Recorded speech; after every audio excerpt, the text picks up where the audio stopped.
Fallen, The Djinn Wars, Book 3, by Christine Pope. Chapter 1. Eventually, Lindsay Adarian and I summoned the courage to emerge from the repair shop where we'd been hiding and blink up at the sky. It was still somewhat gray and lowering, but in an ordinary late winter sort of way. No livid clouds the color of a bruise, no circling angry djinn. Nothing supernatural about it at all. We knew better, though. Lindsay stood on the crumbling concrete step outside the shop's main door and shook her head. It's hard to believe that tiny thing. And she pointed at the little black box I still held clutched in my cold and shaky fingers. Is holding off an entire army of djinn. Well, thank God it is, or we wouldn't be having this conversation right now. I glanced around but saw no one.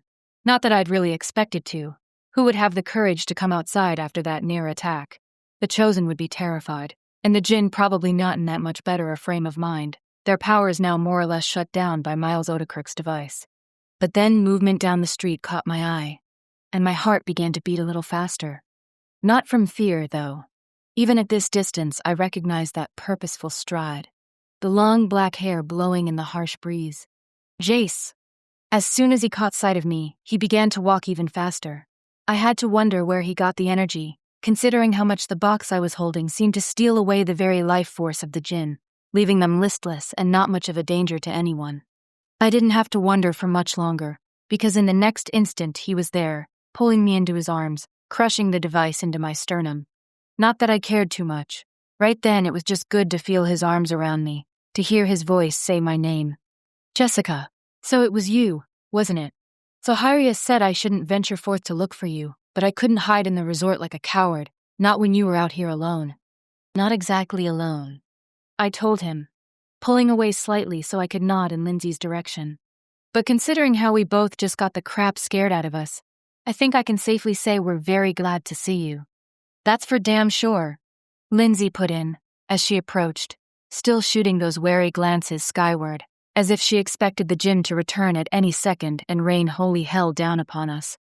Glad to see you're so mobile, Jace's mouth twisted. I suppose that is one thing for which I can thank Captain Margolis and Miles Odekirk. It seems that all those weeks under the influence of that device have made me a bit more able to tolerate its effects than the rest of my people. At any rate, while I am tired and wish more than anything that you could shut it off, I can still function, more or less. You're amazing, you know that? I said, then went up on my toes so I could give him a kiss on the cheek. His skin felt cool beneath my lips, but maybe that was only because of the cold wind blowing on us and not because of the device's influence. Well, I could hope, anyway. His shoulders lifted a fraction of an inch, as if to brush off the compliment. I'm not sure about that. There was no way I would wait any longer before coming to make sure you were all right. But now we must get back to the resort. Zarius wishes to speak to you. Good, I said grimly, because there are one or two things I'd like to bring up with him as well. The draining effects of Odekirk's device were a bit more obvious on the djinn leader. Zahrias was paler than I'd ever seen him. And, rather than standing, as he preferred to do during these sorts of convos, he sat in a chair by the hearth, where a fire crackled away. Despite that, the room was fairly chilly, and I didn't bother to take off my coat, but only unbuttoned it. And I could tell from the way Zarius seemed to shiver beneath his heavy brocade robe that the blazing fire wasn't helping him all that much, although he sat so close to it that I worried a spark might fly out and set fire to his clothing or hair. Lindsay had gone to check on her own lover, leaving me to attend this briefing with only Jace at my side. Just as well, her usual composure seemed to have deserted her, and I sort of doubted she would have been able to make a very cogent report on what we had seen circling in the skies above Taos. Better that she have some alone time with Rafi while she attempted to restore her frayed nerves, rather than be subjected to Zaria's questions. I suppose I should commend you on your quick thinking, he said, tone wry despite his obvious discomfort. His gaze strayed the side table where I'd placed the device and then moved back to me. But as it has only made all of us djinn mostly useless, would you rather be dead? I asked. Beside me, Jace shifted, although he didn't bother to protest my harsh words. We all knew they were only the truth. No, of course not, Zarius replied, lips compressing to a hard line. He glanced up at Jazriel. I see now what you mean. This is very unpleasant. That's one word for it. Jace faced the other Djinn squarely, arms crossed over his chest. Unlike Zarius, he was wearing regular, mortal clothes. A dark sweater and faded jeans, motorcycle boots. In different circumstances, I would have found his current attire almost insanely hot. Unfortunately, I had other things occupying my mind at the moment.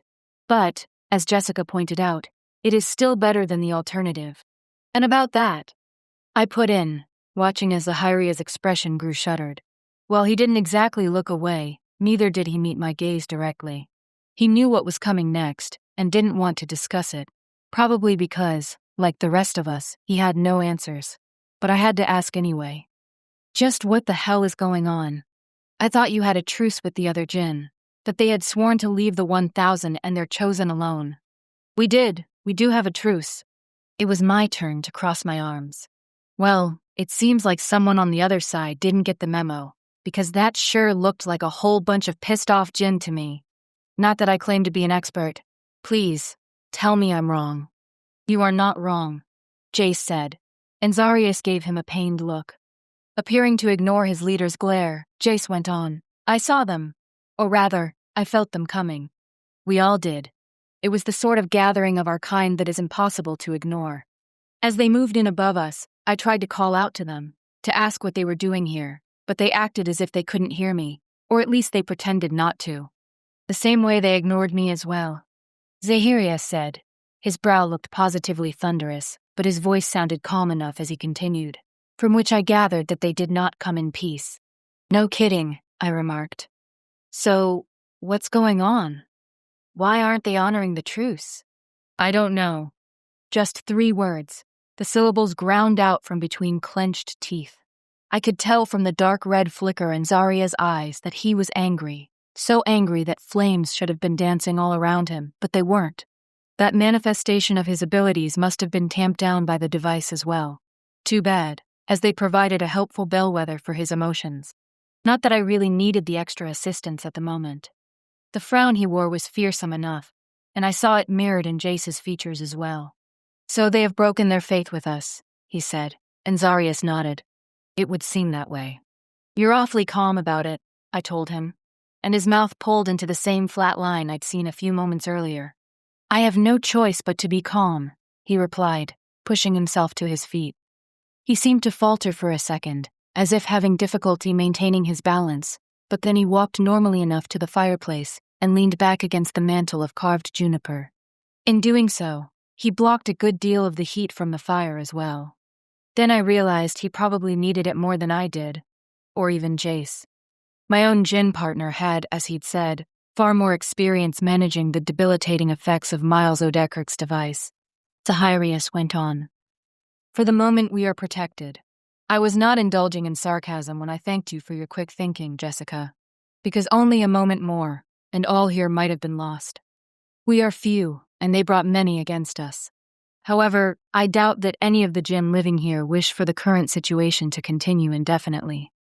He paused, and the shadows beneath his eyes seemed to deepen. The draining effects are bad enough, but throttled like this, we can no longer use our powers to keep the lights on, the heating systems running. It is going to be a very cold night. A shiver went through me that didn't have much to do with the temperature in the room. It had been a cold day, but not freezing. But overnight, it would be back in the teens if we were lucky, and possibly colder than that. I hadn't even stopped to think about the way the Djinn had been quietly providing everyone here with heat and light, and running water too, for all I knew. Those were issues that would need to be addressed, and soon. At least all the rooms here in the resort have fireplaces, Jace said evenly.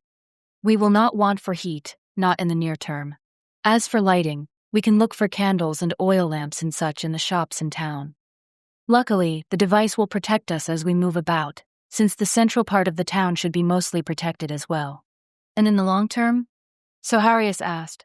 There was very little inflection in his voice that I could detect, but a certain hardness to his jaw told me he didn't expect we'd be able to make do for very much longer. We'll figure it out, I told him. No, I didn't like the idea of being without central heat or electricity. However, there had to be something we could do. I'm sure there are places around here that have generators, houses with propane tanks for heating and cooking. We can start scavenging for what we need. It'll be all right. There's technology all around us. We just have to figure out how to use it. And what about the other Djinn? Do you think they'll stay away forever? Jace asked. We'd been standing next to one another, but right then I felt his hand slide into mine and grip my fingers. His own flesh was cool, and a shiver went through me. He might be managing to give a decent impression of someone coping with the loss of his powers and the associated drain on his vitality, but I knew better. Every hour, every minute, every second that the device operated meant accompanying hours of discomfort, if not outright pain. One hand went through Zahira's hair in a nervous gesture I'd never seen him make before. They will for now, as they assess the situation. For how long? His shoulders lifted. I'm not certain. Jessica, will that thing continue to operate once it's been switched on? Yes, I replied. That is, I can't say for absolutely sure, since I'm no expert, but from what I could tell, it seemed to be pretty much a set it and forget it kind of thing. From what we've been able to find out, it's self-powered. That is, we don't need to recharge it or anything. Beyond that, I don't know much about how to dial it in. That's Lindsay's field of expertise. But I do know it's covering the widest area possible right now. If you want it set up differently, I do not. Zarias cut in. I remember you said that it becomes more powerful as the area it protects shrinks. I doubt any of my people would appreciate having its effects intensified. Besides, even though we are gathered here at the resort for safety's sake, it is probably better that as much area here in Taos is shielded as possible. True, especially if we were going to have to start looting the immediate area for any useful items. I began to nod, then stopped, my free hand going to my mouth. Jace's fingers tightened on mine. What is it? He asked. The hunting party. I said. Aiden and Clay and Martine. They went out a couple of hours ago. Have they come back? Zarias and Jace exchanged a single unreadable look, and Jace shook his head. We've heard nothing of them, Jace said quietly. But I was speaking with Zarias when the attack began, and so it's possible they returned and we simply heard nothing of it. It will be easy enough to find out, Zarias added. He cocked his head to one side, eyes narrowing, and then his lips pressed together. Something had clearly annoyed him, although I couldn't begin to guess what. His next statement clarified things a little. I cannot call her this way any longer, he said. As my eyebrows went up, he explained. Lauren, she is not my chosen, but she is with my brother, and that created a close enough bond between us that in the past I could easily summon her with my mind. Now, though, with my powers suppressed, the words trailed off, and he gave an eloquent lift of his shoulders. She's not your lapdog any longer, I thought. But maybe that was a little harsh. After all, I hadn't gotten much indication that Lauren minded being Zahiri's executive assistant, so to speak. I'll see if I can find her, I offered. Actually, I'm kind of surprised that she and a whole lot of other people aren't here already, banging on the door and demanding answers. That remark earned me a very thin smile. My people know better than to force their way in where they are not invited. Well, that was one big difference between humans and Djinn. I didn't argue the point, though, but only lifted my own shoulders. I'll be back as quickly as I can, I said, then went up on my toes to kiss Jace on the cheek before I let myself out of Zaria's audience chamber. That is, conference room. The hallways appeared deserted as I headed out. Maybe no one was going to come and ask Zarias what the hell was going on, but I knew we mere mortals tended to come together in times of crisis, which meant I had a pretty good idea of where I could find everyone. A babble of voices echoed down the corridor when I approached the open restaurant area that the Taos group had been using as its communal dining room. Apparently, even the lush plantings there weren't enough to muffle the noise. To my surprise, I saw Lindsay standing in the middle of a large and agitated group, her hands waving in the air as she appeared to describe what she'd seen less than an hour earlier. As I hesitated at the edge of the crowd, she seemed to realize I was there, and stopped abruptly. Ask Jessica, she said. She was at the shop with me. Everyone swiveled in my direction, Djinn and mortal together.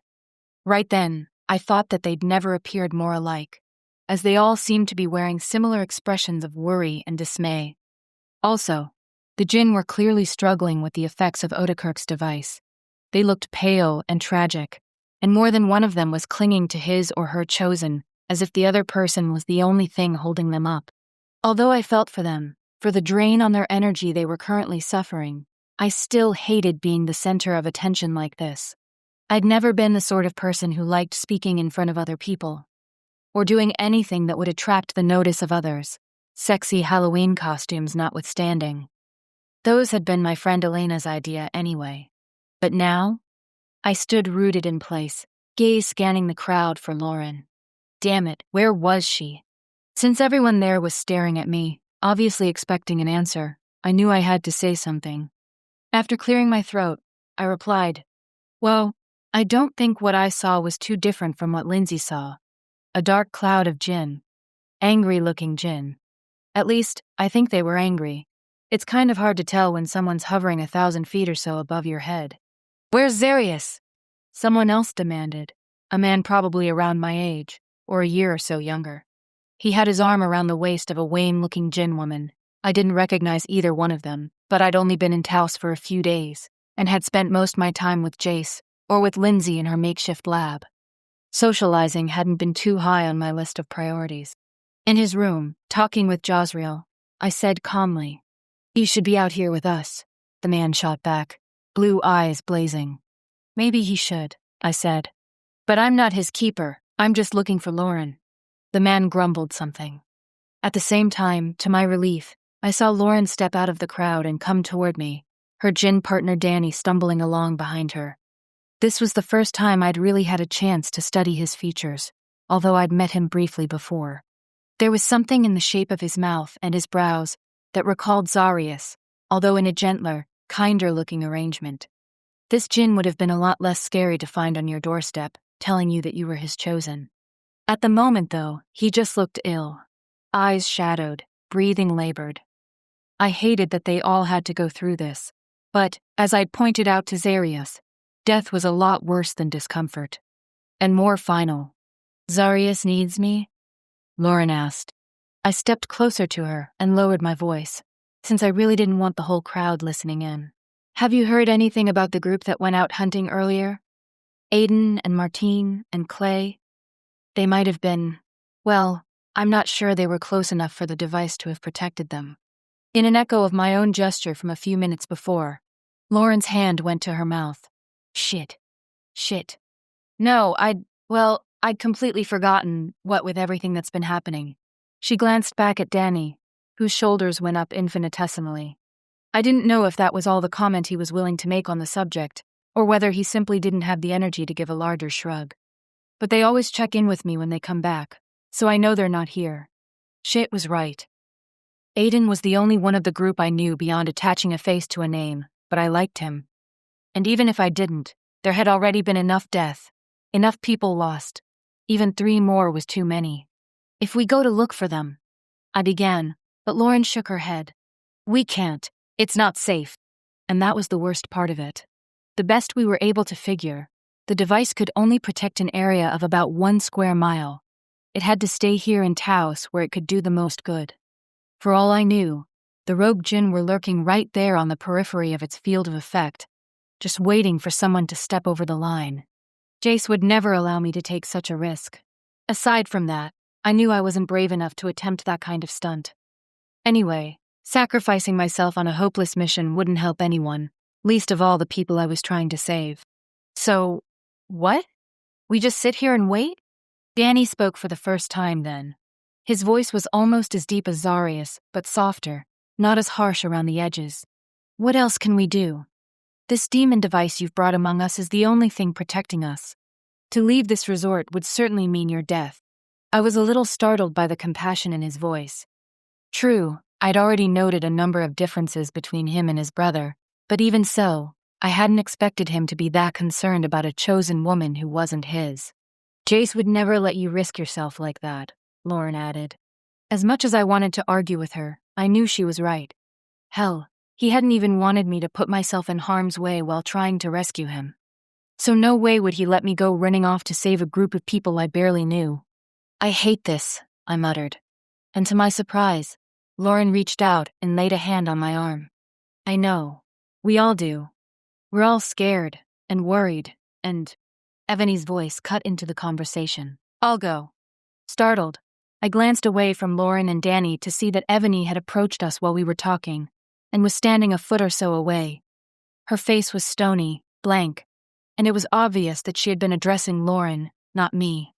Lauren seemed to recognize that as well, because she said, "Ebony, it's way too dangerous." A lift of her shoulders. "So what? It's not like I have all that much to live for." I couldn't help myself, even though I knew I should be staying out of this. "That's not true." "Sucks, isn't it?" Ebony looked back over at Lauren, effectively shutting me down. "Anyway, none of you get to tell me what to do. You're not in charge here." "No, but I am," said Zarius, his voice cutting through our conversation. I'd been so focused on Ebony that I hadn't even seen him arrive. Jace stood next to him, equally grim-faced. If I'd had someone like Zahyrus staring me down, I didn't think I would have been as openly defiant as Ebony. But she merely jammed her hands on her hips and glared up at him. "In charge of all these poor bastards," she retorted, waving one hand in the general direction of the assembled Djinn and Chosen. "But I didn't sign up to have you be the boss of me. You don't get to tell me what to do." Zarius stared at her. One muscle in his cheek twitched, and I had the incongruous thought that the twitch had actually come from suppressed amusement, not anger. Maybe he just wasn't used to people standing up to him, let alone some mortal barely more than a girl, someone who didn't even reach his shoulder. "Young woman, since you are now a member of this community, I do get to tell you what to do, just as I will tell everyone else what to do as well." As she gazed at him, open-mouthed, he swept past her with a passable imitation of his old assurance. God only knows the effort it cost him to stride so strongly, to keep his chin up while Odekirk's device was sucking away at the very essence of his powers. Everyone else seemed to buy his performance, though.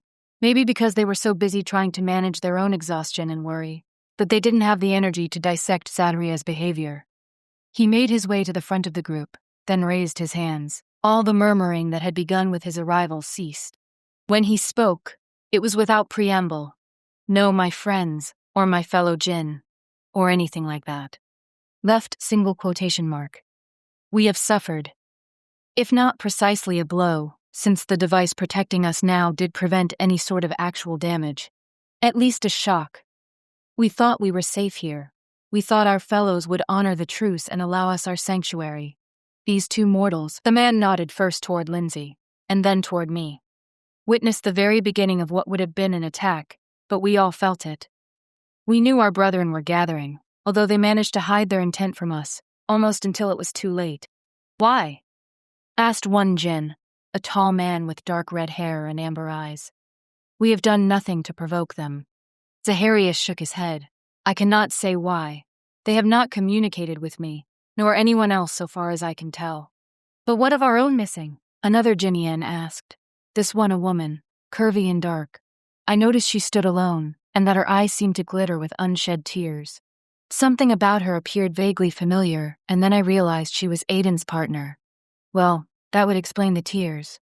She must be out of her mind with worry, or at least I assumed she must be. Jace would, if their situations had been reversed. Voice shaking, she added, "Are we to do nothing?" When he replied, Zaria's tone was gentler than I'd been expecting. "Lilius, I fear there is very little we can do. All we can do is hope that the Djinn who attempted to attack us were thrown enough off balance by Jessica's deployment of the device that they had no thought for hunting down any mortals who might have been outside the safe zone." "That is not much of a hope," Lilius said. One of the tears that had shimmered in her dark eyes finally fought its way free from the tangle of her heavy lashes and began to roll down her cheek. "But it is still a hope. We cannot allow ourselves to give up. Not this early." As he spoke, I began to see why Zarius had been given this post, or had requested it. I wasn't sure which was this case, since I still knew nothing of his history. Maybe soon I'd finally get a chance to ask Jace, but I knew that time wasn't now. I flickered a glance over at him, wondering why he hadn't come to stand next to me. Then I realized he was rooted in the center of the hallway, arms crossed, as if to block anyone from going out that way. Not anyone. Ebony. He'd heard her outburst and knew he had to do what he could to prevent her from going out and committing suicide while using the rescue of the hunting group as her excuse. "I love you," I thought at him, then. His mouth curved into a faint smile, quickly disappearing, as if he didn't want anyone else to see it. And I love you. Because of that, I will do what I can to save your friend from herself. It may not be enough, I said sadly. I know.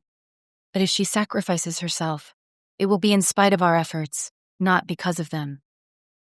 A quick nod, and then I had to return my attention to Zarius, because he was speaking again. This is not the only trial we face, unfortunately. Our powers are gone, and so we no longer have the ability to provide the comforts we've been enjoying here. Adequate heat and light. Power to run the various electronic devices our chosen have used. Another murmur arose from the crowd. I could tell none of them had thought about that. The dining hall had a large fireplace at one end, and it was always kept blazing, possibly for atmosphere more than anything else. But because it had been lit, and because the room was so crowded, it was entirely possible no one had noticed it was a little cooler in here than usual. Zaharias lifted his hands again, and the mutters subsided a bit. Not all the way, but enough that I could tell they wanted to hear what he had to say next.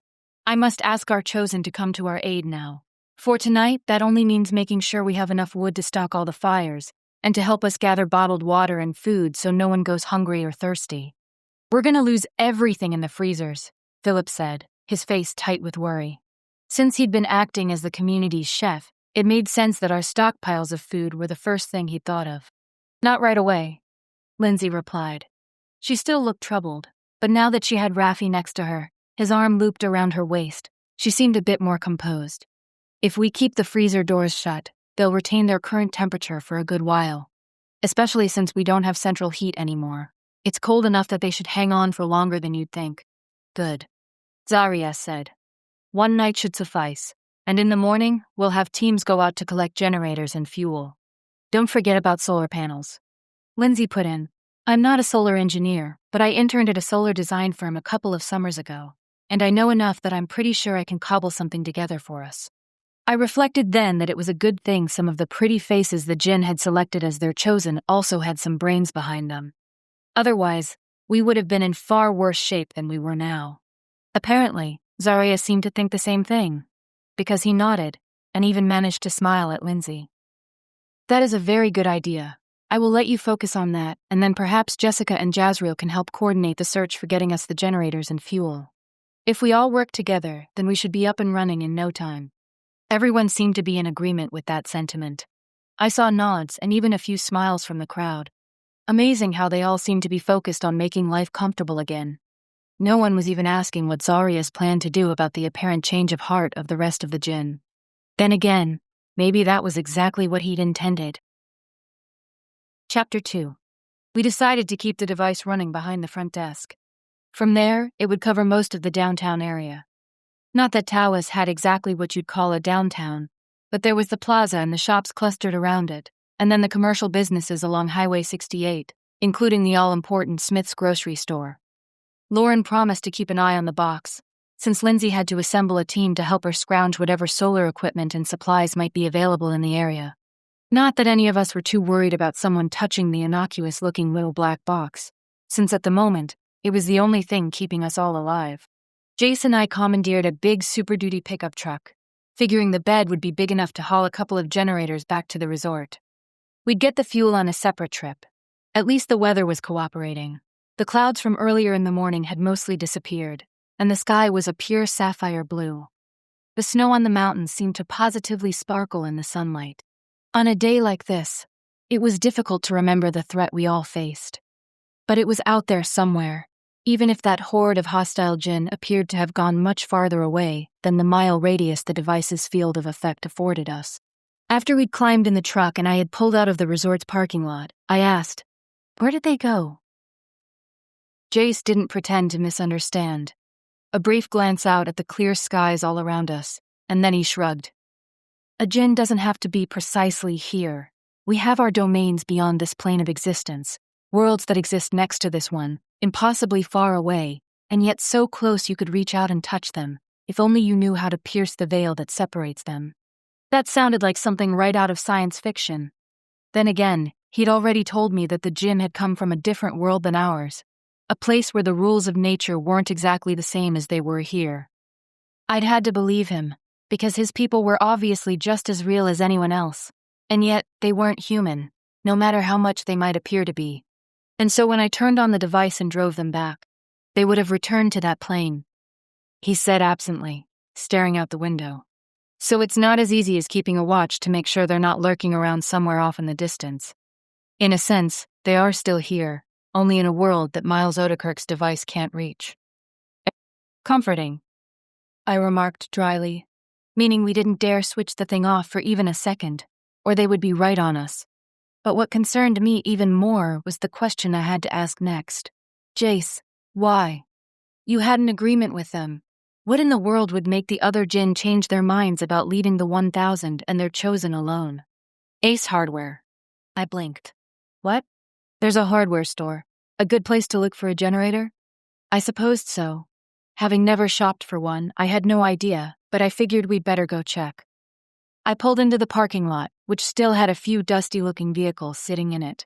Older model sedans and compact cars, all of which apparently were beneath the Djinn's notice. Like the Los Alamos survivors, the chosen here had gravitated toward late-model SUVs and trucks with four-wheel drive. We stopped in front of the store, in the fire lane. That was the most convenient spot. Besides, I didn't think the Taos PD would be by anytime soon to give me a ticket. Then I said, "You didn't answer me." His fingers had been resting on the door handle of the truck, but at my remark, Jace let go of it and turned back toward me. Dark eyes met mine, grave and unwavering. I didn't answer because I have no answer for you. I don't know.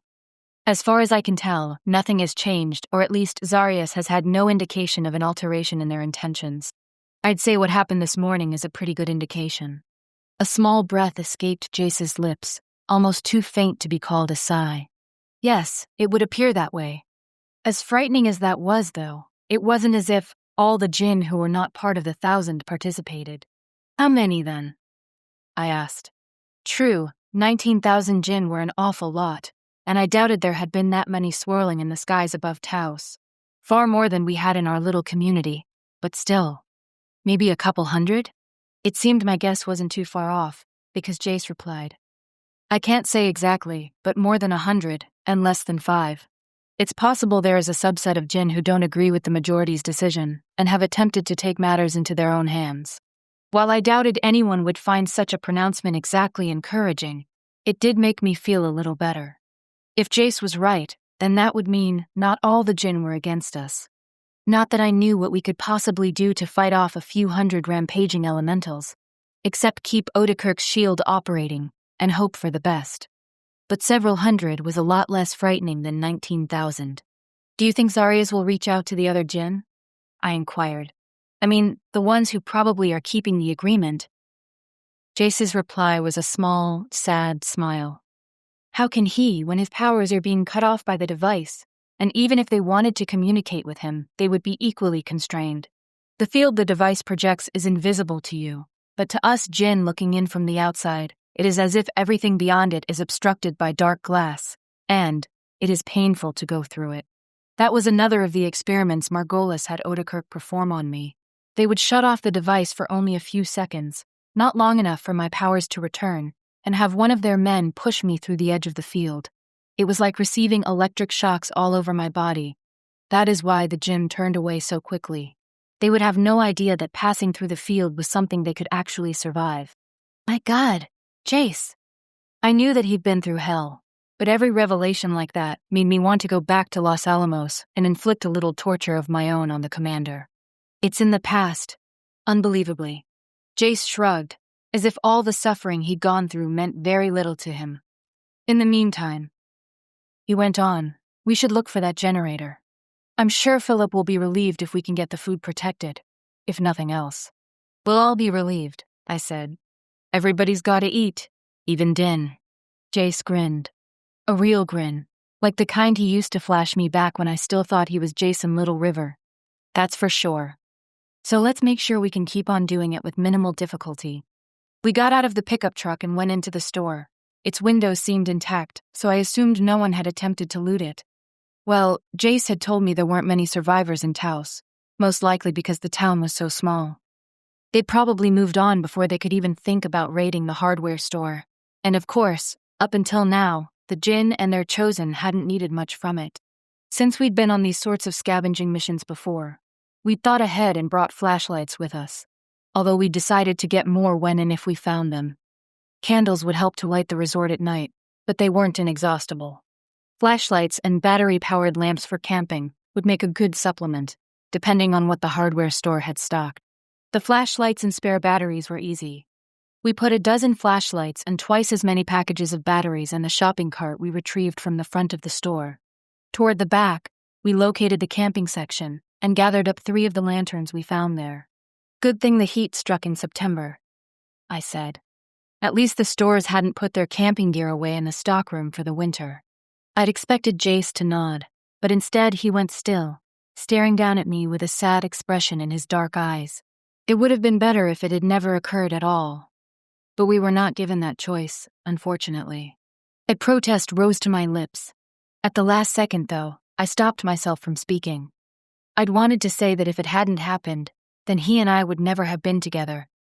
But that was a terrible thing to think. I loved him and couldn't imagine being without him. However, I could never say that our love was worth the deaths of millions of people. Billions, I corrected myself. That B is pretty damn important. Jace seemed, in that way of his, to pick up on what I was thinking. I wouldn't say he was psychic exactly, but very good at reading my expressions, my silences, the things I didn't say clearly, just as important as the things I did. His voice was soft, as he said, "Yes, the thought of not having you is not a pleasant one for me either. I suppose I had a dream of still being with you, of coming to you as those of my kind had done with other mortals from time to time in the past. Would that even have been possible?" I asked. I'd wondered about it here and there, mostly because of his somewhat oblique references to other Djinn or human pairings. From what I could tell, our relationship, and the relationships of the other elementals in Taos and their chosen, didn't seem to be unprecedented. If the notion of such relationships had been completely alien to the Djinn, then the Thousand would never have tried to save any of us. It would have been possible for us to be together, but not easy. He ran his flashlight over the shelves in front of us. "Is there anything else here that would be of use?" I could tell he didn't really want to talk about the situation, but these were the very subjects we needed to discuss. Yes, we'd spent months together, but it was only at the very end of that period when I'd learned what he really was. Now I felt as if I needed to make up for lost time. Still, it would be rude not to answer his question, so I quickly looked over the camp stoves and sleeping bags, then shook my head. "I don't think so. They're going to retrofit the ovens to run on propane, and beds and bedding are 2 things we really don't have to worry about. So let's keep looking for those generators." Jace seemed relieved that I hadn't pushed the subject, and maneuvered our shopping cart down another aisle as he headed toward the rear of the store. Not looking at me, he said, "There's a question burning in your mind, isn't there?"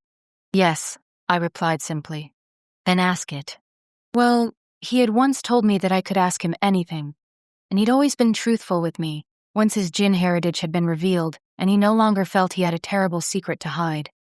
It was something, knowing I could trust him in that. "Would you really still have chosen me if you had the whole world to pick from, instead of only a few immune?"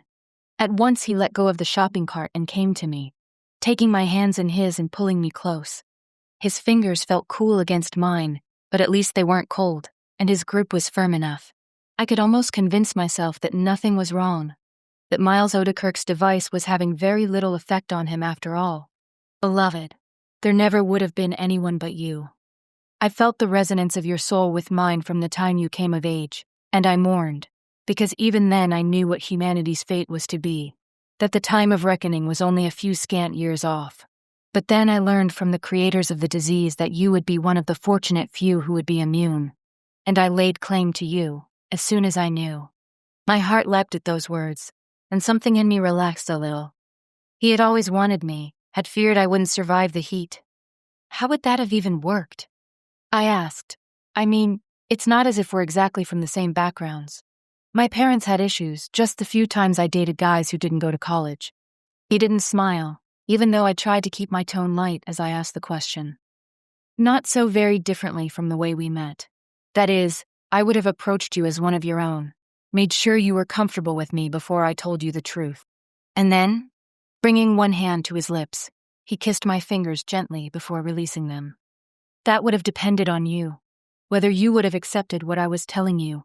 Whether you would have made that very great leap. Would I have? Of course I wanted to think so.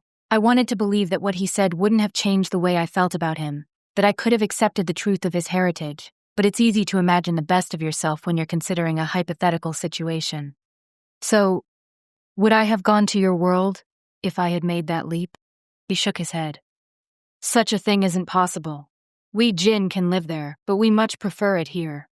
And a human being, even one under our protection, granted advanced life and powers of healing, couldn't survive for more than a few hours on the plane where the Djinn made their home, once the earth was taken from them. No, we would have lived our lives here, moving on when it began to become obvious to those around us that we weren't aging normally. It isn't the easiest of lives, but there are a few who've managed to do it successfully. Something flickered in his dark eyes, a shadow that I could barely catch because of the bad lighting in the hardware store. But because I knew Jace, I did see it. What's wrong? I asked. It was the first question that popped into my mind, although I couldn't stop myself from also wondering about that reference to having this world taken from them. Did you? Were you with someone like that? Another head shake. This one even more emphatic than the last. No, I wasn't with anyone before you. That is, there were brief liaisons, from time to time, but that's all. Nothing lasting, nothing important. No, I was thinking of Zarius. I could actually feel my eyebrows shooting up. Zarius?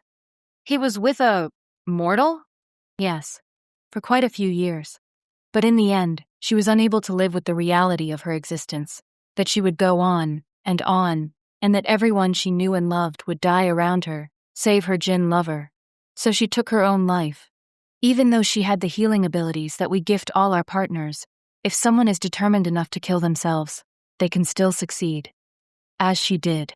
Oh my God, I whispered. That shocking revelation answered a few questions.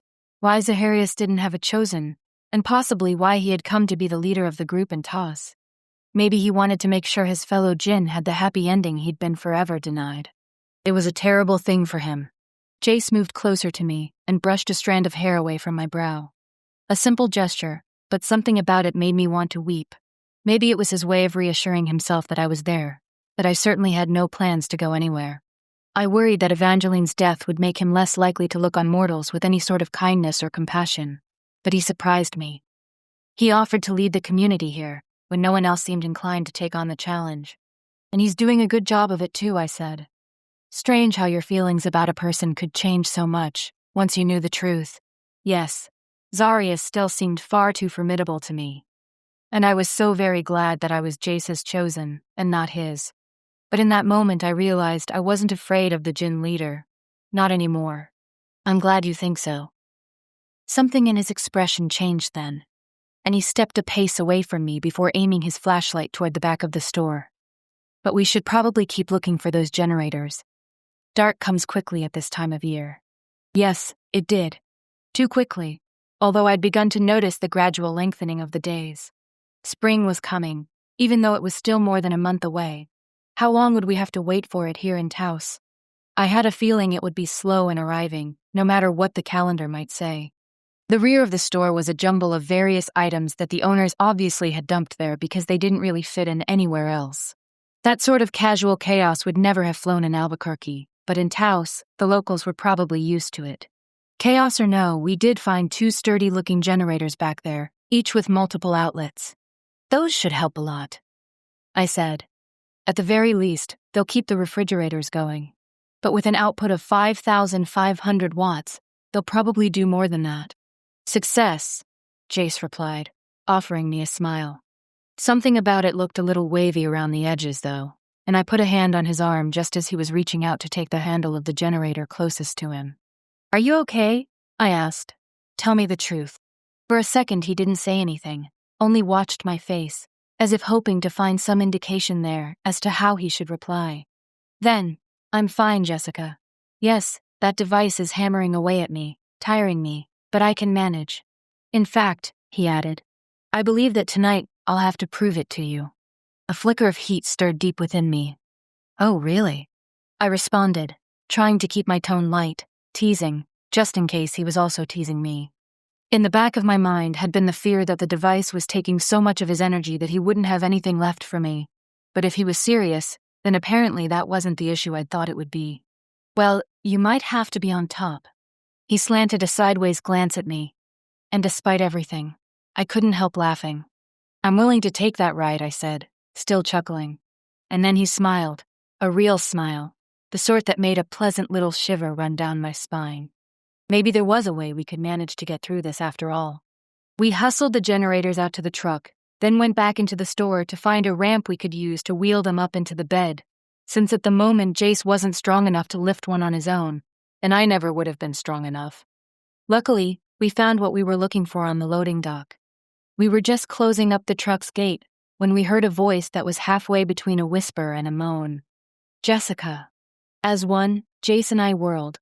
I couldn't help noticing the way he moved forward, placing himself between me and the owner of that voice, even though I was probably in better shape to take on an adversary at the moment than he was. But then when I saw who was speaking, who it was slumped against the wall of the store, I realized we weren't facing an enemy at all.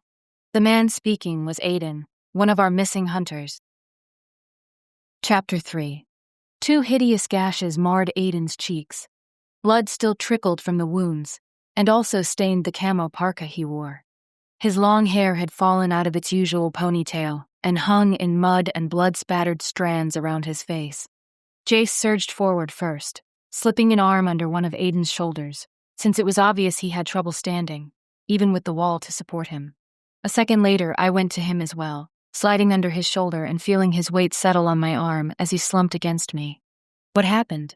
I asked, but even as the words left my mouth, I knew. It had to be the other Djinn, the ones whose attack on Taos had been thwarted by Miles Odekirk's device. How Aiden had managed to survive, I had no idea. And I didn't even want to know what had happened to the other 2 in the hunting party, Martine and Clay. Judging by Aiden's current condition, it couldn't be anything good. They found us, he gasped. Above his head, Jace and I exchanged a knowing glance. Yes, Jace said calmly. Can you walk at all? Our truck is just out in front. Yeah. I had my doubts, but we began shuffling over to the fire lane where we'd parked the truck. Aiden did his best to stumble along, although I'd say his forward motion was probably at least 90% our doing. I opened the passenger side door and pushed him inside as best I could, with Jace lending what little strength he had to spare for the operation. At last, Aiden was more or less parked in the center of the bench seat, head lolling to one side. I'll hold him up, Jace murmured to me, voice carefully neutral. You drive. Got it. I hurried around to the other side of the truck and climbed into the driver's seat. Obviously, we had to get Aiden back to the resort, but what we'd do with him once we were there, I had no idea. As far as I knew, no one in the Taos community had any sort of medical experience. Yes, I had a few basic first aid skills, thanks to some coaching by my father when I was younger. That didn't mean I knew the first thing about patching up the sort of horrific wounds Aiden had suffered. I'd just have to hope that they'd heal quickly on their own. After all, he was one of the chosen. Lilius, his Djinn, would have given him accelerated healing, just as Jace had done with me. I took a quick glance over at him as I maneuvered the truck down the icy streets. Icy, because the Djinn couldn't keep the roads clear the way they had before the attack. It would be just our luck to be hit by a major snowstorm around now, on top of everything else. Like things aren't bad enough without you borrowing trouble, I thought grimly. Worry about that later, much later. We were all silent as I drove. That is, Aiden didn't seem to be in much shape for any kind of speech. His eyes had shut, and I thought he probably would have fallen over to one side if Jace hadn't maintained a grip on his arm so he stayed more or less upright. I ventured, still not completely used to the mental communication we could share. He'll be all right, though. I mean, his healing power should kick in soon enough. Jace's voice in my head sounded grimmer than I'd ever heard it. No, they won't. What do you mean? His jaw tightened. I mean that those powers come from your Djinn partner. With our own powers blocked, we have no way of sharing them with you. If you're hurt, you will heal like any ordinary human. This small power we use now, the way we can speak with one another through our bond, that's all we have. And even that only works when we are in close enough proximity. Holy crap. I hadn't even stopped to consider that the device would affect our shared powers, since I'd never lost the ability to share the silent speech with Jace, as long as we were in the same building. But of course it made perfect sense that the healing, the long life, would require far more energy. If that was the case though, if our healing and extended life came solely from our Djinn, then... So, Ebony? I asked, pretty sure I knew what Jace's answer would be, even though I hated to hear it. She has lost Natila, and therefore the protections her Djinn lover gave her. She has returned to the way she was before. This just kept getting better and better. I wondered if Ebony had begun to guess. I hoped not, but she wasn't stupid. All it would take was one scrape, one ragged hangnail to persist when it should have been gone in an hour or so, and she'd know something was wrong. Even so, we'd have to tell her. That would be fun, considering she wasn't even speaking to me. Much. But first things first. Despite her protestations that she was just fine with going out and finding the lost hunting party, an expedition that clearly wasn't needed now, as far as I knew, Ebony wasn't going anywhere. We had to get Aiden taken care of as best we could, and hope that he'd revive enough to tell us what had happened. I stole a glance over at him. Even under the blood smearing his face, I could tell the wounds he'd suffered would leave a set of horrific scars. And he'd been so handsome. Not my type. Even before Jace came along, I'd preferred darker men. But still, that's the last thing you should be worrying about, I scolded myself. The important thing is that he's alive, and we've got to do whatever we can to make sure he stays that way. Even though the hardware store was only half a mile from the resort at the very most, it still felt as if it took forever to get back there. But at last, we were pulling into the parking lot. I drove right up to the front doors. It wasn't as if I'd be preventing any late-arriving tourists from dropping off their luggage. Then put the truck in park and hurried around to the passenger side. Jace was already opening the door. The two of us had more or less wrangled Aiden out of the cab when I heard Lauren's shocked voice. "Oh my God! What happened?" "What?" "Two guesses," I said grimly, propping Aiden up as best I could while Jace shut the truck door. "We've got to get him inside. We did find 2 generators. They're in the bed, so I'll take care of it." Her worried gaze rested on Aiden's ruined face, and I saw her shiver. "His rooms with Lilius are toward the back of the hotel. There's no way you'll be able to carry him that far. Get some of the other chosen to help," Jace said, his voice tight with strain.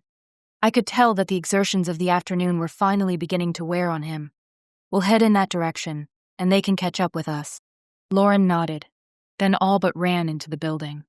We followed at a much slower pace, more or less holding Aiden up, since somewhere between the hardware store and the parking lot, he seemed to have passed out completely. Maybe that was better. He had to be in a tremendous amount of pain.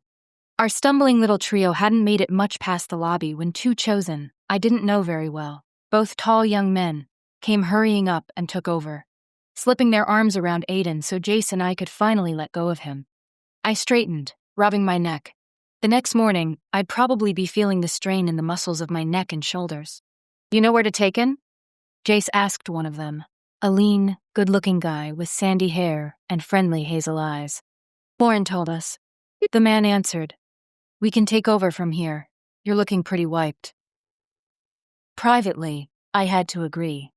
Maybe Jace could hold up under the effects of the device better than most of his fellow Djinn, but that didn't mean he was doing well, especially not after expending so much effort just to get Aiden here. "We'll stay with him," Jace said quietly. The young man gave the shadows under Jace's eyes and the pinched look around his mouth a dubious glance, and then he shrugged. He didn't quite say, "Your funeral," but I could tell he didn't think Jace had the energy to make it that far. Nor did I, but somehow he took careful step after careful step, following the 2 young men all the way back to the suite Aiden and Lilia shared. Just as we approached the door, she came running down the hallway, black hair flying behind her like a dark cloak. Spotting her injured lover, she let out a cry and went to him. Her big dark eyes grew even larger as she took in the ruin of his face. "What happened?" Jace sent her a look of mingled weariness and worry. "You know what happened."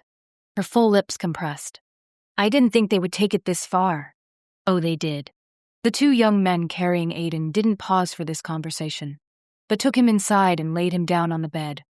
I briefly noted that the suite seemed to have an Incan motif, with pyramids and lizard birds and stylized murals on the wall. But then Lilius was going to Aiden, and pressing her lips against his forehead. "It is all right," she murmured. "It is going to be all right." At least she wasn't recoiling from him. In fact, I saw a fierce tenderness in her features, a determination to make sure he would survive this, no matter what. When she straightened and turned back toward the rest of us, her mouth was set, eyes clear and focused. "I'll need whatever healing supplies this place might have brought to us here. Are any among you a healer?" The two young men looked at one another and shrugged. I could tell they'd thought they were beyond needing that sort of help. They probably weren't going to be too thrilled when they found out that all of us chosen were right back to square one. Mortal, vulnerable. In the meantime, we had to do what we could. "I have some first aid training," I said. "I'm sure Lauren is looking for someone to help, but I'll do what I can until she can find someone better qualified." "Thank you," she replied, then glanced over at Jace. "It seems you are even luckier in your chosen than we all thought." "Well, I'm no doctor," I began, and she shushed me. "Do what you can." I nodded and hurried into the bathroom. The washcloths and towels appeared clean enough, so I'd start there. Biting my lip, I turned on the tap, wondering if water would even come out. But it did, and it was hot. They must have already gotten the water heaters switched over to propane. As to why the plumbing was working, well, I'd thank my stars for that now and worry about the mechanics of it all later. After dampening the cloth with hot water, I went back out to the bedroom. The two young men had disappeared, and I looked over at Jace. They've gone for supplies. Of course. I turned back to Aiden and tried not to wince in sympathetic agony as I dabbed at the jagged cut on one of his cheeks with the washcloth I'd prepped. He jerked under these ministrations, but I could tell he was enough out of it that he couldn't sense all of the pain I was probably causing. I'd just started cleaning the wound on his other cheek when a casually gorgeous Hispanic young man entered the room, carrying a small first aid kit. "I'm Miguel," he told me. "I've had some EMT training, although I ended up not getting my certification after all." Let me take a look at him. Relieved beyond measure that help more expert than mine had arrived, I handed over the washcloth to Miguel and backed away from the bed. "Why didn't you finish?" I asked as he began to wipe the blood from Aiden's face. A quick sideways flash of a smile. "Decided to try modeling instead." Well, I could see the logic in that, with those cheekbones and that smile. I went to take my place next to Jace and twined my fingers in his, glad to feel his touch even if his skin was cool against mine. A sure sign of the havoc the Djinn blocking device was wreaking on his system. Lelia stood on his other side, her hands clenched into fists as she watched Miguel work. She spoke quietly, pale beneath the usual warm olive of her skin. "What can we do?" He set the washcloth down on the nightstand and cracked open the first aid kit, then shook his head. "I'll clean the wounds with what we've got here, get some bandages on, but he's gonna need something better than that. Butterfly bandages at the very least. Stitches would be better. And antibiotics. There's an urgent care place a few blocks down the road." Lauren's voice came from the doorway, and I turned slightly to see her standing there, pretty features strained. Although I could tell from the almost unnatural calm in her voice that she was doing her best to maintain her composure. "I'll send someone over. Just let me know what you need." As Lauren spoke, Miguel was cleaning Aiden's wounds with alcohol wipes. That must have hurt like a bitch, but he hardly moved, just twitched every so often. Then Miguel laid some gauze, first over one wound, then the other, and taped the fabric down as best he could. Without looking up from his work, he said, "I'd better go. I know what to look for. He should be stable enough for now. If it's really only a couple blocks from here, that means the urgent care facility is close enough that I can go and come back in less than 15 minutes. "Are you sure?" Lilius asked. I could tell that she didn't want to run the risk of having the community's only medic too far from his patient. "Absolutely," Miguel replied, then straightened and turned to face all of us. From the way his gaze flickered down to Aiden and back toward us, I got the feeling something else was bothering him. And I had a good idea what it was. He said, "He's not healing the way he should be." "No," Jace returned, tone flat.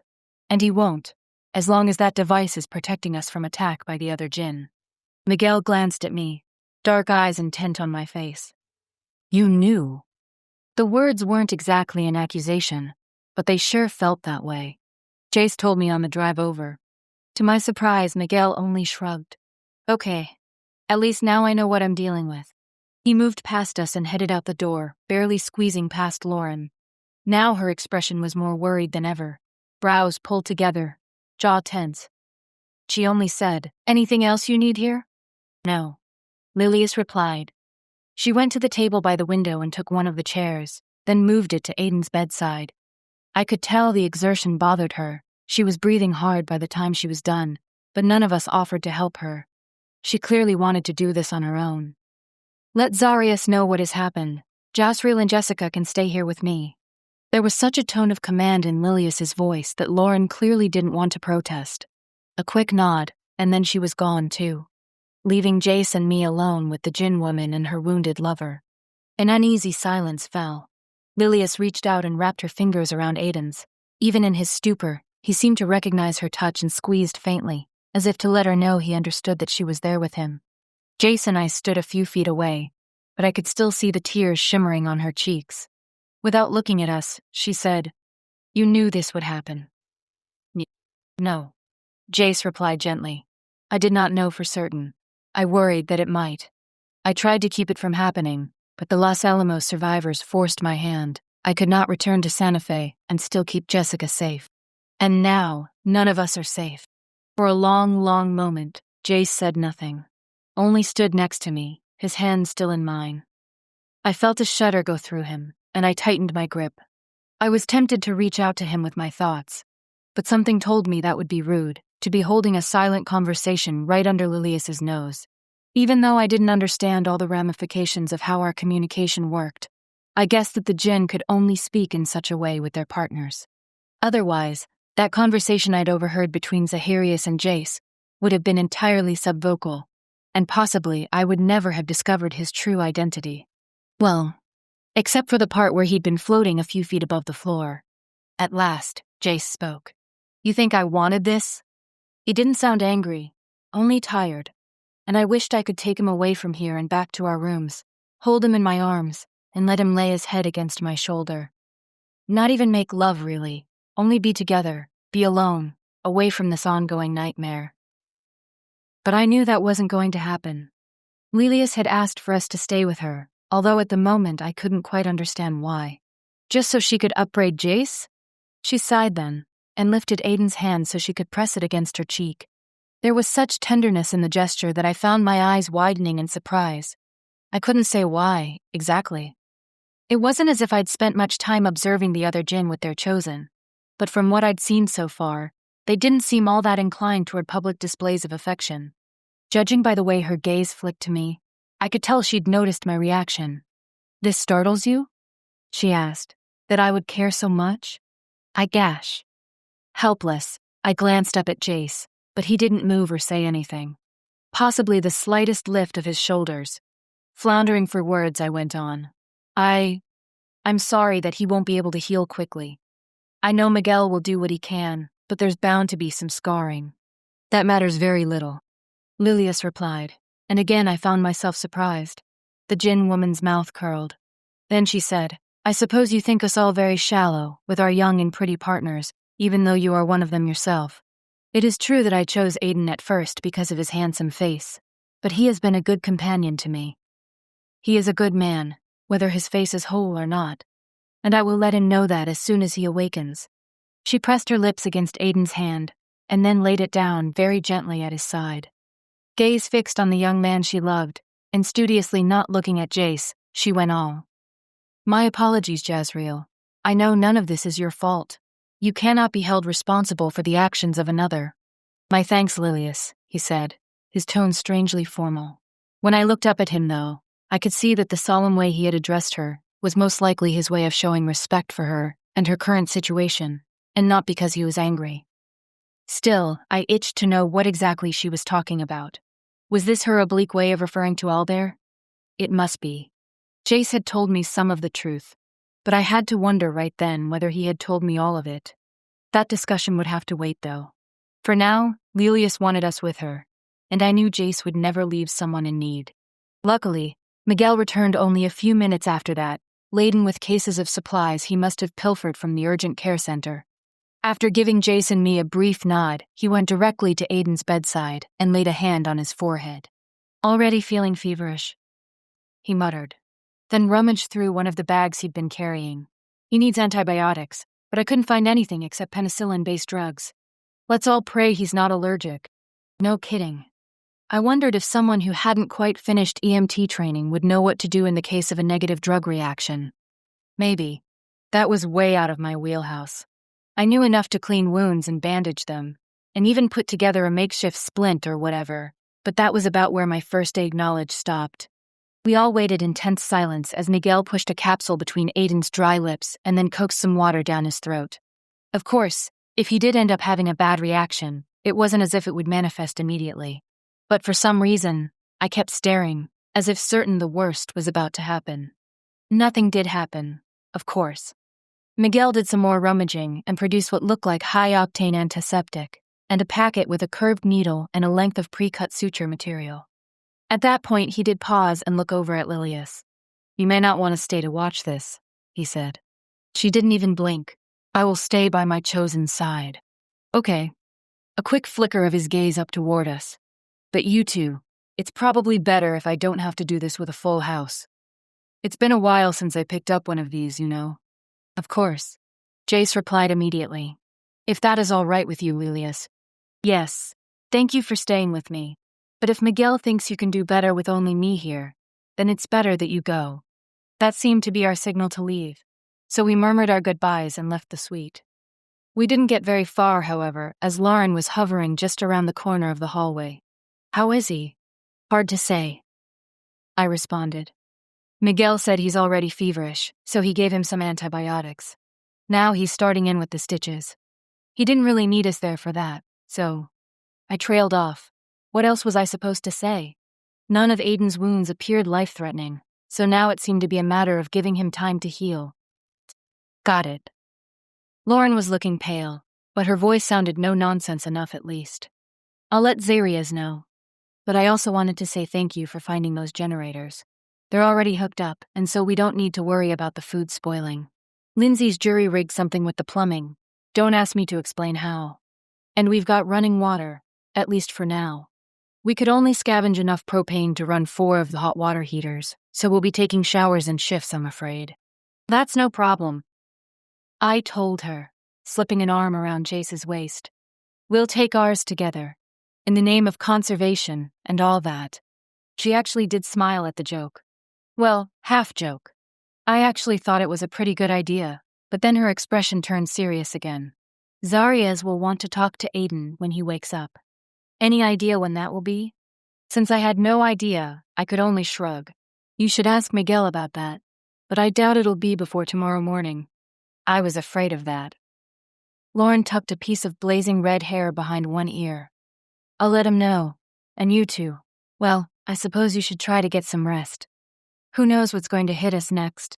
After delivering that cheerful remark, she gave us a half wave and then headed off toward the conference room Zahiris had commandeered for his use. Jace took my hand. "Come, beloved. She's right. Aiden is in good hands, and there's nothing else we can do right now." I will confess that I would like to sit down. Of course he would. Now that I had the luxury to look at him more closely, I could see how shadowed his eyes were, the taut look to his mouth. Lord knows how he'd kept himself going this long. Giving him what I hoped was an encouraging smile, I said, "We'll go back to our suite, and you can put your feet up for a while. And I'll see about scrounging something to eat, too. Sound good?" He nodded, and we headed for home. His steps grew slower and heavier the whole way, and by the time we got to our rooms, it seemed as if he barely had the energy to put one foot in front of the other. Somehow, though, he mustered the strength to bend down and pat Dutchie on the head before finally going to the bed and more or less collapsing on it. I brought him some water, then murmured that I needed to take the dog for her afternoon walk. And after that, I'd bring him some food. His words were slurred as he slumped back against the pillows. "Thank you, Jessica. I'm sorry. Pressing my lips against his cut off the unneeded apology. "It's fine. Get your rest. I'll be back before you know it." Which was only the truth, since his eyes were closing even as I leaned down to clip Dutchie's leash to her collar. As I let myself out, I wondered if my solution to the Djinn attack had only doomed Jace to a half-life, one in which he would be forever robbed of his true strength. No, I wouldn't allow myself to believe that. This was a temporary setback, nothing more. And until we could come up with a permanent solution, I would do everything necessary to take care of the man I loved. After all, he'd spent most of the autumn looking after me, making sure I was safe. The least I could do was return the favor. Chapter 4. Eden finally woke up late the next morning. We didn't see him until that afternoon, though, as he was still very weak. But Zarius wanted us to be there when Eden recounted what had happened while he was out on that doomed hunting expedition. A good night's sleep seemed to have helped Jace a good deal, although the lovemaking we teased one another about had never materialized. Instead, I'd spent the night snuggled up against him, hoping I could lend him some of the warmth of my body, the way he'd given me his during those cold November nights back in the Santa Fe house. In the darkness, he'd wrapped his arms around me, held me close, and something in that embrace was so tender, so fierce, that I couldn't really regret not having sex. Sometimes, just being next to one another was enough. I wasn't sure what to expect when we went in to see Aiden. Some mass of horrific Frankenstein-style stitches on his face, I supposed. But while something like that might have been hiding underneath, fresh bandages covered his cheeks, concealing the worst of the damage.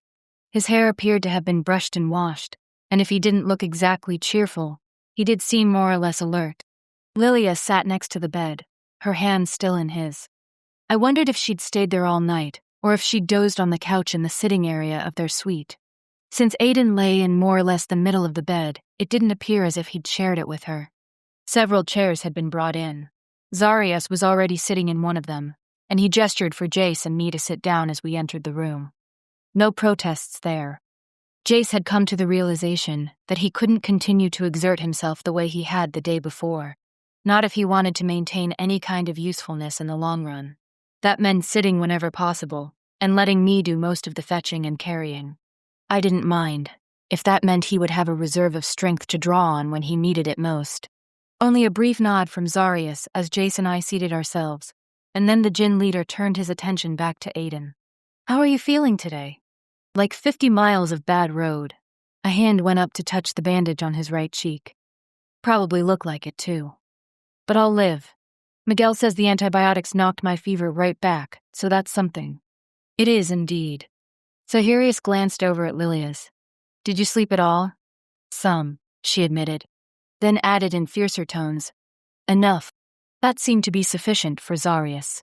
His shoulders lifted, and he shifted his gaze to the young man lying in the bed. "Tell us what happened." For a second, Aiden shut his eyes.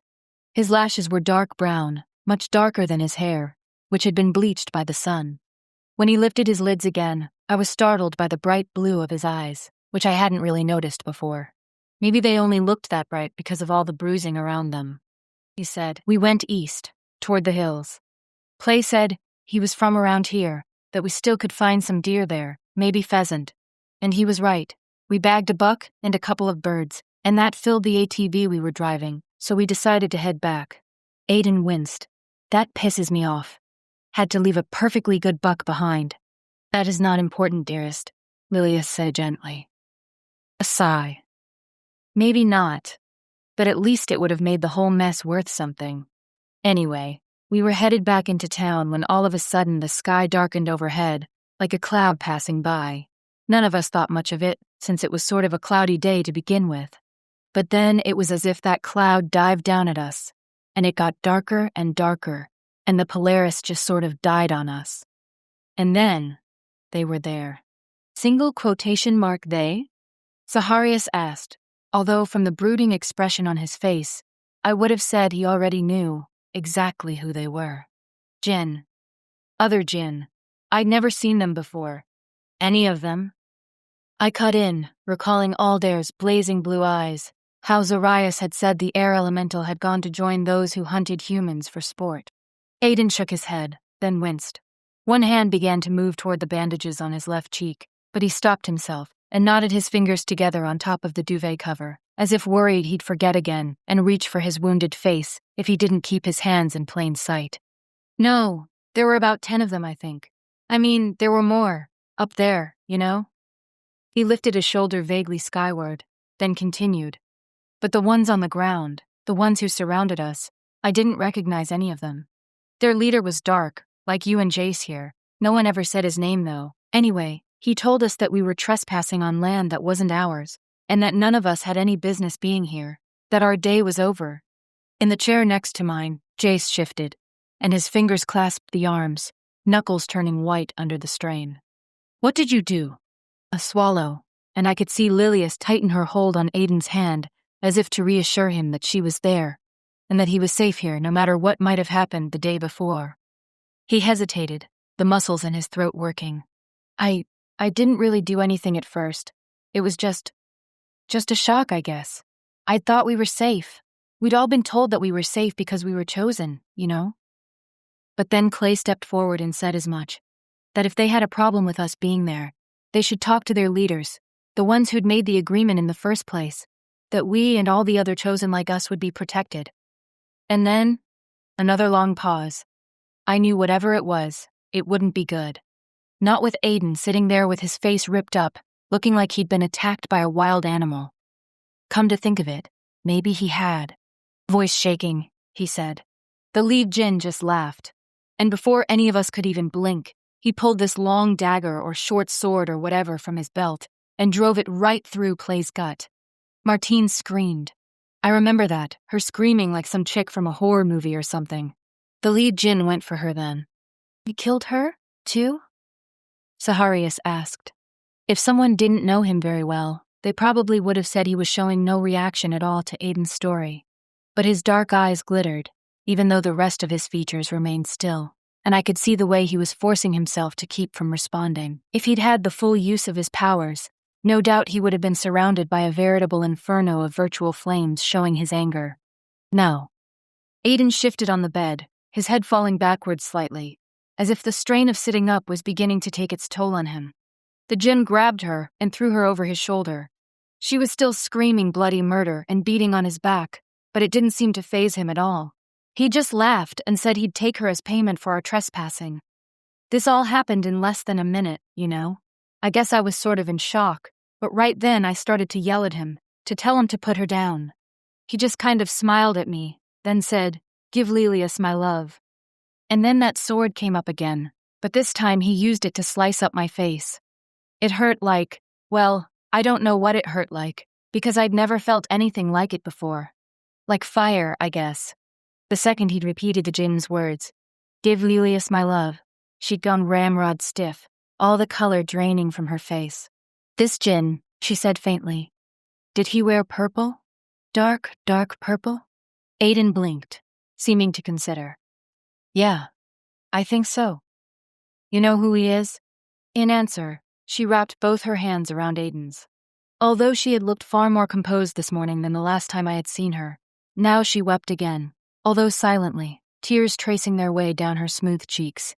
Incongruously, I wondered how she managed to cry without smearing any of the kohl that ringed her big dark eyes. I knew him. Once, she replied after a noticeable pause. But that was a long time ago, so long that I'd hoped he'd forgotten. Forgotten what? I didn't know for sure, although it seemed clear enough to me that Lilius and this vengeful Djinn, whoever he was, had some kind of a past together. I glanced over at Jace. He was frowning slightly, but I didn't see anything in his expression that seemed to indicate he knew Lilius's former lover. I suppose that was possible. There were some 20,000 or so Djinn currently alive, and that was a lot of people to keep track of, even if you had many, many lifetimes in which to do it. Zarias, however, seemed to know exactly who had killed Clay, mutilated Aiden, and kidnapped Martine. His brows drew together, and his eyes glittered. Well, it seems Kaleem has not forgotten. I suppose I shouldn't be surprised. His was never a very forgiving nature. At these words, Aiden shifted on the bed, jaw tight with pain. What, you were together? A long time ago, she said again. With one hand she reached up to wipe away the tears on her cheek. It was a brusque gesture, one made in such a way that I got the impression she was angry with herself for losing control like that in front of everyone. Long before I chose you, Aiden, you must believe that. Oh, I believe it. He leaned his head back against the pillows and shut his eyes. Whether that was from exhaustion at having to recount the story to all of us, or because he didn't want to look at Lilius, I didn't know. Aiden and I had talked, but not about anything personal. Just logistical sorts of things, really. I couldn't claim to know him well, and I had no idea how much Lilius had told him of her life with the Djinn before she'd come here to Taos. If I had to guess, I'd say probably not much. Why would she? Those Djinn who were of the 1,000 had thrown in their lot with us mortals, and probably thought they'd left their old lives behind for good. Apparently not. And apparently having a Djinn ex-lover could be a hell of a lot worse than having the sort of obsessed human ex who would stalk you on Facebook or loiter around your school or office, hoping to catch sight of you. Not that I knew from personal experience, but my friend Elena had had a couple of doozies. She finally had to get a restraining order for one of them. Too bad that sort of thing wouldn't really work on a Djinn. So, I said, because the silence in the room was playing on my already frayed nerves. Now we know who the bad guys are, or at least one of them. That's something, right? Even though I could tell the effort cost him, Zarius pushed himself up out of his chair so he could go over to the window and stare at the winter bare courtyard outside. His hands hung at his sides, as if he didn't have the energy to clench them into fists. It is very little, actually. I already had my suspicions as to who some of these troublemakers might be. I am not at all surprised to find that Kaleem actually is one of them. I hated the flat, defeated tone in Zarius's voice. He didn't sound at all like himself, but who could blame him? He, like every other Djinn in Taos, was trying to function while Miles Odekirk's device continuously sucked away every spare bit of energy he possessed. What do you want us to do? Jace asked then. He appeared calm enough, but there was a faint crease between his brows, one that seemed to indicate he was also troubled by Zarius's attitude. The Djinn community here had only been enduring the effects of Miles's little black box for about a day. That was far too soon for any of them to be giving up, especially their leader. Zarius turned away from the window. It was a bright sunny day. The snow in the courtyard retreated to little patches here and there in the shadows. If you only looked at the sky and the evergreens, and not the bare branches of the oaks and sycamores and cottonwood trees, you could almost believe it was springtime. But we knew better. His shoulders lifted, and he wouldn't look directly at Jace, or at me. Certainly not at Lilius and her wounded lover. His gaze seemed to be fixed somewhere beyond the walls of this suite. Possibly he was thinking of where the other Djinn were hiding, which, according to what Jace had told me, was a very, very long way from here. Or just in the next room, depending on how you looked at it. Do what you can. Zarius said at last, I only fear it will not be enough. And he moved past us and on to the door, then let himself out. My heart beat once, then again. And again, while the silence grew.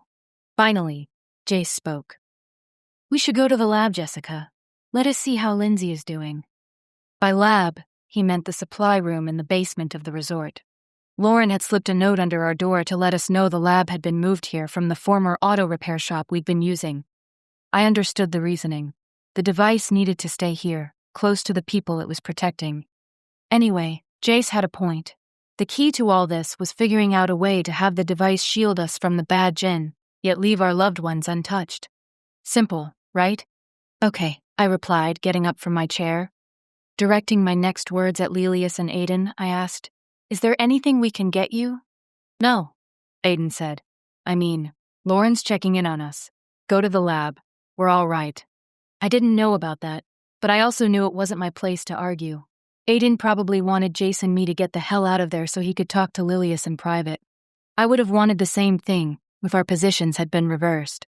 Take care, Jace said quietly as we left the room. Whether those words had been addressed to Aiden or Lilius, I couldn't be sure. Unfortunately, Lindsay didn't seem to be doing much of anything when we showed up. She sat at what had probably been the facility manager's desk, the box in front of her. There were tools scattered around, but it didn't look to me as if she'd been using any of them. She was alone, too. Maybe her Djinn was too exhausted to remain with her, and obviously Aiden wasn't going to be helping anyone out for a while. No sign of Ebony, or of Kelly or Randall, the other two who'd volunteered for mad scientist duty. Look good, huh? I asked, noting Lindsay's glum expression. She startled slightly at the sound of my voice. Apparently, she'd been very far away. Worse, probably. With a sigh, she rolled her chair away from the desk and got up. I've been sitting here and staring at that thing for, an hour. I know I need to crack it open if I'm ever going to start figuring it out, but I just can't. her big green eyes fastened on mine, worried, helpless. That probably bothered her just as much as anything else. I doubted Lindsay had ever felt helpless in her entire life. Well, at least not until the heat came along. "Why can't you?" Jace asked. He stood next to me, regarding her calmly. I knew that it was difficult for him to be in the same room with the device, but you'd never know it to look at him right then. Because it's the only thing keeping us safe right now, isn't it? With a nervous gesture very unlike her, she shoved a piece of dark blonde hair behind one ear. If I start fiddling with it, I could break it, and then we'll be even worse off than we are now. Well, I couldn't argue with her there.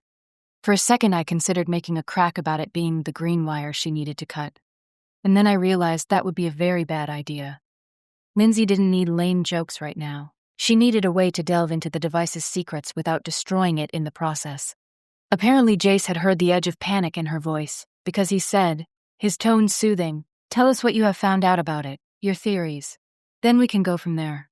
His words seemed to have some effect, because she let out a small breath and nodded, some of the tension leaving her jaw.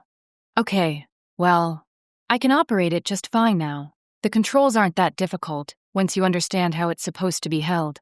And really, it is sort of a set-it-and-forget-it kind of contraption, unless you're actively trying to inflict hurt on the Djinn nearby." Jace winced at that comment. I remembered how Miles Odekirk had been playing with the device when the group from Los Alamos invaded my house. It hadn't been his first field test. That must have occurred when they captured Natila. And so I realized the scientist had been manipulating the box to see what kind of effect the various levels of intensity would have on a Djinn, rather than maintaining the device at one particular setting and hoping for the best. "Sorry," Lindsay said, apparently noticing the pained expression Jace currently wore. "I keep forgetting how rough that must have been for you. I mean, here we've got it set at the lowest level we can use and still have it do anything useful. But they weren't that nice about it in Los Alamos, were they?" "In general, no."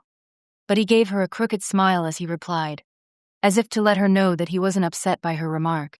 She seemed to get the message, because she smiled a little in return.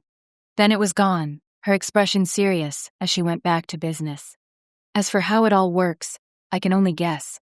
Like I try to keep telling everyone, I was an engineering student, not a physicist. But I figure everything in the universe is energy at its most basic level. All things have their own energy signatures. So my best guess is that the guy who created this thing?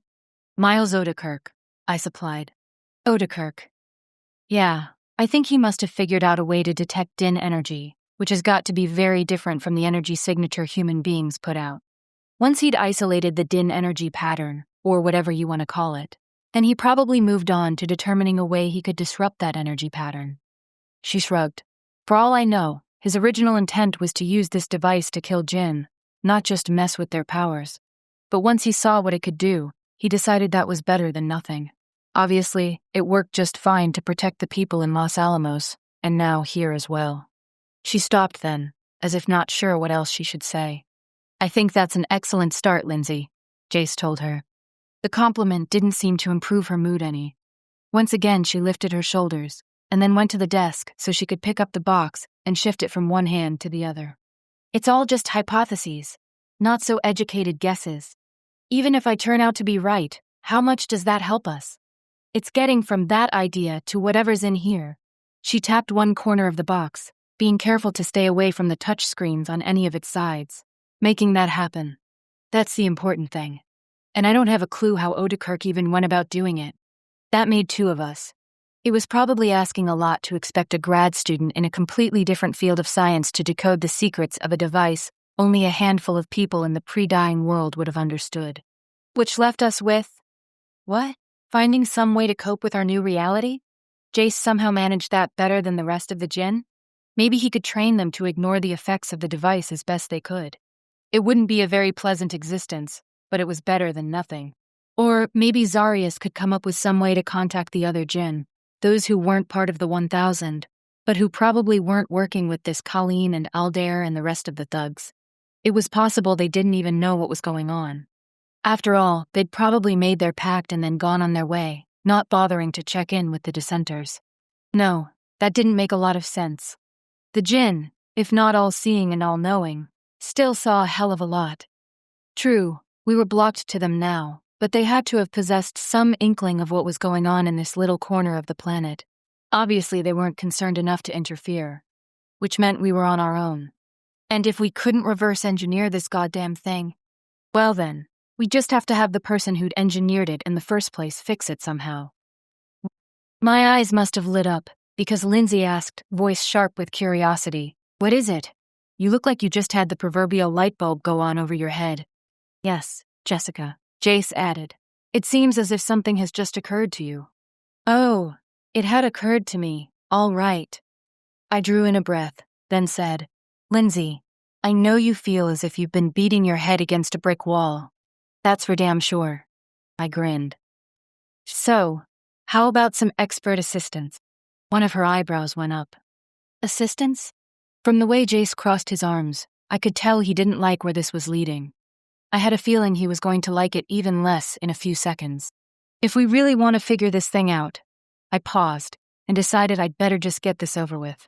"Then we'll have to go back to Los Alamos and kidnap Miles Odekirk." Chapter 5. Both Lindsay and Jace were staring at me as if I'd suddenly lost my mind. Maybe I had. But now that I'd thought of it, the solution seemed clear enough. We couldn't expect Lindsay to come up with a solution to our problem, even if she'd been a graduate student in physics rather than engineering. Having her attempt to ferret out the workings of such an arcane device would be like asking me rebuild the solid fuel boosters on a rocket just because I'd helped my father once unclog the fuel injection system on the car he'd owned before he bought the Cherokee. At last, Jace spoke. "Beloved, such a scheme couldn't possibly work. While I agree that the man who invented this device is the best person to modify it, there is no way we could safely return to Los Alamos, let alone manage to sneak in and abduct Miles Odekirk. Don't you remember how many guards were stationed at the labs there?" Unfortunately, I remembered all too well. Nothing like the complement of men who'd probably watched over the facility before the dying had swept away most of the world's population, but still enough that getting in there undetected wouldn't be easy. Lindsay seemed to find her voice as well. "And it's more than 60 miles from here to Los Alamos. 60+ miles of being completely unprotected against the road Djinn, since you'd have to leave the device here to make sure everyone else was safe." "I know," I replied.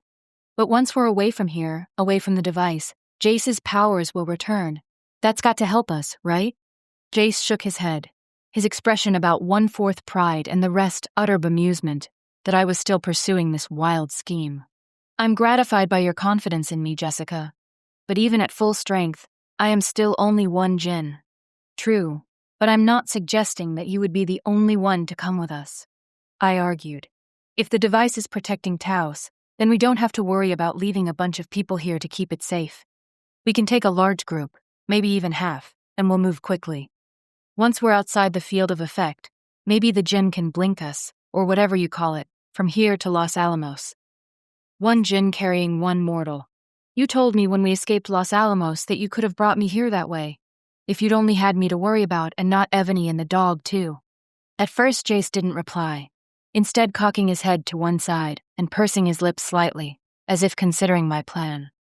That seemed to be Lindsay's cue to cut in. "You're not seriously thinking about this, are you?"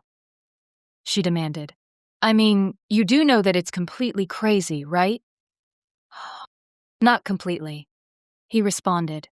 His tone was serious enough, but something about the way one corner of his mouth twitched told me he was willing to entertain the idea. "Believe me, if there were a better alternative, I would gladly pursue it, but I'm fairly certain there isn't." She folded her arms and glared at both of us.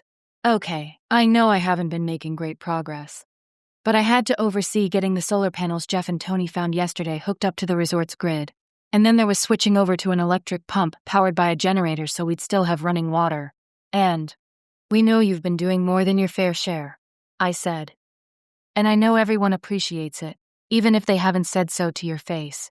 But be honest with me. Would you be any farther along with the device, even if you didn't have to do all that additional stuff?" A long, long pause. Her eyes wouldn't quite meet mine, and at last she shook her head, defeat clear in the slump of her shoulders. "No. I'm afraid to open it up, Jessica. I can't break it, or we'll all be dead. I was probably glad of all the distractions, just because they gave me an excuse to not work on this thing. In fact, I only came down here a while ago because Lauren more or less told me I had to. that everything else was being handled for now. We all can do only what we can, Jace said then. You included. Jessica's plan may sound insane, but we must move forward somehow, and I know that my fellow Djinn will not be content to let the status quo continue for any longer than is strictly necessary. Turning on the device saved us all, and was necessary, but in its present configuration, it will also end up destroying us. A shiver went through me at his words. I supposed I'd been telling myself that the Djinn would learn to manage somehow, would get by until we could discover a better solution. But recalling the ways Ahyrus had looked earlier made me realize now that we didn't have as much time as we'd thought. He had to be very strong, or he wouldn't have been made the leader here. But his innate strength obviously wasn't enough, not when it was being destroyed in small, soul-crushing increments. Jace's only advantage was that he'd had weeks to get accustomed to the device and its effects on him, had been subjected to it at much higher levels, and therefore had built up a slight tolerance. Even that tolerance wouldn't protect him completely. I'd seen for myself how easily tired he became, how his mouth would go taut with pain when he thought I wasn't looking. No, this couldn't continue. We had to take the risk. Lindsay seemed to get it as well, because she nodded. Maybe you're right. I know it's just awful to see Rafi the way he is right now. Maybe that's why deep down, I've been almost glad that I've been so crazy busy. I can tell him to stay in bed and rest, and then I don't have to see him looking like a shell of himself. That's one devil of an invention that Miles Odekirk cooked up. I know, I said grimly. So maybe it's time to make the devil pay. Zarius didn't offer much in the way of protest when we went to him with our scheme. Sitting in his chair, he listened quietly, then said, If you can find enough Djinn and their chosen to go on this expedition, at least 10 of each, then I suppose it is something we should try. As it turned out, 10 of each was a very low estimate. I couldn't blame the Djinn. It was a risky plan, but I got the feeling that most of them were more than willing to take that risk if it meant a few hours or even days of being away from the influence of Miles Odekirk's device. And the chosen went along with it because they wanted their Djinn back the way they'd been before all this began. This post-dying world was frightening enough without having the person who'd been protecting you the whole time more or less down for the count. In the end, we had 20 Djinn and their chosen. Because none of the Djinn were certain how quickly their powers would bounce back, we made the collective decision to drive to Los Alamos, rather than rely on magic that might or might not fail us at a critical moment. Lauren helped Jace and me with the final selections for the raiding party, just because she knew this group and their strengths and weaknesses far better than I did. Her own Danny was going, since he apparently had been quite a warrior back in the day, before he decided he'd rather be a lover than a fighter. But Lauren would stay behind, since Arius needed her. Besides, she told me frankly, I'd be worse than useless on a trip like this. I don't know how to shoot a gun, if a gun even works on a Djinn, and I'd just be in the way. Might as well stay here where I can be of some use. I actually didn't know whether bullets would have any effect on a Djinn, either, but I figured I'd find out if I had to. The person who surprised me was Evany. She confronted Jace and me in the hallway as we were headed back to our suite once the final kidnapping party had been selected. Her arms were crossed, and I could tell from the determined jut of her chin that this was one discussion I wouldn't be able to avoid. I'm going too, she announced, and I blinked, then sent an uncertain glance up at Jace. Being Jace, he came to my rescue at once. We appreciate the offer, Evany, but this is going to be a dangerous expedition. Are you a trained warrior? Of course I'm not. She retorted. I'm a former cocktail waitress who also knows how to wrench on cars. But it's not as if Jessica used to be in special forces or something. I opened my mouth to defend myself, but Jace beat me to it. True, but her father was a policeman and trained her how to shoot and fight. Also, she's been inside the Los Alamos labs and can help guide us to where Miles Odekirk might be working. I've been there too, Evany began. In one building, on one occasion. We appreciate what you want to do, but there are important things to do here as well. Oh, what? Her dark eyes were blazing. Change the oil in one of the trucks? Bring Zarius his hot chocolate? You can't stop me from going. If you won't give me space in one of the vehicles, I'll just hotwire one and follow you. She probably could, too. And would, unless Lauren had a couple of the guys who were staying in Taos hog-tie her and lock her in her suite. It's not safe for you, Jace told her. And it's safe for the rest of you? Sounds you're all taking a pretty big risk. His expression was grim, but also sad, as if he knew he was about to tell her something she really didn't want to hear. Yes, we are. But once we're away from the field that device projects, our powers will return to us. That also means our chosen will heal more quickly if they are attacked. Ebony, you will have no such protection, because Natila is gone. That sort of bond only exists between the Djinn and their chosen. Do you understand why you must remain here? While Jace was speaking, Ebony had stood very still, her eyes going narrower and narrower. What I didn't see was any sort of surprise or shock in her expression, as if she'd already guessed that with Natila gone, she had none of the supernatural protections the rest of the chosen enjoyed. And when she spoke, her tone was flat, unyielding. No. You say your powers will come back, but I saw how wiped out you were after we left Los Alamos. There's no guarantee all you Djinn will just bounce back right away once we're out of here. I mean, that's why you're driving instead of just blinking over there, right? He gave her the smallest of nods. You're speaking of my condition as I was, after being subjected to the device's effects for weeks and weeks, he replied gently. The Djinn here will have only experienced it for a few days, and those at its lowest viable setting. It is not the same situation at all. To my own surprise, I found myself cutting in then. If you're really determined to go, Ebony, then you're right. There probably isn't much we can do to stop you.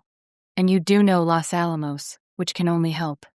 I guess all I can ask is that you stick close to someone who can help protect you when the shit hits the fan. Maybe Danny. Lauren isn't going with us, so he won't be worrying about her. I don't need anyone looking out for me. But you do, Jace interrupted, although his tone was gentle. His voice sounded in my mind. Are you sure, Jessica? Yes. She'll come anyway, no matter what we do. At least this way, she'll be with the main group and will stand a better chance. Do you really want to run the risk of her following us to Los Alamos and getting jumped by those same bastards who mutilated Aiden? The slightest tremor went through him. I doubted that Ebony even noticed it, but he was standing right next to me. I could tell my reminder about the fate of the hunting party was not something he wanted to think about. To tell the truth, I really didn't want to think about it either, but it was important that we always keep in mind what we were up against. And right then, I began to suspect that we were up against even more than we'd originally thought. We still had no clues as to what had happened to the chosen who'd first gone to investigate Los Alamos. Now, though, after seeing what this Kaleem and his gang had done, I very much feared that those four had been taken, or killed, or worse. You do need someone, Ebony, Jace said, his tone a bit firmer.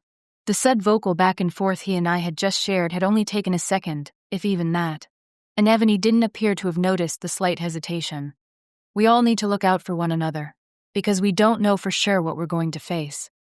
We could be attacked the second we're beyond the barrier created by Miles Odekirk's device, or somewhere out on the highway. We could make it all the way to Los Alamos, succeed in taking the scientist, and still be ambushed on the way back here. Many, many things could go wrong. You have never seen the Djinn in battle, and I sincerely pray you never will. But if it comes to that, you would do well to have someone looking out for you. Ebony paled slightly. Jace had never raised his voice, had sounded calm and unruffled during this entire speech, but his meaning struck home nonetheless. In fact, it scared me more than I wanted to admit. Unlike Ebony, I'd seen with my own eyes the beginnings of one of those attacks. The swirling darkness, the feeling of utter oppression. What it would be like once it got close enough to be personal. Well, that was something I'd prefer to avoid. The group that had attacked Clay and Aiden and Martine had been small, only 10 or so, according to Aiden. Our own expedition would have twice that many Djinn, and an equal number of us humans. I hoped that would be enough. Because if the Djinn came against us with the sort of force I'd seen swirling in the heavens over Taos just the morning before, it was my turn to shudder. Okay, Ebony said, her tone quite altered. Now she sounded shaken, as she should be. I'll talk to Lauren and Danny, see if he's okay with playing babysitter for me. But I'm going either way, she added with a flash of her old defiance. As you must, Jace replied. Although I'm fairly certain Danny will be more than happy to make sure you come to no harm. Jace was right about that. Both Danny and Lauren agreed that if Ebony insisted on coming, then he should stand in as her Djinn, since Natila was now lost to her. And after that, the preparations moved ahead faster than I would have thought possible. We'd leave that evening soon after the sun set. since going in under cover of darkness seemed to have a slightly higher chance of success than just strolling in with the sun blazing overhead. 10 vehicles, each with 2 humans and 2 Djinn, except Danny's SUV, which would also carry Ebony. As much firepower as we could scrounge within the mile radius of our current safe zone. That actually turned out to be a lot more than I would have thought, but it seemed as if almost every household we visited had at least a rifle or a shotgun. There was good hunting in the countryside around Taos. And will this actually help? I asked, my tone dubious, as I hefted the shotgun Jace had set aside for me. I mean, we're not exactly hunting rabbits. He didn't smile. Bullets will not kill a Djinn, but they can slow them down. Hit them enough times, and they'll be forced to retreat so they can heal. Of course, when they do come back, they'll be angrier than ever, but I got the point. If you were going to pump a din full of shotgun shells, you'd better make damn sure you were safely back within range of one of Miles Odekirk's squirrely little boxes before that din came after you, breathing fire. Literally. Still, it meant we had more of a fighting chance than I'd originally thought. And it wasn't that far to Los Alamos. An hour and a half, maybe 2, depending on the road conditions. Luckily, it hadn't snowed for quite a while now, so the highways should be clear enough.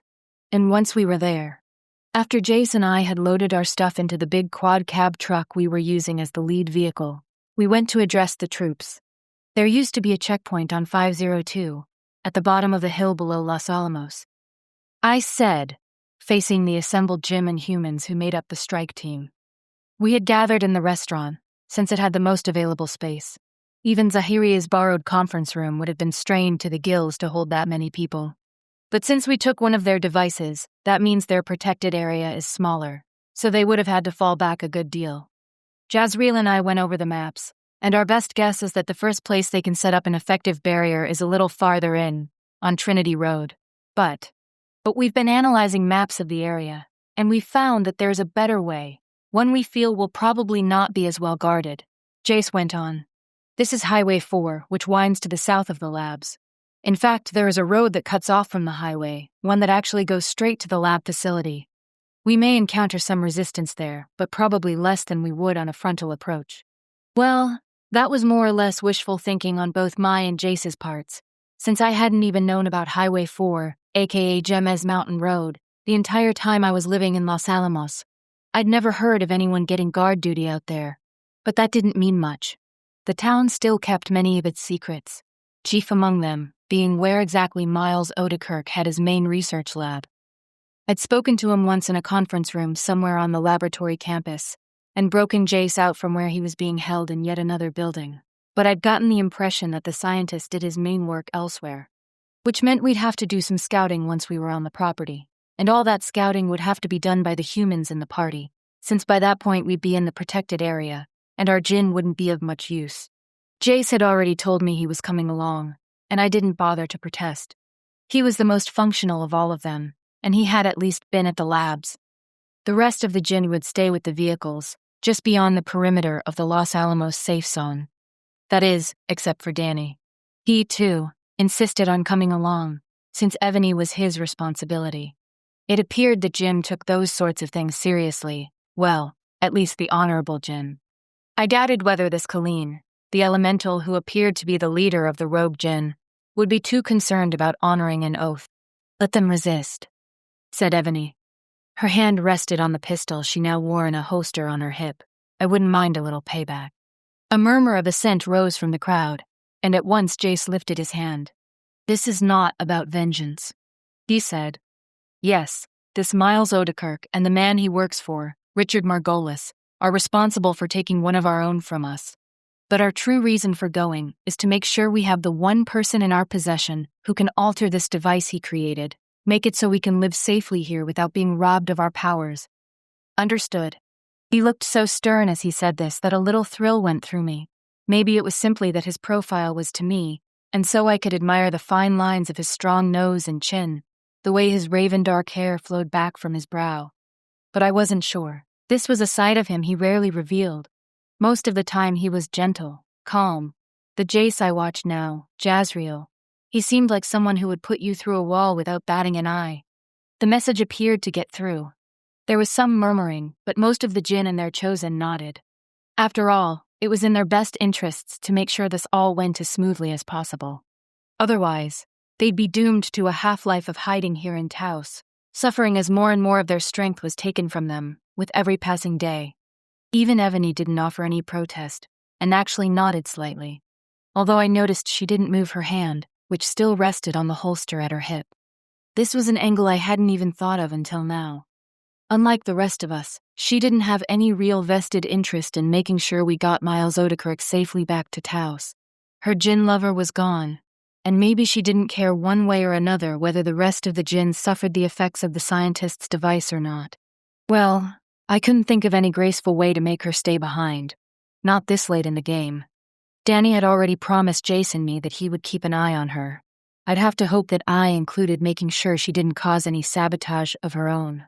Now, though, the sun was almost below the horizon. In less than an hour, we'd be setting out with only some AAA maps we'd scrounged from the concierge desk to guide us. No more days of having satellite-guided navigation direct you from point A to point B. We'd have to do this on our own. And it would be dark. Very dark. Right then, I questioned the wisdom of doing this at night. True, the darkness would prevent the Los Alamos people from seeing us coming, but driving in the dark seemed to be giving the robed Djinn an open invitation to pick us off at their leisure. I almost began to say something, but then I looked out at the 40 people gathered there in the dining room. Human and Djinn, with every hair color ranging from jet black to palest blonde, all beautiful in their own way. All tense, yet determined. They were ready to go now, and delaying another night would only weaken our Djinn that much more. 3 of the trucks, including the one I would be driving, had those million candle-power off-road lights mounted on their roofs. Those would do a lot to dispel the darkness. We'd have to turn them off once we crossed from Highway 4 onto Pajarito Road. But in the meantime, they'd be our beacons, our shield against the night.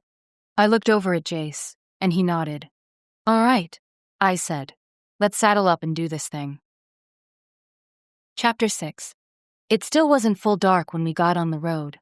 The faintest muddy orange glow lingered on the western horizon, and only the brightest stars had begun to come out. That made me feel a little better, although once we crossed the invisible line that marked the edge of the safe zone, and I saw Jace sit up straighter in his seat and let out a harsh breath, I couldn't help shivering a little. Not for his pain. He'd told me it hurt to move through the field, but that only lasted a second. And once he was on the other side of it, he'd be able to bounce back quickly enough. No, my shiver came from the realization that out here beyond the field, there was nothing to protect us, except each other. We twisted and turned down Highway 68, taking it easy on the curves, where black ice from the past few days' snowmelt might still be lurking. I forced myself to concentrate on the road, on the reflective paint guiding us along the dark highway. If I did that, then I couldn't look up every few seconds, expecting the clear skies to start roiling and hundreds of Djinn to rain havoc on us. Although I'd thought I'd kept myself steady enough. I felt Jace's hand on my knee, then heard his voice in my head. "How are you?" "Okay. Scared." "Why haven't they attacked us?" A pause. Then he replied, "We may seem all-seeing and all-knowing to you, but in truth we are not. They may be occupied elsewhere, or perhaps they're merely waiting for us to reach the flatlands." Well, that was reassuring. I pulled in a breath. Here's hoping it's bingo night in Djinnland then. He chuckled. "Yes, I will hope for that too." In the back seat, our passengers, a Djinn named Azael and his chosen, a guy around my age, Travis Padilla, were silent. Maybe they were having the same sort of mental convo that Jace and I had just shared. Or maybe they were just remaining wary and on guard. Travis with his hands wrapped around the rifle he'd been given when we passed out the weapons. At least he looked as if he knew how to handle it, unlike a few of the chosen on our team. With any luck, they'd never have to use the guns we'd assigned them. We came out of the mountain pass that led up to Taos and down into Hispaniola. One good thing about the Djinn-caused apocalypse and its accompanying population drop. At least we didn't have to stop and wait at every signal as we went through the town. No, we cruised along at a steady 45 miles an hour, slowing occasionally to avoid vehicles abandoned in the middle of the road.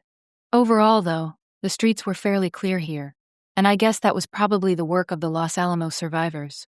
Hispaniola was much closer than either Santa Fe or Taos, and so they must have begun their vehicle collecting project here once they'd gone through what was available in Los Alamos itself. Again, I tensed. After all, Jace had just mentioned the possibility that the Djinn might have been waiting to attack until we got out here. Nothing stopped us, though, and I glanced over at him. What do you think? I don't know. His mental voice had been sounding stronger and stronger the farther we got away from Taos, and I could see that he sat up very straight in his seat, his gaze fixed on the road ahead of us. Although he'd never explicitly come out and said it, I'd always gotten the impression that Djinn could see better in the dark than us mere mortals. That is, if they were going to attack, this would be the perfect opportunity.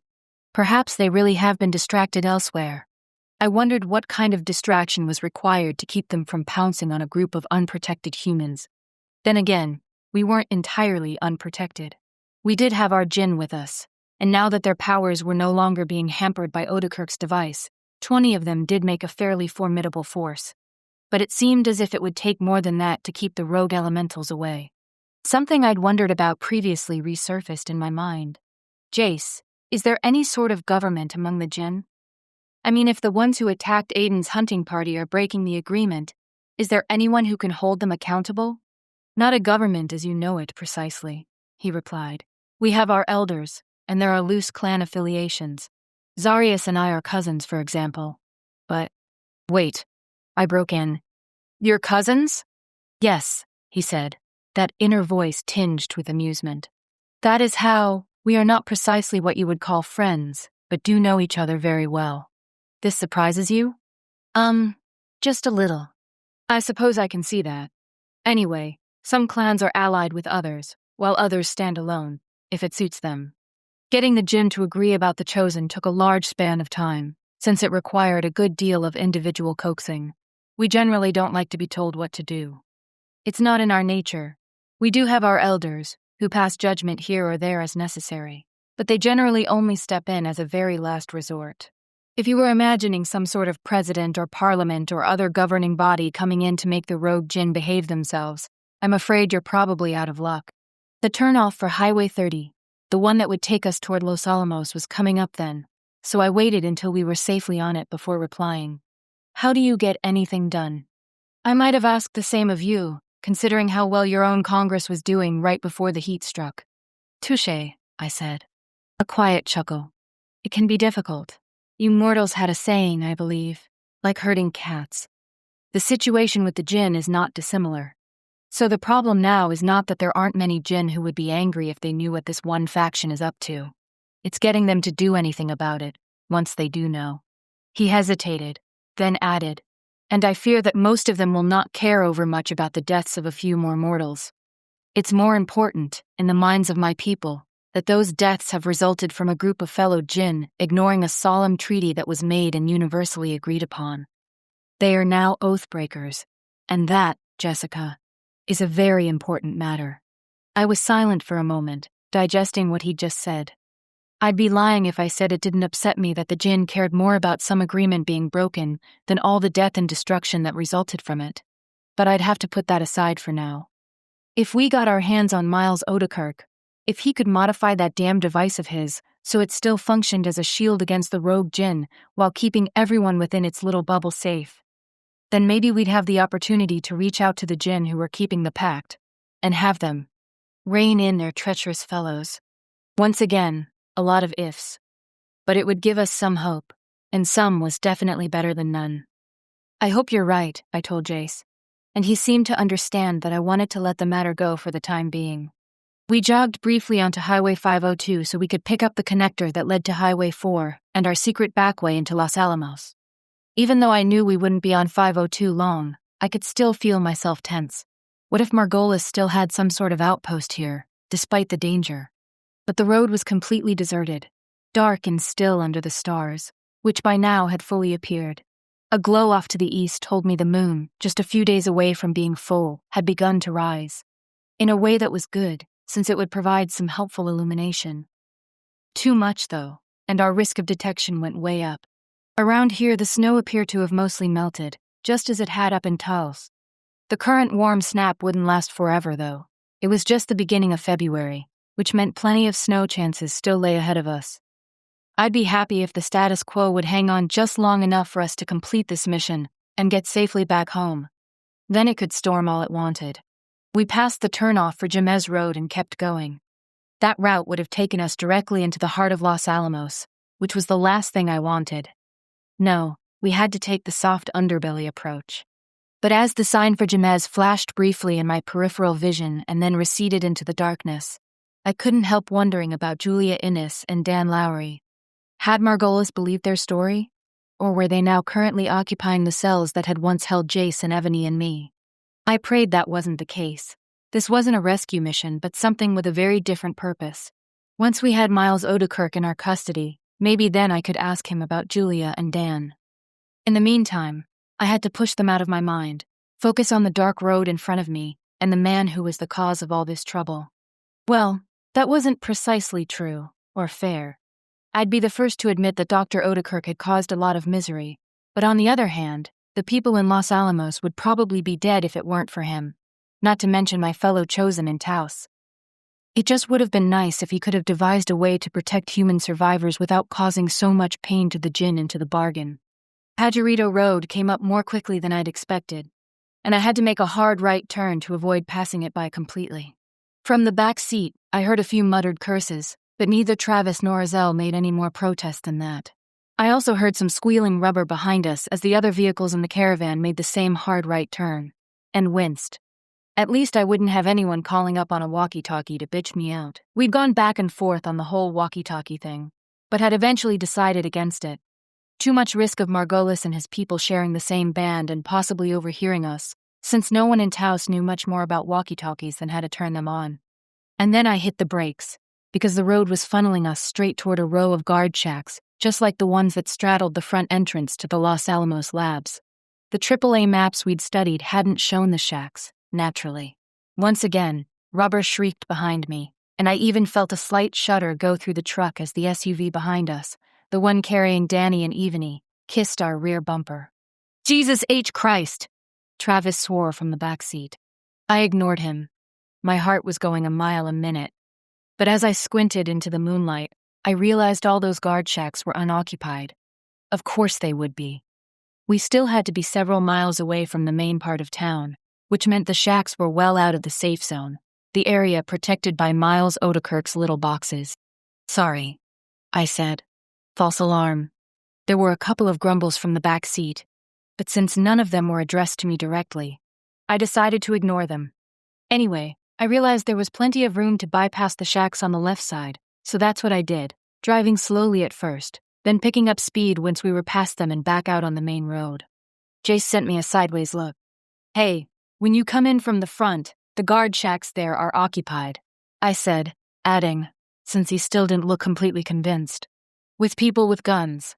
Then, I fear that when I was brought to the labs, they placed a bag over my head, so I was in no position to see anything. I'd forgotten about that, or at least had pushed it to the back of my mind so I wouldn't have to think about it. I'm sorry. It's all right. It wasn't your fault. Since I didn't know how to respond to his comment, I drove on in grim silence.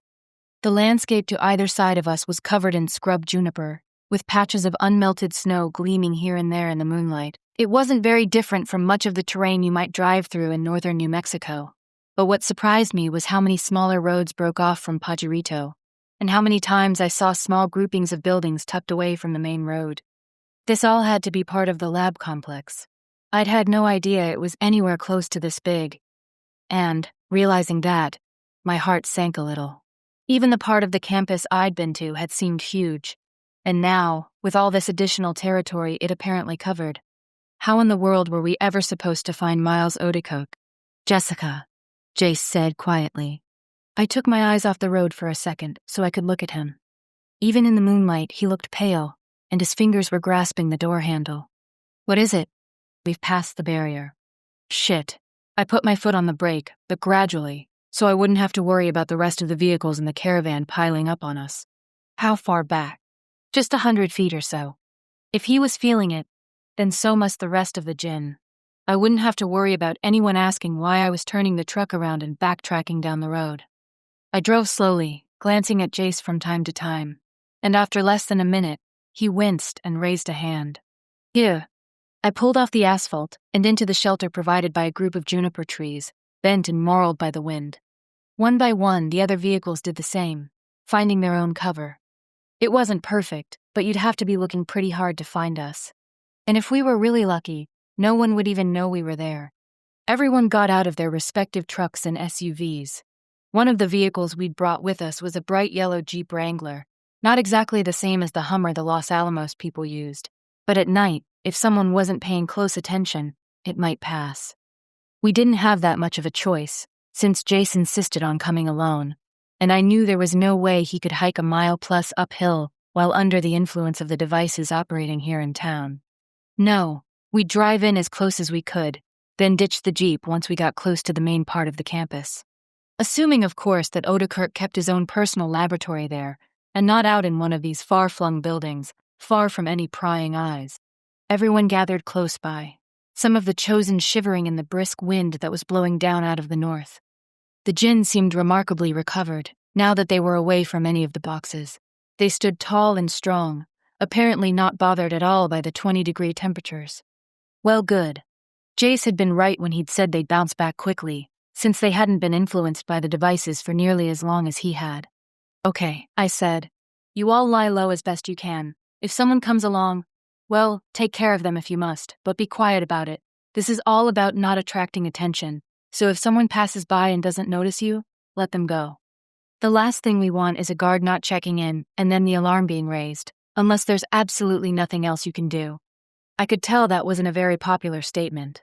Despite their apparent agreement back in Taos that this trip was not about revenge, I could tell that some of the Djinn and their chosen were just itching to take a piece out of the Los Alamos group. But we had to do everything we could to avoid notice. If someone drove by but didn't see the vehicles more or less hidden here in this forsaken little thicket, then our people would have to let them go. So I stood there, arms crossed, staring at them all with what I hoped was a close approximation of the flat, dark-eyed stare my father used to level at the lowlifes he dealt with as a cop. And eventually, they all looked away. Zoharius had put me in charge, and it seemed Djinn and their partners were willing to follow my lead. For now, anyway. Danny stepped forward, Ebony a few feet behind him. The last person in the strike team was a young man named Ethan, and he slipped into place behind Ebony. He'd worked as a bodyguard in the time before, and had the muscles to prove it. Maybe it would have made more sense to have them ride with us all along, but I got the distinct impression that Ebony hadn't wanted to spend any more time in my company than was strictly necessary, which was why they'd driven in the SUV directly behind us on the way here. Now, though, there were no alternatives. It would be the 5 of us in that Jeep. I had to hope that was enough. Ready? I asked, more a formality than anything else. They really didn't have the option to back out this late in the game. And they didn't. Both Ebony and Danny nodded, then followed Jace and me over to the Jeep. Standing by it were a Djinn woman I didn't know, and a man who appeared to be pushing the limit of what the Djinn deemed acceptable as a partner. I couldn't guess his exact age, but he didn't appear to be in the 25 and under crowd. Even in the moonlight, there were visible laugh lines around his eyes, but he was still movie star handsome despite that, with black hair and a good strong nose. The unknown man handed me the keys. Take good care of her. She got me all the way from Roswell to Taos. I will, I promised, and I meant it. He seemed attached to the Jeep, and I couldn't really blame him. I was still mourning the loss of my father's Cherokee. The only thing that reassured me at all was that the Los Alamos people were too respectful of good wheels to have done anything terrible to it. Most likely they'd turned it over to someone else in the community for their private use. I turned toward Jace and Danny, and Ebony and Ethan, all of whom waited a few feet away, watching me expectantly. Let's go. None of them protested, not that I'd expected them to. I got in the driver's seat, Jace beside me, and even and Danny and Ethan climbed into the rear. The controls were laid out a little differently than in the Cherokee I was used to, but not so much that I thought I'd have any trouble piloting the unfamiliar vehicle. We all buckled ourselves in, and I raised a hand toward the assembled group as we pulled away. That was more bravado than anything else. I was scared shitless, scared that we'd be caught, scared that I might actually have to use the Beretta 9mm strapped to my hip. And, most of all, scared that I wouldn't be able to track down Miles Odekirk and would end up driving around in circles before returning to the waiting group of Djinn and Chosen with my tail between my legs. Jace shifted in his seat, so he was more or less facing me. You have a plan? I knew that he spoke aloud, so Danny and Ebony and Ethan wouldn't feel left out. Sort of. While it's possible that Odekirk's lab is in one of these outbuildings, I think it makes more sense that he'd be somewhere toward the center of the facility. Every other place we met up was near there, not out here in the middle of nowhere. Say what you want about the guy, but he was efficient. He didn't seem like the type to be driving half a mile just to go from one lab to another. That does make sense. Danny agreed. He was sitting on the edge of his seat, apparently ignoring the safety belt. Even though we were now back in the zone of influence of Miles's devices, Danny didn't seem particularly affected. I remembered then how he'd volunteered to be one of Lindsay's guinea pigs during her tests with our own stolen box. It seemed plausible enough to me that he'd built up his own tolerance, even if it wasn't quite as strong as Jace's. Which building do you think he'll most likely be in? I bit my lip. Definitely not the warehouse where Jace and Attila had been waterboarded, and where Attila had met her death. Neither did I think it was the building where the two Djinn had been held captive for a brief period. No, my gut was telling me that Miles Odekirk had set up his private lab in the same place where we'd first met, where he'd drilled me about my presence in Los Alamos, attempting to discover whether I'd had an ulterior motive. So of course I did, although he hadn't found that out for several more weeks. Still, I thought that busy as he was, he wouldn't have wanted to waste any more time on me than was strictly necessary, and so he'd interrogated me in the same building as the one where he did all his work. All right, maybe that was stretching things a bit.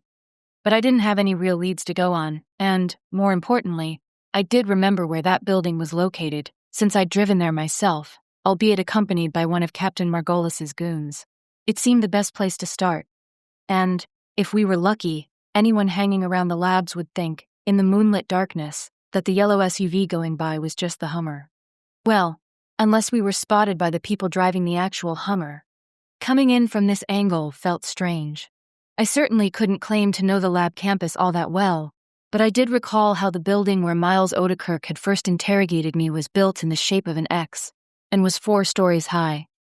There couldn't be that many structures here with that exact same height and layout, could there?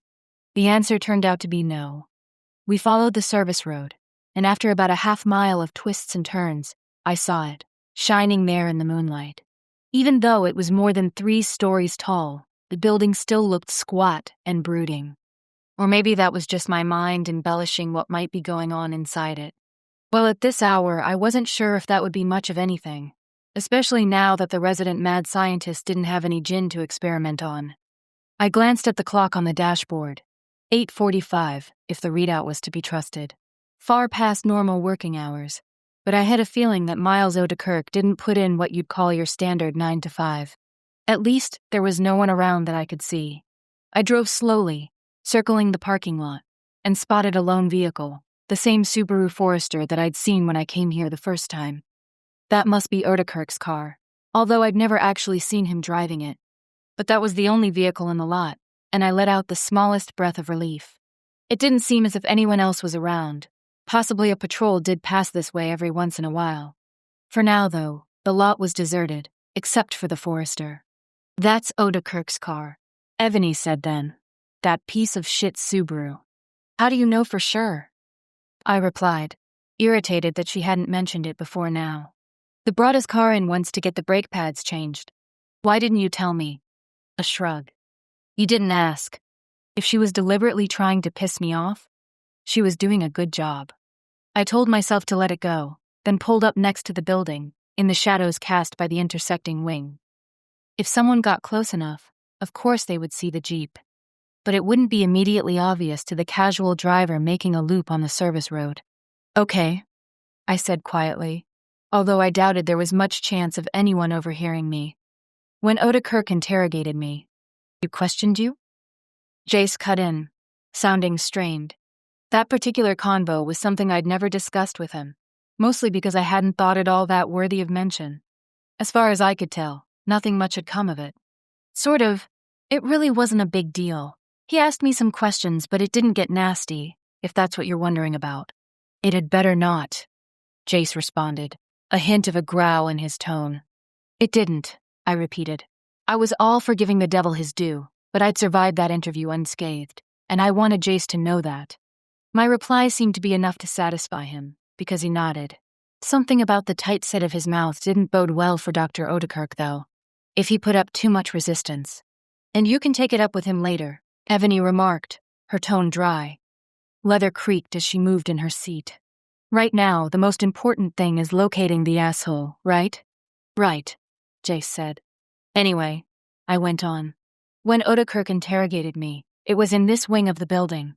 I pointed through the windshield, in case anyone had any problems identifying which wing I was talking about.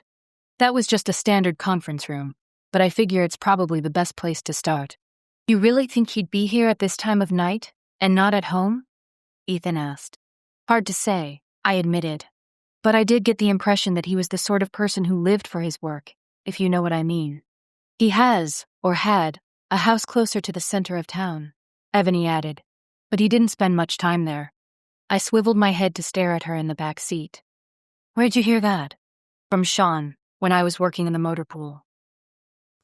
My irritation flared higher. Part of me wanted to snap at her for withholding what could be vital information, but we really didn't have time for that. Fine. So I'm guessing we have a better than average chance that he might be working in this building somewhere. Or I could be completely off base and he could have his actual lab somewhere back down the side of the hill. But we're here now, so we might as well investigate. We'll just start with the most likely scenario and work outward from there. Got it, said Ethan, opening the rear door so he could extricate his oversized frame from the back seat. I couldn't really blame him. It had to have been pretty cramped with the three of them back there. Ivani and Danny followed suit, so I got out as well, Jace only a second or two behind me. The wind caught me as soon as I exited the vehicle. Down in that sheltered copse where the rest of the Chosen and Djinn waited for us, the night hadn't felt so cold, but up here the wind had a definite bite, even if it wasn't quite as cold as the night I'd approached this building to rescue Jace. What a boondoggle that had been. I had to hope that history wouldn't repeat itself tonight. The first time I'd come here, the exterior door had been unlocked, but that had been in full daylight. I couldn't expect the same thing now. Even so, I experienced a stab of disappointment as Ethan put his hand on the door handle and attempted to push it. Locked, he said briefly. A mile down the hill, that wouldn't have been a problem, as either Jace or Danny could have made short work of that lock. Here, though, they were mostly around to lend moral support. Or rather, Jace refused to leave my side, and Danny had been expressly tasked by Lauren to watch out for Evany, so here we were. But there was Ethan. Without hesitating, he pulled a pistol from where he had it jammed into the waistband of his pants, then shot at the door handle. It fell onto the ground, leaving a smoking hole behind. Someone could have heard that, Evany said severely. Ha ha ha ha ha. Ethan only shrugged. Did you have a better idea? Of course she didn't, so she settled for sending him a scathing look before pushing the door inward. With her free hand, she pulled out her own pistol. Let's go, she said in a whispered hiss. I thought the whisper was sort of unnecessary, considering that Ethan had already shot up the door. But we did need to get moving. I left my pistol in its holster, since I figured Evany and Ethan were doing a decent enough job of providing armed cover. Anyway, while there were guards stationed at this facility, there had never seemed to be more than a few at any given time, except when I'd been caught trying to break Jace out of here. The place definitely seemed deserted enough tonight. You'd have thought that gunshot would have been enough to bring people running, but we didn't see anyone else as we moved down the corridor, working in tandem to open the doors and make sure that Miles Odekirk wasn't hiding in any of the chambers we passed.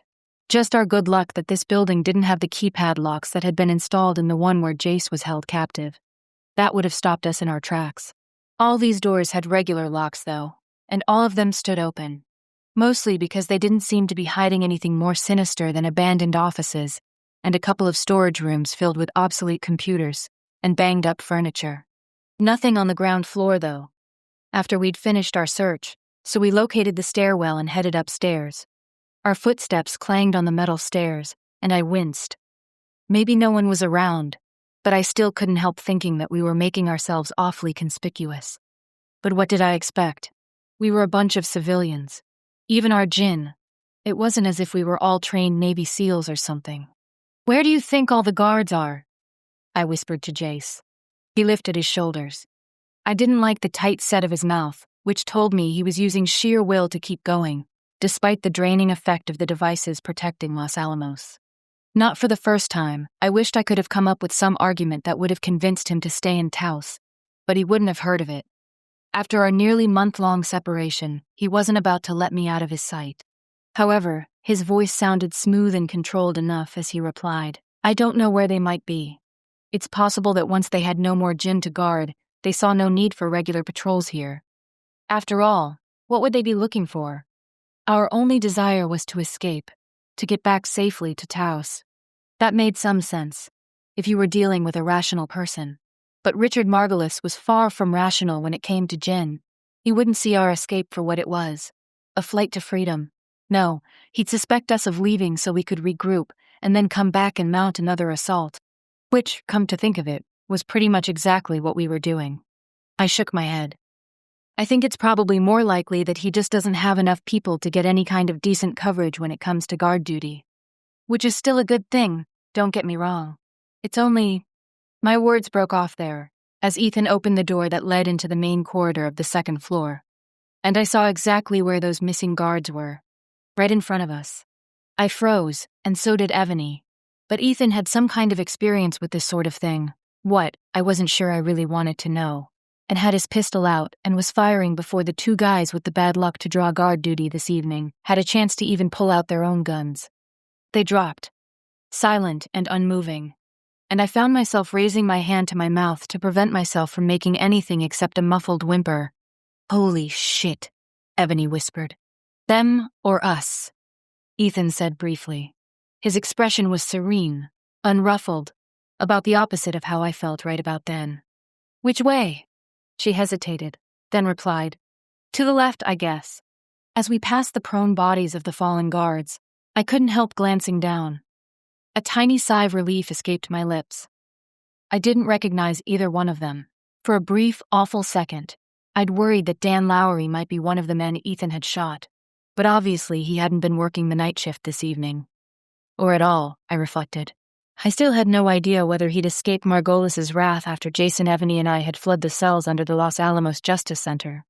All the doors we tried were unlocked, opening into offices and meeting rooms, and, here and there, what used to be small labs, with banks of tables and computers and oscilloscopes and other equipment I couldn't even identify. Every one of those rooms was empty, and I forced myself not to let out a sigh of frustration. We doubled back, passing the fallen guards. I hated to look at them, hated that we'd had to resort to violence to keep ourselves safe. All right, grabbing Miles Odekirk and hauling him out of here would be its own form of violence. But our intention wasn't to hurt him, only to get him to help us. Maybe we could have subdued those guards without shooting them. Unfortunately, Ethan hadn't really given us that option, and I didn't have the time or the energy to upbraid him for his impulsive, deadly actions now. At the far end of the hall was a set of double doors. There had been a similar set on the other side of the building, hiding one of the labs we'd discovered. It was probably too much to ask that Odekirk might be working in the room beyond those doors, but I found myself whispering a little prayer anyway. Please let this be the one. Ethan nodded at Evany, and she pushed the door open as he whipped around, gun out. Danny followed, then Jace, with me bringing up the rear. As in the first lab we'd found, this one was crowded with equipment. Multiple computers, their flat screens showing what looked like 3D modeling programs, and scrolling banks of code. Oscilloscopes, and tables filled with bits and pieces of what looked like junk, but which I guessed must be the components for more devices. Unlike that first lab, however, this one was occupied.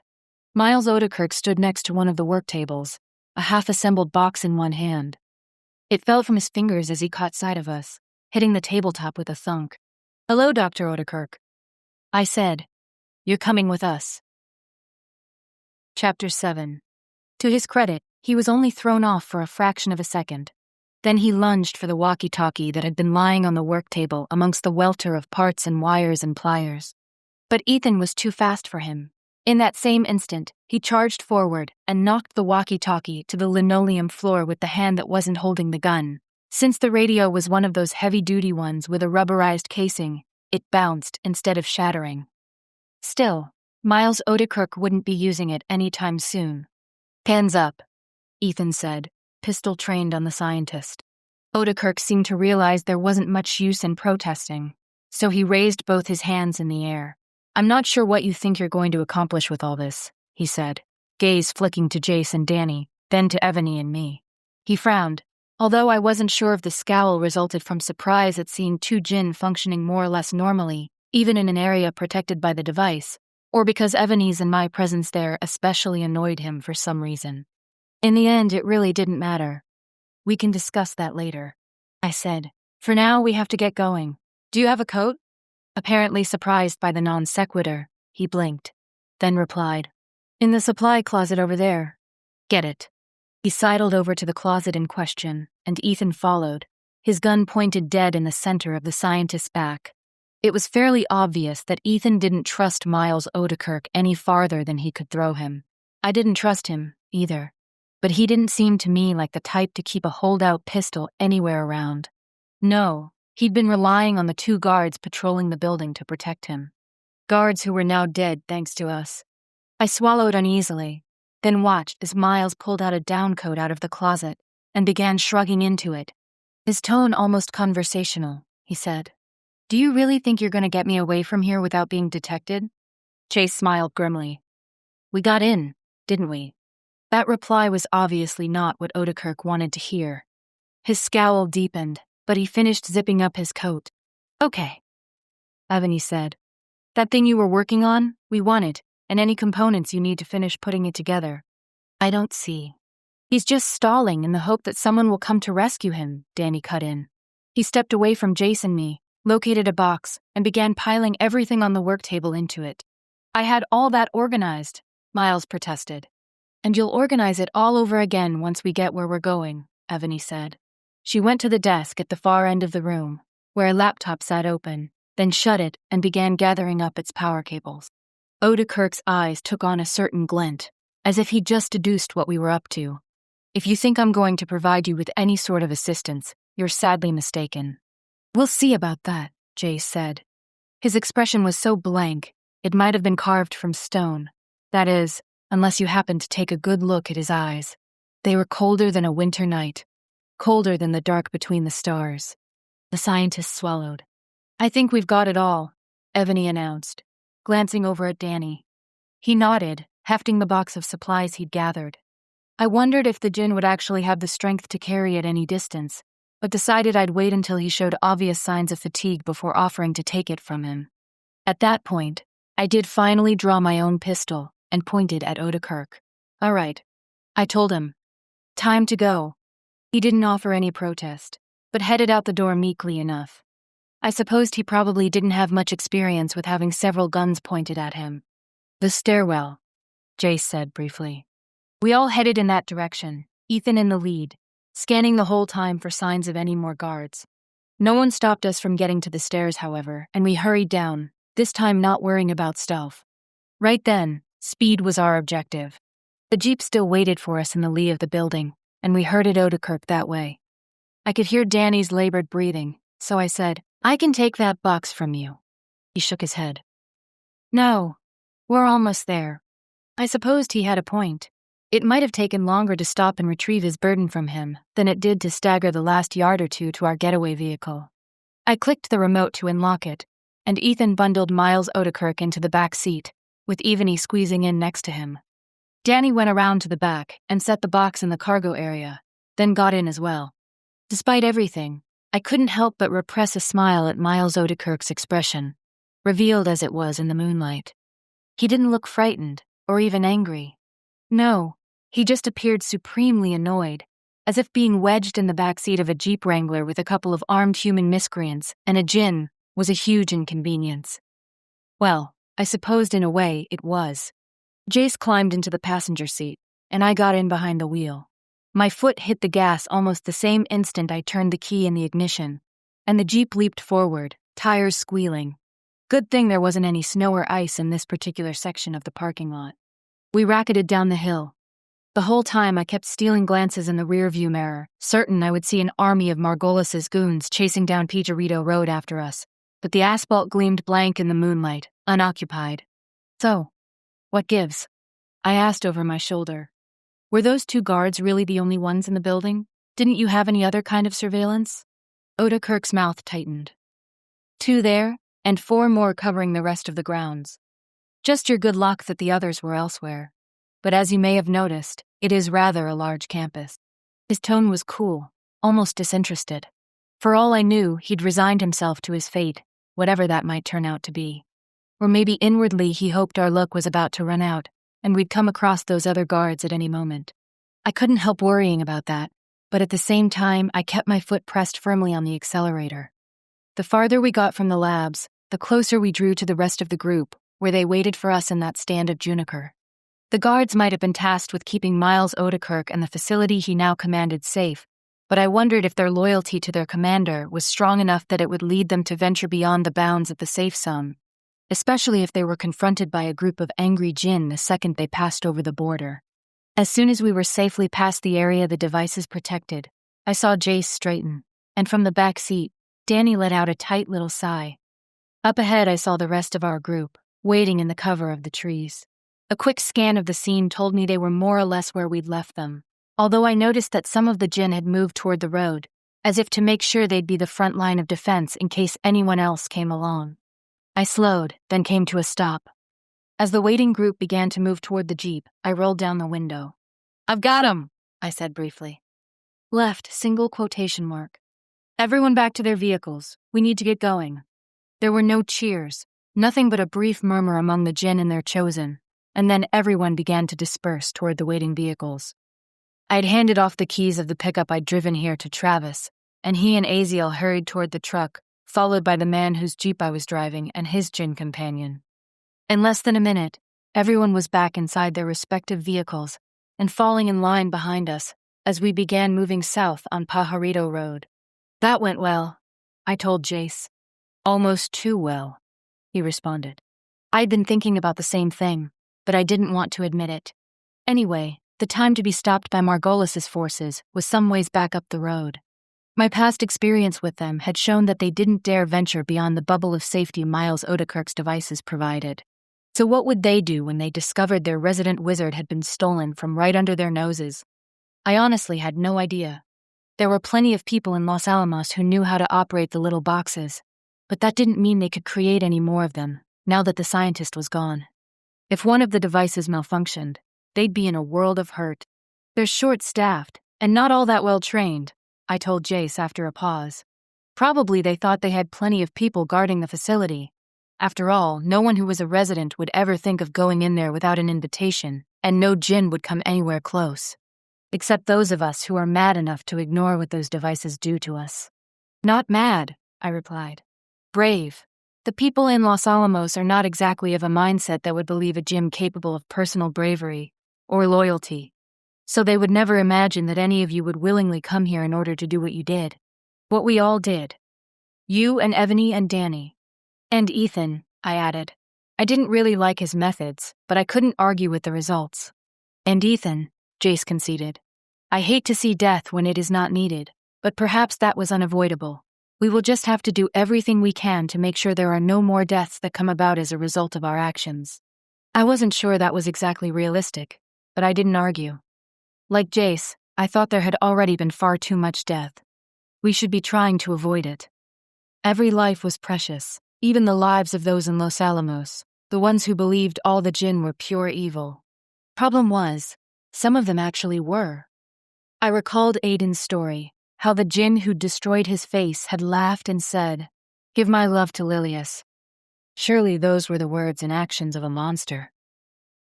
But we had no monsters in Taos, only Djinn and the mortals they loved.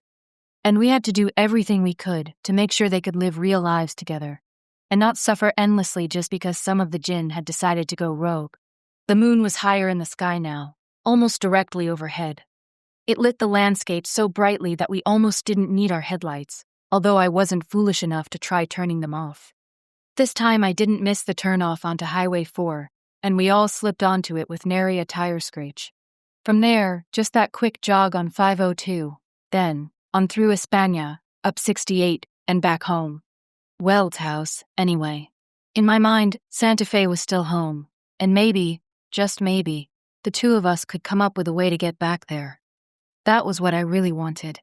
A quiet corner of the world with Jace, a place to love each other and build and grow together. But first things first. Everyone all right back there? I asked as we passed the last casino in town and began heading out into open territory. That casino might have even been the place where Avoni had been holed up with Natila for a while, but I didn't dare ask. Avoni's was a wound which had barely begun to heal. "Just fab," she said in reply to my question. Although this is probably a little cozier than I wanted to get with the legendary Miles Odekirk. Danny made a noise that sounded like a muffled laugh, but I could tell the scientist was far from amused. "I assure you, the feeling is mutual," he said icily. That made me want to laugh as well. I decided that probably wasn't a good idea, though. It was going to be a tough row to hoe, getting him to help us, and teasing him on top of kidnapping him in the middle of the night almost guaranteed his non-cooperation. I glanced at the clock on the dashboard. Edging up to 11.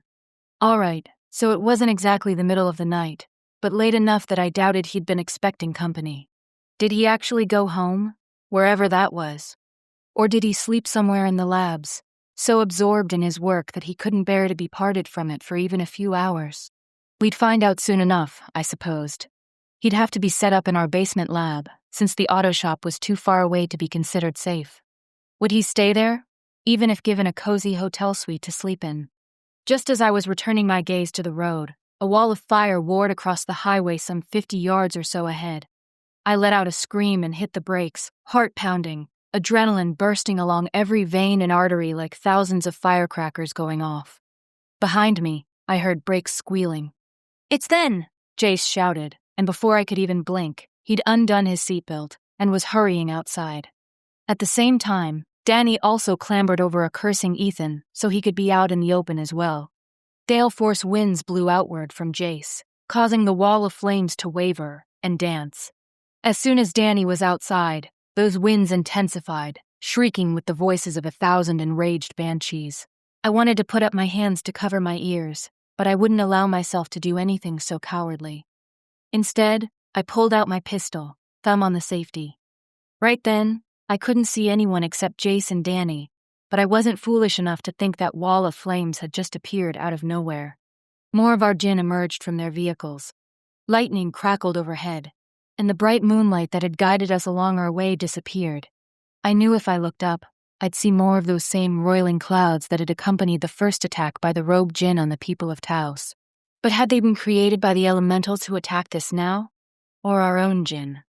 I didn't know. All was chaos and sound and fury, the darkness penetrated by fire and lightning, the wind whipping up dust from all around us. We had 20 Djinn, which should have been a formidable number in most cases. The problem was, I didn't know how many of the enemy confronted us now. They hid in the dark, an inimical presence, one that seemed to weigh on my heart and lungs, to suck all the air out of the surrounding spaces. We'd brought mainly male Djinn with us, but there were also several women. One of them approached Jace now, her pale hair fluttering wildly in the wind like a white banner of surrender.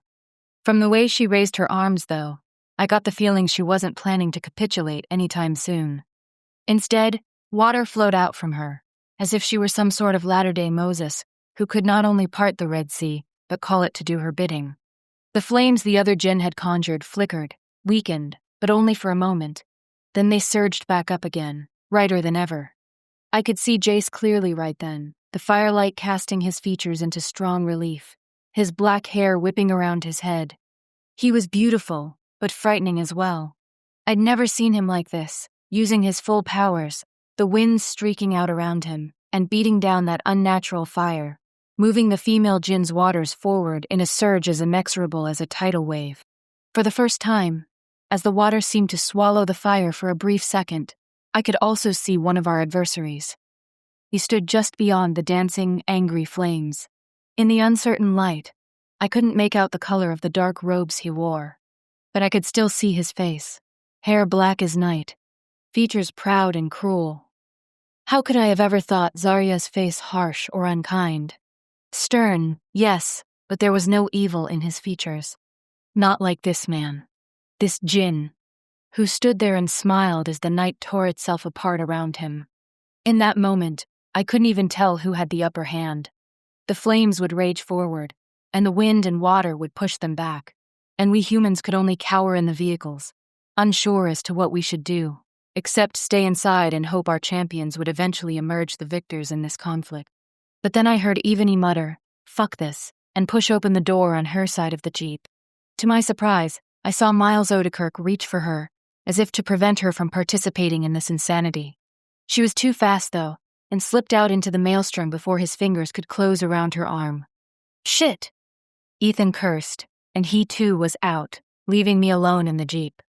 Well, alone with Odekirk. In the rearview mirror, the scientist's eyes caught mine, and then I saw him shake his head slightly. He might have been frightened out of his mind, the same way I felt right about then, but he wasn't so terrified that he intended to leave the safety, however spurious, of the SUV. Ebony was moving fast, running to stand next to Jace.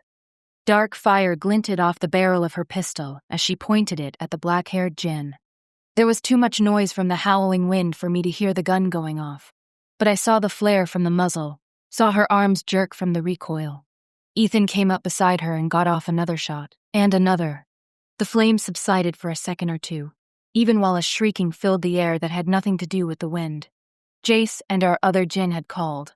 I winced, fingers tightening on the grip of my own gun. Had Ebony hit our enemy? Or enemies? I'd only seen the one, but I knew there had to be many more than that single Djinn out there. An explosion of light. No.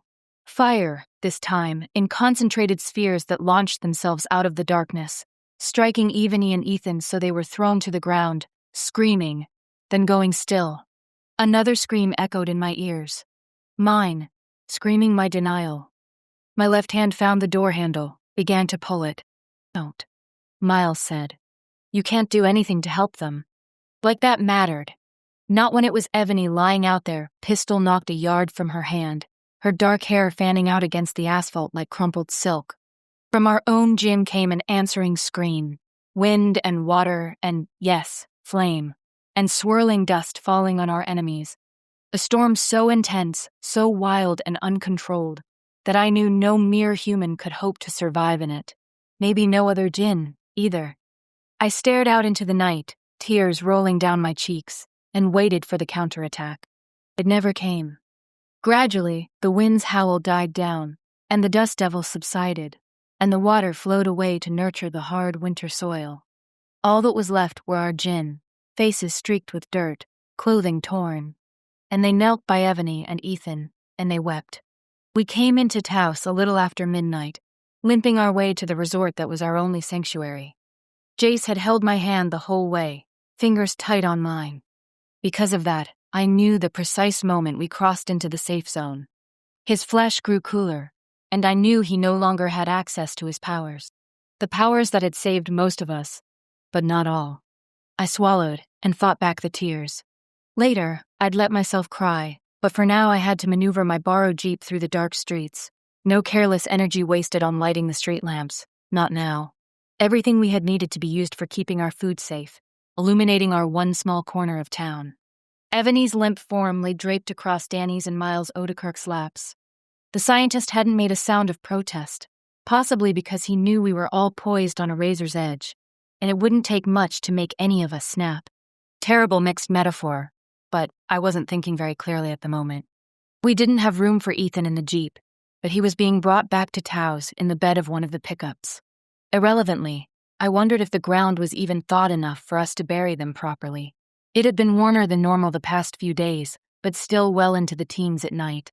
During the whole drive, Jace had been silent. Perhaps he'd only wanted to keep from distracting me. After all, it seemed as if we'd driven off the road Djinn for the time. But maybe that was only what they wanted us to think. Maybe they'd moved farther on down the road, and were only waiting to pounce on us at the perfect unguarded moment. That didn't happen, though. It seemed we must have delivered, if not a killing blow, at least a wounding one. All we needed was enough breathing space to get within the device's field of effect, and then we'd be able to regroup.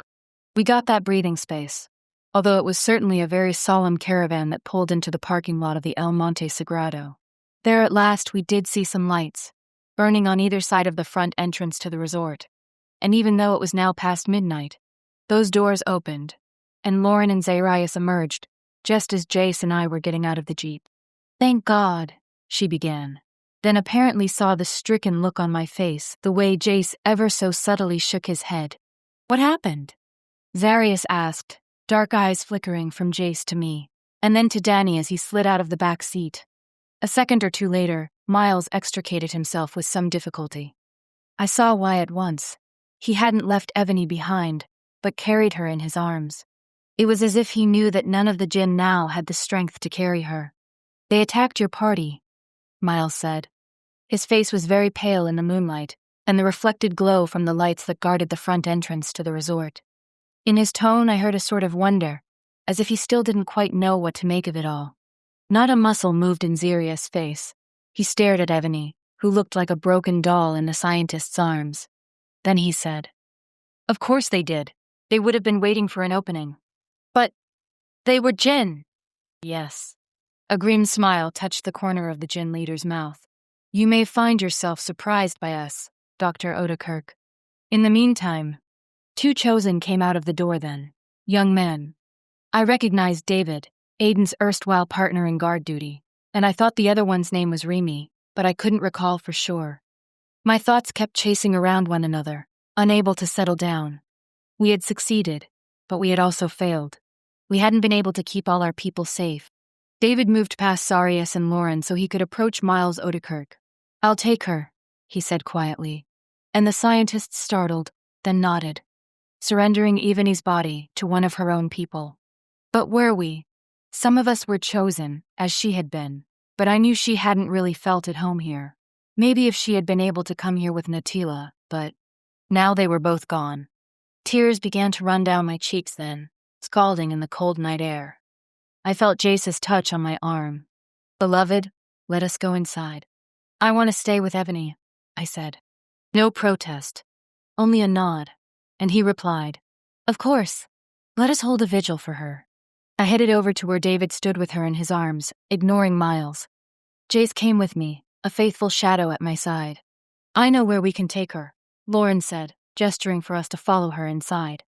As we went, I saw Xerius approach Miles. "This is not quite the homecoming we had expected, but let me show you the rooms we've prepared for you." And it seemed Miles could only nod. For myself, I wasn't paying attention after that. I trailed along behind David and Lauren, until at last we came to a large room hung with oil paintings, some abstract, some of what appeared to be local landscapes. In the center of that room were red upholstered chairs and couches. David went to one of these and laid Ebony gently down on it. Her hair slipped over the edge of the cushions, making her look like a sort of latter-day Snow White. Only I knew that no one would be coming along to kiss her awake. Jace led me to one of the chairs so I could sit down next to her. I took her cold hand in mine and murmured, "I'm so sorry. So sorry." No response, of course. No, I was alone with my grief and my guilt, even though Jace and Lauren and David occupied the room as well. "Beloved, you did nothing wrong." I shook my head without looking up. I should have stopped her. "How? By getting out of the vehicle and endangering yourself as well? We were tasked with retrieving Miles Odekirk, and if you had gone after Ivani, you would have left him unprotected. If anything had happened to him, all hope of helping everyone here in Taos would have been lost." They were sensible words. I even understood them at some level. At the same time, though, I raged at the capriciousness of fate. That Ivani should have to endure so much pain and not even have the opportunity to somehow come out on the other side, whole again, if not precisely healed. "Take heart in this, beloved," Jace went on. "Her bullets did hit their target. Colleen was wounded, along with several of his followers. That is why they fled in the end. We were keeping them at bay, but were not strong enough to overcome them all. When Ivani and then Ethan fired at them, they gave us the small advantage we needed." Hearing this, I felt, well, not exactly cheered, but maybe satisfied. Ebony had gone down, but she'd gone down swinging. Since I didn't trust myself to speak, I reached out and took Jace's hand, clinging to it. I didn't even care that his skin was cool against mine, a sure sign that Miles's device was working on him once again. As I clung to him, I dimly noted that Lauren and David had slipped out of the room. That was all right. I was here with Jace, and that was the important thing. We would stay here together and mourn our dead. Chapter 8. There actually was a cemetery in Taos within the mile radius of the protective field the device cast. But, as I'd feared, the ground was too hard for a proper burial. I wondered how they'd done it in the time before. With jackhammers and backhoes, I supposed, both of which were in short supply these days. Putting people in the ground was not the Djinn way, not all the time, at any rate. Their customs were much more like those of the Vikings. Those born of fire went out that way, and those of the air were sent to the afterlife in the same manner. The water elementals were set adrift on the sea, while only the earth elementals took their long sleep in the ground. Since, according to the driver's license I found in the abandoned backpack in Evany's room, she'd been an Aries, a fire sign, it seemed a fitting way to send her off as well. Besides, I had a feeling she would have enjoyed the spectacle. A group of the Chosen built 2 pyres in a vacant lot not far from the resort, and the entire colony went to pay their respects. Even Miles Odekirk, who stood off to one side, Lindsay and her Djinn not too far away. She'd sort of been assigned to him since she was the closest thing to a scientist we had. I got the impression neither she nor her partner was too thrilled about the situation. Then again, I doubted Miles was either. "I'm surprised a race that can't die has funeral customs," I'd remarked to Jace just the day before the ceremony. We had sat down at a secluded table in the dining room, since our suite had begun to feel like a prison cell. Even taking Dutchie on walks 3 times a day wasn't enough to throw off that sensation of being trapped. "No one ever said a Djinn cannot die," he said. "It is a much rarer event for us, but it does happen. So the mechanisms must be in place to handle it, one way or another." Handle it. That was one way to phrase things, I supposed. I didn't think I was handling things all that well, when you got right down to it. In a way, it was hard for me to even define what my relationship with Evany had been. Friends? Unlikely allies thrown together because of a common goal? And in the end, neither of those things. Because Natila had been lost, and Evany had blamed me for her death. At any rate, Jace had continued, "We must celebrate your friend's life. She sacrificed herself and died a warrior. We will all remember her strength and thank her for it." As for that, I wasn't completely sure. Of course Jace and I would remember, but Evany hadn't really been a member of this community. She hadn't been given the chance. I didn't bother to protest, though. One of the things I loved about Jace was his ability to see the good in people. Whether that made him blind to some of their lesser qualities, well, it was a fault I found easy enough to forgive. Only a day and a half had passed since our party had returned to Taos. Now the small, warm snap seemed to be over. The skies gray and dull, once again threatening snow. I'd heard they could get snow here all the way into June, although that certainly wasn't common. A snowstorm in February, on the other hand, was ordinary enough. But I wanted to scowl up at the leaden heavens. Evany should have had a day as bright and fierce as she was. Also, skies like this now only served to remind me of that first attack by the rogue Djinn, and the skin on the back of my neck couldn't help prickling. Never mind that we were safe enough for the moment, surrounded by our invisible shield. The Djinn in attendance looked listless and dull, however, and I noted that not all of them were present. Those who had come, I guessed, were there more for Ethan than Evany. He actually had been a part of the group here. Off to one side, a petite Djinn woman, with lustrous brown hair, leaned against a pale, grim Zarius and wept. She must have been Ethan's partner. I wept for Avoni, because I knew no one else would. The flames licked up into the sullen skies. No one spoke, and I wondered, behind my tears, whether I should say something. It felt odd and unnatural to stand there in silence, but perhaps that was how the Djinn sent the ones they had lost into the afterlife. Did they believe in such things? Of course they must. I'd heard Jace speak of God and angels and hell. Did that mean there was no heaven?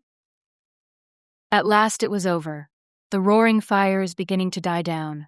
One by one, the Djinn in attendance began to slip away, their chosen helping them make their way over the uneven ground, since all of the elementals were laboring under the draining effects of Miles's device.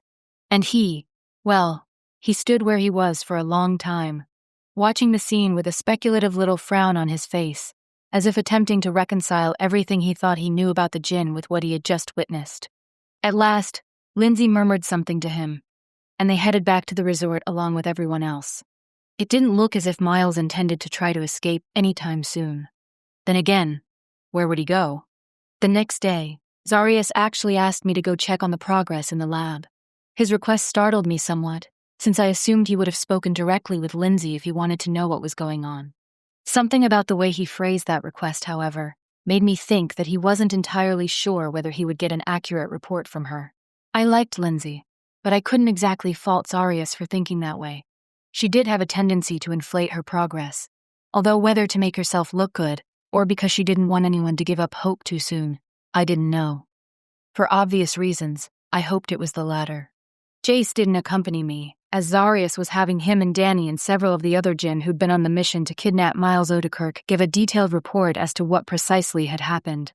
I reflected it was just as well that the Djinn leader wasn't asking for my input, because even after a day and a half, it was hard for me to remember any exact details. Only a maelstrom of fire and wind and water and dust. Just Ebony and Ethan falling to the ground. All that, and nothing else. So I headed down into the basement room Lindsay had been using as the lab, not sure exactly what I would find.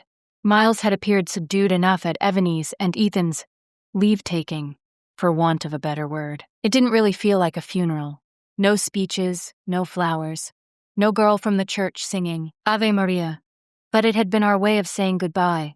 But just because the scientist didn't appear to be contemplating a jailbreak, didn't mean he would necessarily cooperate with us. Maybe he was thinking a little civil disobedience was the best way to get back at the people who'd stolen him from Los Alamos. I didn't have a lot of sympathy. Well, now you know how it feels, asshole, I thought as I approached the door to the lab. After all, he'd done the same thing to Jace and Natila, only he'd been given a nice hotel room instead of a jail cell, and gourmet meals from our resident chef, rather than whatever odds and ends the Los Alamos people deemed worthy of passing on to their captive Djinn. And let's not even get started on the effects of those goddamn devices of his. As I entered the lab, I noticed immediately that Lindsay and Miles were on opposite sides of the space.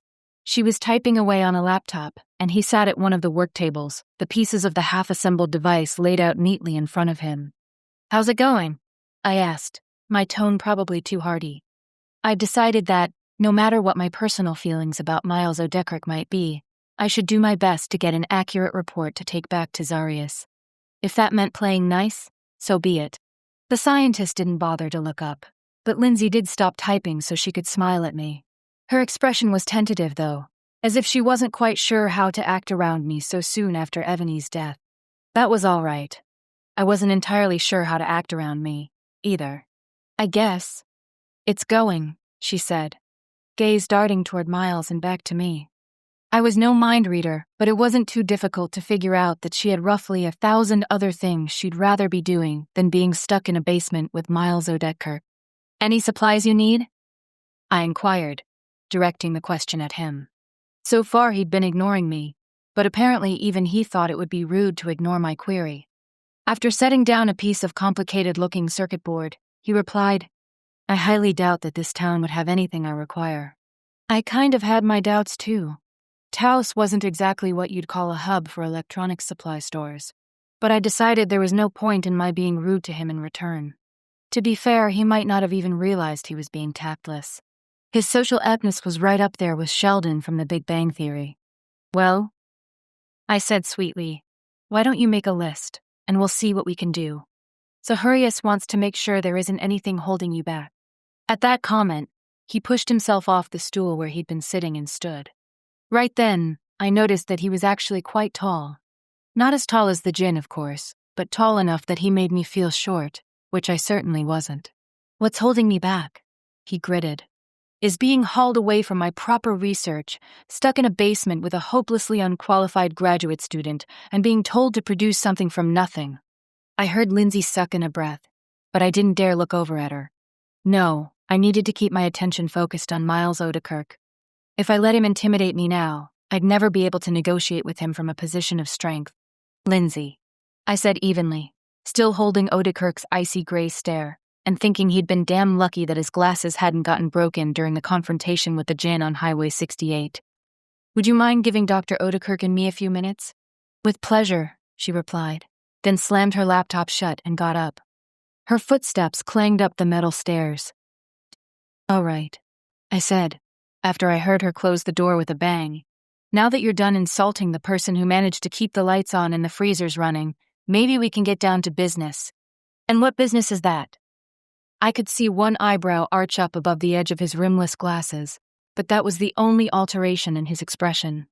I crossed my arms. "Miles, I'm pretty sure you have at least a couple of PhDs. And I know Lindsay and Zarius were very explicit in what they told you we need you to do for us. So do you really need me to explain it to you all over again?" No response at first. But after a longish pause, he turned away from me and stared down at the assembled components on the work table. "No," he said. "But I think none of you understand what you're asking of me." "Probably not," I told him. "I'll admit that my grasp of quantum mechanics is pretty shaky, if that's even what we're talking about here." "It is, and it isn't. Your graduate student was correct in one of her assumptions about the device I invented. It does detect the wave signature peculiar to the Djinn and disrupt it. My work at the labs already involved that sort of thing, so You were looking for Djinn?" At the interruption, his expression turned waspish. Of course I was not looking for Djinn. They were a fairy tale, a myth. But my work, my classified work, which I will not discuss further, required research into various sorts of wave signatures. Both during and immediately after the heat struck, my instruments picked up a signal I'd never seen before, and I began tracking it. He hesitated then before turning away from me completely. His back to me, he went on. I was preoccupied for a few days there. But the instruments I'd left running continued to take measurements, and after a while I returned to analyze the data that had been collected. As he stood there, fiddling with the components on the work table, long, clever fingers sorting through the wires and circuit boards, I realized why he didn't want to look at me. Because during those few days he'd just mentioned, his wife and child had died. He'd lost everything, and still found it within himself to return to the labs, to the work that took up so much of his life. Did I dare tell him that I was sorry? Or would he see that as a ploy, my way of trying to show him that I empathized with his losses? Because I did feel sorry for him then, seeing the slump of his shoulders, hearing the slightest tremor in his voice, the one I could tell he was trying so hard to conceal. I'd lost my whole family, true, but I'd never lost a child. However, I guessed he wouldn't want to hear words of condolences from me. Bad enough that he should be taken captive, admitting to grief now, in the face of someone he considered an enemy? I knew he would never do that. Ignoring the awkward pause, I cleared my throat and said, "So, how did you make the leap from finding an energy pattern you didn't recognize to figuring out it was being generated by a race of people who weren't supposed to exist?" Oddly, my question seemed to have steadied him. He shifted back around then, a circuit board held between thumb and forefinger. Over and over he turned the board, as if he'd never seen such a thing before. Without really looking at me, he replied, "It was, as you say, a leap. But all things of this earth share a certain commonality, and I saw nothing of this waveform in the patterns I was detecting. The way it coincided with the heat, as a scientist, I can tell you that I don't believe in coincidence. There's a meaning in all patterns, if we only know where to look for it." "So you figured out it was the Djinn?" At first, I didn't know what name I should give them. In my mind, I always referred to them as the others, because they certainly were other, whatever else they might be. And that was what I called them when Richard Margolis and his group of survivors came to Los Alamos. It wasn't until I saw one for myself that I realized which name truly belonged to them. His words puzzled me. I frowned, trying to piece together the chronology. So he hadn't actually known what sort of being Natila was until he saw her in person? But how would he have even known who or what he was hunting when he ventured forth, device in hand, to see what it would do? I asked him as much, and Miles shook his head. "No, that's not who I mean. I saw one not too long after the dying, a few days after the commander came to town. This was before I'd perfected the device. I'd already been working on something similar, although it was intended for an entirely different purpose. So I shifted my focus to something that would disrupt the energy signature I detected. So, where did you see this Djinn?" I supposed it was possible one had come poking around Los Alamos before Miles had his device functional. In my mind, I imagined it as a place utterly off-limits to Djinn from the beginning, as soon as the heat had struck. But of course, that wasn't true. "Partway down Pajarito Road," he replied. After setting down the circuit board he'd been fiddling with, he leaned up against the work table and crossed his arms. Even his glasses couldn't entirely conceal the dark smudges under his eyes. Had he been sleeping much since coming to Taos? It was such a personal question that I didn't dare ask. I could imagine why he wouldn't, but he needed to understand that we meant him no harm. We only needed his help. Still with his eyes not quite meeting mine, he went on. "I used to walk a good bit. After. It was the only way I could find my focus, and the weather was still good enough then. So I was walking out on Paparito, getting some fresh air, and I saw a woman.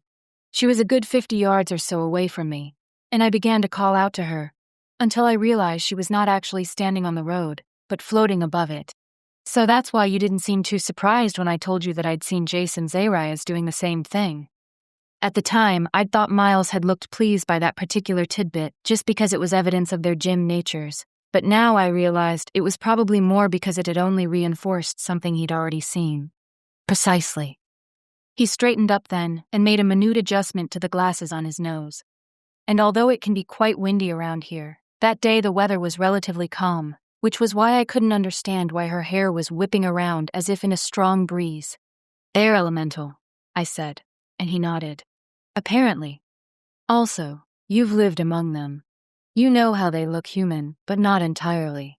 They're too perfect."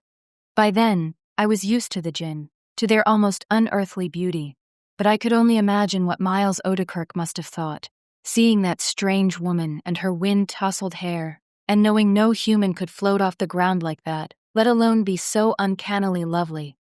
"Yes." He was silent then, brows drawn together. When he spoke, he sounded more tired than anything else. "She saw me. I could feel her eyes on me.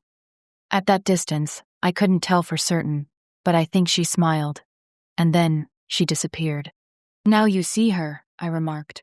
"If that had been me, taking a solitary walk in an attempt to shake off my grief, and I had seen something like that, what would I have done? At least I'd had the opportunity to get to know Jace before discovering what he was. If I'd simply witnessed some strange being floating off the ground and then winking out of existence, I probably would have freaked out. Miles, however, didn't seem to be the freaking out type. I went back to the lab, noted that another of those strange energy signatures had appeared, this time in extremely close proximity, and realized the woman and the energy pattern had to be connected. Then I went to the library and did some research, trying to match what I had seen with accounts in some of the books there on the supernatural and the occult. And I realized the strange woman must have been a Djinn. "What did she look like?" I asked, curious. She couldn't have been one of the Taos group. Miles Odekirk wasn't exactly chosen material. Anyway, they were all paired up. Beautiful, I suppose. As I said, she was some distance away. Her hair was red, coppery. She wore blue, if I recall correctly. But I don't remember any details, except that the fabric seemed to be filmy and floated easily on the air. The description could have fit any one of a number of Djinn women, but again, she couldn't have been from the Taos group. One of the others, wanting to see the immune close up? It didn't sound as if she'd made any threatening gestures or had attempted to harm Miles. So maybe she simply had been curious. I had to remind myself that there were many, many Djinn out there. The majority, actually, who weren't part of the 1,000 or one of those opposed to them. Neutral parties. Possibly this Djinn woman had been one of them. Miles shrugged and went back to sorting the bits and pieces on the work table.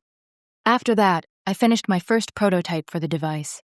I'd actually intended it solely as a barrier, something to protect the people in Los Alamos from these beings, these Djinn, as we now knew them. With a lot of people, I would have suspected they were telling me that sort of thing because they thought it was what I would want to hear. What? I never meant any harm. I just wanted to protect the survivors.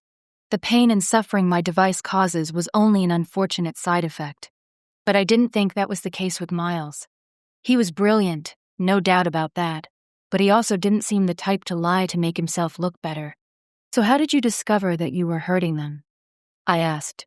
His jaw tensed, and I could see the muscles working in his throat. Now that he was in Taos and his own clothes had been left behind, he was dressed like most of the guys here, fleece pullover worn over a t-shirt, jeans, sturdy hiking-style shoes. To me, he looked a lot less intimidating.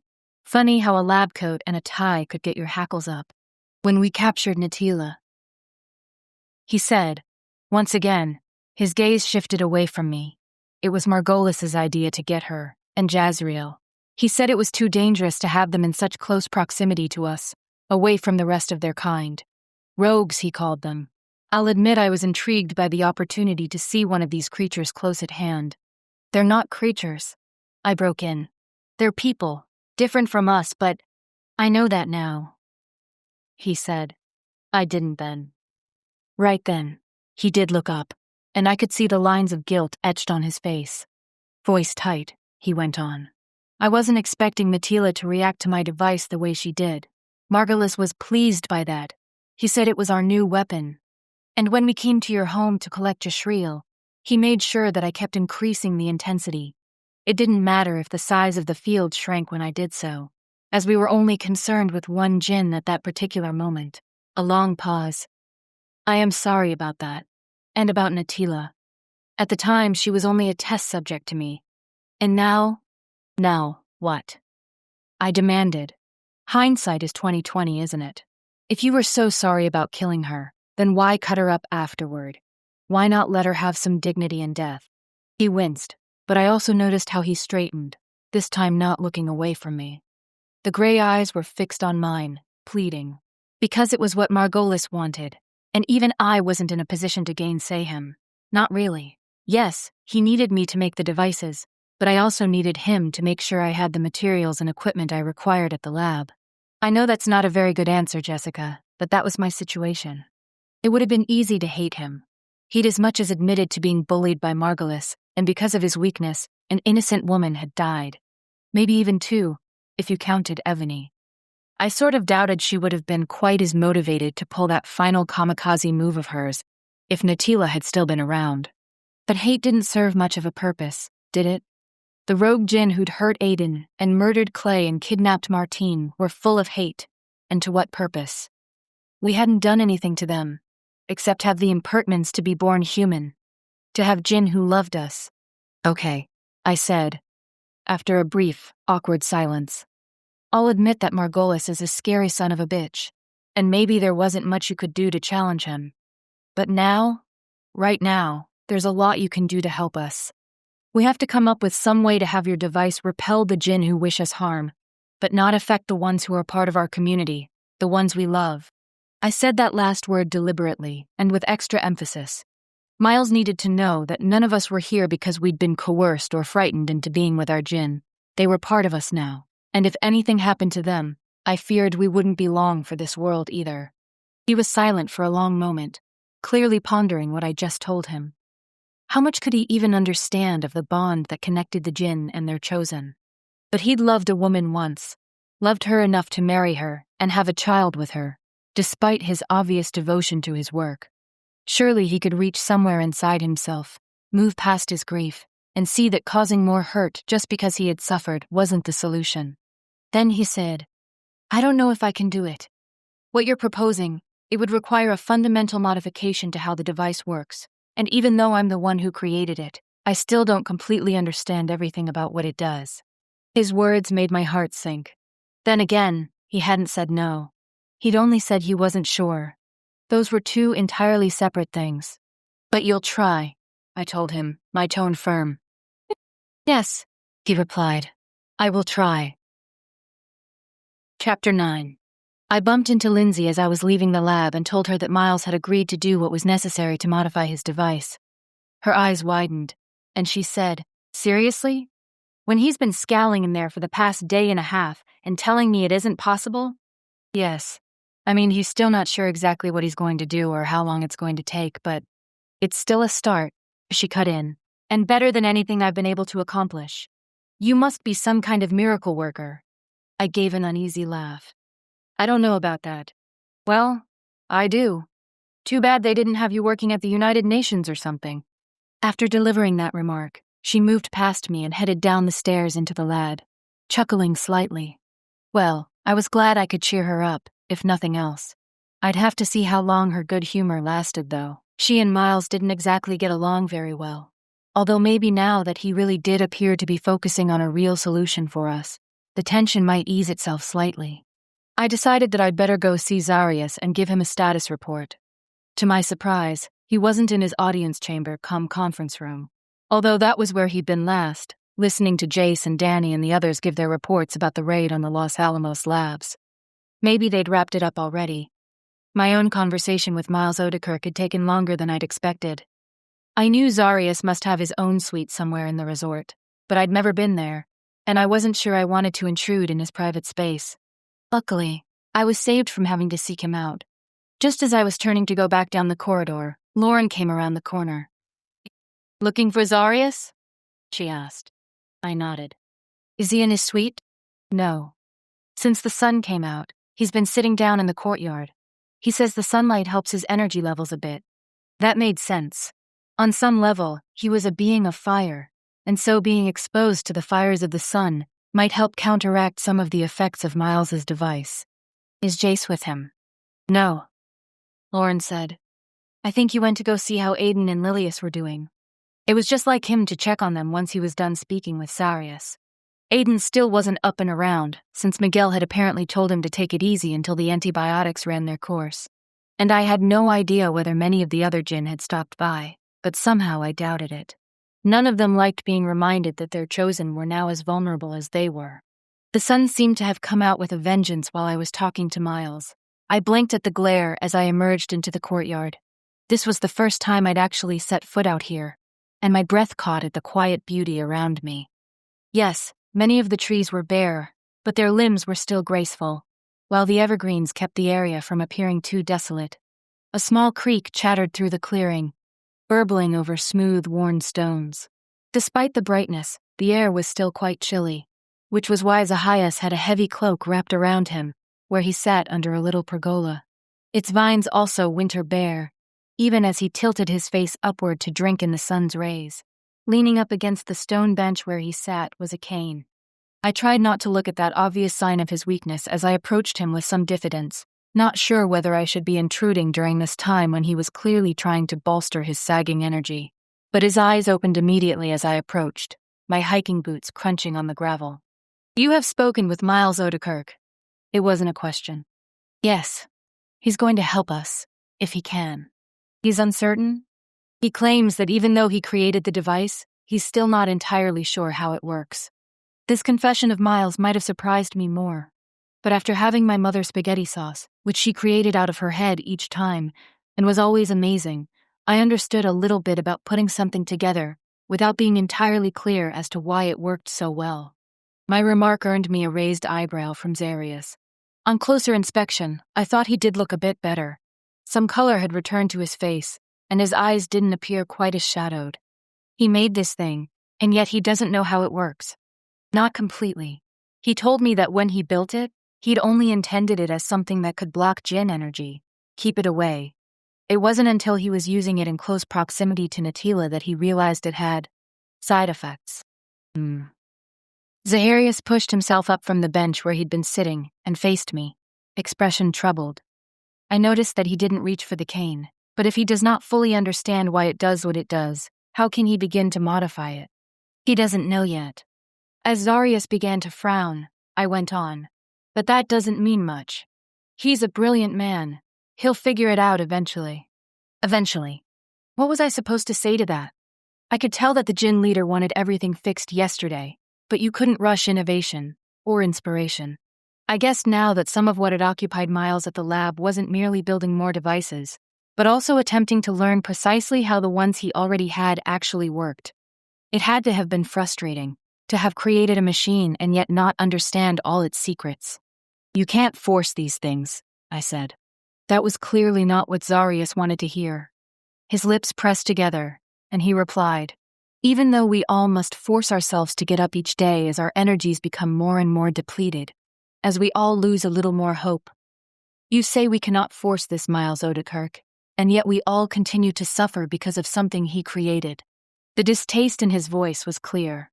If you'd told me even a few hours earlier that I'd be defending the scientist, I probably would have laughed out loud, but right then I found myself saying, "He understands that. He knows what he's done, and he's sorry." "Sorry?" Zaharias repeated, scorn clear in his tone. "I fear I've seen very little remorse from our scientist, but if that's what you wish to believe, I do believe it." Voice hardening, I went on. "Anyway, I'm not trying to say he's blameless. Far from it.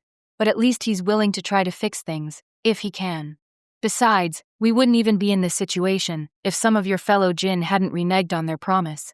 You might want to keep that in mind." His shoulders slumped, and then he did turn back slightly toward the bench so he could grasp the cane. It was a plain black thing, obviously scrounged from the local Walgreens, and he grasped it with distaste. I couldn't blame him. If he had to use some kind of support to get around these days, he should have had a cane with a fancy carved handle, something that would have suited the gaudy robes he wore. Unlike many of the other Djinn, Zarius had never stooped to wearing human clothing, or at least, I'd never yet seen him dressed that way. "I do keep that in mind, Jessica," he said. "I keep it in mind every waking moment, but as there is very little I can do about their treachery, I must direct my energies where they will do us all some good. And that means making sure that Miles Odekirk does what we brought him here for." "He will," I promised. Zarius gave me a grim nod, and I fled after that. The whole time, though, I couldn't help thinking about that old saying, the one about making promises you couldn't keep. That night, I ate alone with Jace in our rooms.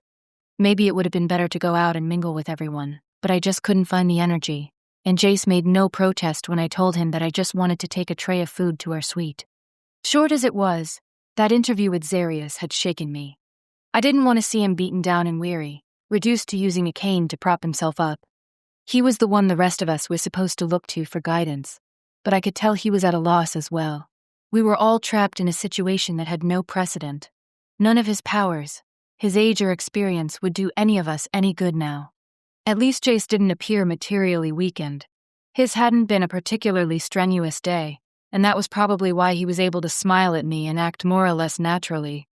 It was only when he thought I wasn't looking that I saw the smile fade, and that taut, strained set I hated so much return to his mouth. "You're very quiet," he said, as I picked up a morsel of chicken and leaned down so I could feed it to Dutchie. "Am I?" I shrugged, then wiped my fingers on the napkin in my lap. "It's just, I keep thinking there's something else I should be doing, but then when I try to figure out what that is, I keep coming up with nothing." His dark eyes watched me, careful and sad. "That's because there's nothing you can do. We all have to play a waiting game now. Waiting for Miles Odekirk to produce a miracle. He'd done it once, so I supposed he could do it again. But this in-between time was positively excruciating. I don't know how you can be so calm," I said. "I feel like I'm climbing the walls." Jace picked up his glass of wine and drank before replying. "I don't have the strength to be anything but calm. Fretting burns up too much energy. I'm serious." "So am I." Eyes still fixed on mine, he went on. "Beloved, I could be pacing the room, crying out against my fate, but what good would that do, except to use up strength I would rather save for you?" He had a point. We were together, but we hadn't been together since the robed Djinn had attempted to attack the colony. As I sat there and gazed at his face, I realized how much I needed him. Needed to be with him, if only to prove that we wouldn't allow those other Djinn, or the measures we'd taken to protect ourselves, to keep us from one another. "It wouldn't do any good at all," I said, taking the napkin from my lap and setting it down on the table. I rose from my chair and extended a hand to him. "So please, Jace, lend some of that strength to me now." He understood, as I'd known he would. After pushing back his own chair and standing up, he took my hand and led me over to the bed. Then, very carefully, he unbuttoned the flannel shirt I wore, each movement of his fingers deliberate, slow. In the past, we'd generally torn each other's clothes off as quickly as we could, and so there was something strange and new, and yet oddly erotic, about that gradual undoing of my shirt. His fingers were cool as they slipped the garment off my shoulders, then moved down to the front clasp of my bra. I hardly dared to breathe as he undid it, and then slid it down my arms as well. Trailing in a touch so light, I almost could have imagined it, his hands closed over my naked breasts, caressing them. I didn't even care that his skin was cool enough that the sensitive flesh immediately pebbled at his touch. All I wanted was Jace, like this, skin against skin.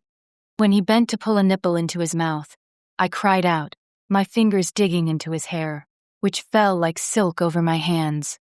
"Yes, Jace," I whispered. "Yes." This was what I wanted. This, but so much more. I pulled away from him slightly, even though it was agony to lose the sensation of his lips on my breast. But I didn't want to tire him out by standing up. We could do so much more with him lying down. I pushed him against the bed, and he sank down on it, then moved himself into a more comfortable position at its center, a couple of the pillows supporting his head. Good. He knew what I intended to do next. Off came his pullover and the t-shirt underneath, and then I tugged down his jeans and the briefs he wore under them.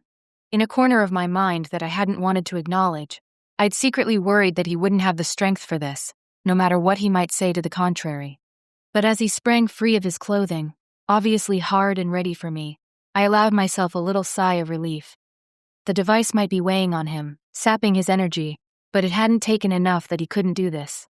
I pulled off my own jeans and shoes and socks, then slid in next to him, pressing the length of my body against his, trying to lend him some of my own heat. At the same time, I let my hand slip down to caress him, to begin moving slowly up and down his length. He moaned, and I increased my speed slightly. Not enough to bring him to climax. I had better plans for that. But it still felt good to hear him respond, to know that he had the energy for this. A few moments later, I shifted so I could take him into my mouth, my tongue moving slowly over his silky skin. Jessica. My name was more a groan than anything else. Smiling a little, I slowed down even further, moving in languorous sweeps over his flesh. Another moan, and then he whispered, "Want to taste you." "I think I can manage that," I replied, then shifted so I could go to him. Let him grasp me by the waist and settle my body right there, his tongue also moving slowly, teasing, as if in payback for the way I'd just tortured him. Not that I minded. By then he knew exactly how to pleasure me, how to pull me gently into his mouth, so I had to prevent myself from screaming out loud. I grasped the headboard and closed my eyes, letting those shuddering, ecstatic waves move through me, softly at first, and then with such intensity that I did let out a single shocked cry at the end, unable to keep silent any longer. And then I shifted once again, felt his hardness pressing against me, into me, and we were rocking together, his hands reaching up to caress my breasts, the two of us moving in a harmony I'd never experienced with anyone else, each knowing the exact time to push or pull, breath synchronizing, until at last he thrust into me a final time, and I could feel the heat of him within me, filling me. I didn't move right away. I wanted to stay there, still feeling him inside me, staring down at the perfect sculpted muscles of his body, the way his jet-black hair fanned out over the pillows. His eyes were shut, dark lashes thick and sooty against his high cheekbones. He was perfection, and even now, I still couldn't quite understand why he wanted me so badly. Maybe the why didn't matter. The important thing was that he did. At last, I climbed off him, then snuggled up against his side, planting a kiss on his neck. He rolled toward me and pulled me close. I'd worried that I might have worn him out, but his heartbeat seemed steady enough, slow and strong. By that point, I was more or less used to the unnatural coolness of his skin, so I tried my best to ignore it. "I love you," I whispered, and his arms tightened around me. "And I love you." "A patient," he replied. In the candlelight, his dark eyes glinted. "Perhaps now you will believe me when I tell you that I am not so very tired." "Oh, I'll definitely hold you to that." I took his hand and placed it on my breast. "And this?" A chuckle, and then he was kissing me, his other hand wandering lower, and I thought maybe, just maybe, he and I would get through this all right. Unfortunately, as the days slipped by, I didn't think I could say the same for our little community in Taos. No one fared as well as Jace, although a few others, like Danny and Lelius, seemed to be managing all right. In Lelius's case, however, it seemed more as if she was driving herself so Aiden wouldn't distract himself from his recovery, merely to fret over her. And he was recovering, although at a normal human pace. His face would be forever marred by the scars Kaleem's attack had left behind, angry red gashes standing out against his smooth, sun-browned skin. He acted as if it wasn't a big deal, but I wondered how much of that was false cheer for Lelius's sake. Some of the other Djinn, however, were suffering so much under the effects of prolonged exposure to Miles Odekirk's device that they'd taken to their beds, complaining that they simply didn't have the energy to get up. That made life harder for us Chosen, as we had to bring them their meals and any other supplies they might need. But I was glad to see that everyone took on their extra duties without complaint. Well, at least without any complaints loud enough for me to hear, and generally did what they could to make a bad situation at least somewhat bearable. The one person we all wanted to hear from, Miles Odekirk, was conspicuously absent. I suppose it was foolish of us to think that he could make lightning strike on demand, but we were all hoping for a miracle. Lindsay reported that he was working day and night, sometimes only sleeping an hour or two, if that. But as February began to bleed into March, I started to wonder if he would ever find a solution, or whether our Djinn would be condemned to this half-life forever. And from time to time I would go to the outer limit of the shield protecting our little town, and gaze toward the south and west, in the direction of Los Alamos. I couldn't help worrying about Julia and Dan. Yes, we'd done what we could to make it look as if they'd been overpowered during our escape attempt, but what if Margolis had seen right through our admittedly thin deception? If anything had happened to either of them, I knew I'd never forgive myself, even though they had offered their help without being asked. Then there were the kids. Lord knows what lies they'd been fed about my sudden disappearance. Although I'd been unwillingly drafted as their teacher, that didn't mean I didn't care what happened to them. I tried to reassure myself that Nora Almeida would have simply gone back to tutoring the little group, but I was only partly successful. True, my entire reason for being in Los Alamos had been to rescue Jace. Even so, I hated to think about the damage my precipitous departure might have caused.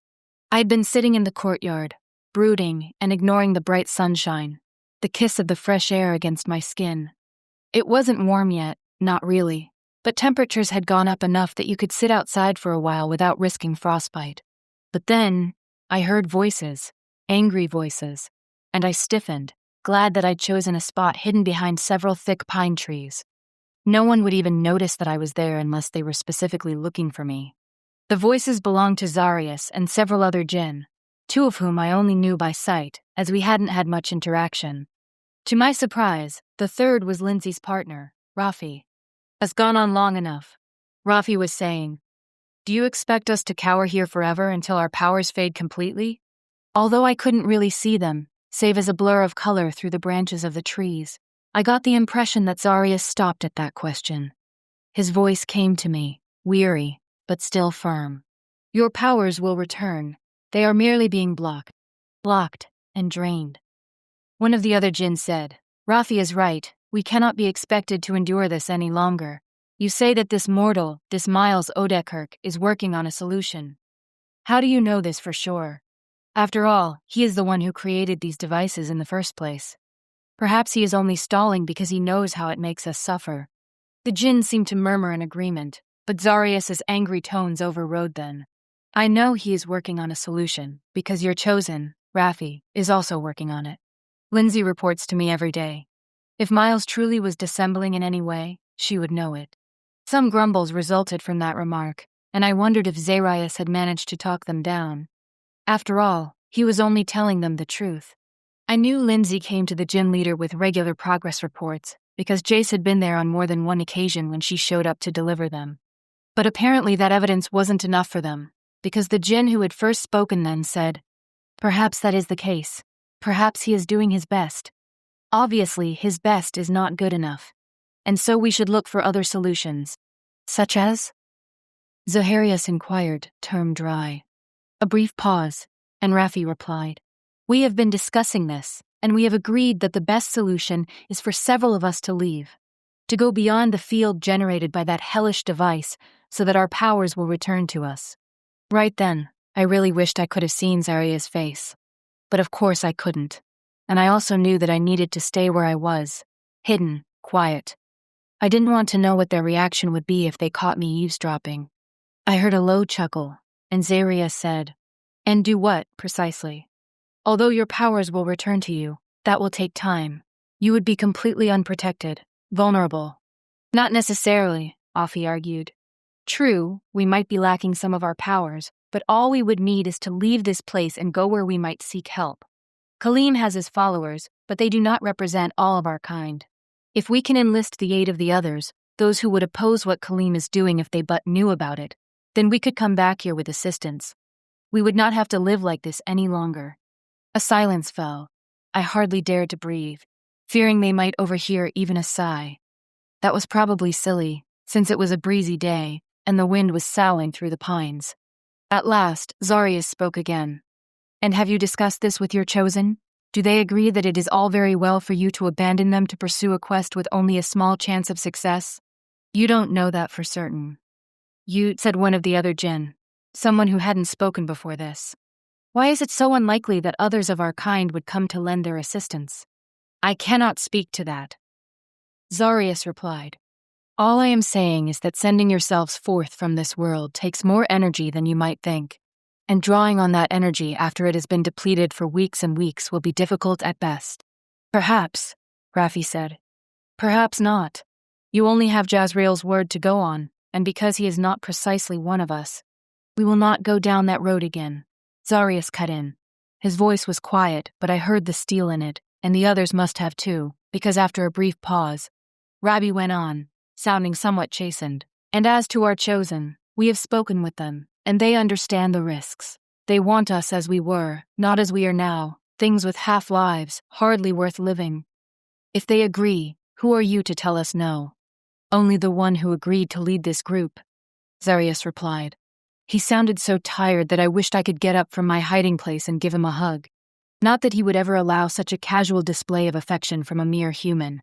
At the same time, my thoughts skated back to Raffi's remark that Jace wasn't exactly one of them. Just what the hell had he meant by that? Lead the group, said the other Djinn, the one whose name I couldn't recall. Offer guidance and counsel, but not to be our lord and master. True. I did not agree to that, nor did you. I cannot hold you here. If you wish to take this risk, then that is your decision. Good, Raffi said. Then it is decided. We will leave this place and go for help. As you will. Zarius conceded, adding, and I pray that you will not be the ones in need of help before this is done. They left, and I sat there on the bench for a long while. I wanted to make sure there was no chance of bumping into any of them before I left, and I also needed that time to gather myself, to process what I'd just heard. Those Djinn were leaving, and Zarius was letting them go. Worse, their chosen had agreed to this madness. As to that remark about Jace, maybe I'd have the courage to ask him about that. Maybe. He'd been so very tired lately, bearing up under the effects of the device, trying to assist Zarius where he could, being the lover he knew I wanted, even though our physical intimacies were sapping even more strength he simply didn't have. Besides, Raffi could have meant anything, including something as simple as Chase not agreeing with those Djinn that making a break to get help was a good idea. During my time here in Taos, I'd developed antipathy was probably too strong a word, but something about Raffi just rubbed me the wrong way. He was clearly displeased by the amount of time Lindsay spent working in the lab with Miles, although I had a hard time figuring out what else she could do that would be of more benefit to the community. What? Did her Djinn expect her to wait on him hand and foot every second of the day and give him sponge baths or something? Probably. He was also doing better than some, but maybe he'd been looking around and seeing how some of the more incapacitated Djinn didn't have to lift a finger to do anything, and thinking he'd like some of that treatment himself. Well, Lindsay's domestic issues were her own business. If it turned out that she'd actually agreed to this harebrained scheme to go off in search of help, then I would just have to keep my mouth shut on the subject. I headed back to the suite, but Jace wasn't there. That didn't surprise me too much. He'd been spreading himself awfully thin lately, so he could be anywhere from the kitchen, helping Philip chop vegetables, to assisting with folding sheets and towels in the laundry. The chosen were mainly the ones who'd been doing that sort of thing, but they weren't above accepting some extra help, especially when they'd had to play nursemaid to a bunch of Djinn on top of everything else. So I glanced at the clock, decided it was late enough to take Dutchie on her afternoon walk, and put on her collar and leash. Of course she was thrilled. We sometimes let her have the run of the resort, but I didn't want her getting in the way, so she often spent her days sleeping in the suite and waiting for us to take her on a walk. She danced at the end of her leash as we left the resort grounds and began walking down Kit Carson Road. Off and on I'd contemplated letting her run free, but I worried that she would dart over the edge of the safe zone. Maybe the rogue Djinn wouldn't care about a single dog venturing out into unprotected territory. But if she did that, I knew I wouldn't be able to chase after her. I loved that dog, but not enough to risk the kind of bodily mayhem they'd visited on Aiden. And don't forget about kidnapping too, I thought, recalling how Aiden had described the way the leader of the rogue Djinn had thrown Martine over his shoulder and referred to her as payment.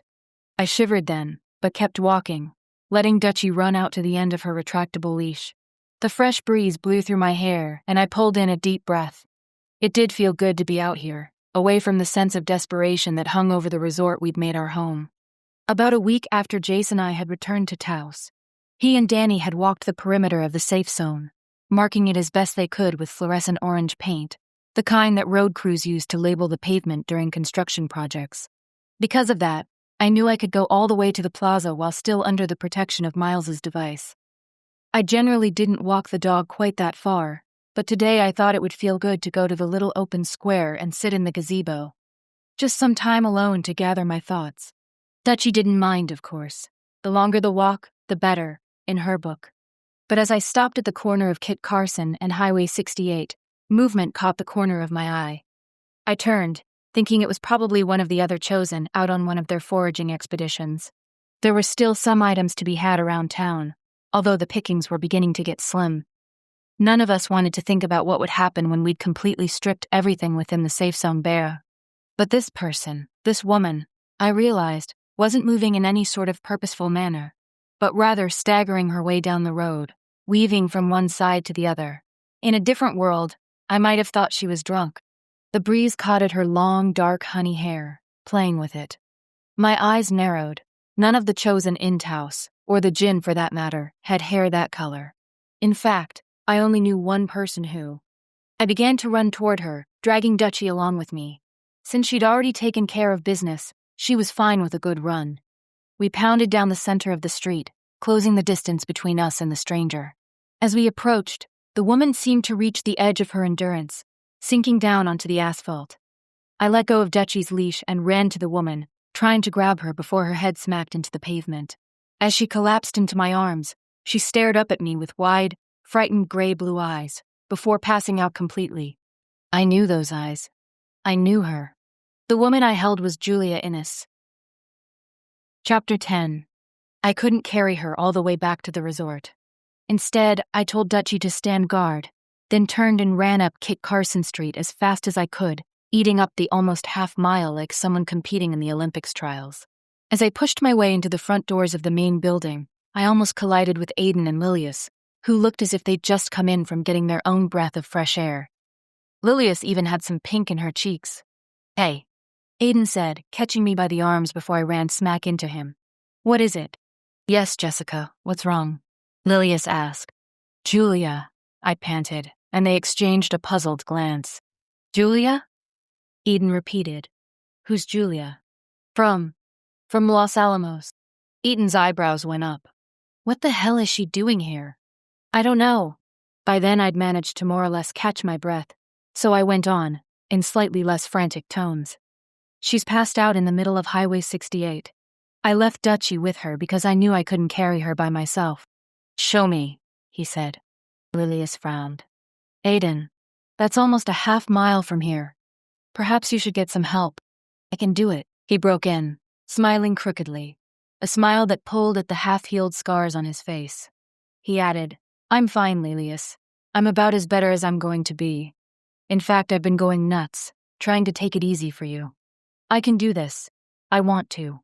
Hesitating, she stared up at him for a few seconds, then at last gave a half-hearted nod. "If you must." He reached out and touched her cheek, then turned back to me. "Let's go." Since I didn't want us to be completely worn out by the time we got there, I sort of half-jogged the distance to where I'd left Julia, Aiden keeping up at my side. When we reached the intersection, nothing seemed to have changed. Well, nothing except that Dutchie had taken up a defensive position near Julia's head and was looking up at a crow perched on top of a building that used to be an art gallery. I heard a faint growl coming from my dog's throat, although the crow didn't appear particularly intimidated. "Good job, Dutchie," I said, bending down to scratch her ears briefly. At the same time, Aiden knelt next to Julia's limp form. As I turned away from the dog, I realized then how banged up Julia really was. Her jeans were torn in multiple places, her jacket was stained, and a bruise marred the lower side of one cheek, down near the jawline. "What the hell happened to her?" he asked. Moving with care, he slipped his arms under her so we could lift her from the road. She moaned slightly but didn't open her eyes. "I have no idea," I replied. I'd witnessed my share of horrors since the heat had come along, but something about seeing Julia, self-assured, beautiful Julia who never had a hair out of place, battered and dirty and semi-conscious, rocked me to my core. "So let's get her back to the resort and cleaned up, and hopefully then she'll have recovered enough to tell us how she got here." And why, I thought. I couldn't imagine Julia risking the frightening open spaces between here and Los Alamos without having a damn good reason for making the journey. With her cradled in Aiden's arms, we made our way back to the resort. It was a much slower trip than the one to retrieve her, but eventually we reached the main doors to the check-in area, where I hurried ahead so I could open them for him. Lilius must have spread the word, because there was quite a crowd waiting for us there, including Lauren, Jace, and Zarius, as well as a few chosen who were probably just there to looky-loo. I've already gotten a room ready for her. Lauren told me. It's in the same wing as the room we gave Miles. I thought that might be better, since they know each other already, right? She looked a little hesitant, as if uncertain whether she'd done the right thing, and I hurried to say, "That's a great idea, plus it's a little closer in, so Aiden won't have to carry her so far." "Just show me the way," he said, sounding strained. He was a strong guy, but carrying a full-grown woman for a half-mile uphill probably wasn't a picnic for anyone. "Oh, right. This way." She led him down the corridor to the right, and we all followed a few feet behind, minus the looky-loos, who decamped after Zarius gave them a single lifted eyebrow. I unclipped Dutchie's leash so she could tag along in the rear. She was pretty good about not getting underfoot. "What happened?" Jace asked in an undertone, leaning close to me. He smelled good, of fresh-baked bread, which seemed to prove my hunch that he'd been helping Philip in the kitchen. "I don't know," I replied. "I was walking Dutchie, and then I saw someone coming down 68. When I got closer, I realized it was Julia." He shook his head. "And she was alone?" "As far as I could tell. Looks like she went through hell to get here too." After that, he didn't say anything, but only walked beside me, looking grim. I couldn't blame him. Her appearance had generated about 1,000 questions in my head, all of them so far unanswered. It didn't look as if we'd be getting those answers anytime soon, either. Lauren led us to one of the resort's smaller rooms, not a suite, and Aiden laid Julia down on the bed there. Her head fell against the pillows, but she didn't move. "I'll go get Miguel," Lauren told Zarius, who had stopped just inside the doorway and was standing there with his arms crossed. "And some clean things for her." "Thank you," he said gravely. "And thank you, Aiden, for your assistance here." His words were clearly a dismissal. Luckily, Aiden didn't seem to take offense at more or less being told to get out. He said easily, "Sure," and then followed Lauren out of the room. That left Zarius and Jace and me. "Do you want us to go too?" I asked, not that I intended to. I just wanted to know if I'd have to put up a fight. But Zarius only said, "No, you should stay, since you knew her. It might be better for her to see a familiar face when she awakes." He was probably right about that. I moved closer to the bed and reached out to take Julia's hand. Her fingers were cold. Was she in shock of some kind? Or had she merely passed out from exhaustion? She had cuts and bruises and scrapes all over, it seemed, but I couldn't see any wounds severe enough to send her into shock. Miguel appeared then, carrying a first aid kit he'd lifted from the urgent care center down Highway 68. Without acknowledging any of us, he went around to the other side of the bed so he could set down the kit. He lifted Julia's wrist, laying his fingers there so he could get her pulse. "No sign of her waking up?" he asked after gently lowering her arm to the mattress. "No," I said. She groaned a little when Aiden lifted her so he could bring her here, but she hasn't made a sound since then. A nod, and then Miguel was fishing around in his kit. He pulled out the object of his search, a penlight, and bent toward Julia's face, reaching with his free hand to open one of her eyes and shine the light in it. After that, he tested her other eye. "Pupils are responsive," he said after putting the light back in the first aid kit. "I think she's just dehydrated and suffering from exhaustion. We need to get some fluids in her." "Will she drink when she's like that?" Jace asked. "I don't know. Let's try it with a little water. If she can't swallow, I'll have to go back to the urgent care center and see if they have the supplies for me to set up a saline drip." I swallowed. That sounded a little drastic to me, especially for someone who'd once confessed that he'd never completed his EMT certification. "Do you know how to do that?" "Yes, in theory." Zarias and Jace exchanged a glance. "Well, let us hope we don't have to take such extreme measures," Zarias said. Stepping away from the door, he headed to the bathroom, where the original toiletries from before the dying appeared to still be laid out, including a set of plastic-wrapped glasses. He pulled the plastic off one of them, and poured some water from the tap into it. Not much, just enough to fill maybe the bottom third of the glass. He handed it to Miguel. "Here goes," he said, putting it up against her cracked lips. Then he tipped some water into her mouth. It dribbled down her cheek and onto the stained shirt she wore. I cursed inwardly. But then she seemed to stiffen, and her lips parted slightly. Miguel tilted the glass once again, and this time she drank, greedily gulping at the water until it was gone. Her eyelids fluttered, just for a second.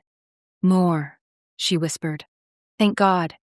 Miguel hurried into the bathroom and poured more water into the glass, and again she drank until it was gone. Then she opened her eyes for real, this time, blinking in confusion at Miguel. Of course she wouldn't know who he was, but after that, her gaze slid toward me, and she smiled. "So I made it," she breathed. "You sure did." I told her, "You're in Taos, you're safe." She nodded, and her eyes closed. "She needs to sleep, and she's dehydrated," Miguel said. "But I think she's gonna be okay. Someone should stay here with her, though, to give her some more water when she wakes up." I glanced up at Jace, and he nodded. I would have offered even if he didn't want me to, but that wasn't Jace.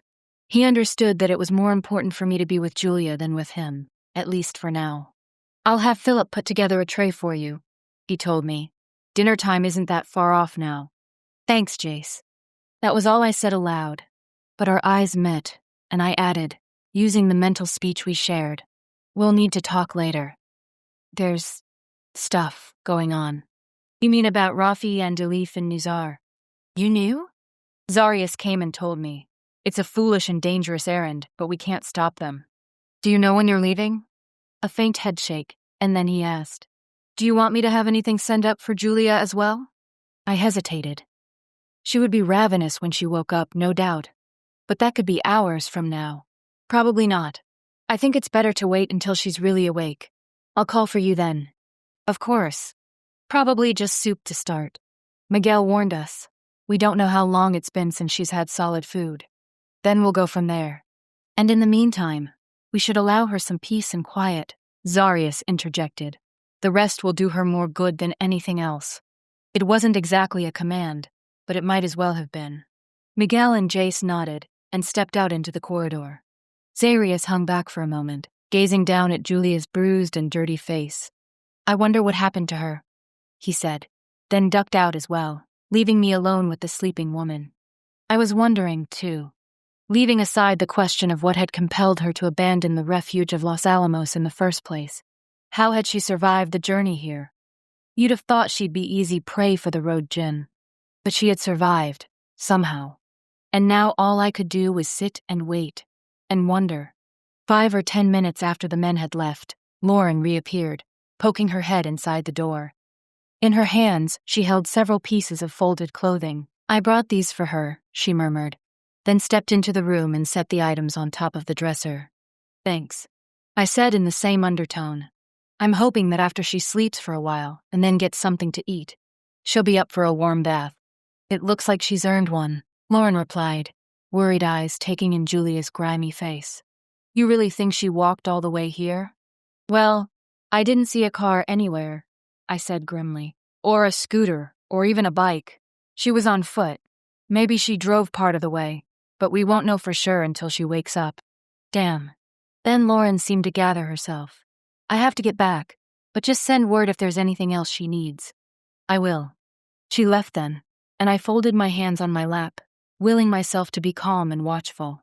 There wasn't much else I could do, really.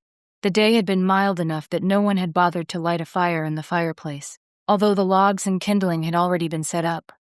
I figured that getting the fire going was one task I could perform that would make Julia more comfortable. It would still drop close to freezing tonight, no matter how deceptively pleasant the daytime hours had been. I got up from my chair and went to the fireplace, then struck a match and held it against the kindling. It caught immediately, the flames catching before looking upward against the pyramidal stack of logs that had been placed there. The warmth moved outward, seeming to caress my face. Maybe it had been colder in the room than I'd first thought. That feels good. At once I turned. Julia was watching me, eyes clear enough, if shadowed. I hurried over to the bed. "How do you feel?" "Probably about how I look. Like hell. But this bed feels good, and so does that fire." Her voice sounded stronger with every word, and I heaved an inner sigh of relief. Do you want some more water? Please. I took the glass, went to the bathroom, and filled the cup a little more than halfway. Julia reached for it as soon as I approached the bed, so I let her take it from me. If she spilled, well, I'd just mop it up as best I could. But she didn't. Her hand shook a little, but she was able to raise the glass to her mouth and drink the water without incident. Then she set it down on the nightstand. Get her. Are you hungry? I asked. If she was up to drinking that much, then it seemed the logical next step was to get some food inside her. To my surprise, she shook her head. No. I know I should be, and I probably will be in a little while, but not now. As she looked down at herself, her mouth pursed in distaste. What I really want is a shower. Are you sure you're up to that? From what I'd seen so far, she certainly didn't look strong enough to stand up for the amount of time a shower would require. But she nodded. I think so. And I really just want to wash all that off me. What she meant by all that, I didn't know. But if allowing her to take a shower meant the possibility of hearing her story, then I'd help her any way I could. And I'd wait right outside the door in case she ended up needing my assistance. So I said, all right, and extended a hand so she could pull herself upright. She wobbled a bit as she stood, but her grip on my hand was surprisingly strong as I guided her inside the bathroom. It looks like all the toiletries are still in here, I said, twitching aside the shower curtain so I could put the miniature bottles of shampoo and conditioner and the small bar of soap on the ledge inside the shower stall. We aren't running on Djinn power anymore, though, so try to keep it short if you can. We've all been trying to keep our showers to 5 minutes, but I think you've earned a little bit more than that. Julia's eyes seemed to fill with questions at my comment about not having access to Djinn power, but she only nodded. After turning on the hot water, I slipped back out to the bedroom and grabbed the stack of clothes Lauren had left behind. Here's something to change into, I told Julia, who nodded and took the pile from me. And now, I'll just let myself out. She managed a tired smile at that, then shut the bathroom door. My chair was all the way on the other side of the room, and I didn't want to be that far in case Julia fell or otherwise needed me to help her out. I supposed I could drag it closer, but then it would be partially blocking the door to the bathroom, since the space really wasn't all that big. Instead, I decided to lean up against the dresser and wait. Even as exhausted and wrung out as she obviously was, Julia still managed to be her usual efficient self. The water shut off almost exactly 5 minutes after I'd propped up myself against the dresser, and a few minutes after that, Julia emerged, now wearing a long-sleeved t-shirt and some yoga pants. She was finger-combing her hair, and I realized that although the bathroom had soap and shampoo and that sort of thing, it wasn't stocked with combs or brushes, or a toothbrush and toothpaste either. Lauren hadn't left any of those items behind, maybe because she hadn't thought Julia would be up and functioning quite so quickly. Sorry there wasn't a comb, I began, but she just shrugged. It's okay. This'll do for now. Moving past me, she climbed back into bed and plumped up the pillows behind her. Now that she was clean, I could see how nasty that bruise on the left side of her face actually was. It must have been worse at one time, since it had now faded to a ghastly collection of greens and yellows. Despite that, it looked suspiciously like someone had plowed his fist into her jaw. She must have noticed my staring, because she raised one hand and touched her face. It's getting better, they said quietly. It used to be blue and purple. I couldn't keep silent any longer. Julia, what happened? A small sigh escaped her as her fingers played with the edges of the blanket. She'd never been one for nail polish, but her fingernails had always been on the long side, beautifully shaped. Now they were cracked and broken. Without looking at me, she said, Dan's dead. What? The question exploded out of me before I could stop it. A little over a week ago. At least, I think that's when it happened. She paused then and tilted her head to one side, frowning, even as her eyes glittered with unshed tears. I think I lost track of time there for a while. I needed to sit down. I went back over to my chair and more or less collapsed on it. I don't understand. What happened to Dan? My throat seemed to be closing up. No, I hadn't ever been with Dan, and hadn't wanted to be, but I'd liked him very much. He was one of the good guys, an all-around decent person, which seemed to be a sure ticket to an early death these days. Julia blinked, then swallowed, hard. Can I have some more water? Even though I just sat down, I got right back up again, retrieved her glass, then went to the bathroom to refill it. After I handed it to her, she drank half its contents and nodded. "Thank you, Jessica." She pulled in a breath, one I could hear hitch in her throat. That made the tears in my eyes sting all the more, but I told myself I needed to keep it together. Julia had survived whatever ordeal she'd been through, so the least I could do was maintain my calm while she related her story. "Okay," she said, then breathed deeply again. After you and Evany escaped with Jace, Margolis lost it. He refused to listen to anything Dan or I had to say. He was convinced we were connected to your escape, which we were, of course. I suppose we'd just been hoping that allowing ourselves to be clocked with a gun and knocked out would be enough to convince the commander we were innocent. Unfortunately, it didn't work out that way. I wasn't sure I wanted to know, but I had to ask. "What did he do?" "It wasn't that bad at first," she replied. Her fingers kept knotting in the blanket, however, seeming to give the lie to her words. "He locked us both up, but we were expecting that. There really wasn't any evidence, since I'd killed the security feeds, and most of the people in the building were off at Ernie's birthday party. Of course, Margolis thought it was suspicious that the security camera was out, which it was. But again, there wasn't anything to prove that I'd tampered with the system, since it was pretty temperamental anyway. Then, she glanced away from me, over at the watercolor of the Rio Grande Gorge that hung on the opposite wall. We'd been locked up for about a week, I think, when he came roaring down into the holding cells. I really thought he'd lost his mind. He kept yelling at us. How did they do it? Why did they take him? Uh-oh. The sick feeling in my stomach told me who that particular him probably was. Something must have showed in my face, because she said, "So it was you. I figured it must have been someone from Taos who came and took Miles away. But I guess that's one thing Margolis and I have in common. We both can't figure out why." The last thing I wanted was to interrupt her story with a recounting of everything that had gone wrong in Taos since I got back. Julia needed some context, though, so as quickly as I could, I told her about the rogue Djinn and having to use Miles's device here to keep us safe. "But the Djinn can't keep on like this forever," I said. "That's why we took Miles. We desperately need him to modify the device so it can protect us without sapping all their powers." "And he's actually cooperating?" she asked, expression indicating she didn't think such a thing was possible. "Yes, but he hasn't had much luck so far." She seemed to absorb that, leaning against the pillows, her dark, finely arched brows drawing together. "It sounds like you might have done Miles a favor in the long run, getting him away from our goalies. I can only hope he figures that out.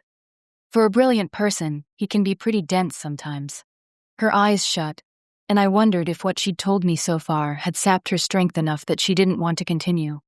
I couldn't bear that. I dreaded hearing what had gone on back in Los Alamos, but I needed to know what had happened to her and Dan.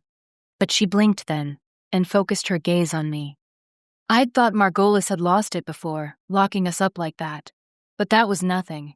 He came in and pulled Dan out of his cell, took him someplace. I don't know where, but I'm guessing up to the labs, since that was where he had his goons torturing your Djinn. I winced, and she added, "Sorry. I'm tired." "It's all right," I said. Past was past, but we still needed to hear about it so we could formulate our plans for the future. "No, it's not." A shiver went over her, even though the room was quite warm now, that the fire was dancing away happily in the hearth. Anyway, Dan came back with 2 black eyes and a broken nose, and there wasn't a damn thing I could do about it, locked up in my own cell the way I was. We couldn't even really talk because of the security camera. All I could do was watch him huddle in a corner and try to stop the bleeding with a piece of fabric he tore off from one of the sheets on his cot. I almost stopped her there. Hearing the way they'd hurt Dan, someone who'd survived the dying with his dignity intact, who'd protected Stacy from the more predatory survivors. Well, unless you counted Margolis among those predators, it made me want to scream at the injustice of it all. Problem was, I had a good idea that there was far worse news yet to come. But they didn't leave it at that, I said, almost in a whisper. No, they beat him up for, I'm not sure, but I think it was at least 4 days in a row, maybe 5.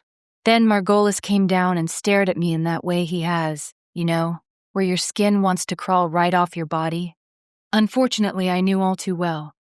and he hadn't even done anything to me, except send a few leers in my direction. He'd been occupied with other things, other women, and so, thank God, he'd never expended too much energy on me. I nodded, but didn't reply. Julia drew up her knees and clutched them against her body. Staring at the watercolor on the wall, she said, "He told me that Dan had confessed to helping Jace escape, and then to assisting with the kidnapping of Miles. He said that Dan was a traitor, and there was only one thing they did to traitors. Execute them," I whispered. And that's what they did. I didn't see the execution, of course. No, Margulis wanted to keep me safely locked up. Only his own people were allowed to bring me food and water, keep watch over me. Maybe he thought I might have a few allies in town, so the best way to keep me completely isolated was to only allow the people he trusted implicitly to see me. But Stacy told me later. She didn't go into a lot of detail, but it was enough. I knew anyway, though, even without being told. It's pretty obvious what's happened when your cellmate is taken away and never comes back. I had no words. Funny how I'd heard people say that before, but I hadn't really believed it. There was always something you could say. But now, hearing how a good and decent man had been killed because he dared to do the right thing, it seemed as if every single word of condolence I'd ever heard had just shrunk up and melted away. Problem was, I feared that still wasn't the worst of it. Not completely, anyway. With a shaking hand, Julia reached over for her water glass and drank what remained in it. She stared down at it for a few seconds, then remarked with very little emotion in her voice, "Too bad that wasn't scotch. We have some here at the resort." I said, "But I don't really recommend drinking it on an empty stomach." The faintest ghost of a smile touched the corners of her mouth. Except for the bruise on her jaw and the shadowing under her eyes, she really did look much more like the Julia I remembered. But that darkness in her, that thing I couldn't quite figure out until she told me about her abusive fiancé, that darkness seemed magnified now. There was something even more distant, more reserved, in her manner, as if the only way she could deal with any of this was to put up a wall between herself and what had happened. Still in that same flat voice, Julia went on. "It was the day after Dan was taken away and never came back. Or night, maybe. There aren't any windows down there in the holding area." I nodded, and she grimaced. "Sorry, forgot for a moment that you'd been there too. So." She stopped then, fingers running through the damp strands of her hair. As it dried, it was taking on a faint wave. I'd remembered it as straight, but she'd probably blow-dried or flat-ironed it. She picked up one lock, holding it between her index and middle finger, then let it fall again. That night, or afternoon, or whatever. I'd been dozing, probably because I didn't have anything better to do, and it could have been nighttime. But then I opened my eyes and saw Margulis standing there outside my cell. He looked smug, like he knew a secret that I didn't. And then, her head tilted upward, as if she found something vitally important in the dark wood beams that crossed the ceiling. I knew that probably wasn't it, that she just wanted to avoid looking at me. A taut silence filled the room. Not sure whether I should say anything, I nonetheless blurted out, "You don't have to tell me. It's okay." The quiet was so thick, it seemed to throb against my eardrums. "No," she said at last, her tone brittle, calm. "I'm not going to hide from it. I've done too much hiding in my life." He came into my cell and locked it behind him. And then, the woman swallowed, and I could see tears shimmering in her eyes. Then he did what he'd come there to do. All in silence, not one word. He didn't have to tell me why. This was his way of getting revenge. I knew that the whole time, and so I endured it and didn't say anything, either. I didn't want to give him the satisfaction. And then he got up and left. My stomach twisted. Right then, I was glad I hadn't eaten anything. "Julia, I'm so sorry." "It's all right." I lived through it. A blink, and the tears seemed to recede. I'm not going to give him power over me by dwelling on it. Anyway, that went on for a couple of days, maybe a week. I started to lose track. The whole time I was wondering whether he planned to keep me down there forever, or whether he was going to kill me too, once he got tired of me. But then he started working on me, saying he didn't want to keep me a prisoner anymore. All I had to do was confess to helping Dan, and he'd let me out. "Margulis was just going to let you go?" I couldn't prevent a note of incredulity from entering my voice. He didn't seem the type to simply allow a woman like Julia to slip out of his grasp. Well, not exactly. He said he'd have me come live with him, and that after a while, maybe he'd let me be his assistant again, once I'd earned back his trust, in his words. Shuddering, I asked, "What did you say?" I told him I'd think about it. He didn't like that, said I should be grateful to him for giving me a second chance. And I laughed and said I didn't think I should be grateful for the opportunity to be his sex slave and his lackey. Her hand went up to touch the bruise on her jaw. That's when he hit me. I just took it, of course. It wasn't as if I didn't have some experience with that kind of thing. "Oh, Julia," I whispered. I won't lie. It hurt like a bitch. She shrugged and pulled the blanket up so it was snubbed right under her breasts. But it did feel good to laugh in that bastard's face. He stormed out after that. All I could do was sit there and wait for him to come back. But it wasn't Margolis who showed up the next morning. It was Stacy. "Stacy?" I asked, bewildered. "Did she?" I broke off there, since I couldn't think of a delicate way to ask if she knew what had been going on between Julia and the commander. Oh, she knew. Maybe Margolis bragged, or maybe he talked in his sleep. I didn't ask. But she told me I had to leave. It took me a few seconds to process what she was saying, but then I realized she wanted me to go because she didn't want me interfering with her relationship with Margolis. She what? Hearing how Stacy had ended up sleeping with the commander just so she could get a better housing assignment had squicked me out enough. To think she actually was pleased enough with the arrangement that she wanted Julia completely out of the picture, I couldn't help shuddering a little. I know. Julia smiled grimly. But I wasn't about to argue with her personal choices. Not if it meant getting the hell out of there. So she broke you out? Basically, she'd heard how I disabled the security system, but she really didn't know how to do it herself. So she wheedled one of the guys, Zach Royce, into doing it in exchange for a blowjob. She knew he wouldn't tell anyone because then his head would be on the chopping block along with hers. I shook my head. Very resourceful, our Stacy. And talented, apparently. So she smuggled me out of there in the back of her SUV, gave me a change of clothes and a jacket, and dumped me right at the edge of the safe zone. That explained how Julia had gotten out of Los Alamos, but I still couldn't figure out how she'd managed to walk 60+ miles from there to here and not be attacked by the rogue Djinn. I asked her as much, and she only gave me a fatalistic lift of her shoulders. I don't know, she said. I was terrified the whole time.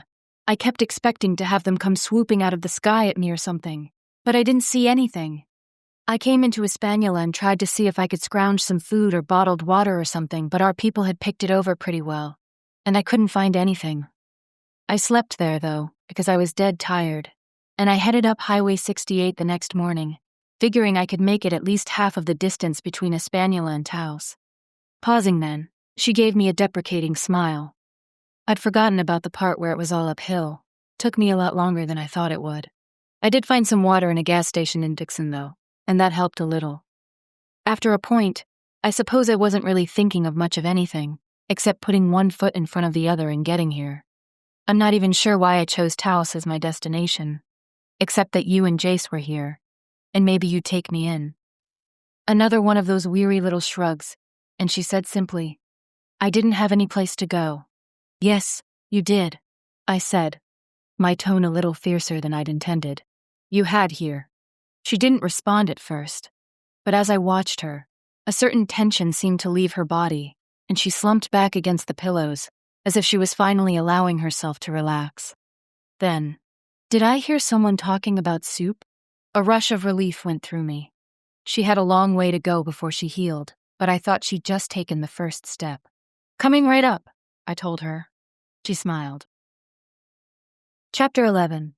Miguel brought the soup himself, and seemed a little astonished at how quickly Julia had recovered. You should sleep for real after you eat, he told her in stern tones. I don't want you to overdo things.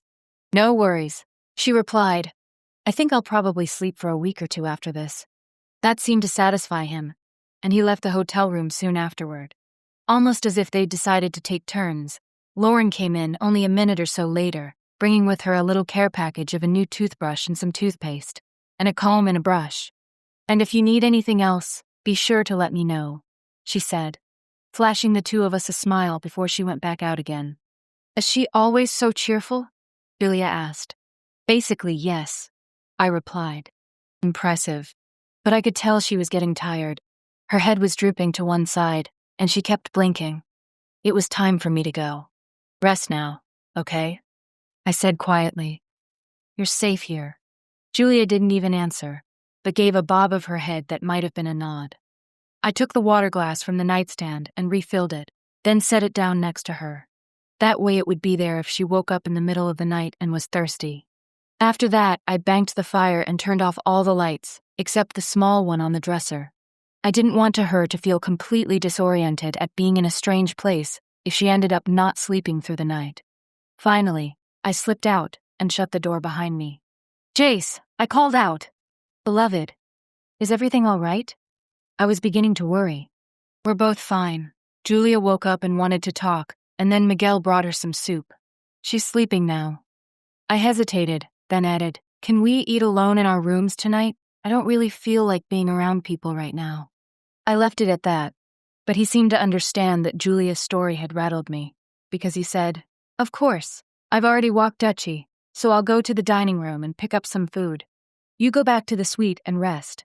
That sounded like a fabulous idea, so I did as I was told and headed back to our rooms, glad that everyone else seemed to be at dinner, and so I wouldn't be forced to answer questions about Julia and her condition. Maybe the truth would come out at some point, that I really didn't want to be the one to be spreading her story all over the place. Dutchie was curled up by the fireplace and gave me a tail thump as I entered the suite, but otherwise, she didn't seem too inclined to move from her comfortable position. I leaned down and patted her on the head, then added another log to the fire to keep things going. Perfect timing, as Jace came in just a minute or two later, pushing a room service cart ahead of him. Handy things, he said, indicating the cart. Well, there are definite perks to holing up in a resort, I said, glad that we were both keeping things light for the moment. I knew they would take a definite turn to the dark side once I started relating what Julia had told me. For a few minutes, though, we were both quiet as we moved the food from the cart to the table. Jace had also brought a bottle of wine, and he opened it, then poured a healthy measure into both our glasses. I would have asked him how he'd figured out that I needed it, but there really was no point. When it came to me, Jace just knew. We were partway through our chicken tortilla soup when he asked gently, Do you want to talk about it? Not really, I replied, but I probably should. So I told him what Julia had told me, punctuating the story with sips of wine, and wondering if one bottle would be enough to get through all this. As I spoke, Jace was silent, expression turning more and more grave with each revelation. Because I could see the pity filling his eyes and because I knew Julia would hate being the object of such an emotion, I brushed past all that as quickly as I could, then asked, Jace, how was she able to make it all the way here without being intercepted? I mean, I know you told me once that the Djinn weren't all-seeing and all-knowing, but it seems as if they're pretty good at tracking down wandering humans. So how did Julia escape? His brows knitted together as he considered my question. I can't say for certain. It does seem, from what she herself said about other groups of survivors disappearing, that the Djinn who went hunting humans preferred going after larger groups.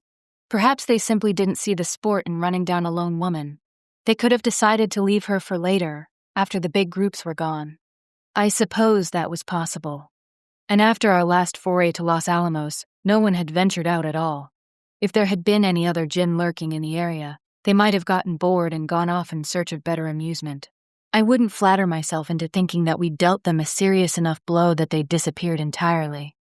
True, Evany and Ethan had done some damage, and the Djinn on our team that much more, but it shouldn't have been enough to deter the rogue Djinn indefinitely. Maybe, I said, my tone uncertain at best. I picked up my wine glass and swirled the pale liquid within, watching it catch glints of gold from the flames dancing in the hearth. It was entirely possible that we'd never know exactly how Julia had been lucky enough to walk 60-plus miles to get to Taos and never face any kind of attack. Jessica, isn't the important thing that she got here safely? Maybe, I said again. This time I drank some wine, then set the glass down.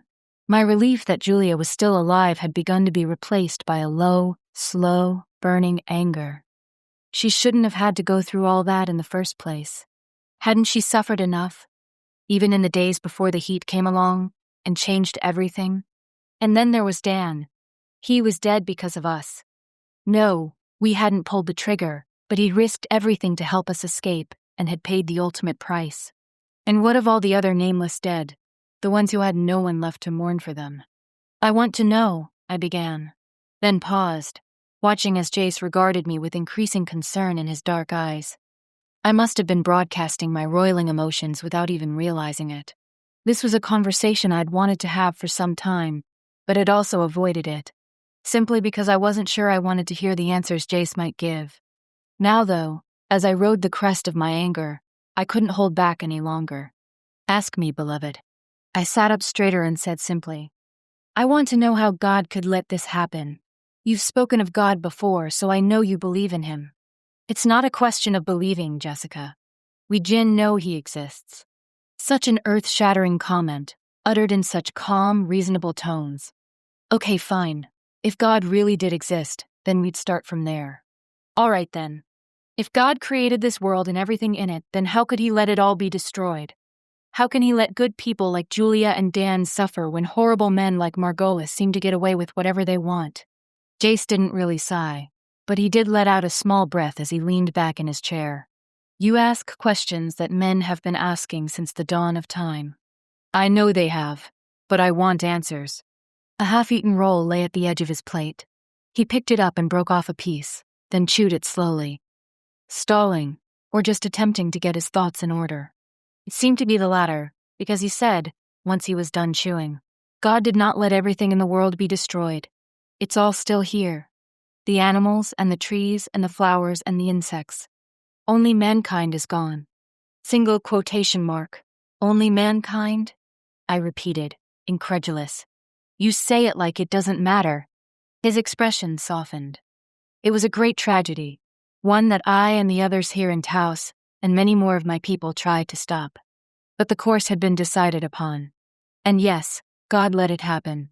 Do you forget that he wiped the slate clean once before, with a great flood? That's just a myth, I protested, and Jace lifted an eyebrow. It is no myth. It happened, although not precisely as it was described in your writings. And there were those among my people who saw how this planet was being slowly destroyed, how that damage might be irreversible in a generation or two, and so they devised a way to stop that destruction. Killing off mankind seemed a reasonable trade-off to them. As to why God did not stop them, well, I can't say for sure, except that perhaps he thought he had given you your chance, and you had squandered it.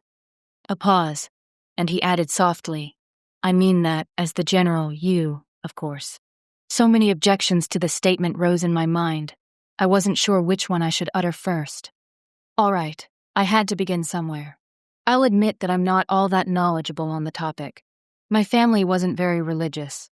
But I was sort of under the impression that all that Old Testament wrath of God stuff wasn't really how he operated anymore. Jace shook his head. His forefinger was resting on the base of his wine glass, drawing swirling patterns there.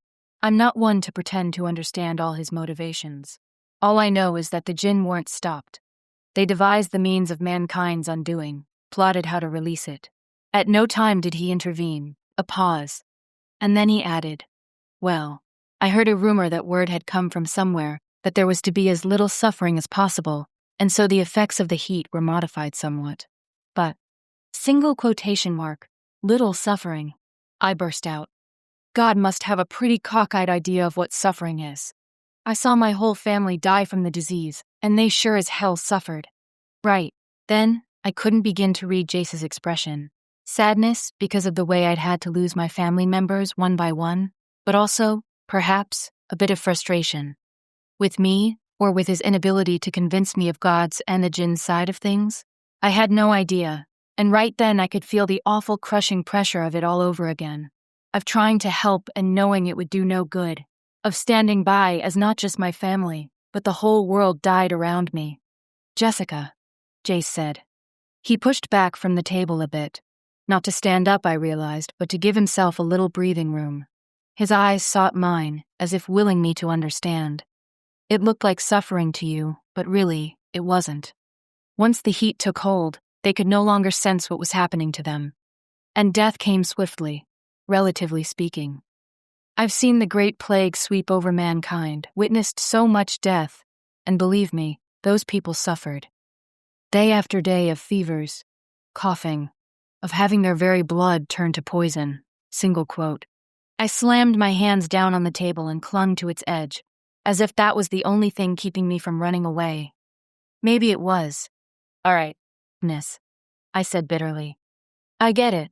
You Djinn made a nice, neat, clean disease that would wipe out mankind and leave no messy corpses behind. And God was okay with that. Some of the Djinn made that disease, Jace corrected me. His tone was very gentle, and in a way, I hated his forbearance, his calm. I wanted him to get angry and raise his voice so we could have a real fight over this. If we did that, if we lost control in a way we never had before, then I might finally have the chance to scream out my anger and frustration and despair, even though I knew he wasn't the person I was angry with. Not really. I fought the idea, he went on. The entire plan was an abomination. And many others of my kind did as well, but we were not the majority. We couldn't overrule those who believed we finally had a chance to possess the world that was denied us. World that was denied us.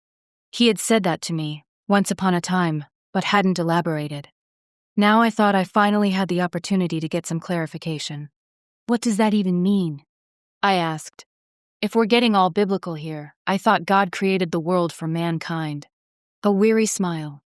The Djinn were here first, but then God made man, and thought mankind his greatest creation. The Djinn were told to bow down to man, as the angels did, but my people had been given free will, and they refused to bend to a thing they saw as lesser than themselves. And so the Djinn were banished from this world, and lived on planes of existence the human mind could only dimly comprehend.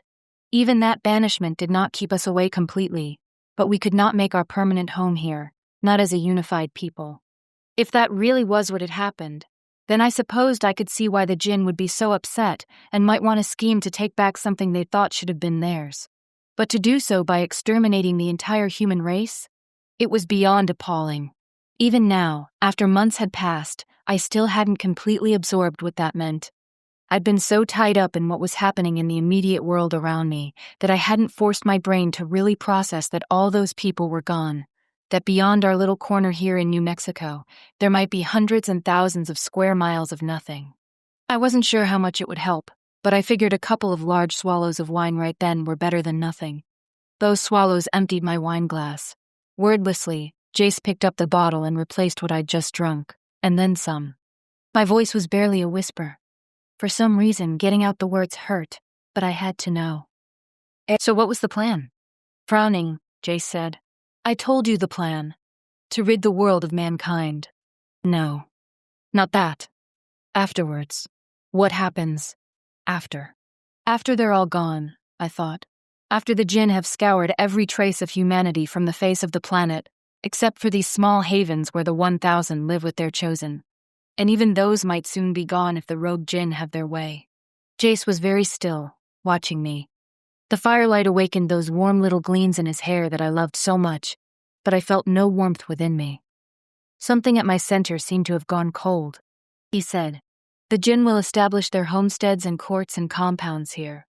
There are not that many of them, not compared to mankind's billions, and so they will all have as much land as they require. The air will clear, as there will be nothing to pollute it, and slowly the vines and the trees will grow, and in 100 years there will be nothing left to show that man once held dominion over this world. The words were simple enough, but I could almost see it in my mind's eye. The vast forests and grasslands that had once covered this continent coming back, taking over and hiding the gas stations and skyscrapers and mini-malls and everything else we'd left behind. Blue above, green below, and here and there Djinn, in their houses or castles or whatever the heck it was that they called home. I finally found my voice. And you, Jace? How much land do you require? He did get up then, and moved around to my side of the table. To my surprise, he knelt beside me, only as much as the walls of our house in Santa Fe contain. That is all I need. Our home, and you. I'd been wrong to think that my center had gone cold. Or if it had, it melted then, in a warm rush, and I put my arms out and drew him to me, feeling the strength of his body, the brush of his lips against my cheek. I wanted the whole world to be this. Just him and me, the warmth of the fire, the sleeping dog by the hearth. That was all I needed. I wanted to will the rest of it away. But the world, as it often did, had its own way of intruding. A pounding at the door woke us up. Jace and I had been asleep in one another's arms, where we'd collapsed after making frenzied, urgent love. I couldn't even say which one of us had initiated it, only that we both felt compelled to reassure ourselves with our lover's touch. It was as if I needed to let Jace know that I still loved him, despite everything he'd told me, just as he needed to reaffirm his connection with me after hearing of Julia's treatment at the hands of Richard Margolis. Jace was out of bed first, making a short detour to the bathroom so he could grab one of the terry cloth robes that hung on their hooks behind the door. I sat up, clutching the sheet to my bare breasts. No one had ever knocked like this in our time there, no matter what the emergency, so I couldn't think what might be happening now. Had the rogue Djinn discovered some new way to attack us? The door opened, showing a rectangle of faint yellowish light from the corridor outside. To save power, the sconces there had been converted to hold pillar candles, and I guessed that was the illumination I was seeing now. Zarius stood outside. As I stared at him, wondering what the hell he was doing, pounding on our door in the middle of the night, he said to Jace, "They have gone. Well, 2 of them. Rafi was not so lucky." That news made me sit up straighter and blink the rest of the sleep out of my eyes. I thought I knew who he meant by they. The 3 Djinn who had come to argue with Zarias about escaping Taos, getting outside the field generated by Miles's device, so they could try to get some help from the other, more neutral Djinn. But what had Zarias meant when he said that Rafi was not so lucky? Since the 2 men were occupied with one another at the door, I slid out from under the covers and grabbed my discarded clothes from where they still lay on the floor, then hurriedly began putting them on. Jace asked, "What happened?" "I don't know for certain." Zarius replied, "That is, I knew they would make the attempt soon. They were far too impatient to do otherwise, and I knew that nothing I said would change their minds." He paused then. I could tell from his silhouette in the doorway that he leaned heavily on his cane. He must have expended a good deal of energy in rushing over to our suite. Alif and Nizar got away, but Rafi did not. They left enough of him that he was able to stagger back over the boundary. As a warning, I would guess. But he will not live through the night. My hand went to my mouth. I wouldn't say that Rafi was one of my favorites among the Djinn, since he seemed possessive of Lindsay to a fault, but he certainly didn't deserve to be set upon by some of his own kind and then left for dead. Zahirius seemed to catch a glimpse of my movement, because he shifted and directed his next words to me. "Jessica, you are friends with Lindsay. I came to ask that you would go to her and bring her to see Rafi.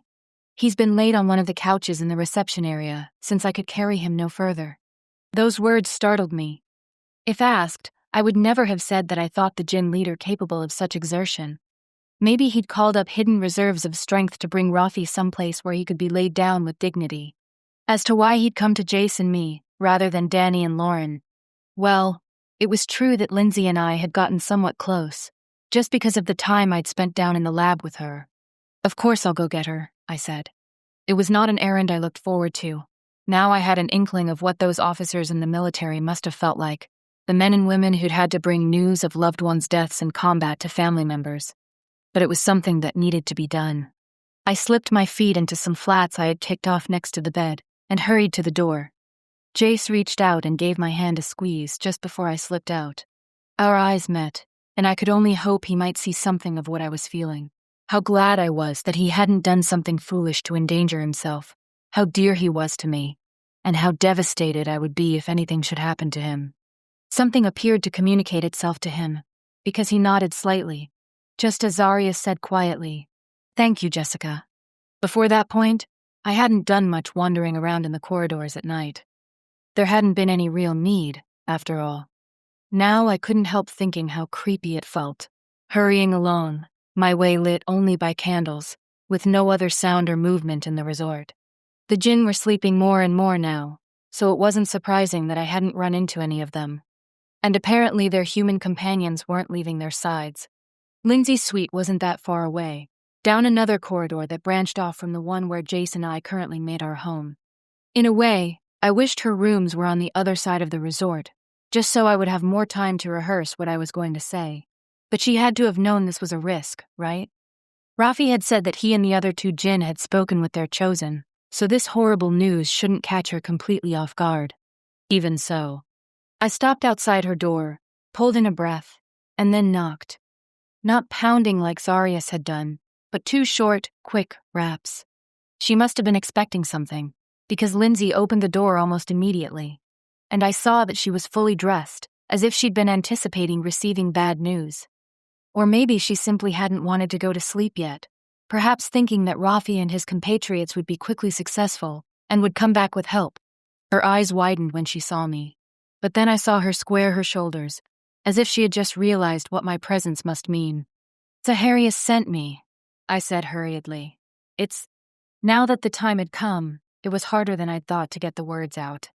"It's Rafi," she interjected, her tone almost too calm. "Something's happened." I nodded. "I'm so sorry, Lindsay. I'm supposed to take you to him."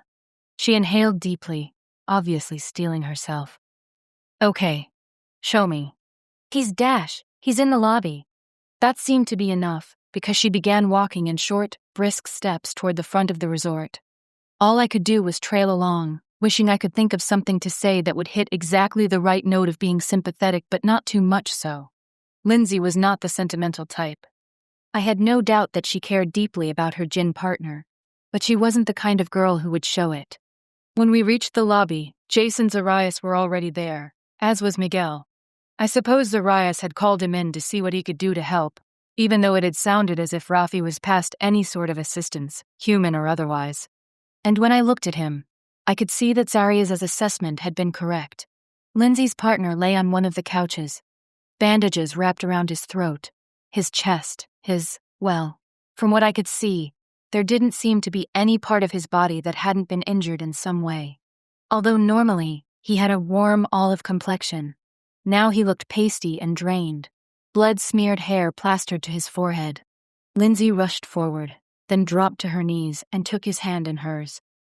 Rafi? It was probably the first time I'd ever heard any real hesitation in her voice.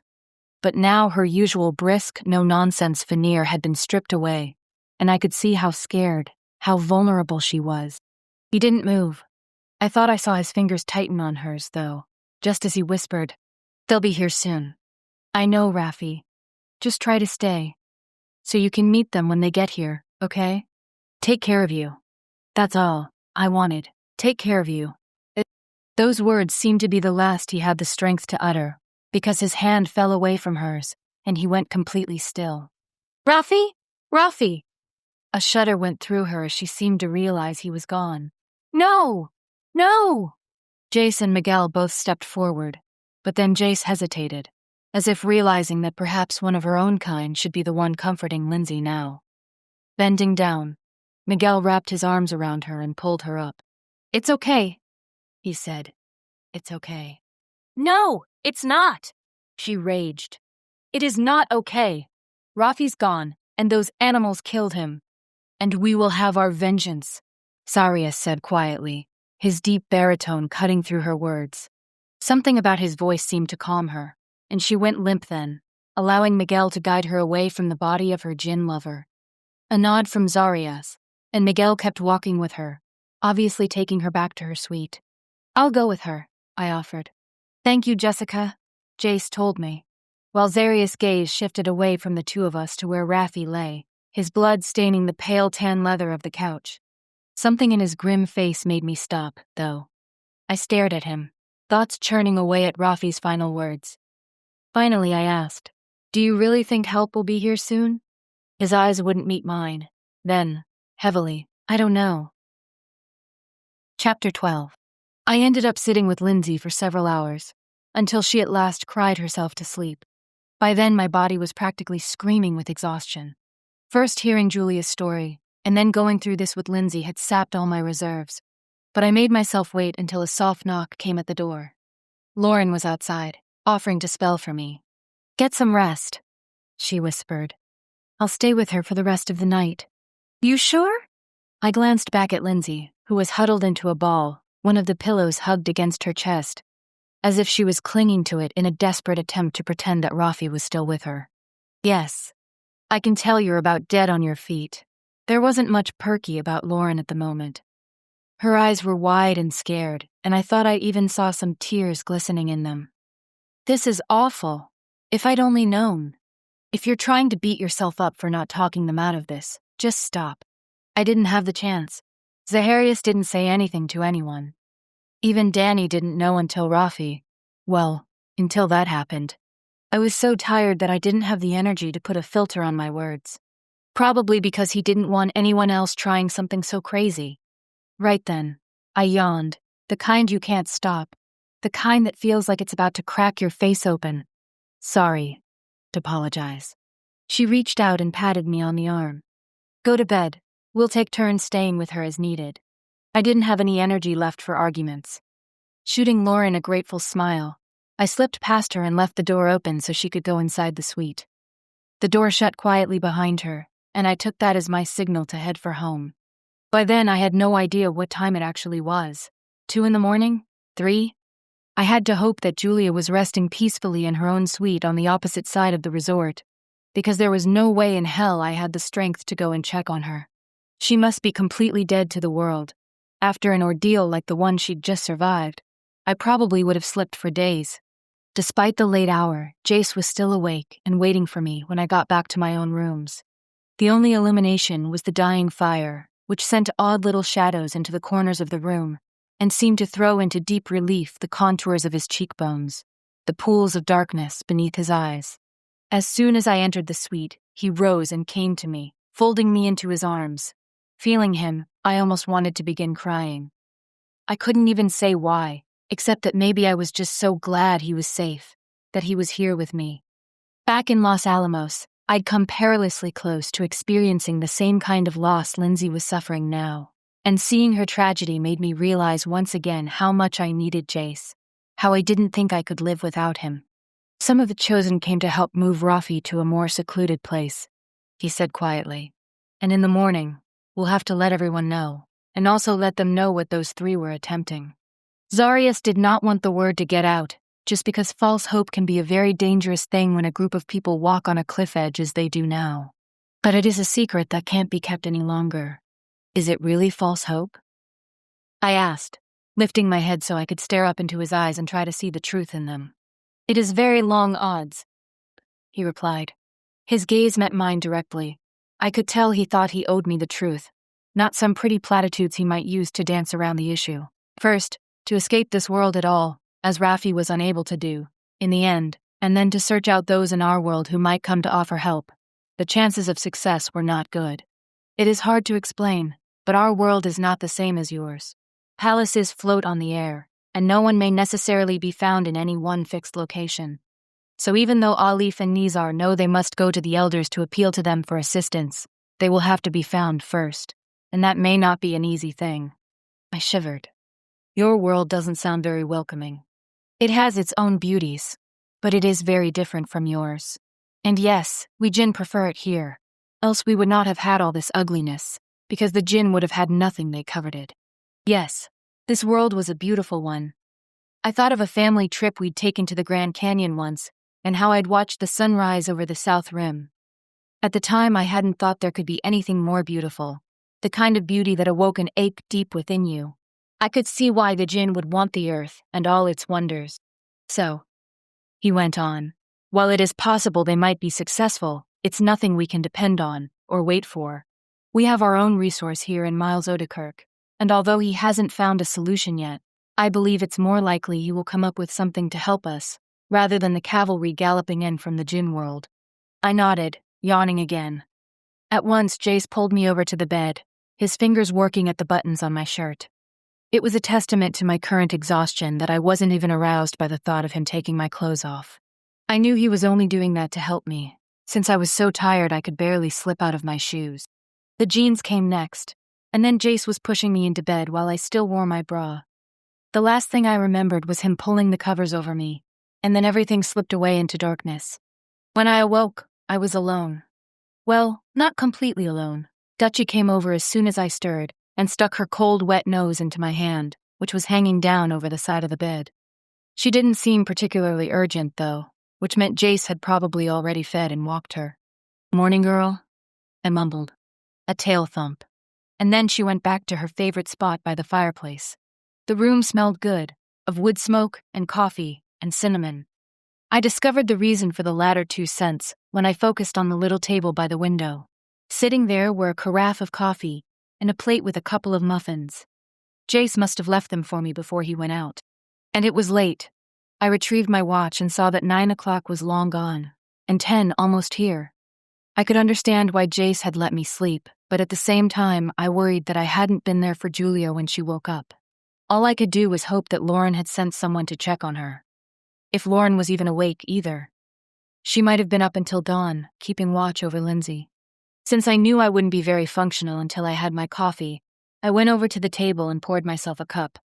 It had cooled enough that I could drink it right away, so I took several large swallows, then broke off a piece of the muffin, which turned out to be apple spice. I couldn't help wondering right then how long all this luxury would last. We were only feeding some 100-odd people, so it would take a while to work through all the supplies in Taos. Sooner or later, though, we'd have to start focusing on becoming more self-sustaining, rather than using up all the resources in the immediate vicinity. That sort of strategy would have to wait for another day. For now, I wanted to focus on getting enough caffeine and carbs into my system that I'd be up to facing what was left of the morning. Next, a shower. I hurried through that, then blotted my hair dry. Blowing it out would take too long and use up too much precious electricity, so I just ran a comb through it and called it a day. Clothes, shoes, tinted lip balm, that was enough to make me more or less presentable. Still no sign of Jace even after all that. Frowning, I let myself out of the room. "Jace?" I ventured. "You're awake. Thank you for not saying, 'finally.'" A chuckle. "I certainly wouldn't begrudge you so much needed rest. I'm with Zarius and the others. Is Julia there?" "No. I haven't seen her yet this morning. I'd been debating whether to go see Julia or Lindsay first, but that seemed to decide things. Lindsay had suffered a hideous loss, but at least she had people around who knew her, whereas Julia was more or less surrounded by strangers. Well, all right. She knew Miles Odekirk, but his wasn't exactly the most comforting of presences. Besides, he spent so much time holed up in the lab, I didn't know whether he'd even heard that Julia was here, or what had happened to Rafi. I pictured Miles complaining to himself about Lindsay being late once again, with no actual idea of what had caused her to avoid the lab this morning, and shook my head. The hallways were deserted, although I thought I detected voices coming from the dining area. That made sense. It was usually in that spot where Zaharias made his announcements. I wished I could be there, but Jace could fill me in later. For now, I thought it was more important to see Julia. She replied, "Come in," to my knock, so I opened the door and let myself into her room. The bed was made, and she was sitting in the chair by the window, where the curtains were drawn to allow the morning sun to pour in. She'd traded the yoga pants and long-sleeved t-shirt she'd worn to sleep in for a pair of jeans and a dark blue sweater. I found myself reflecting that I didn't think I would look that good after walking 60-plus miles, dehydrated and hungry. "Sorry I didn't get here sooner," I said. "I overslept." "It's all right." Her expression darkened. "Jace stopped by earlier and brought me some breakfast. He told me what happened last night." Oh. There was only the one chair, so I came over to her and perched uncertainly on the edge of the bed. "Yes, it was pretty bad. The Djinn aren't really used to losing one of their own." "No, I suppose they wouldn't be." She hesitated, then asked, "Jessica, where's Evanie?" I'd sort of thought she might have stopped by to see me. Oh, shit. I swallowed past the lump in my throat. The pain of Evanie's loss had started to smooth itself out over the past few weeks, but now that Julia had asked about her, it almost felt as if I'd just seen her die the day before. She died defending us from the rogue Djinn on our way back from taking Miles Odekirk. Blue-gray eyes widened. With a shaking hand, Julia reached for the half-drunk cup of coffee sitting on the table before her and gulped it down. "That's terrible." "I know, but..." I hesitated, uncertain of how to say the words without sounding uncaring. Then I realized that Julia had been there and had seen how Evanie had reacted to Natila's death. She took it really hard, losing her Djinn.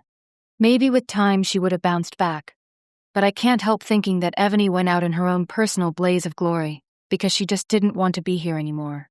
"Damn him," Julia murmured, and I looked at her in question. Mouth hardening, she said, "Margolis. Damn Margolis. That bastard has left a horrible trail of destruction behind him, and no one in Los Alamos will question his judgment or ask whether he's finally gone too far, because he's keeping them safe.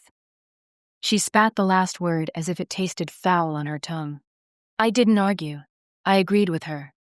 If the residents of Los Alamos would only stand up to their resident bully, then maybe they'd have a chance. Or maybe not. The problem was that the decent people, the ones who only wanted to start over after the dying had changed the world forever, probably didn't have the courage it required to face down someone like Margolis, who had his own personal hit squad made up of goons like Mitch Koski and Butch McElroy. Unfortunately, it wasn't as if Jace and I could lead an army to go rescue the community at Los Alamos from their own private dictator. We had our own problems to deal with, and at the moment, those seemed far more pressing. Thinking it might be better to change the subject, I asked, "Has anyone except Jace come to see you?" Julia shook her head. "There was some more stuff outside my door this morning. More toiletries and clothes, but I don't know who dropped it off.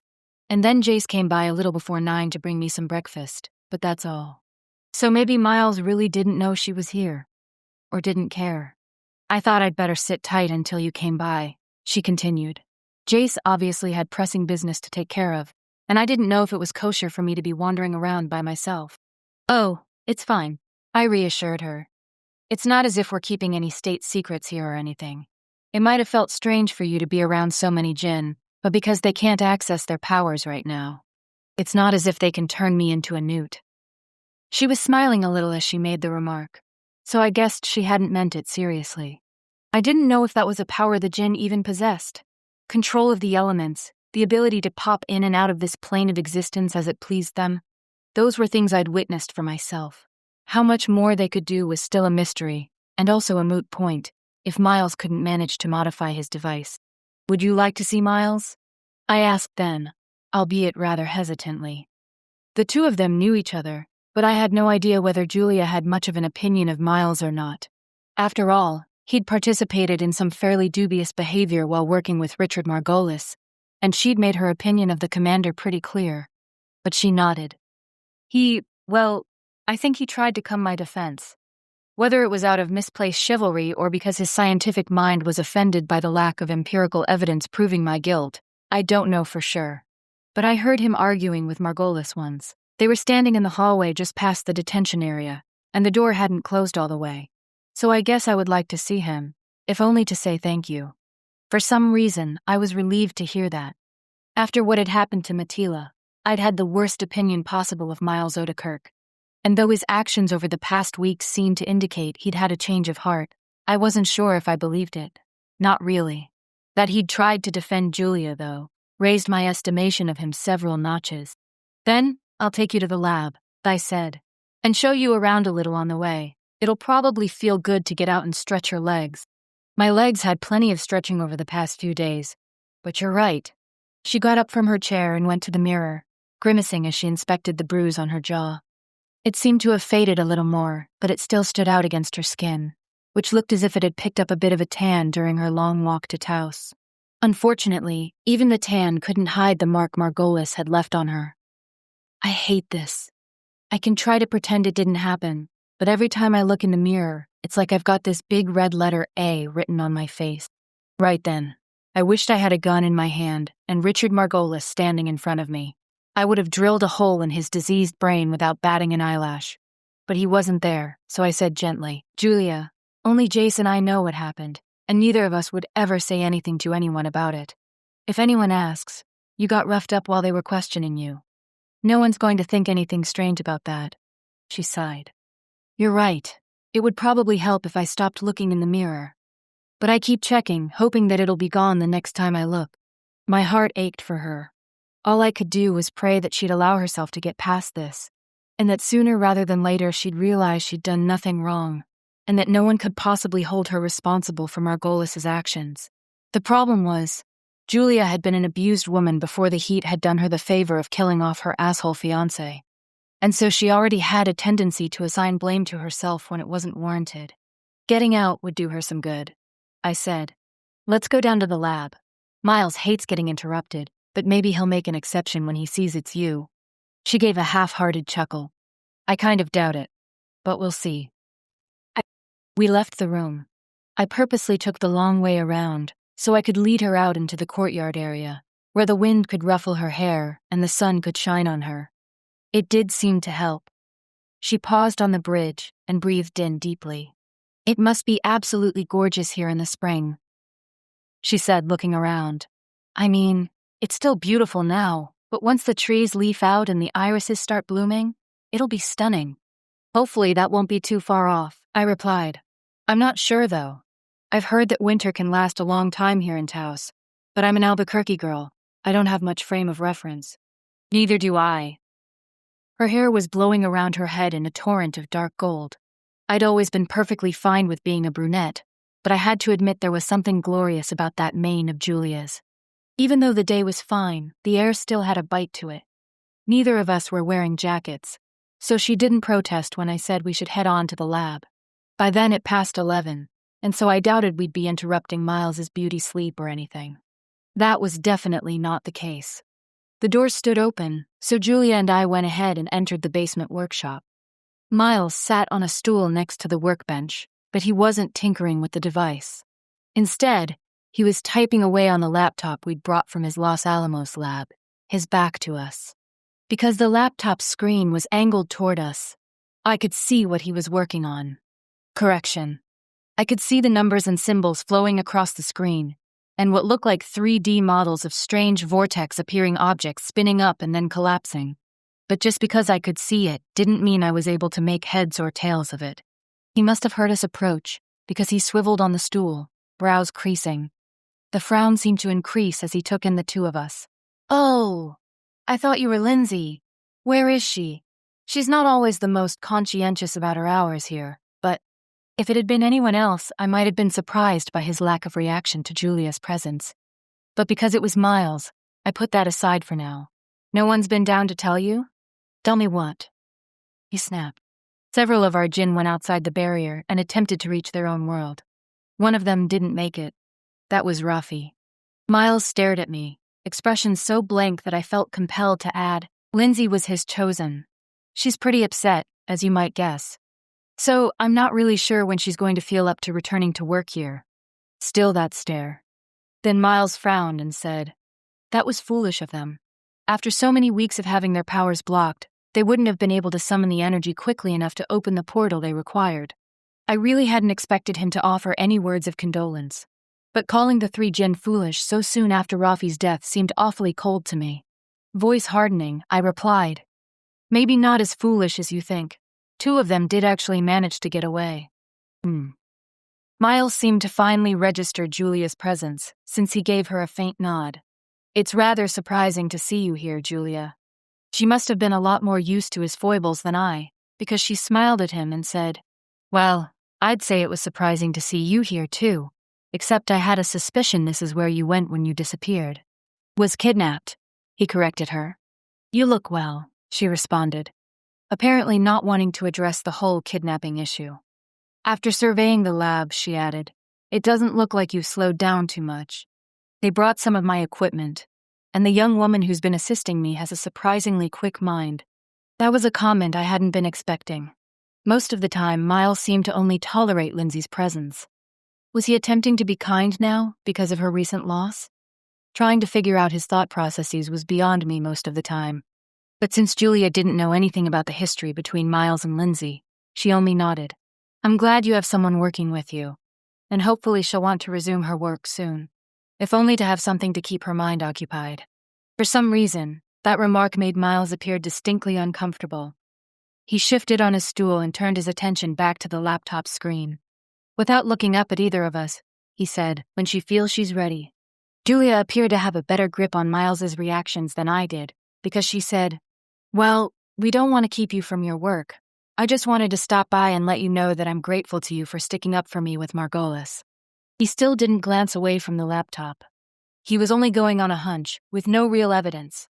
While I realize that we don't have a true judicial system in place any longer, I still believe we should do our best to present evidence as to someone's guilt before pronouncing any kind of sentence.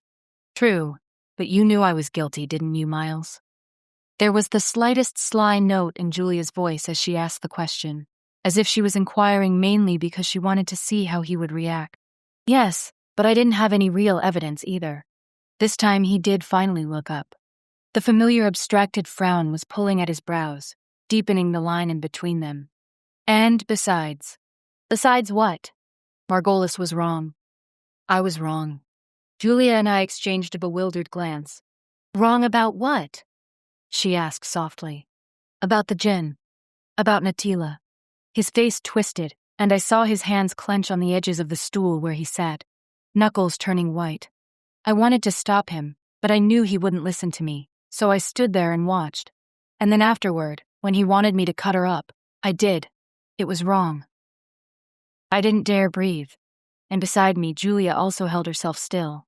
The horror of seeing Natila die had only been compounded by the knowledge that she was being dissected afterward, like some kind of science experiment. At the time, I sure as hell hadn't seen any remorse or hesitation in Miles Odekirk. Maybe he'd hidden it because he, like pretty much everyone else in Los Alamos, was scared shitless of going up against Richard Margolis. And you know what was ironic about that? Miles went on, almost appearing to address the air, since he wouldn't look directly at either Julia or me. There was absolutely nothing anomalous about her, except that she was in perfect physical condition. Nothing to distinguish her from a human being. Margolis didn't like that at all. No, he probably didn't. He'd wanted evidence that the Djinn were completely other, despite their appearance. I wanted to bury her. Margolis had no use for her any longer, since there was nothing he could point to as being obviously different from the rest of us, Homo sapiens. But the ground was too cold. So I used the crematorium in the funeral home, and I placed her ashes in one of the urns I found in the display case. And then I put her on the mantel in the sitting room there, since I didn't know what else to do. He sounded completely lost, so very un-Miles-like, that I didn't know what I should do either. Julia, however, roused herself and went to him, taking one of his hands in hers. "It's okay, Miles," she said. "I know you did what you could. But I didn't. I should have tried to stop him." "You couldn't have." She cut in, but gently. "You would have just ended up in jail like me, or worse, if you tried to interfere." For a long moment, he only stared at her, eyes wide and haunted behind the rimless glasses. Then she did something I knew I would never have had the courage to do. She let go of his hands and put her arms around him, hugging him wordlessly. I could almost see him stiffen in shock, but then he sighed and allowed himself to relax into the embrace. They stayed that way for some time. At last, she let go of him and backed away, but she still held his gaze. "If you need to talk, I'm here." He nodded, but then seemed to realize I'd been watching that moment of supposed weakness. His back went stiff, and he returned to typing on the laptop.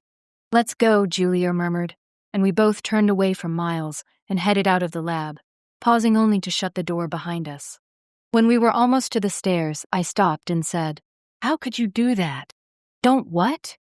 Her expression was genuinely curious, as if she couldn't quite figure out what I was driving at. "I don't know." "Comfort him like that, after everything he's done?" The corners of her mouth lifted slightly, but it wasn't precisely a smile. Her eyes were too sad for that. "He's sorry. It won't change what happened, but it's obvious he didn't really want to do it. He's not evil. Margolis, now, I won't argue with you if you want to call him evil." She was silent for a second, then went on. "There's nothing wrong with offering someone a little grace. If we can't manage that, how does that make us any different from the bad Djinn?" I stared at her and had no answer. Chapter 13. By the time we got back to the main floor and had wandered toward the dining area, it was empty. Obviously, whatever announcement Zarius had gathered everyone to hear was long over. Just as well, probably. I didn't know whether Julia was up to facing that many strangers at once. It would probably be better if she met them gradually, rather than in one big group. I was explaining to her how we'd marked off the perimeter of the safe zone, making it easy to come and go within its boundaries, and also making it easy to go down to the plaza and shop for clothes and shoes and jewelry, when we ran into Jace and Zarius, who had just turned a corner in the corridor that led to Julia's room. "How are you faring today, Miss Innes?" Zarius asked politely. He had the cane with him but didn't seem to require it at the moment, since it was looped over one arm. "Julia," she said quickly. I couldn't help noticing the way her gaze swiftly tracked from the bare-muscled chest revealed by his robes, then up to his face, as if she was embarrassed to be caught staring. No worries, Julia, I thought. If I weren't with Jace, I'd probably be staring too. Zarius didn't appear to detect anything odd about her response. He said, "It seems as if you're recovering very rapidly." "I am," she replied. "Thank you so much for the care you've given me, and for taking me in. It's the least we could do. You rendered a very great service to Jazriel and Jessica, and so we must repay the debt as best we can." He glanced over at me. "Everyone has been informed about Rafi. The farewell will be tomorrow morning. How did they take it?" I asked. A grim smile touched Zaria's lips, and I saw the way he and Jace exchanged a single charged glance, one that seemed to say, "This isn't over yet." But the Djinn leader only replied, "As well as can be expected. At least, after what happened to Rafi, none of them are demanding that we send more of our people for assistance." "No, I suppose they wouldn't. Nothing like seeing one of your own die horribly to turn you off from wanting to attempt the same thing." There wasn't any way to turn the conversation toward lighter topics. Not really. But I figured I might as well try. Miles was grumbling about not having Lindsay to assist him. "She's in no shape for that," Jace said. I could tell from the downward droop of his mouth that he was very worried about her, possibly because he'd seen how Ebony had reacted when she lost her Djinn lover. "And she'll decide when she's ready, and not have Miles pushing her into something she's not emotionally equipped for." "I don't think that's what Jessica meant," Julia said, coming to my rescue. Or maybe it was a little of Miles's rescue, too. He'd seemed irritated that he wouldn't have Lindsay to assist him, but at least he hadn't made any noises about putting pressure on her to come back to the lab right away. It sounded like Lindsay was valuable in his research, that's all. Single quote. I know. Zahiria's tone was heavy, and although he didn't look precisely worried, he was probably trying to calculate how much Lindsay's absence would delay the work being done in the lab. "She seems to be a strong young woman, so let us all hope that she finds herself able to resume her work sooner rather than later." Jace nodded, but I could tell he wasn't all that hopeful. Maybe he had more evidence on which to base that assessment. After all, I hadn't seen Lindsay yet today, so I had no idea how she was bearing up. Then Zarius turned to Julia. "You've come to us at a difficult time, a time of grief. I am sorry for that. Perhaps you will sit down to dinner with the three of us this evening." I had to keep my mouth from dropping open. Never, and I mean never, had I seen Zarius joining the community for the evening meal, or any meal, for that matter. It seemed that he always took a tray in his rooms. Why, I wasn't sure, except that everyone ate with their partners, and seeing all that togetherness, when he himself was alone, might be too much to take. Once or twice I'd considered asking Jace about it, but I had a feeling he didn't know for sure either. Or maybe he had his suspicions, and didn't feel comfortable sharing them with me. At any rate, I just stood there as Julia smiled and said, "Thank you, Zarius. That's very thoughtful of you." A nod. "We usually dine at 7, but I think Jazriel and Jessica will come and show you where to go." It wasn't a question. And it was a subtle message.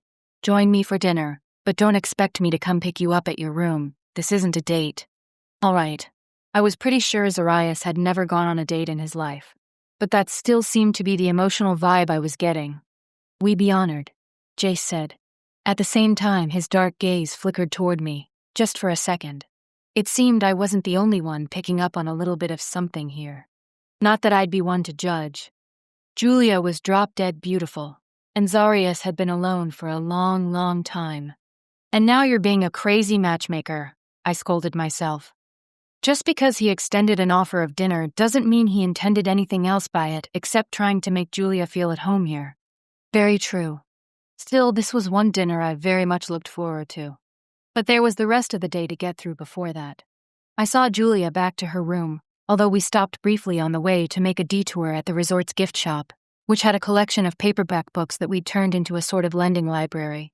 "I don't know if there's anything here you'd like, but it's something to pass the time," I told her. Single quotation mark. "Pass the time," she repeated in musing tones. It's been a long while since I had an empty afternoon to fill up. Being able to just sit and read sounds like heaven. "I guess it depends on what you like," I said. If she preferred highbrow literary fiction, I feared she'd find pretty slim pickings among what we had to offer, since most of what was on hand was vacation reading sort of stuff. Mysteries and thrillers and romances. She plucked one of the mysteries off the rack. This should keep me occupied. I should have guessed that she wasn't exactly the bodice ripper type. Then I shivered. No, Julia had experienced her own real-life bodice ripping. I doubted she'd want to be reading about it. Anyway, that term was kind of unfair. Back when I'd had time, I liked to read romances, interspersed with a variety of other genres, and the true bodice ripperiness stuff had pretty much gone out of vogue. Jason, I'll come get you a little before 7, I promised her as I dropped her off at her room. Looking forward to it, she replied, then thanked me and shut the door. So was she looking forward to it on general principles, or because of the company she'd be sharing? I had a feeling I was letting my mind play with an attraction that probably didn't even exist because it helped to distract me from everything else that was going on. After that, I went back to my suite, where Jace was waiting for me. Zarius giving you a spare moment to breathe? I teased, even as I went to him and wrapped my arms around his waist. 1 or 2, he replied. His lips touched the top of my head, and a little thrill went through me. I wished we could sink down on the bed and lose ourselves in one another for an hour or 2. That wouldn't happen, though. We needed to go check on Lindsay, and expending Jace's fragile energy reserves for a little bit of afternoon delight probably wasn't the best idea. He seemed to pick up on what I was thinking, because he let out a breath and then stepped away from me, although he held onto my hands. Jessica, it's times like these when that damned device seems almost to be doing more harm than good. You don't really mean that. We need it, and it isn't as if you've been neglecting me. It's okay if we have to scale things back to once a day for a while. Anyway, when I stopped to think about it, I realized that we'd mostly fallen into a pattern of lovemaking only one time each day back at the Santa Fe house. We'd simply been too exhausted by all the work that needed to be done. Or rather, I'd been too exhausted. At the time, there hadn't been a device hampering his vitality, forcing Jace to conserve his strength, but he'd had to act like any other regular mortal who'd get tired by a day spent looking after the animals and tending the plants in the greenhouse, and helping out with whatever else needed to get done around the place. He took my hands and lifted first one to his mouth, and then the other. A shiver went through me at the touch of his lips against my skin, and I began to wonder if I should rethink my position on no afternoon lovemaking. But then he let go of me, saying, "You're right, of course. Let's go see Lindsay." I forced aside the disappointment that wanted to flood through me. Instead, I nodded.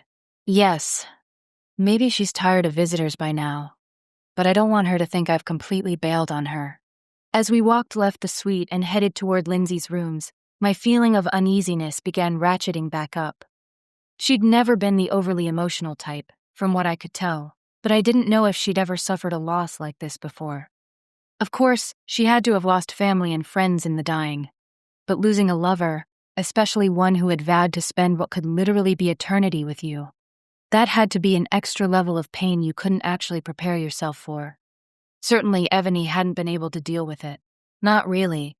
When we got to Lindsay's suite, though, she sounded composed enough as she called out, "Come in."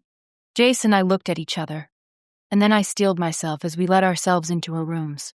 They were large, also done in a Southwest style, like the suite Jace and I shared, with a Kiva-style fireplace and tile floors and shades of tan and terracotta and turquoise blue. A fire was crackling in the hearth. Lindsay sat at the table by the window. A notebook, its pages covered in the same sort of cryptic symbols and diagrams that I'd seen on Miles Odekirk's laptop, was open on the tabletop in front of her. She didn't seem to be looking at it right then, though. A pen lay across the right-hand page, and instead she was staring out the window at the fluffy white clouds racing across the blue sky, driven by a wind that meant we could have some weather again tonight. She might have spent most of the night crying. Her eyes looked puffy, the lids reddened. But otherwise she seemed composed enough. Certainly she wasn't crying now. "You can sit down on the bed," she said, again in that almost too calm voice. "There aren't enough chairs." Jace and I complied. At least the bed was made, so sitting there didn't feel too intrusive. How are you doing, Lindsay?" I asked, since I could tell Jace was waiting for me to speak. A shrug. The afternoon light cast a halo around her hair, and she continued to stare out the window without turning toward the two of us. "I'm okay. I keep telling everyone that. I told him it was stupid. I told him not to go, but he did anyway. He was like that, always wanting his own way. We butted heads a lot, but I still loved him." She hesitated then, and I could see the way the muscles in her jaw tightened, as if she was fighting back tears. That is, I think I loved him. I'd never been in love with anyone before, except a couple of stupid high school crushes that didn't really count. I didn't have time for that sort of thing. So, now he's gone, and I'm trying to remember what it felt like to be with him. And I can't. I wished I knew her well enough to go to her and put my arms around her, give her a hug. Unfortunately, Lindsay had never really been the type for physical displays of affection. Every time I'd seen her with Rafi, they hadn't been touching. It wasn't as if any of the Djinn seemed all that inclined toward physical displays of affection, but I'd still seen them holding hands from time to time, leaning in for a kiss when they thought no one was watching. "It's all right, Lindsay," Jace said soothingly. "You're probably still trying to work through what happened." That's what everyone says. With an impatient gesture, she flung back her hair and then got up, walking over to the hearth so she could spread out her hands and feel the fire's warmth. And I think I miss him, but we'd spent so much time apart lately that I can't even tell that for sure. At last she turned around and faced us, her back to the fireplace. "But anyway, I'm not going to be a total miss. I'm not like Ebony." "What's that supposed to mean?" I asked, realizing after the words left my mouth that they'd come out a bit sharper than I'd intended. "Oh, come on, Jessica. You saw the way Ebony acted after she lost Natila. She totally lost it. I mean, it's all right to grieve, but she went sort of overboard. It wasn't as if she and Natila were this couple who'd been together for years and years and had never known anything else. They'd only been with each other for a few months." I didn't exactly bite my tongue, but I reminded myself that Lindsay had just suffered a huge loss and probably wasn't thinking clearly. To my utter relief, Jace stepped into the awkward silence that followed Lindsay's last pronouncement. "Everyone grieves in their own way," he said. And although his tone was gentle enough, there was an underlying note of steel in it that said he'd prefer if Lindsay didn't make any more disparaging remarks about Ebony. Since Lindsay was a smart girl, she got it. I saw her swallow, and then she said, sounding chastened, "Sorry, I guess I'm sort of angry with myself. It's as if I keep thinking I should be screaming and crying and wearing sackcloth or whatever, but I'm just numb. You should be doing what works best for you," I told her, my anger ebbing as quickly as it had come. "No one should tell you the right way to grieve, not even yourself." She nodded, and for the first time I saw the glitter of tears in her eyes. They didn't fall, though. Miles sends his condolences," I offered. It was an utter lie, but she didn't need to know that. Surprisingly, her mouth quirked a little. "He does. And I suppose in his next breath he was asking when I'd be back to work." That hit a little too close to the mark. "Well," the faint twitch of her lips turned into a full-blown smile. "It's all right. I'd be worried if he hadn't. And you know, I want to. Just sitting around here in my room isn't going to change anything. If I'm working in the lab, at least I'm doing something." "I'm not sure if you should rush into that," Jace began, but she held up a hand. "I'm not rushing into anything, but I think it'll feel good, getting back to work. And I plan to, after the farewell tomorrow. So you can tell Miles that if you see him." I opened my mouth to tell her that the only guarantee of my seeing Miles was if I went directly to the lab, since he never ventured out on his own, but then I stopped myself and just said, "Sure, I'm sure he'll be happy to hear that. I don't know if Miles is ever happy about anything, but the news might make him slightly less cranky. It had to have been tough, working next to him day after day when he was more or less in a perpetual state of annoyance. But then I remembered the way his voice had broken when he spoke of Natila. I doubted Lindsay had ever seen any such signs of doubt or guilt in him. She probably would have had far different opinion of Miles Odekirk if she had. That had been a private scene, one I wasn't sure I would share even with Jace. I did know it would color all my future dealings with Miles, since I'd seen a side of him I doubted many people had. "Well, here's hoping," I said. Lindsay shook her head. "I wouldn't hold my breath, but I don't think I'd even mind his crankiness. At least I wouldn't get this feeling that I was walking on eggshells around him." I watched as she paused for a moment, clearly trying to work out the best way to phrase the words she had rolling around in her mind. "And thanks for coming by, really. I appreciate it. But I think I need to be alone for a while. Everyone's been coming over, and I know they're trying to be kind, but your thoughts need space to breathe," Jace said. and her reddened eyes brightened a little. Yes, that. Exactly that. Thank you, Jace. He rose from the bed, and I followed a second later. If you need anything, I began. I'll let you know, she broke in. Thank you again. And if you see anyone heading down the hallway in this direction, could you please head them off at the pass for me? Consider it done, Jace said. She offered us another smile, and we let ourselves out. By then it was almost 5, time for Dutchie's walk. I was glad of that, because it would give Jace and me the chance to get out of the resort, breathe some fresh air. We had it down to a ritual by then, so we were able to go back to the suite and get the dog saddled up, so to speak, while remaining in our own thoughts. I had to wonder what Jace thought about Lindsay's reaction to Rafi's death. Would he consider it disrespectful that she wasn't openly mourning? I didn't think so, but sometimes the strongest people suffer the worst, he told me, as we walked down Kit Carson Boulevard, Ducci at the farthest end of her retractable leash, while she sniffed happily at the sidewalk. What she was smelling, I wasn't sure, as I hadn't seen any sign of other dogs since coming here. Back when all this started, Jace had reassured me about all the ownerless pets, saying the animals would be taken care of. But what did that mean exactly? Just another question I'd have to ask when the world wasn't constantly shifting around me. Shot him an inquiring look, and he went on. Lindsay is a tough girl. I've seen that in her. But now she feels she can't open herself up to any weakness. Grieving isn't weakness. You know that. I know that as well. But what we don't know is what might have happened in Lindsay's past that's informing her reactions now. All we can do is be there for her when she needs us. If she needs us, I pointed out in gloomy tones, tightening my grip on the leash when Dutchie spied a large crow sitting on a fence post and began to charge. She will.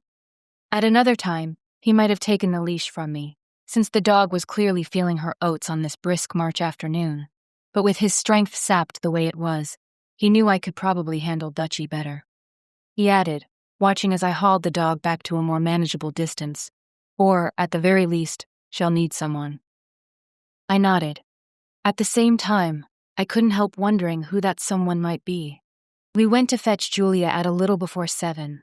For some reason, I was feeling almost nervous, which I tried to tell myself was silly. I understood trying to distract myself and everything, but surely I had better things to do with my time and mental energy than create attractions where there were none. When she came out to meet us, though, I felt my eyes widen. Yes, I'd brushed my hair, put on some lip gloss, changed into a nicer sweater, but I'd never done much more than that in the past, to prepare for dinner. If I'd sent the primping into overdrive this evening, Jace might have asked what prompted the extra attention. Because we're on a double date didn't seem like a very good answer.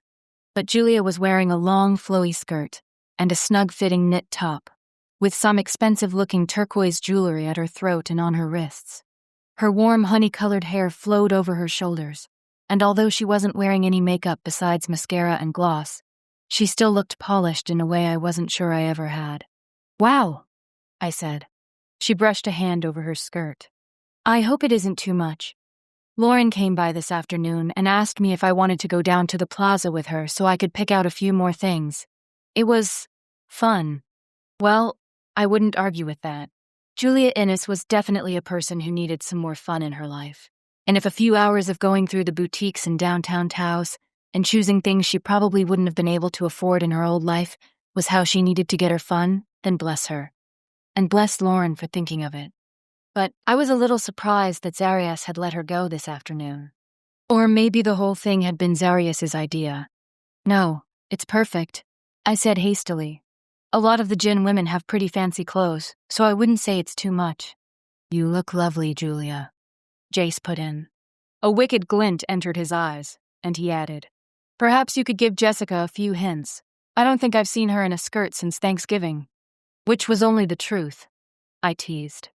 Gee, honey, I'm sorry I wasn't wearing a pencil skirt and 4-inch stilettos when I went out to milk the goats. He laughed then, and planted a kiss on my cheek. My darling, you are perfect no matter what you wear. But now we should go, or we'll be late. Can't have that, I said lightly, but it was true enough.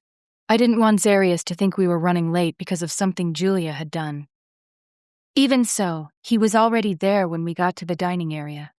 Because he was Zarias, he'd taken one of the choice tables, the ones half hidden by the trees growing in planters off to one side, giving the diner sitting there much more privacy. He stood when we approached.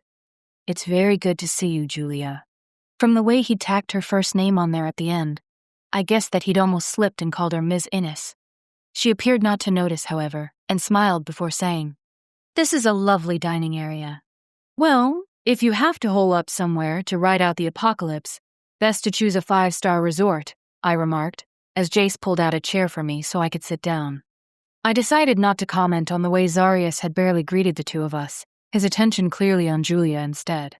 Even though I'd thought I was being circumspect, Zarius' expression turned almost sour at my comment. Apparently noting how Jace had helped me into my seat, the Djinn leader began to do the same for Julia. Almost at once she demurred, saying, "Thank you, Zarius, but I know what Miles's device does to a Djinn's strength. Please, sit down." He didn't protest, but instead said smoothly, "If you wish, I will confess that it's something of a relief not to have to explain my condition to you." She didn't seem to know how to respond to that, so she offered Zarius a hesitant smile before seating herself. Jace and I busied ourselves getting settled, and while I was putting my napkin on my lap, Zarius picked up the open bottle of wine from the table and poured some into Julia's glass. It was a red. I hoped she wouldn't mind that, since I'd only seen her drink white wine back in Los Alamos. But she thanked him, and he handed the bottle to Jace so he could pour wine for himself and me. After that, we seemed to be more or less set. I wondered, as Zarius picked up his own glass, whether he would offer some kind of toast, and what it would be. Apparently he'd decided that wouldn't be appropriate, for whatever reason, so after a brief nod, he took a sip of wine, with the rest of us immediately following suit. Although this used to be a restaurant, it no longer truly functions like one, he told Julia, who seemed to be enjoying the red wine just fine. Or maybe it was the company that had brought the faint curve to her lips. "We are lucky enough that one of our chosen used to be a chef, so he creates a fixed meal each evening. Tonight it is a dish he called barbacoa." I felt a little pang when I heard what we were eating, then reassured myself that at least our own goats were safe in Los Alamos. Where Philip, our resident chef, had gotten his hands on the ones that had become our dinner, I didn't know. But it was surprising what you could scrounge within the half-mile radius allowed by the device's field of effect. "Sounds wonderful," Julia said. Her eyes seemed to scan the former restaurant, taking in the chosen and their Djinn. Except for a few cases, they mostly sat together as couples. I did notice Lindsay sitting with Danny and Lauren, and a little stir of relief went through me. It seemed like a bit of progress for Lindsay to be out and about, and I was impressed that Lauren had coaxed her into it. Or maybe that had been Danny's doing. In his own way, he was just as persuasive as she was. "You seem to have a smooth-running setup here." A shadow passed over Zarius' face. He was probably thinking it had been a lot smoother before some of his own kind went rogue and we had to use Miles's device to protect ourselves. However, he only said, "We do what we can. And of course our community is much smaller than the one at Los Alamos." "How many do you have there now?" If I hadn't known better, I would have thought he was merely making polite dinner conversation. Jace and I had made our own reports after we returned to Taos, but of course Julia had access to far more detailed information than we did. And of course she was far from stupid. She knew what he was asking. A brief hesitation, as if weighing her possible responses, and then she said calmly, "It was just over 1,000 at our last census. I doubt it has grown any since then, with the way your people are hunting down the few survivors who are left." Zarius's brows drew together, but his voice was level enough as he replied, "I have no control over their actions, Miss Innes." I doubted he had used that form of address by accident, and I shifted in my seat, wondering how she was going to react. Her expression didn't change, however. "I know you don't," she said. But even as she spoke, her words sounded tinged with disappointment, as if she'd halfway hoped he would have been able to do something to prevent the Djinn from carrying out their own final solution. I wished it were that easy. If Zarius had been in charge of all the Djinn, then things would have turned out very differently.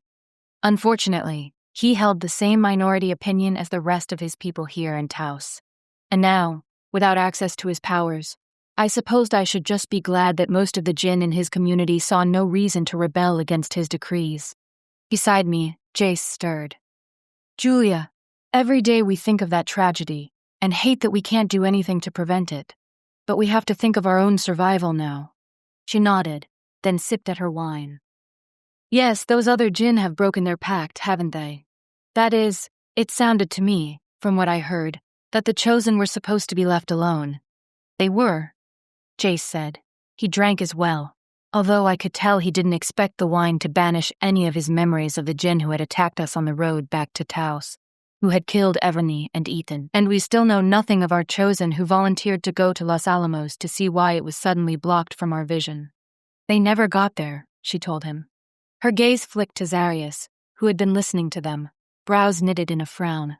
He looked quite fearsome when he did that, but she didn't seem to notice. I'm sure I would have heard of it if Margulis had captured any human survivors. That was. She stopped then, and I thought I saw a brief shiver go through her. That was back when he still trusted me. I would have known. I glanced upward, although it wasn't the ceiling of wood beams and skylights I was really looking at. It had to have been then. We don't know that for sure, Jace began. But Zarius interrupted. No, we don't know, but I think it is the most likely possibility. And after what happened to Clay and Martine and Aiden, he let the words die away.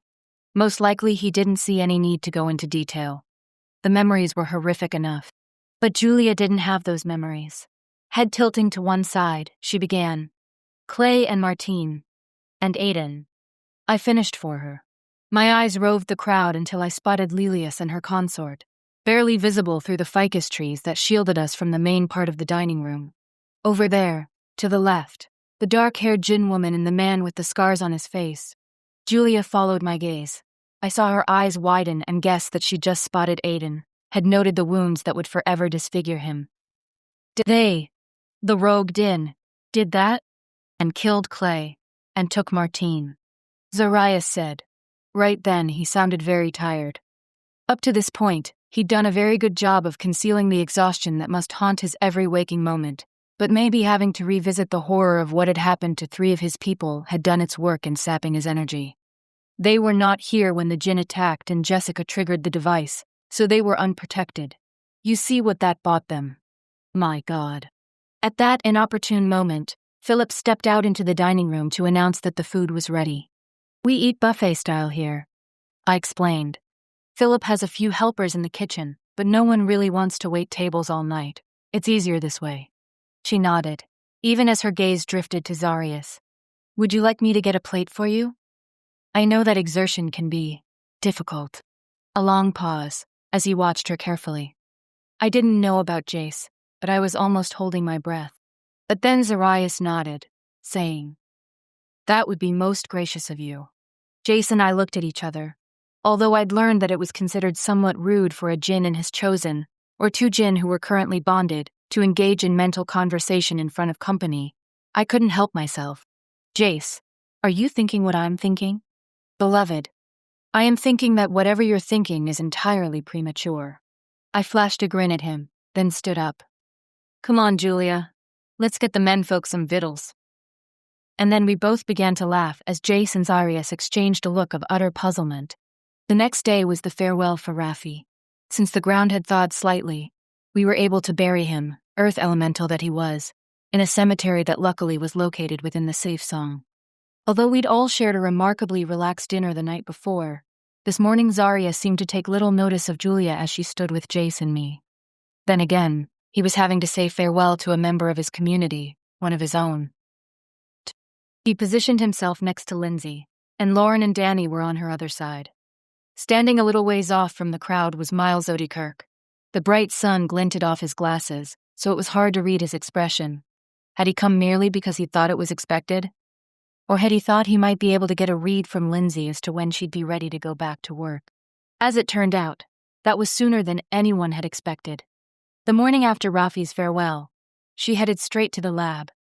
I wouldn't have even known for a while, except that Julia had been there talking to Miles when Lindsay showed up.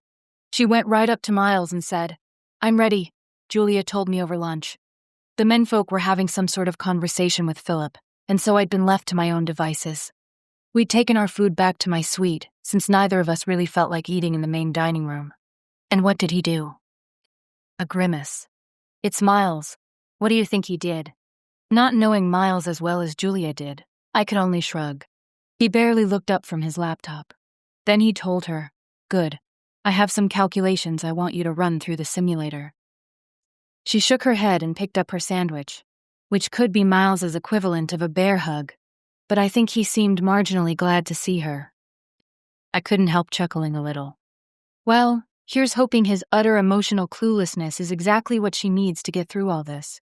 Julia was laughing as well, reaching for her iced tea, when an unearthly hooting sound began to fill the building. She paused, frowning. What's that? The fire alarm? It took me a moment, just because I'd only heard that sound once before. Miles had set it up only a few days after he came to Taos, saying that we needed some kind of warning system, just in case. Warning system. Oh my God. Julia stared at me. What is it? Jessica. It was hard to form the words. I could actually feel the ice of fear working its way along my veins, seeming to prevent me from replying. But I made myself force the words out, even though saying them aloud seemed only to make the fear that much more real. It's the alarm for Miles's device, I told her, and watched as comprehension began to grow in Julia's big blue-gray eyes. It's failed. It's not protecting us anymore. Chapter 14. I heard running feet in the hallway outside, and then Jace burst into the suite. Jessica. I know. I told him. What are we going to do? Protect ourselves, he said. His gaze flicked to Julia and then back to me. At least all of us Djinn are now in possession of our powers, so we are not completely helpless. But they take time to come back all the way. His mouth tightened. I could tell he didn't care to be reminded of that fact. Still, it is better than nothing. And our chosen are also arming themselves. With what? Julia asked, voice jangling with fear. Guns? What good is that going to do against Djinn? More than you'd think. I replied. I saw it myself when our caravan was attacked on the way back from Los Alamos. Bullets can't kill them, but they do slow them down. And if they're hit enough times, they have to blink out of here to go back where they came from and heal. Precisely. Tace said. Zarius wants us all together in the dining hall. We'll make our stand there. I nodded. My own pistol was sitting on the top shelf of the closet, so I went to retrieve it, along with as much spare ammo as I could shove in my pockets. I don't know how to shoot, Julia said in a small voice that didn't sound like hers. Jace managed to smile. That's all right. Plenty of other people here do. You'll be protected. She didn't look precisely encouraged. However, all she did was nod. I called to Dutchie. Maybe she would have been safer staying in the suite, but no way was I leaving her behind, and we all hurried out into the corridor and into the dining area, where the rest of the Taos contingent was congregating. As we joined the group, I kept shooting wary glances up at the ceiling, wondering if the Djinn were going to attack by breaking through the skylights like something out of a superhero movie. Everything seemed intact so far, though. I wasn't the only one doing that, either. I saw other chosen darting those same suspicious looks upward, even as they clutched the rifles and shotguns and pistols they'd brought with them. And the Djinn. Well, they looked worried, but also more robust than I'd seen them in weeks. Color returned to cheeks, flames dancing around the fire elementals among them, an unseen wind fluttering the hair of the air elementals. And Zarius, face dark with anger as Miles and a white-faced Lindsay hurried into the restaurant area. They were still at least 10 feet away when he thundered, "What foolishness is this?" Lindsay flinched, and Miles reached up to push his glasses farther back on his nose. Without blinking, he said, "I told you from the beginning that this work was a calculated risk. We took all the necessary precautions, but there was always a chance that once we began to modify the field projected by the device, it could fail. It was my fault." Lindsay blurted. Even from where I stood, I could see the way her slender form was shaking in terror, although I couldn't be sure whether her trembling was caused by the prospect of an incipient Djinn attack or having to face down a furious Sarius. I thought Miles asked me to make a correction of .05, but it was actually .005. And the machine just blinked and turned off. Lindsay. Miles broke in, his tone remarkably even, considering the circumstances. I am the lead on our team. It was my responsibility to check your work. Zaharias didn't appear all that impressed by Miles's improbable grace under pressure. How very noble of you, Dr. Odekirk. But now that the device is broken, how soon can you fix it? The scientist faltered a bit then. It probably didn't help that Zaharias was such a formidable specimen compared to him, especially now that the Djinn leader's powers had returned and he wasn't slumping over a cane. Difficult to say. An entire assembly has been shorted out, and I don't have an adequate replacement. Do what you must, Zarius rasped. But fix it. Your life depends on it just as much as the lives of everyone around you. A hurried nod, and then Miles murmured a few words in an undertone to Lindsay. It must have been something along the lines of, "Let's get back to the lab," because she nodded, and immediately afterward, they hurried out of the room. I could hear the angry murmurs following them, but no one attempted any pursuit. Instead, everyone's attention was fixed on Zarius, waiting for him to give the directions that would save them all from destruction at the hands of the road Djinn. For a few seconds, he said nothing, only watched the waiting crowd. At my side, Jace was tense, but silent. Dutchie seemed to pick up something of the mood, since she pressed herself against my leg and looked up at me with her mismatched eyes, as if asking me what the problem was. You'll be all right, I thought then. The Djinn have always left the animals alone. As for the rest of us, I shivered, and Jace reached out to take my hand. On my other side, Julia appeared still, but I felt rather than saw the tremor that went through her. I could tell she was just as scared shitless as I was. Zarius spoke. While it is true that our primary means of defense is currently disabled, that does not mean we are completely defenseless. We have our powers, and we have the guns of our chosen. If those Djinn who have decided to defy the covenant all our people agreed upon come to attack us now, we will be ready. Murmurs of assent, and I saw people nodding, Djinn eyes glittering, and hands tightening on the guns they held. These people were ready to fight. And was I? My heart pounded in my chest and my stomach tightened with fear, but somehow, with Jace beside me, I couldn't help thinking we would make it out of this somehow, even when the odds were so stacked against us. Then, an enormous pressure crushed against my ears, as if I'd suddenly climbed 1,000 feet in altitude in a single second, and a roaring sound reverberated against my aching eardrums. All the glass in the bar, which was located directly behind the restaurant itself, shattered like a spray of ice, including the mirror behind the bar itself. I threw up my hands to protect my face, although I should have been far enough away from the wreckage that none of the debris could hit me. Despite that precaution, I felt little slivers of broken glass peppering my hands and showering down around me. Dutchie whined, and I immediately bent to brush away with my free hand any glass that had landed on her. When I straightened up, I saw what had caused the destruction. A group of at least 40 Djinn stood in what used to be the bar. Smoke curled away from them, although I couldn't see anything actually on fire. And in front of them was the black-haired, cruel-faced Djinn, who had led the group that attacked our caravan and killed Evany and Ethan. Tallying. Through all of this, Jace had retained an iron grip on my right hand. That grip only tightened now, and I immediately saw the reason why. To Kaleem's left, and only a foot or so behind him, was Aldair. His blue eyes blazed through the smoke, an angry, burning glare that settled on me. Although my every instinct was to look away, I forced myself to stay where I was, to return that stare, as if it mattered nothing to me. Jace caught it too, and I felt him shift next to me, as if he intended to move toward his old adversary. Now it was my turn to tighten my grip on his fingers. "No, beloved," I told him. "Wait to see what Zarius does." A very faint nod. Behind me, and off to one side, I heard the unmistakable sound of someone taking the safety off their pistol. I didn't dare turn to see who it was. All I could do was hope they wouldn't shoot first. We didn't meet a reenactment of Fort Sumter here. Zarius had turned as well. I stood close enough to him that I could see a muscle twitch in his cheek, although otherwise his face was deadly still. "You have no business here, Oathbreakers." An ironic lift of Kaleem's brows. "Indeed, I would say our business is everywhere, since we Djinn now have dominion over this world. Not among us," Zarius replied.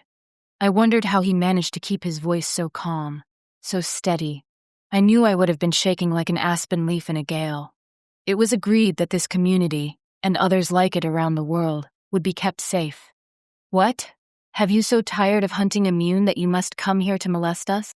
These last words were delivered with an almost condescending flip at the end, as if the Djinn leader didn't consider Kaleem and his group of thugs to be much of a threat. I noticed there wasn't a female Djinn among them. Were their women less warlike than the men, or had they simply declined to join this particular raiding party? "Not at all," Kaleem said. The flames around him wavered for a few seconds, then burned higher, licking almost to his waist. If he'd been a mortal man, he would have been screaming in agony by now. Or were the flames even real? Were they simply a form of supernatural theater? I've never gotten quite close enough to Zarius to find out. It is more that you have taken up residence in a region we have decided to claim for our own. All we are doing is cleansing the area. I darted a quick glance up at Jace, puzzled by Kaleem's words. This was the first real confirmation I'd heard of the other Djinn coming here to colonize the now mostly empty planet, although Jace had spoken as if it would happen eventually. After all, wasn't that the whole point of the heat? To depopulate the world so it would finally be theirs? But Jace was frowning, attention fixed, not on Kaleem, but on Aldair, whose sharp blue gaze seemed to pierce through the crowd. The world is wide, Zarius said. You have no need of this tiny corner of it. But we have taken a fancy to this place. Kaleem waved a hand, as if to indicate the resort around us. Not quite the palace I am used to, but it should suit my people very well. For a few seconds, Zarius was silent, appearing to consider Kaleem's statement. If Taos was really all they wanted, then I had to think it would be far easier for us to simply pick up and go someplace else, like back to Santa Fe. Surely there were enough empty hotels and condos and casitas there to accommodate everyone. And with the threat of the rogue Djinn removed from the equation, we wouldn't even have to worry about whether Miles fixed his device or not. That is all you want? Zaharias asked then. It seemed as if his thoughts had run along more or less the same lines as mine, because I could see just the tiniest lessening of the tension in his jaw, although otherwise he hadn't moved. Not precisely. Well, that couldn't be good. Jace's fingers were clamping down on mine so tightly that in other circumstances, I would have made some sound of protest. Now, though, I just grated my teeth and endured the discomfort. Aldair stepped forward then. I would take the woman Jessica Monroe as well. The crushing pressure on my fingers suddenly released as Jace's hands knotted into fists and he took several steps forward. Never. Lips pulling into a sneer, Aldair replied, How like you, Jazreel, to put your own needs before those of everyone else around you? Would it not be far more noble to sacrifice one mortal woman rather than risk the lives of the others in this community, human and Djinn alike? We are not slavers to traffic in human flesh, Zarius rasped, and Jace subsided somewhat. Although he remained in his current position, one clearly intended as a barrier if Aldair should decide to move toward us. Through all of this, Zarius hadn't spared one glance at me, but instead held his gaze fixed on Kaleem. There were some murmurs in the watching crowd, although I couldn't say whether they were in protest at Aldair's outrageous suggestions or possibly agreeing with him. Indeed? Kaleem replied, What is this woman's importance, that you would put her ahead of all others? For let me tell you, Zarius al-Harith, our offer is a generous one. Your people would be safe. Only leave, and go south, and leave the woman to Aldair. Zarius's next question surprised me. Why this place? For I would think there is far more in some of the other settlements left behind, Santa Fe, Albuquerque, that might be of use to you. No. The flat delivery of that one syllable left no room for doubt. We want this place. There is power here. Power in the river gorge to the north and west. Power in the mountain lakes. We have already had a taste of it, and we want more. That didn't sound good.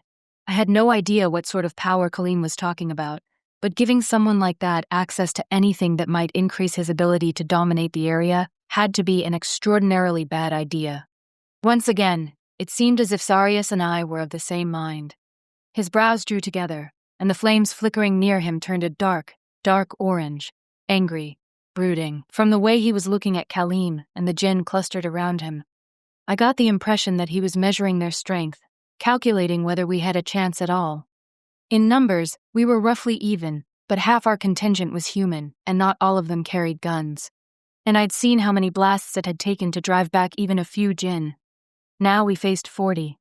At last he said, his tone heavy, We will give you this place, if that is your will. But Aldair must withdraw his claim on Jessica Monroe. You are in no position to bargain, Zarius, Aldair said, stepping forward. With one lifted hand, Kaleem held him back. Peace, Aldair. His dark gaze flickered back toward Zarius. It is such a small thing to be fighting over. One mortal woman. What does her life matter against the lives of all those in your charge? A heavy silence fell. I could almost feel everyone staring at me, although I knew that wasn't the case. Not really. At least as many of them, mostly chosen, were glaring at the two Djinn who were making such insane demands. And beside me, Julia stood stock still, her expression aghast. I should have been reassured that Zarius seemed prepared to make a stand on my behalf. But I wasn't, because I could feel the tension ratcheting up in the space, see the way people's hands were tightening on their guns. It would take so very little to set them off, and what might happen then? People would die. I'd seen enough death. My heart was hammering so hard in my chest that I wondered how everyone around me couldn't hear it. The scene looked like a still from a movie, or maybe that was only how I perceived it. Time slowing down to this one moment, this one instant where I knew I had the power to fix this, if I could only summon the courage. Jace was in profile to me. How beautiful he was. Every sculpted line of his jaw and nose and mouth. The spill of night-black hair over his shoulders. I wanted to go to him and hold him, tell him how much I loved him. But of course if I did that, he'd know what I intended to do next, and he would try to stop me. Of course he would, because he loved me. Maybe one day he would forgive me. I had to do this, though. Cyrus had said he didn't barter in human flesh, and I admired him for that. Admired him for the way he stood up for me, when he could have easily brushed me aside, a mortal woman of no real importance. In that moment, I loved him too. Not the way I loved Jace. I could never love anyone the way I loved Jace. But as the older brother I'd never had and secretly wished for, someone who could be counted on to do the right thing and be the person I could look up to. Throat tight, I bent down and patted Ducci on the head. Then I whispered to Julia, "Lick after Ducci for me." "Book," she began, and then let the words trail off as she seemed to realize what I was up to. "Jessica, no!" But I'd already begun to stride forward, pushing past Jace as quickly as I could so he couldn't reach out to stop me. Despite that, he was moving too, only a pace or so behind and gaining fast. It would be so easy to slow down, to let him catch me by the arm, keep me from pursuing my insane plan. No, I wouldn't do that. This was horrible, the hardest thing I'd ever done. But I wouldn't allow anyone else to die, not when I could do something to prevent it. I burst through the crowd and stopped a few feet away from where Kaleem and Aldair stood in the destruction that once been the El Monte Sagrado's bar. "I will go with you, Aldair," I said loudly, "if you swear that you will leave all of Zaharia's people alone." Aldair's blue eyes flashed in triumph. At the same time, Jace came up beside me and spun me around to face him. "Jessica, you cannot do this. You don't know what you're promising." There would be no pleading with him, I knew. In that moment, he truly thought I was more important than all of the Taos community. If our situations had been reversed, maybe I would have felt the same way. But this was my choice, my decision. No more blood on my hands. Zaharias was surging through the crowd as well, which parted to let him pass. A veritable halo of flames surrounded him as he stopped on my other side. So they aren't real flames, I thought then, incongruously. They only look like it. Or maybe they are real, but he does something so they can't hurt you. Distracting myself again. He said, his voice barely above a murmur, "Jessica, are you sure?" I nodded. The choking sensation in my throat was so overwhelming that I knew I wouldn't be able to force any words past it. A brief hesitation, while Colleen looked at us with a strange combination of amusement and triumph. And all there, I saw triumph in his expression as well, but also impatience, as if he intended to interrupt us if we took too long with our business. Zarius released a breath slowly. "Very well. I will have him swear an oath that no harm will come to any of us if you accept their bargain and go with Aldair." "An oath?" Jace demanded, not bothering to lower his voice. "I think Kaleem and Aldair and their followers have shown all too well that they care nothing for oaths, and will break any promises made whenever it suits them."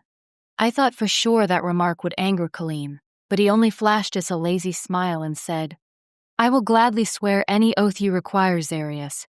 This one should be easy enough to keep.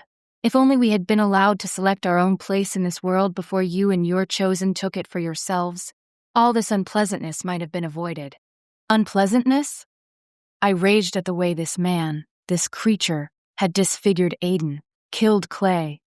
And what had happened to Martine?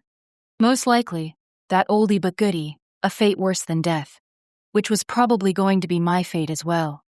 My stomach churned, and I swallowed the bile that began to burn at the back of my throat.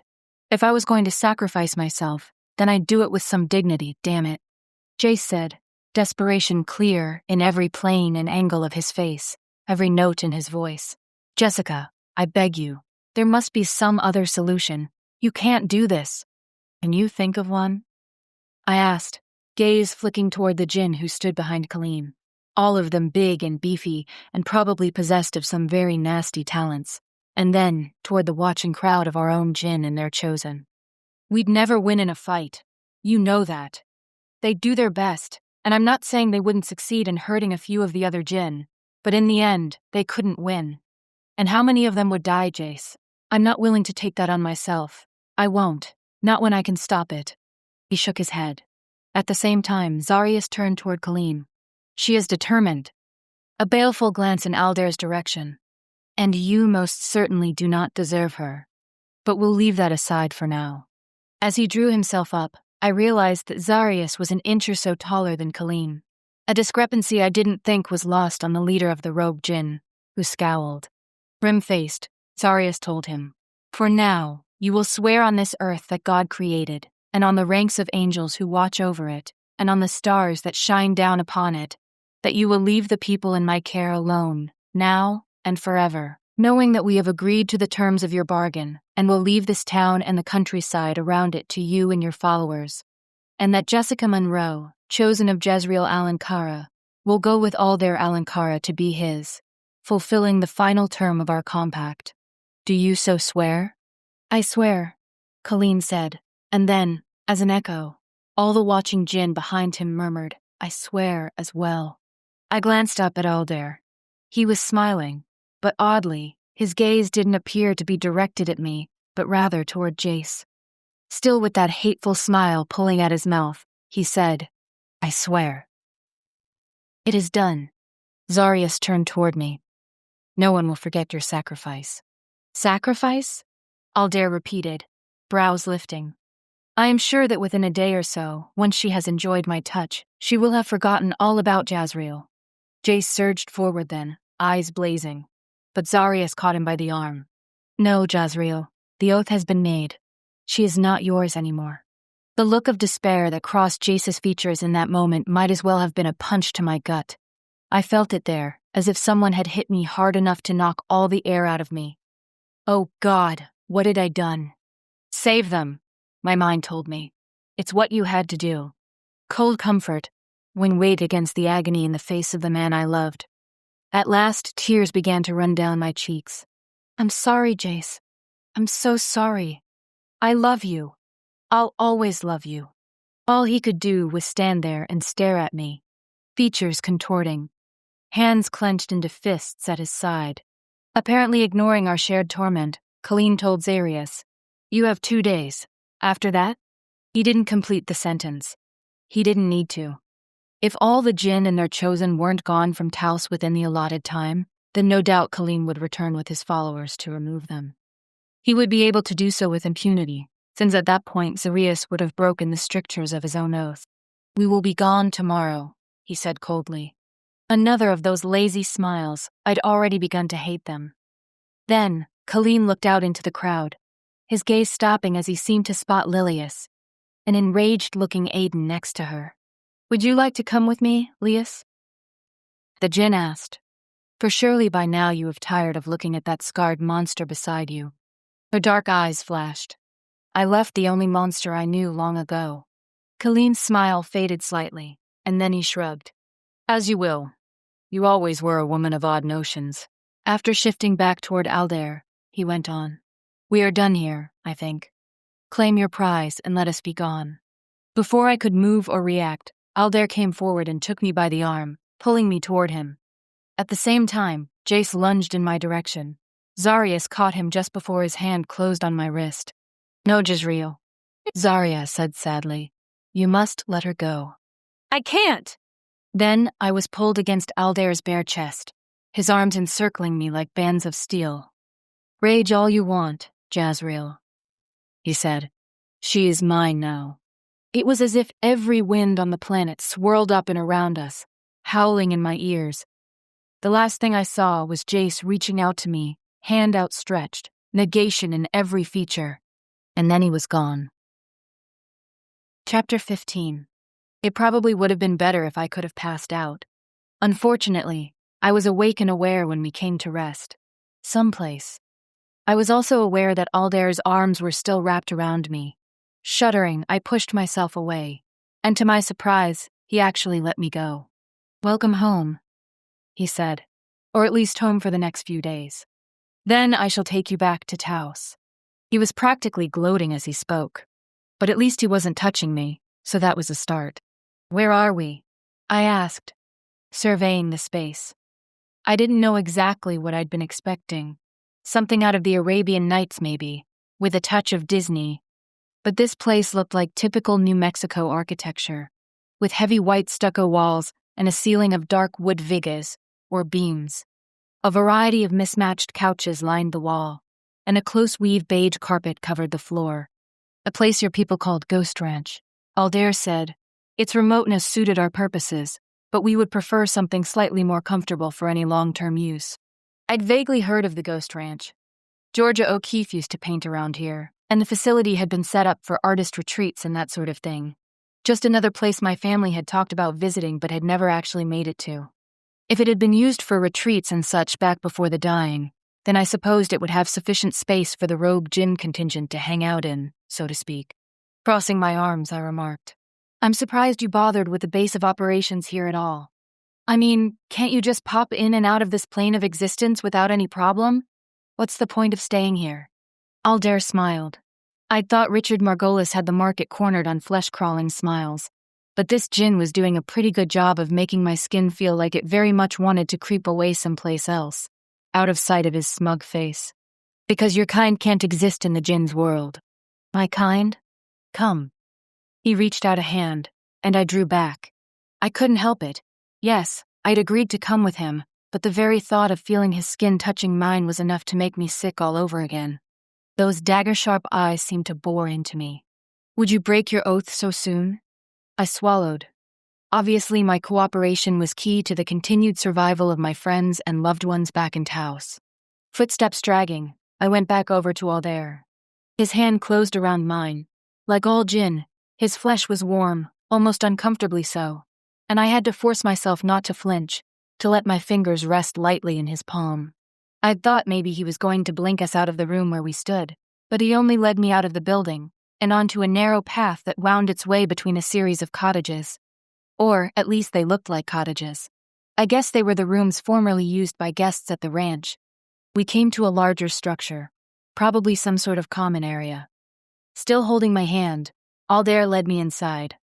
The space was clearly a library, or at least used to be, as stacks of books still lined the walls. However, it seemed as if these Djinn were using it more as a social space, since I saw several of them standing there, holding heavy blown glass goblets of wine and talking and laughing. Among them was Colleen.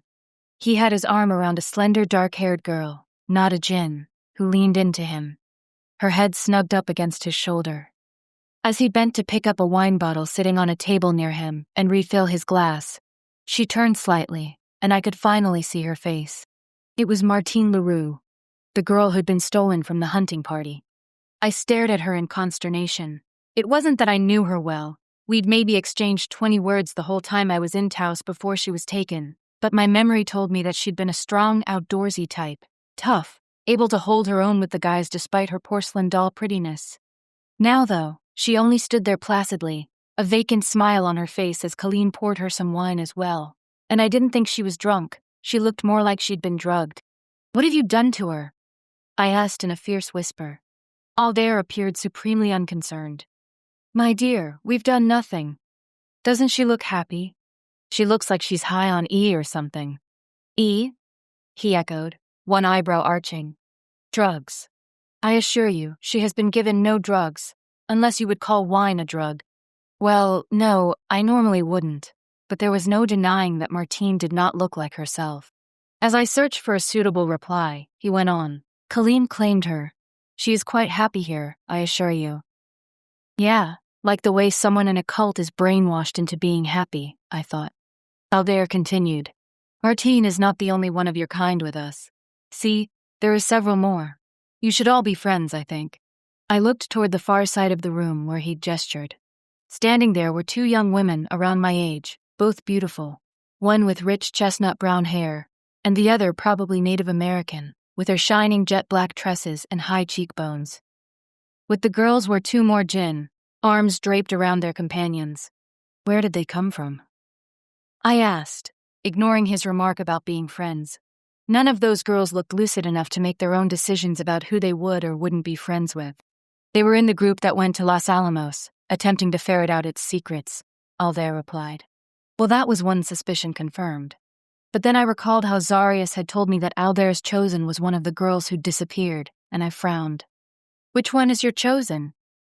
I asked, hoping my question would arouse even the tiniest bit of guilt in him. Unfortunately, he just gave me another of those greasy smiles. Caitlin? She was never truly my chosen. I took her so I could still be a part of Zaria's community, learn more of what they were doing. She is with Kadim now. The cavalier note in his voice sent a shiver down my spine. He must have been intimate with that girl, maybe even told her that he loved her. And now he spoke of her the way a child might talk about a toy he'd played with once or twice, then discarded. I wished I could do something to help her, but I had no idea if I could even help myself. Voice hard, I asked. What happened to the men who were with them? A negligent lift of the shoulders. We had no need of them, so they were disposed of. Killed, you mean? Semantics. Now, come along. He didn't quite drag me over to the group that included Kaleem and Martine. I supposed I should have been glad that he hadn't immediately taken me to whichever cabin was his and assaulted me right away, but I couldn't help getting the impression that he was dragging all this out so as to torture me a bit more. To tell the truth, I didn't mind. I preferred that the evil moment be postponed for as long as possible. All there! Colleen called out as we approached. So good to see that you're introducing Jessica to our retreat here. Funny choice of words. I sort of doubted the people who used to run Ghost Ranch would have appreciated the term retreat being applied to a group of rampaging Djinn and the women they'd decided to ravish. I resolved to ignore Colleen and instead focused my attention on Martine. She was smiling at me in a sort of watery way, as if she halfway recognized me, but couldn't exactly figure out how. Hi, Martine, I said. She nodded, then sent an inquiring glance up at Colleen.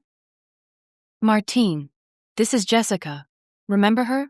From Taos? Oh, hey, she said vaguely. So you're here now? Cool. Girl be tripping, I thought. Or something. I wanted to grab her and shake her, see if I could snap her out of her current languid state, which was completely unlike the Martine LaRue I'd known back in Taos. That Martine had fished and gone hunting with the guys. This Martine looked like someone who'd spent her entire high school career on the little knoll that we'd affectionately referred to at my school as Stoner's Hill. But I had Aldair standing uncomfortably close to me, and Kaleem just on the other side, not to mention a couple of heavies whose names I hadn't yet caught, and I knew if I did anything out of line, I'd be stopped immediately. And punished. A shiver went through me, and Aldair said, Cold? Some wine should warm you up. From nowhere, a glass appeared in his hand, and the wine bottle lifted of its own accord to fill the glass halfway. Showing off again, I see, remarked one of the other Djinn, a burly man with black hair and a ponytail and arms roughly the size of tree trunks. Aldair sent him a foul look, then gave me the glass. I had to take it, of course. But was there any way to avoid drinking that wine? Sure, he'd said Martine wasn't drugged. On the other hand, I trusted Aldair not even as much as I could throw him, which wasn't very far. You must have noticed my hesitation, because he gave me an oily smile, then said, Nothing to fear, my dear, before lifting the glass to his lips and taking a healthy swallow. Then he handed the wine to me. With the other Djinn looking on, their eyes dancing with cruel amusement, there wasn't much else I could do. I drank as well, as small a sip as I could manage without it being too obvious. It tasted fine, of course. Then again, if they really were drugging their wine, I doubted they'd use anything that could be easily detected. Very good, Aldair said, his voice almost a purr. He was enjoying this immensely, I could tell. A veritable cat toying with a mouse. Well, mice have claws too, I thought, even if their claws might not be as big as yours. So, Martine, I said, ignoring Aldair for the moment. How do you like it here? She glanced up at Kaleem again, as if for reassurance. When he nodded, she replied, Oh, it's great. There are horses, and we go riding, and the food's wonderful. And other things. Judging by the way Kaleem's mouth turned up at that last pronouncement, I had a good idea what she meant by those other things. My mouth tasted sour, the wine turning to vinegar on my tongue. Still, I managed to keep my tone bright as I asked, And you don't miss Sam Hall? Sam Hall, or Sam, was her partner back in Taos. An earth elemental, he'd taken her disappearance in stoic silence, but you could tell from the way you'd find him staring into space, or not answering right away when spoken to, that he missed her very much. Boo? She asked, dark brows drawing together. Colleen frowned at the same time as well, although probably in irritation, rather than confusion. His black gaze passed over my head and focused on Aldair. And so you were saying you would be dining alone with Jessica this evening? Yes, Aldair replied immediately. His own expression was fairly annoyed as well, and I knew I'd stepped way over my boundaries. Not that anyone had actually told me what those were. Anyway, I wouldn't have cared, even if they had informed me, of what I was and wasn't allowed to do or say. He continued. In fact, I think I'll take her back to my room now. You're famished, aren't you, Jessica? Food was pretty much the last thing on my mind. However, the wine was sitting uneasily in my stomach, and it would probably be a good idea to eat something to soak up the alcohol, assuming the food wasn't drugged as well. Sure, I said. That lackluster response appeared to be all he needed. This time he did blink us away, to a different place from the room where we'd first appeared. When I opened my eyes, I saw that I was in a smallish chamber, but one far more luxuriously furnished than either of the rooms I'd been in so far at the Ghost Ranch. I could still see the bones of the space, the wood-beamed ceilings, the white stucco walls, but carved screens stood in the corners, and silks in various shades of blue and green and purple had been draped across the armchairs, and the bed as well. Looking at the bed probably wasn't a good idea. I turned away from it and toward Aldair, who had just waved his hand, coaxing the glowing coals in the fireplace to more brilliant life. Flames began to lick up along the wood stacked inside, sending the aromatic scent of burning applewood throughout the room. I'd more or less forced myself not to think about Jace up to that point, since I knew that would destroy my fragile composure more quickly than anything else. But the wood smoke made me think of him, the way his clothes had smelled that first time he'd held me in his arms, only as a friend back then, and barely that, since we'd only just met. And yet even in that moment, I'd known somehow that he was destined to be much more. What was he doing now? Rosarius and Julia doing their best to calm him down? Maybe they were all occupied in gathering their belongings for the move to Santa Fe. Surely it would be easier now that they had their powers back. For all I knew, the Djinn would merely blink themselves down to what used to be our state capital and set up house from there. No muss, no fuss. And would they let Miles go? But then, I doubted he would want to go back to Los Alamos. Not with Margolis in charge. I wanted to distract myself with thinking about such things, because that way I wouldn't have to think about why I was here, who I was with, but pretending to inspect the furnishings would only last me for so long. Aldair seemed content to stand there and watch me, which in itself was creepy enough. What would happen when he decided he'd had enough of merely watching? I turned back toward him. Those blue eyes met mine, and it took a physical effort for me not to look away. He had the upper hand here. We both knew it. That didn't mean I intended to act like a victim. Dinner? He said, still with that half-smile playing around his mouth. A wave of his hand, and the table placed up against the far wall and draped with a dark blue silk cloth was suddenly heaped with food. What looked like a roasted goose, although I'd never had goose before, and bowls of rice and vegetables and a basket of bread. There was also a decanter, made of what looked like gold, encrusted with lapis and turquoise. If I'd been sitting down to this meal with Jace, I would have been enchanted. As it was, "Oh, you didn't have to go to all this trouble just for little old me," I said. His lips pressed together, and I could see his eyes narrow. Then he said, tone almost too even, "It was no trouble. Sit." It wasn't a request. Since I didn't want the situation to flare into open confrontation this early in the game, I did as he said, and pulled out the chair closer to the fire, then sat down. He followed a few seconds later, taking the chair opposite me. At first, I was glad he'd chosen that seat. Better to have him across the table from me than right by my side. On the other hand, now he was able to stare directly into my face. So where did all this come from? I asked. Do you Djinn have some sort of eternal takeout place where you can just blink in anything you need? No. He picked up the decanter of wine and poured a good deal into the goblet that sat next to my place setting. Like the decanter, that goblet appeared to be gold, with lapis and turquoise inset in the base. I probably could have hawked one of those things and used it to pay for my entire college education. We imagine what we want, and it simply manifests itself. Andy, so why didn't the Djinn back in Taos do the same thing? You would have to ask Sarius that. He is a great lover of order. A curl of the lip, and Aldair added, perhaps he thought the practice too chaotic.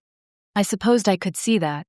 With everyone magicking into existence whatever they wanted at the time, it might have gotten a little crazy. But maybe that was why, at least at the beginning, Sahiris hadn't been too concerned about using up their stores of food. Why would he, when he and the other Djinn could quietly zap a few sides of beef into the resort's freezers whenever things were getting low? As logistically interesting as all that might have been, it didn't do much to solve my current predicament. I picked up my goblet and allowed myself a sip. Maybe it was drugged. And maybe it wasn't. For some reason, I got the impression that Aldair wanted me awake and aware for all this. The wine was good. Faintly spicy, which made me think it was probably a Shiraz. I supposed if you were going to blink in wine from nowhere, you might as well make it a decent vintage. Aldair drank as well, still watching me.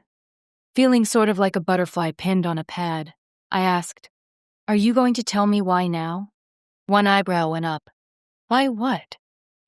I doubted he was being deliberately obtuse. No, this was just more of his toying with me. Why me? I'm no one in particular. There were plenty of girls there in Taos prettier than I am, if all you wanted to do was deprive some Djinn of his chosen.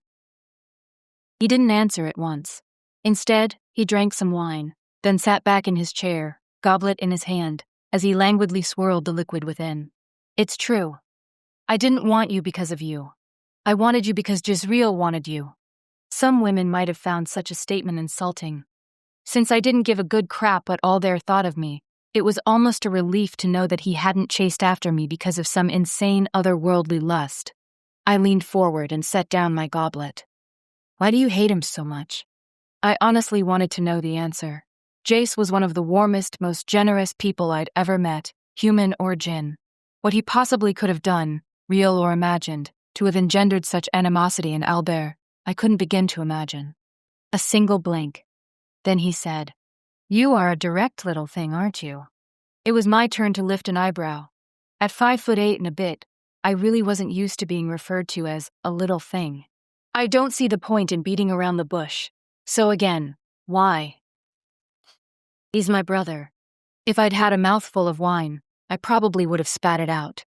As it was, I still felt as if someone had just kicked me right in the stomach. Your what? Half-brother, actually. Aldair sat up straighter and then set down his goblet. Tone off hand, he said. You should have some of this. It's going to get cold. He picked up a bone-handled carving knife and two-pronged meat fork, then began working away at the goose.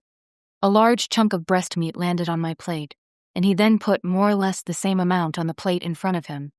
Whether he was delaying the conversation on purpose, I didn't know, but I supposed he was right about one thing. This was some beautiful food in front of me, and I really should eat some of it, if for no other reason than to keep up my strength. And while it was quite possible that I shouldn't be feeling overly relieved, for all I knew, Aldair still planned on taking me to bed out of spite, if not actual desire. I found I couldn't quite prevent myself from relaxing a little. It didn't seem as if he intended to drag me over to the bed by my hair, which I feared was more or less exactly what had happened with Martine and Colleen. I ate a few bites of goose, which was rich and strange and delicious, followed by some wonderful rice dish spaced with cinnamon and accented with nuts and golden raisins. Figuring that should satisfy Aldair for the moment, I asked, Half-brother? Same mother? Hardly. He poured himself more wine. From what I could tell, the Djinn had a far greater capacity for alcohol than us weak humans, but even so, I worried what he would be like if he kept drinking at that pace. Same father. At the time, I'd been so frightened and distracted that I hadn't been paying much attention. But now I recalled the words of the oath that Zarius had made Colleen swear. In that oath, he'd called out the names of the interested parties, and Jace and Aldair had seemed to have the same surname.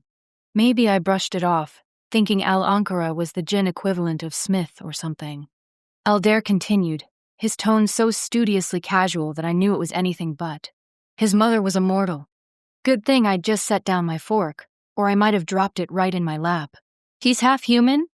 Yes. The cruel smile was back, just before he swallowed some more wine. Ah, it appears he neglected to mention that particular detail to you. He sure had. All I could do was sit there, mind spinning, and then I remembered that conversation I had overheard in the courtyard, when Rafi and the two other Djinn who wanted to make a break for it had confronted Zarius. When referring to Jace, Rafi had said that he was not precisely one of us. At the time, the remark had mystified me. And then so many other things had happened immediately afterward that it had completely slipped my mind. But now I understood.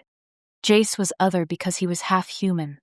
As I stared at Aldair, not sure what to say, he went on. But that is our Jezreel, isn't it? He withholds information as he deems fit. It seems he even lied to you, his chosen, the woman he has sworn that he loves above all others. Surely you can see that he isn't quite the paragon you believe him to be. That remark was enough to spur me to speech. Not telling someone something isn't the same as lying to them. Oh, it isn't? At last Aldair speared some goose on his fork and ate a hearty mouthful, staring at me the whole time. I supposed I should be glad he was sending some food down to soak up the wine he'd drunk, but right then I was too flaring with righteous indignation to bother. No, it's not. I'm sure he would have told me when the time was right. We had very little time together after I learned he was a Djinn, because the Los Alamos people came along with their stupid device. And even once he'd been rescued, we had so many things to deal with. You are very good at defending him, Jessica, Aldair cut in. To my dismay, he poured himself yet more wine. So far, he wasn't showing any signs of being particularly intoxicated, but, as they say, the night was still young. I'm not defending him, I began, then stopped myself. Actually, I was. To me, the reasons why Jace might not have revealed that particular tidbit about his past may have sounded valid enough. Aldair, on the other hand, was a much tougher crowd. At any rate, I didn't see the point in arguing that one particular detail. I wanted to know more of why such animosity existed between the two brothers. Blue eyes gleamed knowingly, but he didn't speak. It seemed obvious enough that he thought he'd scored a point there. Maybe he had. I wasn't about to waste my energy on playing games. I wanted the truth, or at least Aldair's version of it. So Jace's mother was immortal, I said. That still doesn't explain why you're out to get him. What, did your father dump your mother for a human? His dark brows drew together. Right then, although otherwise, they didn't look at all alike. I thought I could see the faintest hint of a resemblance between Aldair and Jace. Voice hard, Aldair replied. No. My mother and father had been apart for many years before my father settled his attentions on a mortal woman. Some trace of surprise must have showed on my face, because he smiled thinly and said, We Djinn are not like mortals in this respect. Our lives are so long that we know we won't spend the entirety of them with any one partner. My mother and father had their time together and went their own ways when I was a young man, just into my majority. So, Aldair was the elder of the two. It would have been hard to tell for certain, as apparently once the Djinn reached adulthood, their aging processes were so slow as to be non-existent. Both Jace and Aldair appeared to be in their late 20s, or early 30s at the very most. But then my father must have this mortal woman he spied, and he took her and had a child with her. I had very little to do with any of that, as I was an adult and living my own life. So what was the problem?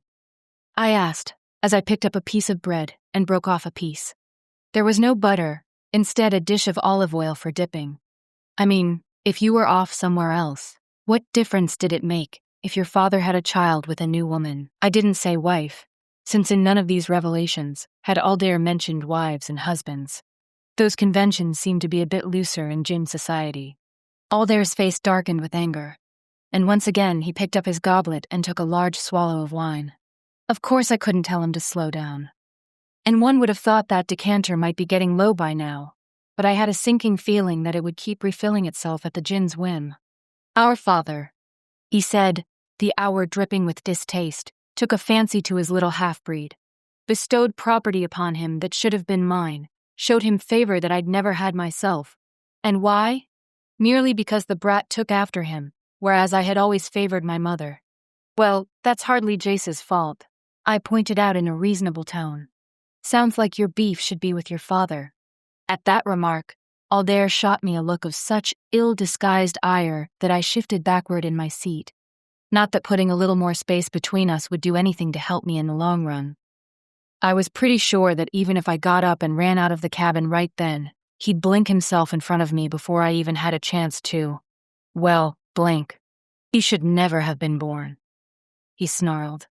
And even when such abominations do happen to be conceived, they should be left to rot here in the mortal world, and die without ever knowing their birthright. But because my father cherished his half-breed son, and made sure that his Djinn blood and powers came to the forefront, he lived in our society, and took from me that which should have been mine. "And so you decided to take something of his from him," I said slowly, eyes glittering like shards of sapphire. Aldair nodded. "Problem is," I continued, "I'm not Jace's. I'm not a piece of property. I'm with him because I love him. I'd love him no matter who or what he was, because he's Jace. So even if you think you've won, you really haven't." As soon as I'd made the comment, I wished I could take it back. Not because I didn't believe it with all my heart, but because my words only served to enrage Aldair further. Pushing back his chair, he got to his feet, then took 2 steps to be by my side. Before I could flinch or pull away, he grasped me by the arm and hauled me upright so my face was only mere inches from his. "Love?" he rasped. "You may dress it up however you like, but what you feel is not love, but only a glamour he has placed on you. It is entirely false." "That's not true!" I shot back. My world might have teetered on its foundations multiple times over the last 6 months, but through it all, my love for Jace was the one thing that had never faltered. "You have no idea what you're talking about." "Oh, but I do." Aldair didn't quite sneer, although a corner of his mouth lifted in something very close to a smirk. At the same time, he loosened his grip on my arm, not enough that I could pull entirely away, but at least enough that I wasn't directly in his face. "You are no better than Martine or the other girls here with us.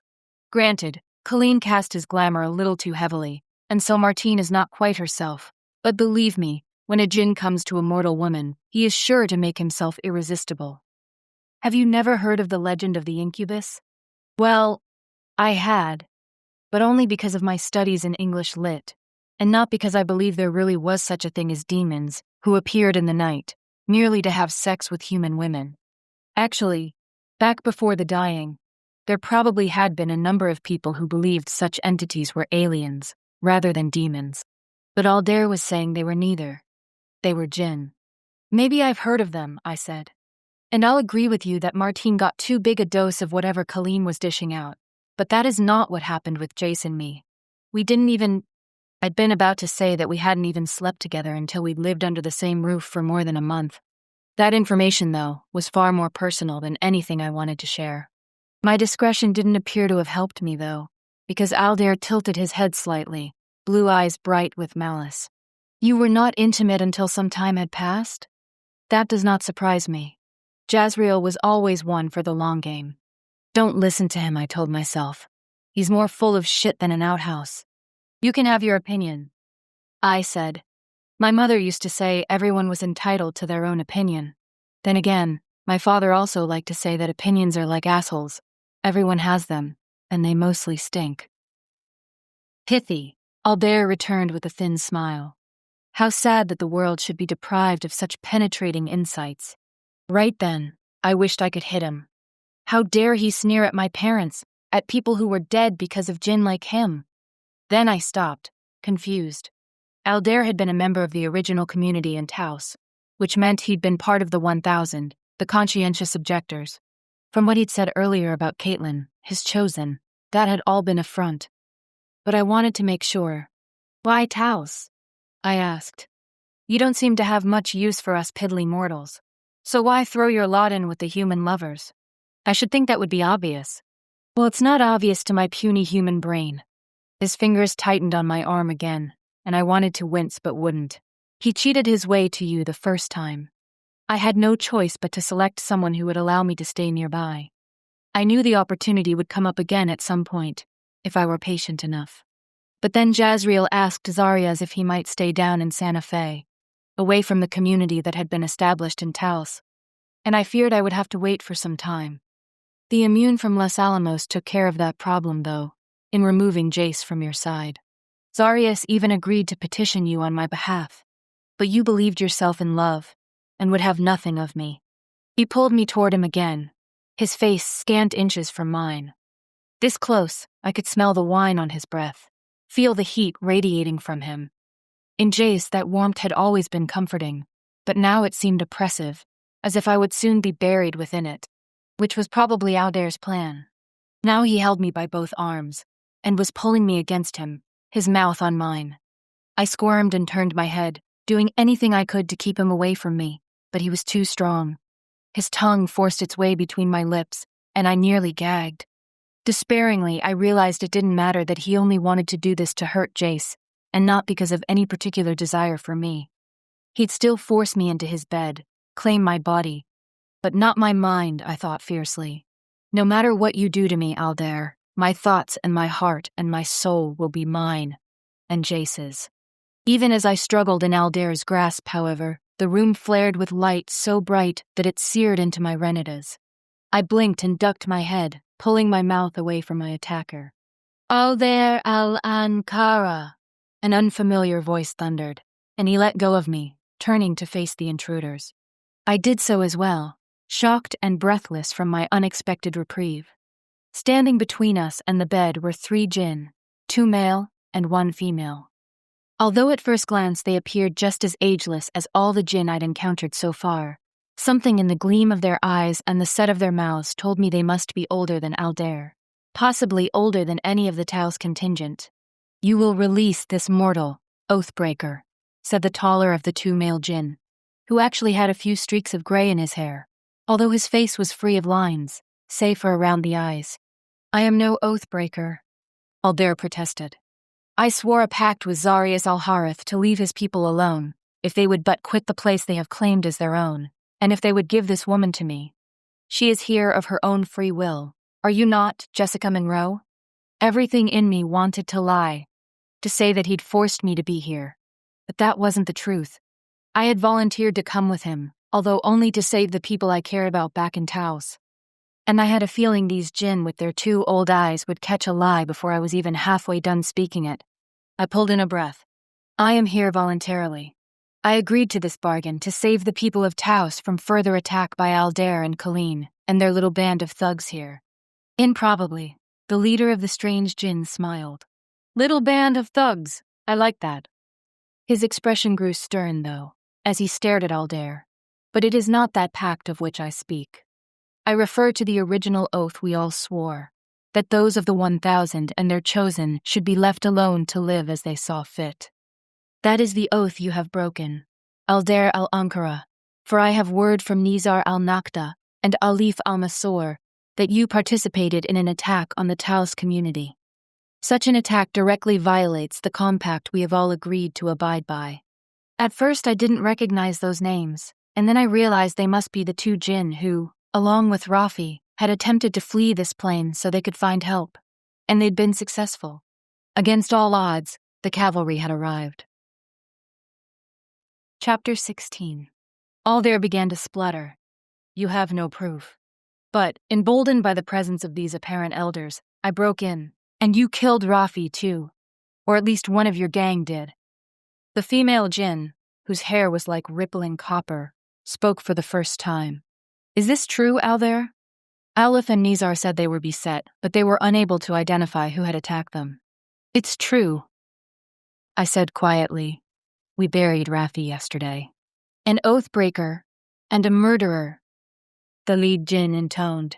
You have much to answer for, Aldair, as do Kaleem and the rest of his followers, who are being attended to as we speak, the other male Djinn added. So do not think that help will come to you, Aldair. His eyes were glittering, and I could see the way his bare chest rose and fell. Cornered, but wild animals were often at their most dangerous when cornered. Seating the free fire, he saw back with close addition, and one shot back to the press of the trees, moved before him. You will take their side, those who would debase their Djinn heritage by lying down with mortals? What?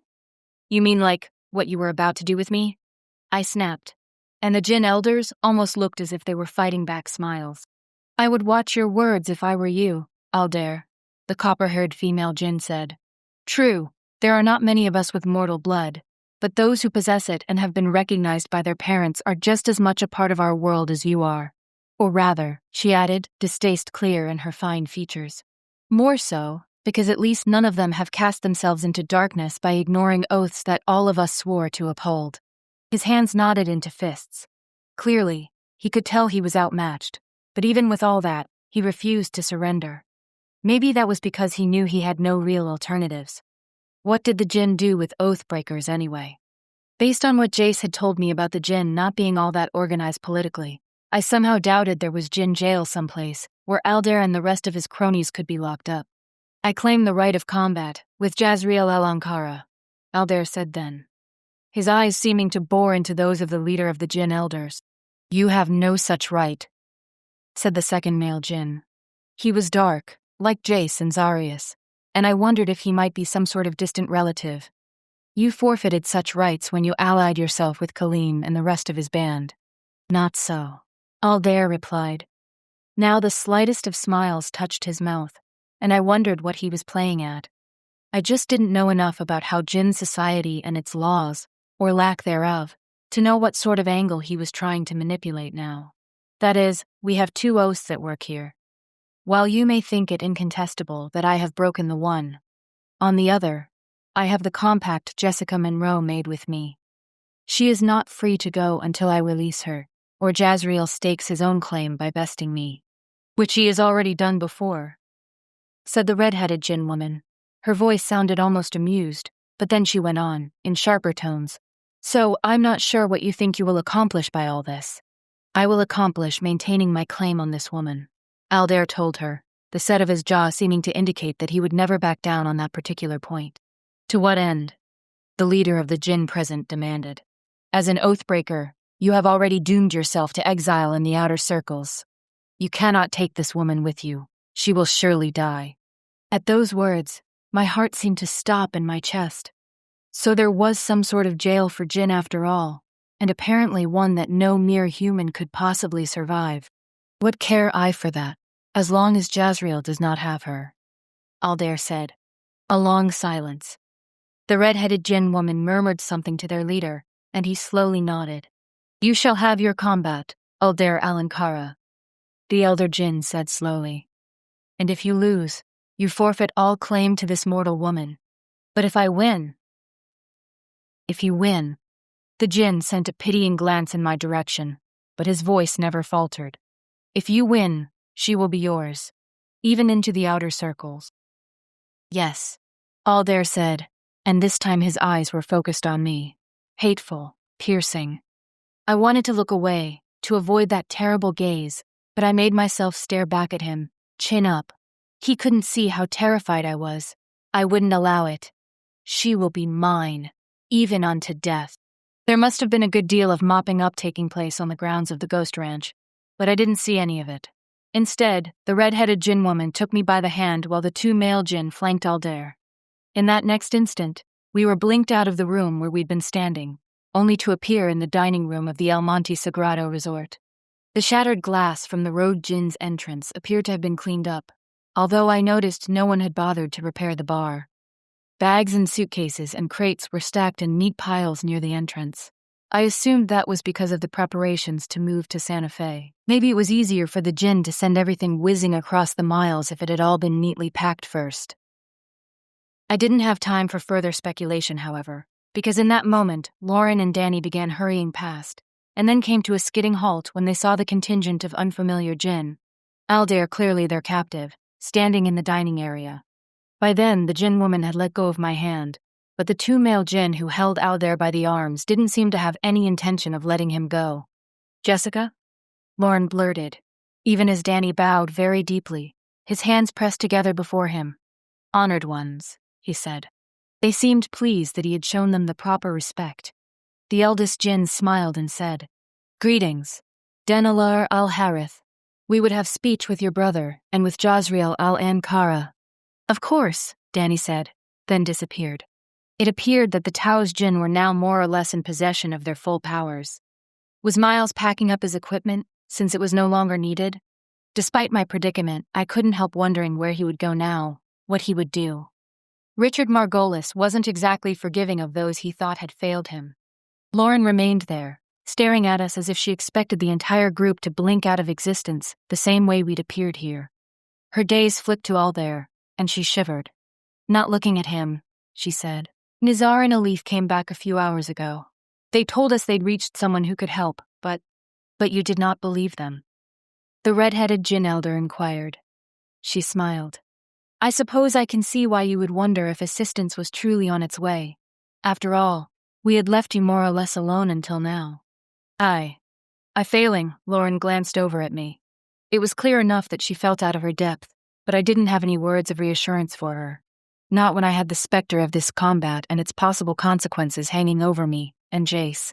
He appeared then, with Zarius only a split second behind. At once he rushed over to me and took my hands in his. Oh, the wonder of his flesh against mine, when I'd been sure I'd never see him, let alone touch him, ever again. But I couldn't allow him to be too joyful. This reunion might be horribly short-lived if Aldair had his way. "Jessica, are you all right?" "Yes, Jace." I hesitated, then added so only he could hear. "He didn't touch me." Not really. I decided it was better not to mention that one kiss, and I didn't feel comfortable sharing any more subvocal speech than those few words in the presence of the Djinn elders. Despite the lack of detail I'd provided, Jace appeared to relax almost visibly. Lord knows what horrible visions he'd been torturing himself with. But then the lead Djinn said to Zarius, "We have put a stop to the activities of Kalim al-Usar and his followers. Your people need not fear any further harm from them, as they are already being sent into exile. However, Aldair claims that a compact still exists between him and Jessica Monroe, and he will not give her up voluntarily. To prevent her from being sent to the outer circles with him, Jazriel must face him in combat." Zahirius scowled at that revelation, but Jace only turned from me so he could level a glare at Aldair. "I welcome the chance to show him once and for all that he has no hope of defeating me," Jace said. The light in his eyes was almost eager. It could be that he intended to finish Aldair for real this time. I had no idea how a gym battle even worked. Was it to the death, or to first blood, or some rule I couldn't even imagine? "We shall see," Aldair said. "You may not find it so easy to cheat this time, now that I know the tricks you employ when you think no one is watching." "I have never cheated," Jace began, and Zarius held up a hand. "You will have the opportunity to prove yourself soon enough, Jazriel. Let us make the preparations. If, Jazriel, Aldair, you feel you are ready." "I am ready," both men said, almost at the same time, and then glared at one another. It was still hard for me to believe they were brothers, except for something very subtle around the brow. By then, Lauren had sidled up beside me. "How did Jim even fight?" she asked in an undertone. I could only shrug.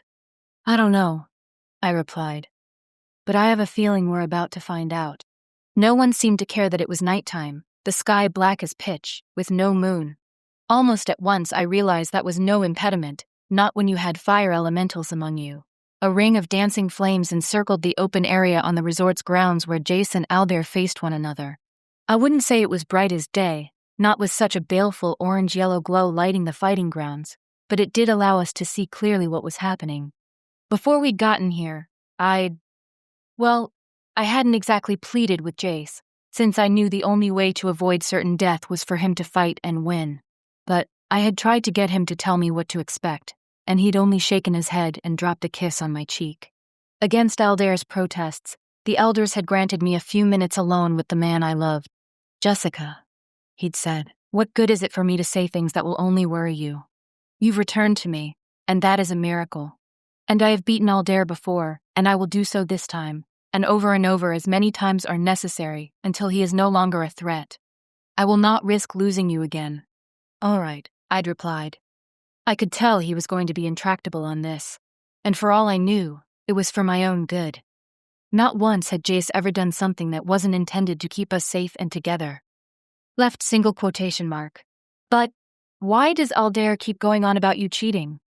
I don't believe him, but Jace had taken me by the hands and pulled me to him, kissing me. I wanted to lose myself in that kiss. I wanted him to keep on kissing me, awakening the fire of desire in my veins, because maybe then I might stop worrying about what was about to come next. And if he kissed me enough, it might erase the memory of Aldair's lips on mine, the way he'd violated my mouth with his tongue. Beloved, Jace said, the answer is so very simple. He contends that I cheated, since otherwise he would have to admit that I bested him. In his mind, I am so beneath him that it is impossible that I might have beaten him fairly. Beneath him because you're half mortal. Dark eyes searched my face then, and Jace nodded slowly. So he told you that? Yes. A second went by, then another, as my heart thudded in my chest and I searched for the words to ask the question. But, as my mother always said, the simplest way was usually the best. Jace, why didn't you tell me? His fingers threaded through mine. In all honesty, I find it difficult to say for certain. There was such a long time when you didn't know what I was at all, and then afterward, the opportunity never seemed to present itself. And perhaps I wasn't sure if I wanted to know whether you would love me more or less, because I had mortal blood in me. I knew I needed to clear up that misconception right away. Jace, I love you because you're you. Whether you're all Djinn, half Djinn, part sea monkey, I just don't care. To my relief, he smiled. Alas, no sea monkeys. Only divided straight down the middle, Djinn and mortal. I can handle that. Right then, I recalled something else Aldair had said. As much as I really didn't want to bring him into the conversation, I wanted to know what he'd meant. And also, Sarius and the elders had given Jace and me this time together, our little calm before the storm. Could anyone blame me for stretching it out as long as possible in an attempt to delay the inevitable confrontation between the man I loved and the man who hated him? Jace, what is it, beloved? Oh, how I loved hearing him call me that. I wished we could stand here together forever, tucked into a little alcove off one of the conference rooms. But even as I tried to extend it, I knew this time we shared was borrowed. Soon Aldair would be coming to collect on his debt. Aldair said something I didn't quite understand. At the mention of his brother's name, Jace's brows drew together, but his tone was even enough as he asked, "What was it?" Right after he told me you were half mortal, he said something that made it sound as if having Djinn powers wasn't necessarily automatic. As if, had you been born here, you wouldn't have even necessarily known you weren't completely human. It is complicated, and I don't have time to explain it all right now. I tilted my head at him, indicating with a raised eyebrow that I didn't much care for that reply, and he went on. I promise you that once I have defeated Aldair again, I will tell you anything you wish to know. But it is true that those children who are sired by Djinn but left with their human mothers don't necessarily exhibit Djinn powers. They might have their own gifts. Many of those who possessed true psychic talents had a Djinn strain in their blood, but they would never be able to tap into their elemental powers the way they could if they were raised in the Djinn world. I still didn't completely understand, but I knew I'd have to leave it at that for the moment. It was strange enough to think that there might really have been psychics and people with other special gifts in the world before the heat came along. I'd never believed in any of that stuff, after all. Then again, if I was willing to believe in Djinn and angels and a god who was apparently so annoyed by what man had done to the planet that he'd allowed his creation to be wiped out of existence, well, after all that, a few psychics should be fairly easy to accept. I said, but your powers developed because you were raised in the Djinn world by your father. Yes. So, where is he? Why hasn't he intervened in some way, told Aldair to back off? A long pause. I could see the way Jace's lips pressed together, how a flicker of pain passed over his eyes. When he spoke, he sounded tired. It is not the Djinn way, to interfere in the doings of one's children once they have reached their majority. We live for so very long, you see, and to have parents meddling that entire time. The words trailed off, and he shrugged. Voice too casual, he continued.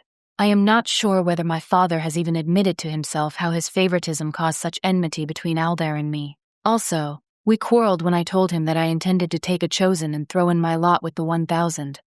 I think he was not that pleased that Aldair had apparently chosen the same path, but he'd held his tongue. But when I told my father of my own plans, he lost his temper and told me that he didn't want to see me make the same mistake that he did. Maybe it wasn't the best time to be probing, but I couldn't let Jace make a statement like that without asking. So what did happen to your mother? His face darkened, and he shook his head. Those were different times, and long ago. It was better that my father took me in. Once again, I wondered exactly how old Jace was. Very, very old, if that offhand comment about Helen of Troy was to be taken at face value. I'd have to let it go for now, though. The last thing I should be doing was upsetting him with memories of his mother when he was about to face an opponent who had nothing to lose. I went on my tiptoes to kiss his cheek. We'll talk more afterward. I mean, we'll have all of eternity to learn more about each other, right? A light came into his eyes, which before had been shadowed, troubled. He reached out with one hand to brush the hair away from my face, then said, "Yes, beloved, we will have all of time." I remembered those words as I stood in the cold night air. Danny and Lauren on one side of me, Zarius and Julia on the other. Although Danny and Lauren were snuggled up against each other, Lauren clearly glad of the warmth Danny provided, I didn't see any such closeness between Julia and Zarius. Not that I'd really expected to. Maybe some kind of attraction did exist there, or maybe I'd manufactured the whole thing, reading more into stray glances and hesitations than I should have.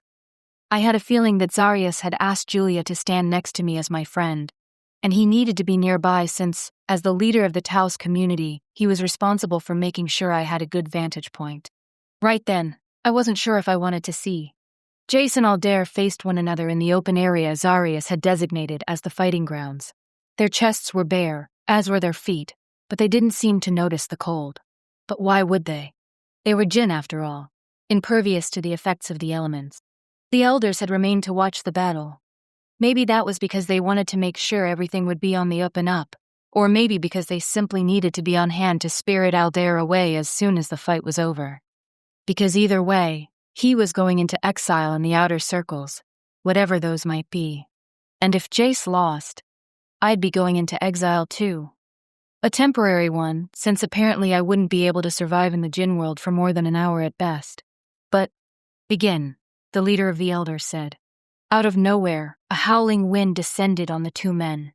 It buffeted them both, but they remained on their feet, glaring at each other. I couldn't even tell who had conjured it, since it seemed to be affecting them both equally.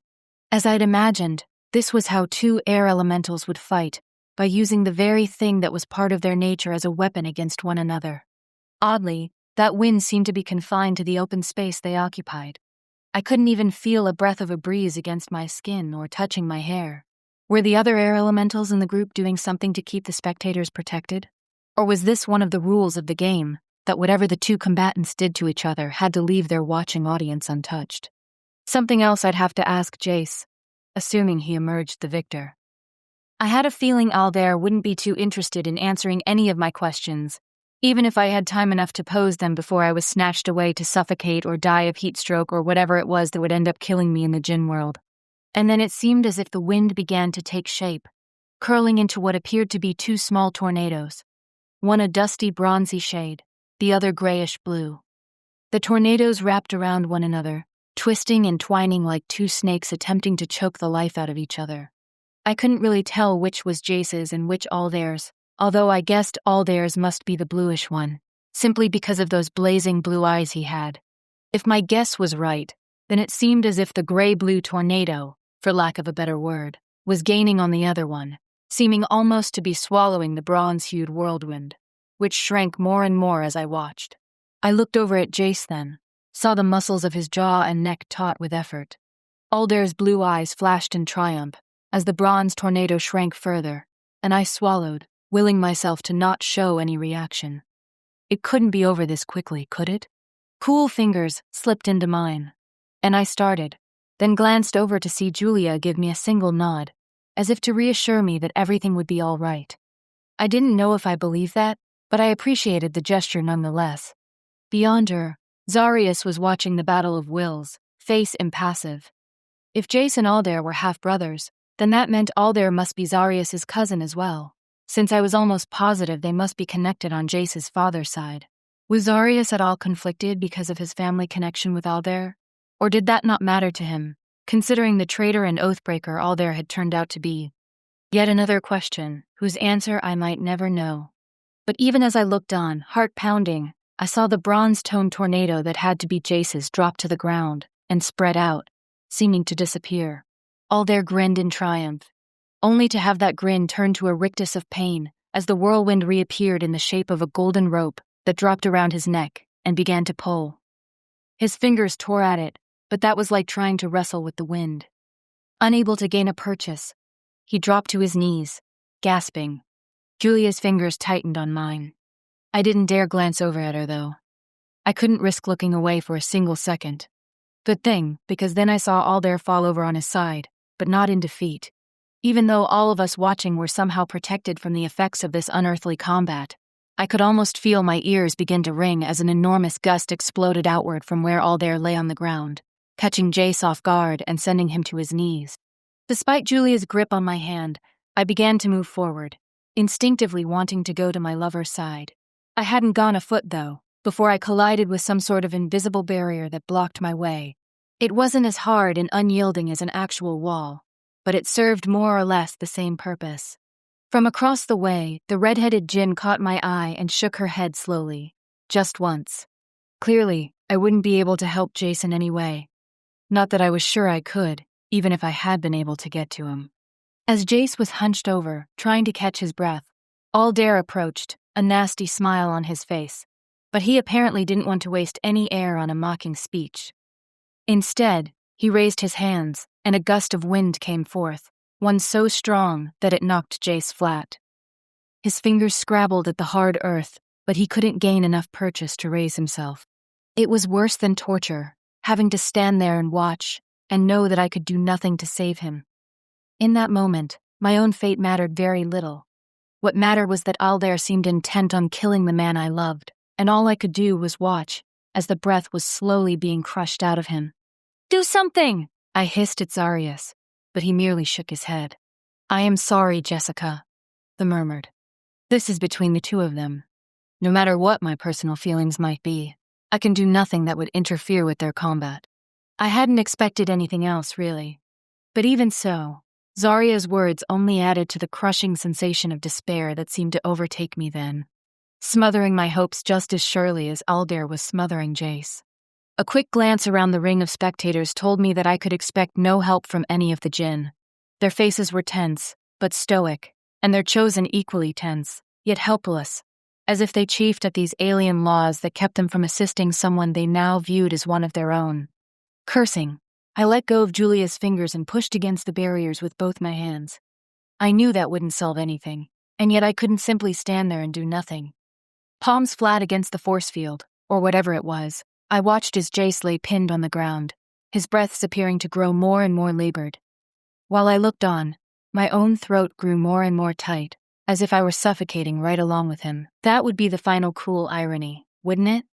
Perhaps I would die along with Jace, and Aldair would be deprived of his revenge. I didn't want to die, but I also didn't want to live in a world without Jace. Somehow he managed to move slightly, shifting so he was able to raise himself an inch or so off the earth, black hair spilling over his shoulders. In that moment, his eyes met mine. To my surprise, he didn't look worried or frightened at all. One corner of his mouth lifted slightly. "Are you ready, beloved?" "Ready for what?" I returned, shocked that he'd been able to reach out to me beyond the invisible barrier the elders had erected. "You'll see." And then, it wasn't a gust of wind or a tornado. It was a shockwave bursting outward from where Jace lay. And when it hit the barrier, I felt the resistance against the palms of my hand disappear, even as my hair blew backward from my face, and I heard everyone around me cry out. Aldair staggered, but somehow managed to retain his footing. Jace's gaze was still fixed on me, that small smile playing around his mouth. "Now, beloved." I didn't stop to think. I knew what Jace needed, what had to be done. Together, we were far, far stronger than Aldair had counted on. My feet propelled me forward, onto the fighting ground. The rogue Djinn's back was to me, and I hurtled into him with every ounce of strength I possessed.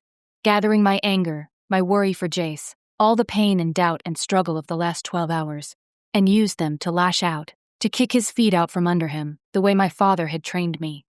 Aldair went down like the proverbial ton of bricks, hitting the ground with a crack that made me wince, even though I really didn't care how much pain he might be in. At the same time, Jace pushed himself up to a crouching position, and then knelt on his half-brother's back, while another of those bronze-colored winds came from nowhere, knotting itself into a rope and wrapping itself around Aldair's throat. "You are beaten," Jace said then, his voice remarkably calm and unruffled, considering that he'd been the one to be almost smothered to death just a minute or two earlier. A snarling sound of negation emerged from Aldair, who didn't seem capable of actual speech in that moment. At the same time, the elders came forth to stand in a semicircle around us. The lead Djinn did not look particularly pleased by the turn of events, possibly because of the way Jace had knocked down their barrier as if it were nothing. Next to him, however, the red-haired Djinn woman appeared to be having some difficulty keeping a smile from her lips. "Let him speak," the lead Djinn told Jace, who then got up off his half-brother, although the wind rope remained knotted around the other man's neck. A few hoarse gasps, and then Aldair said, "You see? A cheat. Declare my victory now." Shit. I wasn't familiar enough with the rules regarding these sorts of confrontations to know whether Aldair was correct or not. I glanced over at Jace, but for once he wasn't looking at me, his gaze instead fixed on the elders. "I think not," the redhead said. She seemed to have given up fighting back a smile, as she now wore one quite prominently. "There is no rule against knocking down our barrier."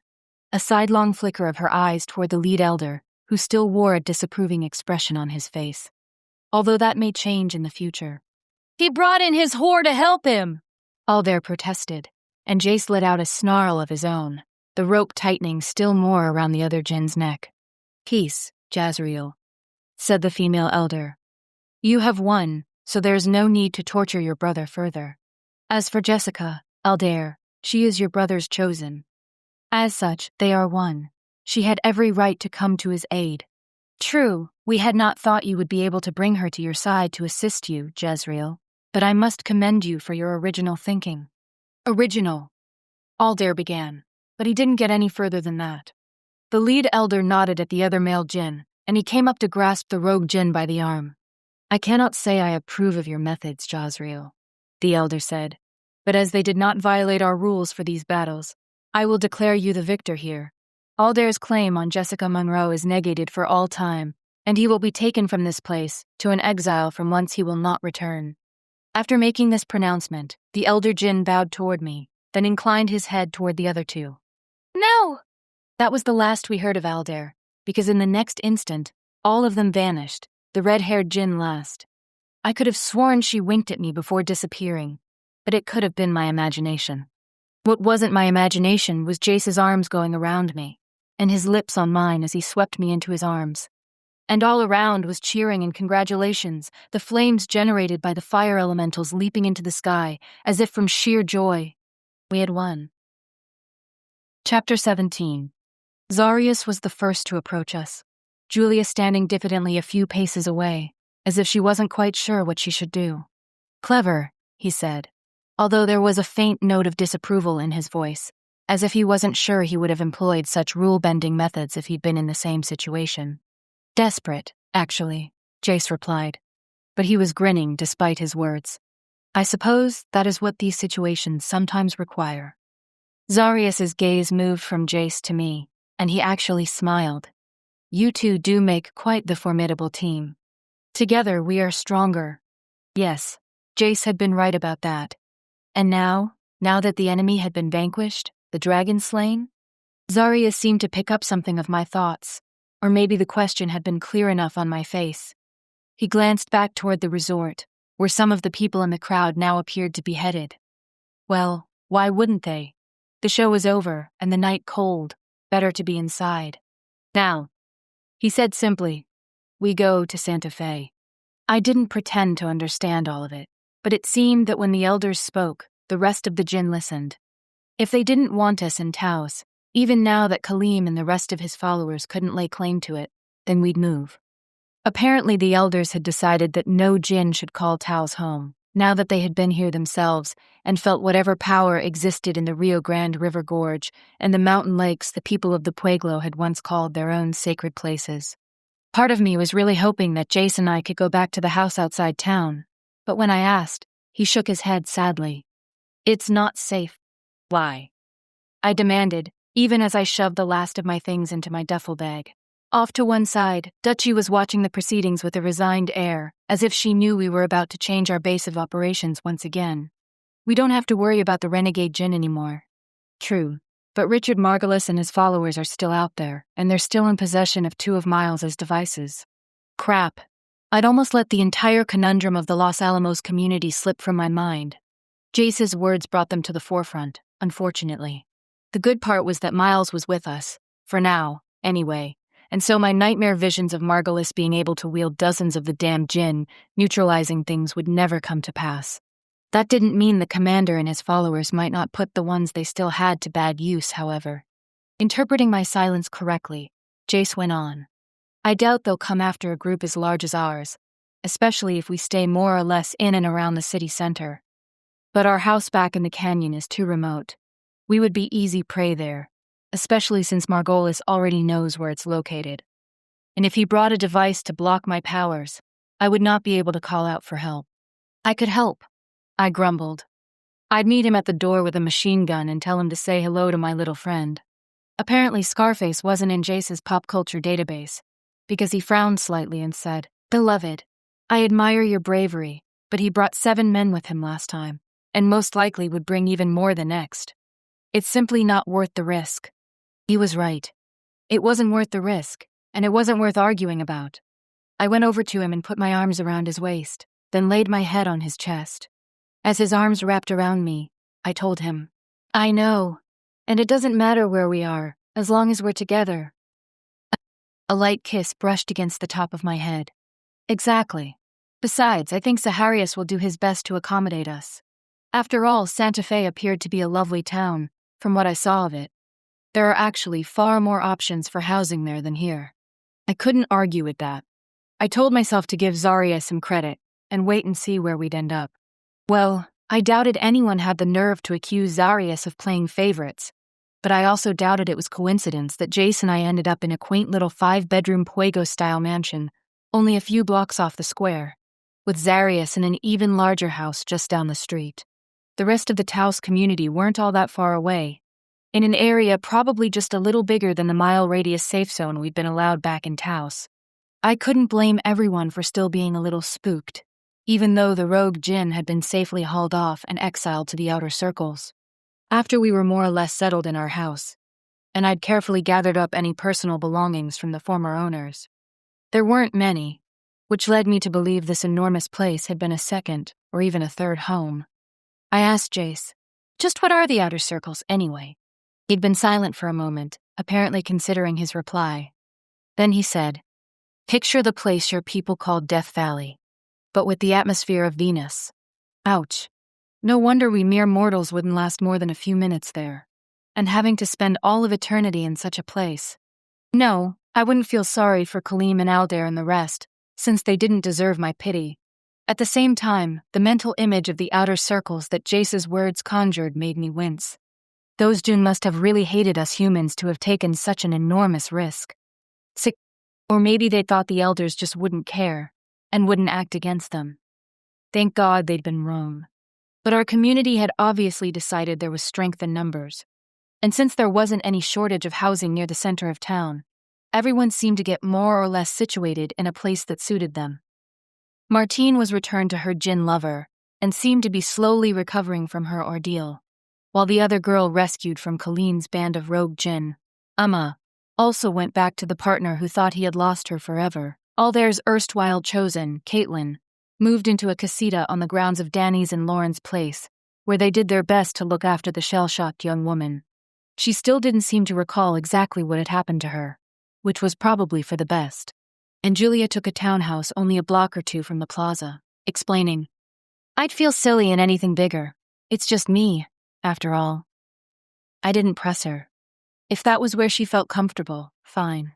And if things happened to change in the not-too-distant future, well, I'd be more than happy to help her move her things. Not that there was any sign of something like that going on. Once we were in Santa Fe, Zarius seemed content to settle into his enormous home and direct things from there. Lauren and Danny were just down the street, so she could still act as Zarius's de facto secretary. Not that I planned to do that forever, she told me one day, a little more than a week after we'd migrated the colony from Taos. Danny had gone over to Zarius's house, and Lauren and I were having a little girl time, shopping in one of the stores on the main square, the kind of place neither of us probably could have afforded to frequent back before the dying made consumer culture more or less irrelevant. I'm hoping Julia might take over, if she's willing. Really? I asked, surprised. From what I could tell, Lauren seemed to enjoy acting as Zaria's right-hand woman. Yes. She hesitated, and then I saw her hand go to her stomach. It looked completely flat to me, but... Wait, you and Danny? In November sometime, I think. Another pause, and then she glanced around, even though we were the only two people in the store. We haven't told anyone else yet, since it's pretty early, but... I recalled how Jace had said it could be difficult for Djinn and humans to conceive children. Apparently not as difficult as he had thought. Congratulations, I said, hoping I sounded enthusiastic enough. That's great news. Thanks. Lauren was smiling, but her expression grew serious a moment later. It's kind of frightening, though. I mean, it's not as if I'll be able to see an OBGYN or get an epidural when the time comes, or whatever. You'll do fine, I told her. We have Miguel, and EMTs get training in delivering babies. Besides, women were having babies for thousands of years before anyone invented epidurals. Yes, but I have a feeling they didn't enjoy it. I stared at her for a second, and then we both burst out laughing. True, those women who'd had to endure natural childbirth back in the day probably hadn't enjoyed it, but they'd still survived, which was the important thing. I knew Lauren would do fine. Hers would be the first baby born to our little group here, but it wouldn't be the last. Slowly, the community would grow, mortals and Djinn mingling their blood, creating a new line of people to inhabit the earth. Was that the intention all along? That this separation between the two races would slowly crumble away? Until there came a time when no one could remember when only man was the ruler of this world? Well, some would remember. Just because a few Djinn were having offspring with humans didn't mean there wouldn't still be plenty of pure-blood elementals around to recall the days when they'd been exiled from the planet they coveted so much. Still, it was a step. One in the right direction, I hoped. And maybe someday Jace and I would have a child of our own. Would there be playdates in this future I imagined?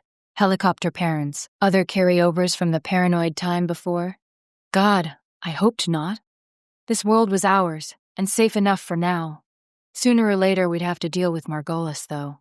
I couldn't imagine Zaharias allowing the current state of affairs to continue indefinitely. That would be like living with a brush fire on the horizon at all times. It might look out of range for the moment, but you'd never know when a sudden wind could fan the flames and send it raging right in your direction. For the moment, though, I was willing to let it go. We'd earned our small measure of peace. To my infinite surprise, Lindsay and Miles had taken up residence in a house on Canyon Road, at the outer edge of the area where we'd all settled. Not to say they were shacked up together or anything, but, according to Lindsay, so they could continue their work together. It's built with the bedrooms in two separate wings, she explained quickly, since my eyebrows began shooting up into my hairline when she stopped by to tell me where she was living. He has his, and I have mine. But the important thing is that the place has a huge 5-car garage with a workshop area, so it makes a great lab space. The cars weren't there when we moved in, though. I think it was someone's vacation house. Like the one I was living in. Intellectually, I knew there had been people who could afford to have million-dollar-plus houses scattered in strategic vacation spots around the globe, but my brain still boggled a bit at the idea. And that wasn't the only thing it was boggling at. You and Miles, living together, I said flatly. In separate wings, she repeated, although I couldn't help noticing the way her gaze wouldn't quite meet mine. She lifted her chin and went on. It just made more sense to be there together. Most of the time I don't even see him until we go out to work in the garage. The lab, I mean. Okay, I replied. Methinks the lady doth protest too much passed through my mind, but I sure as hell wasn't going to push it. And it was entirely possible the whole thing was innocent. Living arrangements of convenience, as it were. At least on Miles's end. I sort of got the impression it had only barely registered with him that Lindsay was even female. Changing the subject, I asked, why is Miles even still pushing the research? I mean, we don't have to worry about protecting ourselves from the rogue Djinn anymore. A lift of the shoulders, followed by a smile I thought was a little too indulgent. I think he'd go nuts if he wasn't investigating some scientific mystery. Anyway, he says he thinks he might be onto something. My screw-up actually may have had some benefit, because it has him going in a different direction, trying to see if a certain series of adjustments may be the key to blocking the powers of only the Djinn outside its radius, not the ones within it. Several days earlier, I would have rejoiced at hearing that news. Now, though, I couldn't help thinking Miles's research was an exercise in futility. The rebel factions in the Djinn world seemed to have been quashed, and I was pretty sure the elders wouldn't allow any more of that kind of nonsense, no matter how loosely they might govern otherwise. But pursuing his research did keep Miles off the street, so to speak. And who knows, tweaking the device might have some use in the future. I'm sure Zarius will be interested to hear that, I told Lindsay. Have you said anything to him about it? Not yet, she replied. Miles has been seeing some interesting results, but he's not ready for field tests. For one thing, he's not sure any of the Djinn would even consent to them. That didn't surprise me. I wasn't a Djinn, but even I could relate to wanting to avoid any further interruption of my powers after I'd finally gotten them back. Well, maybe not right away, but after things have calmed down a little. I let the words trail off. Had they calmed down, really? It seemed that way, and yet I still couldn't shake the feeling that we weren't quite as safe as we thought we were. What if another group of Djinn decided Kaleem and Co. had had the right idea? Would we always have to be on our guard against another attack? If that sort of thing kept up for any length of time, maybe the elders would finally decide they were tired of fighting our battles for us and would let things run their course. Lindsay wasn't looking all that hopeful, so it seemed as if her thoughts ran along more or less the same lines as mine. All she said, though, was, "It's possible." Anyway, we're a little ways out from that yet. We'd been sitting on the patio, enjoying a rare day of temperatures that reached into the upper 60s. She got up from her chair then, adding, I should get back. I just wanted to drop by and let you know what I was up to. It seems like the Djinn have some way to communicate with one another, but we mortals stuck out there on the edge have to resort to the old-fashioned ways of getting the word out. I hadn't thought of that, but she was right. It did appear that the Djinn could silently relay messages to each other when necessary, even if that communication wasn't as detailed or intimate as what they shared with their chosen. But people like Lindsay and Julia could only drop by to talk, since of course there was no phone service, no email, no texting, and probably never would be again, unless Miles decided to move on to telecommunications once he was done with refining the Djinn-repelling devices. Maybe I should have left it alone, but I found myself compelled to ask, as I got up from my own chair, Lindsay, do you know what you're doing? A shrug. Do any of us? Good question. I didn't have an answer for her, so I only offered her my own lift of the shoulders. That's what I thought. She hesitated, head raised to watch the breeze move the branches of the still bare trees. That same breeze touched a few loose tendrils of her hair and waved them around her face, although most of it was pulled back in a ponytail. I've been thinking a lot, the past few days. About Rafi and me, I mean. It must be hard for you. She smiled, but the expression wasn't one of fond remembrance. Instead, it looked almost bitter. That's the problem. It really isn't. I keep feeling like I should miss him more than I do. When he was around, I can't really describe it, as if I was the most important thing in his world, and so he should be the most important thing in mine. Sometimes it was hard to concentrate. In a way, I felt relieved when I had to pitch in and really use some of my training and talents to get things done. It was almost as if a fog had lifted from my brain or something. Her words sent a little chill through me. I couldn't help recalling Aldair's words, although his was not a voice I particularly wanted echoing around in my head. When a Djinn comes to a mortal woman, he is sure to make himself irresistible. So had Rafi cast a glamour on Lindsay as well, to ensure her cooperation? It was beginning to sound that way. I couldn't tell her of my suspicions, though. What would be the point? Rafi was gone, and what he might or might not have done was now in the past. Lindsay seemed to be focused on the future, whatever that might turn out to be. If that future included Miles sometime down the road, who was I to judge her? He'd loved someone once. Julia had told me he'd lost a wife and young child to the heat. It wasn't outside the bounds of possibility that he might someday love again. And after seeing the way he'd broken down in the lab over his guilt at Mattila's death, I knew he wasn't quite the robot he wanted us all to think he was. Somehow I managed to summon what I hoped was a reassuring smile. "It's okay, Lindsay. We all cope in our own ways. It sounds like you've been doing okay." And I hoped to God she would leave it at that. It was better that she was moving on. She nodded. "I have been, actually. And I have the work to thank for that. Speaking of which, I really do have to get going. Maybe you can stop by and see what we're working on. I think Miles might like that." I wasn't so sure, but I didn't bother to contradict her. "Sounds good," I said. "Mind if I bring Jace along?"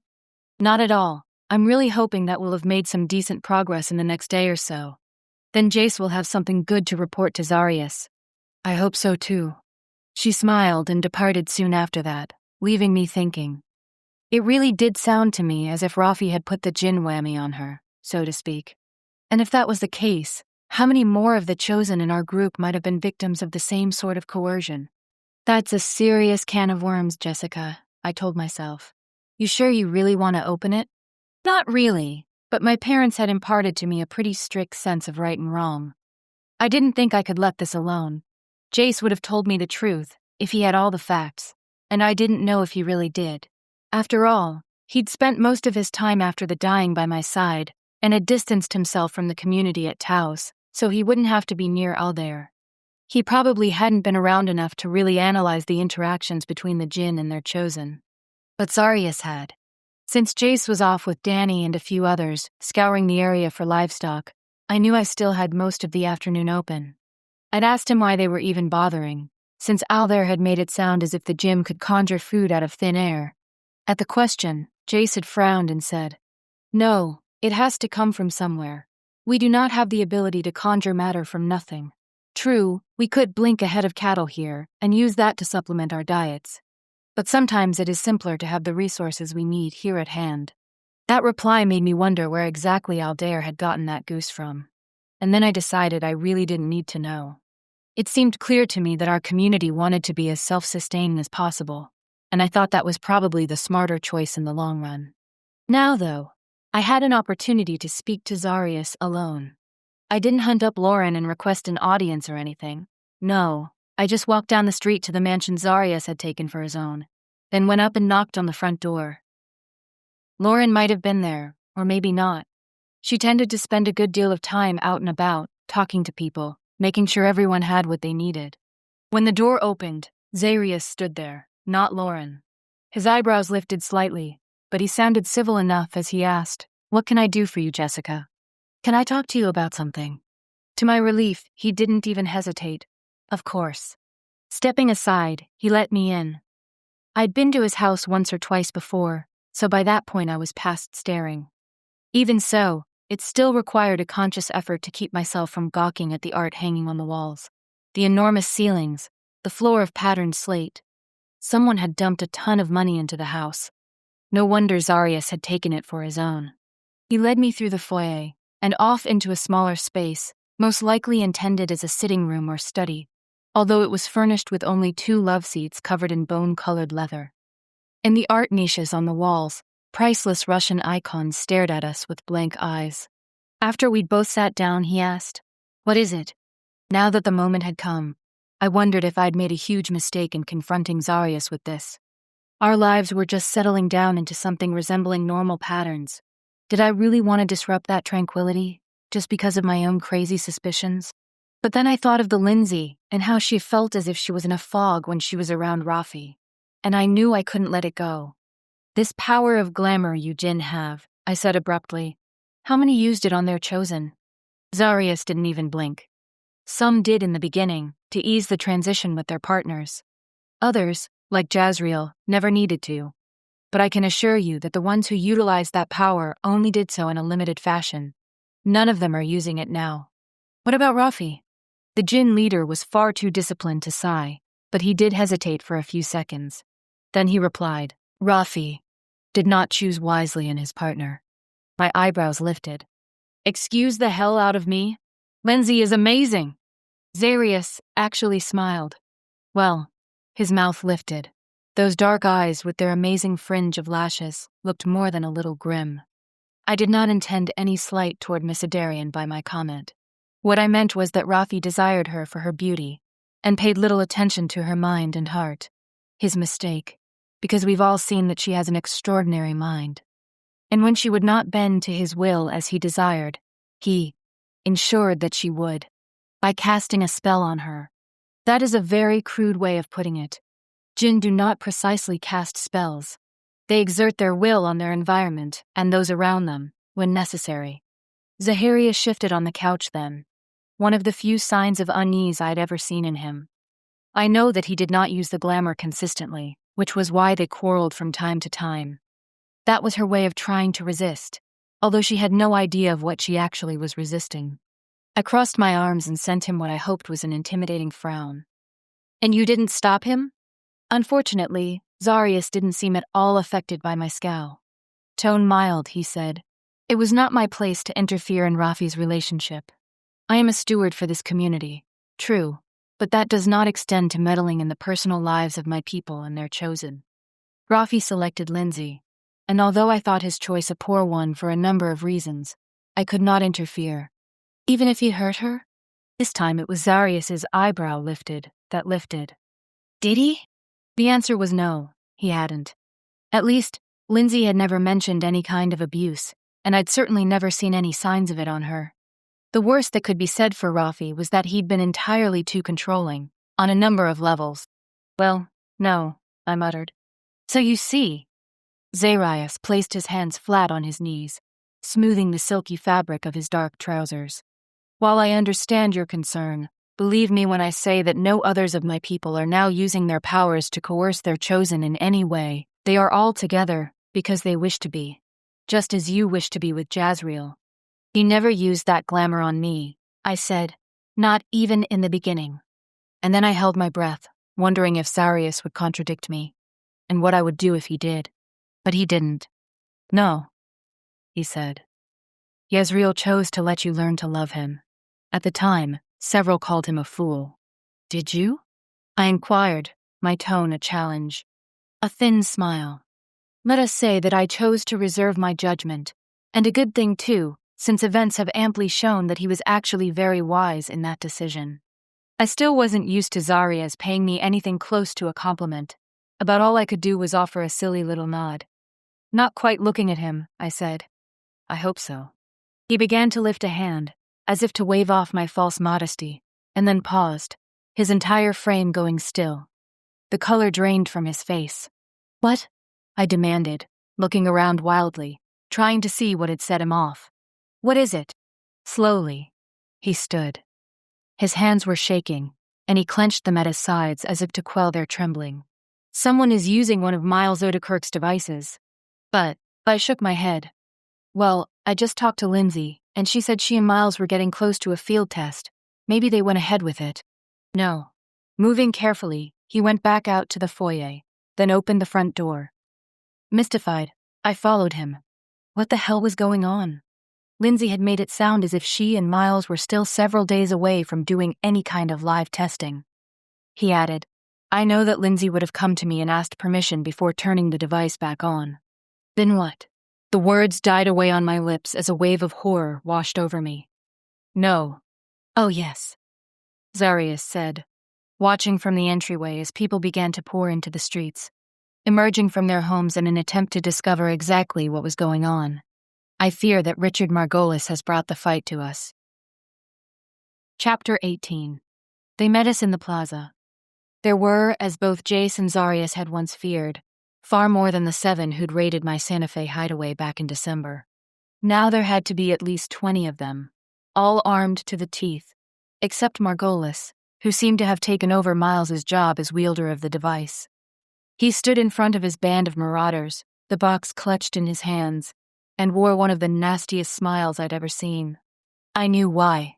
Because with him, wrists bound behind them, were Jace and Danny and the other Djinn and Chosen who'd gone out foraging earlier that day.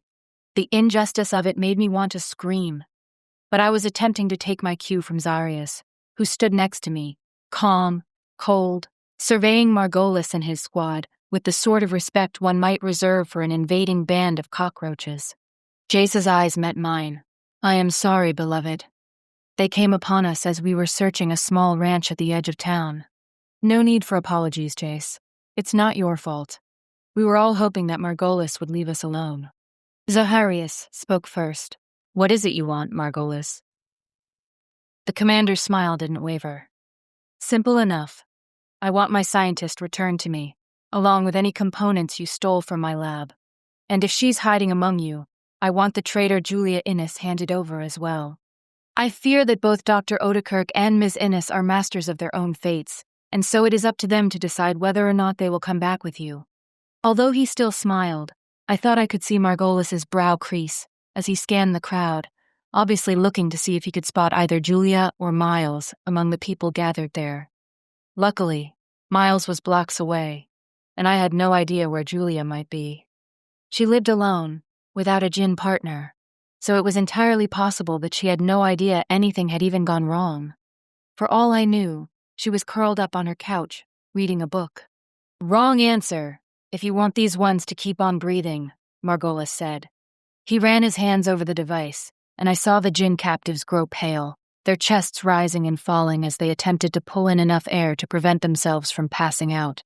Zarius didn't move, but I could see a shudder go through him. And to either side and behind us, I heard muffled moans and gasps for air.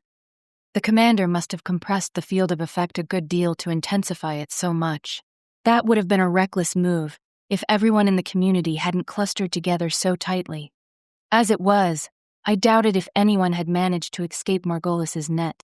"As I told you," Zarius said, his voice tight with strain, "Julia Innes and Miles Odekirk are not mine to command. They will go with you or not, on their own determination." I couldn't imagine either one of them voluntarily returning to Los Alamos. Then again, Julia had already shown herself more than capable of self-sacrifice. She might go back if it meant saving Jace's and Danny's lives. "Please," Lauren burst out, pushing her way through the crowd. "You can't hurt them, not when." She hesitated, as if debating with herself, then went on. "Not when Danny and I are going to have a child." Margolis's lip curled in disgust. "You think I care whether you're going to have some misbegotten half-breed with one of these creatures?" She let out a despairing sob, and I watched as Aiden stepped out of the crowd, then put an arm around her waist and drew her back. Weeping, she stood there as Lilius approached and took her by the hand. It was good to see them so quick to offer comfort. But even so, my rage felt like a physical thing, pounding against my temples. Just when I'd thought I couldn't hate Margolis any more than I already did. He raised the box, hands resting on its surface but not moving. The threat seemed clear enough. He'd intensify the field enough that it would incapacitate every Djinn in a 100-foot radius. That wouldn't be everyone, but even those outside the field of effect would be unable to do anything, since the second they got in range to attack, their own powers would be destroyed. "Two humans?" the commander said, his voice growing softer now, insinuating, "What do they matter to you? Not more than your own people, surely." Zaharias replied, contempt clear in his tone. His nostrils flared, but I could tell he was attempting to keep a grip on his anger, probably because he didn't have any energy to spare on it at the moment. "Really? Let's test your convictions, shall we?" Margolis nodded, and Michkowski, who was standing next to him, raised the pistol he held, planting the tip of the barrel directly against Jace's right temple. "Oh, please, God, no." But then I heard Miles Odekirk's cool, dispassionate voice, carrying across the murmurs of the crowd. "You wanted to see me, Richard?" I whirled to my left and saw the scientist approaching, Lindsay on his right and Julia to his left. She caught my eye and nodded, ever so slightly. I realized then that she must have caught wind of what was going on and had run to fetch Miles. The next thing I realized was that he held the twin of Margolis's device in his hands. "I see you've become rather adept at operating these," Miles went on, voice so relaxed that you might have thought he and the commander were having this conversation back at the lab in Los Alamos, rather than out in front of a crowd numbering close to 100. "But it seems as if you've forgotten at least half of what I taught you. For example, don't you remember that I'd slaved them all together?" Miles's hands, with their long, clever fingers, moved with lightning speed over the device he was holding. Almost at once, Zarius straightened, the strained expression leaving his face. In fact, he began to smile. Then he raised his right hand. A fireball only a few inches in diameter burst from his outstretched fingers. Its target wasn't Richard Margolis, however, but the thing he held. As soon as the fireball made contact with the box, the plastic began to melt, letting out a screech of agony. Margolis dropped the device, then watched in horror as it dissolved into a puddle of black, oily-looking liquid. Almost at once, the squad of men the commander had brought with him lifted their guns.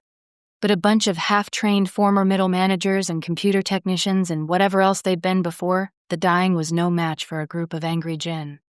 The earth shook beneath them, and a wild wind moved among them, and fire raged out of the air to heat their weapons, so all they could do was drop them before their skin was burned right off. In less than a minute, Margolis's men were effectively disarmed and surrounded. "Enough," Zarius said. He lifted a finger.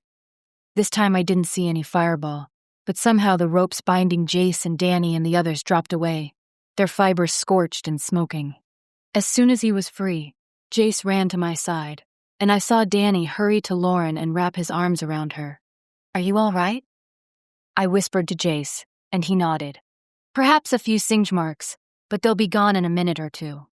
Trust Zaharias to do only what was strictly necessary.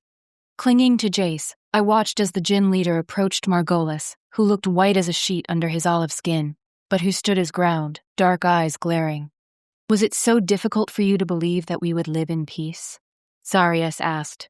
"We never offered any threat to you or your people.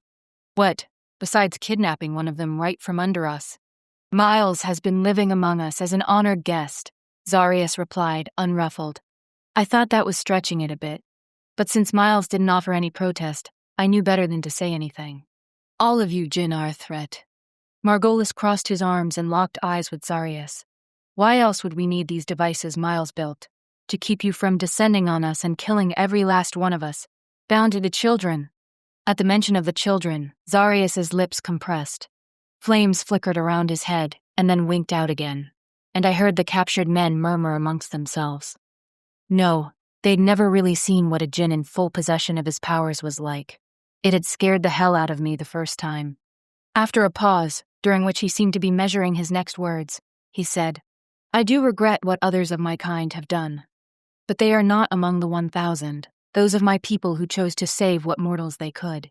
And none of my community has ever lifted a hand against a mortal. In coming after us, you directed your hate against those who were entirely innocent. And now..." Another hesitation, although I couldn't tell whether it was for effect or simply because Zarius was unsure what to do next. He seemed to gather himself, asking, "Who among you will speak for your people? Who is second in command?" There was a bit of shuffling, and Mitch Koski began to step forward, only to have someone in the back call out, "Not Mitch! He'll start World War III! Get Brent up there!" Several other people said, "Yeah, Brent." And an unassuming-looking man in his 40s pushed his way through the group.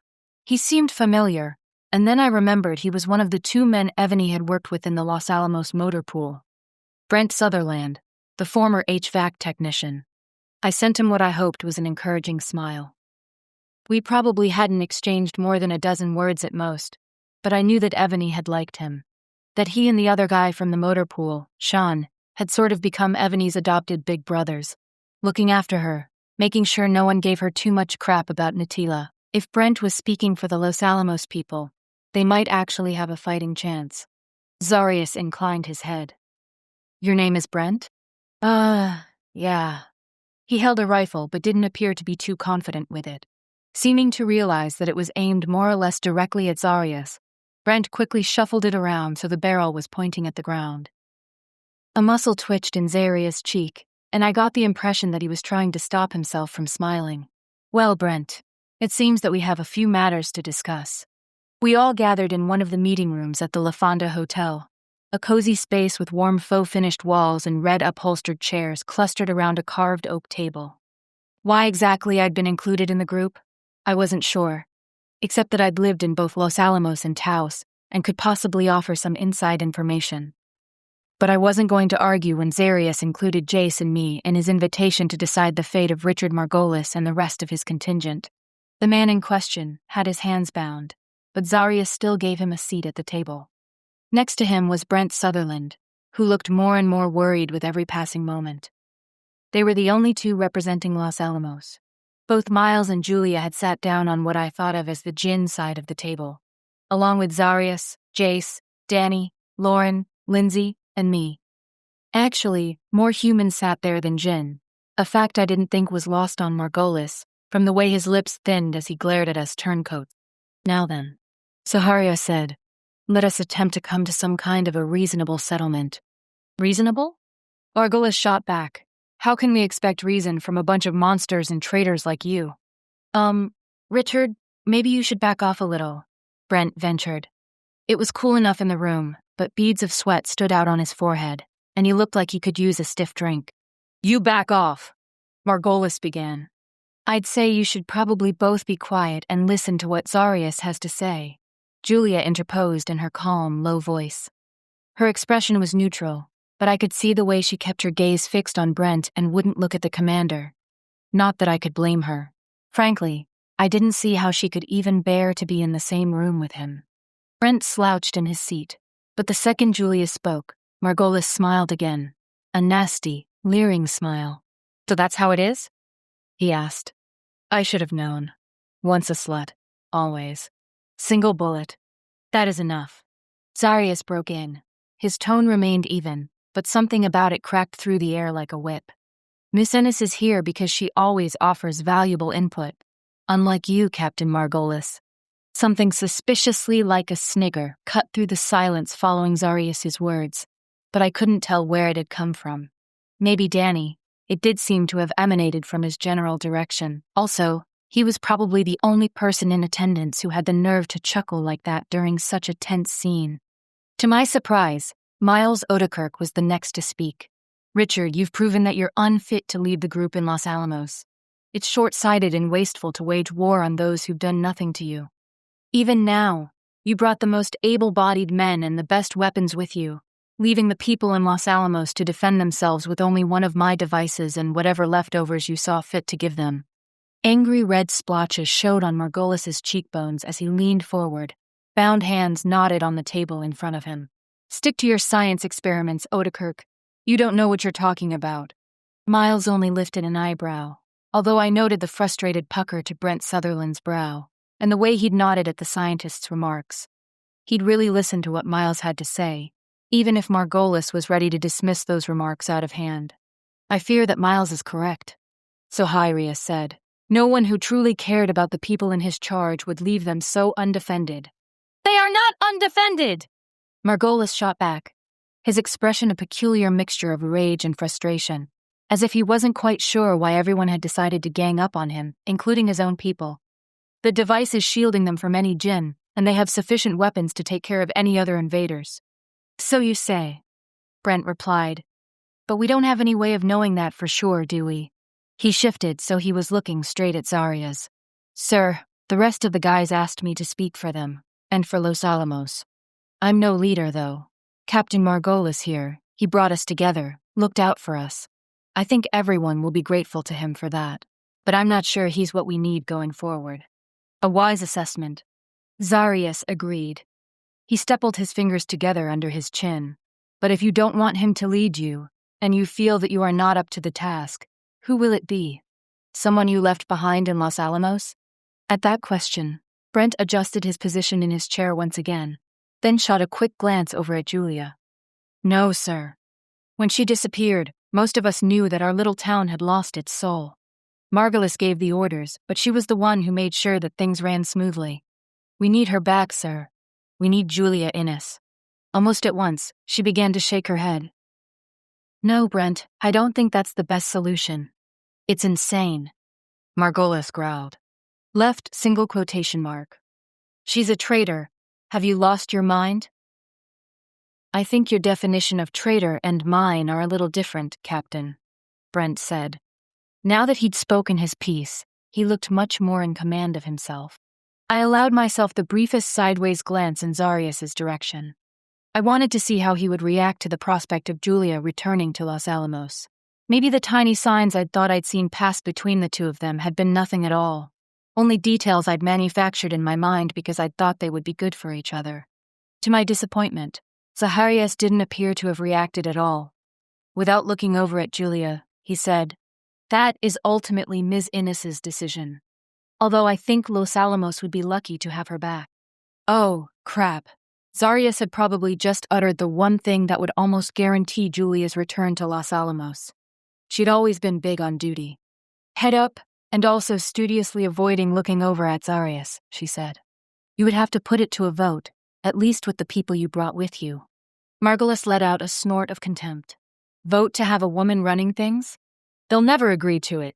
Better get ready to take over, Sutherland.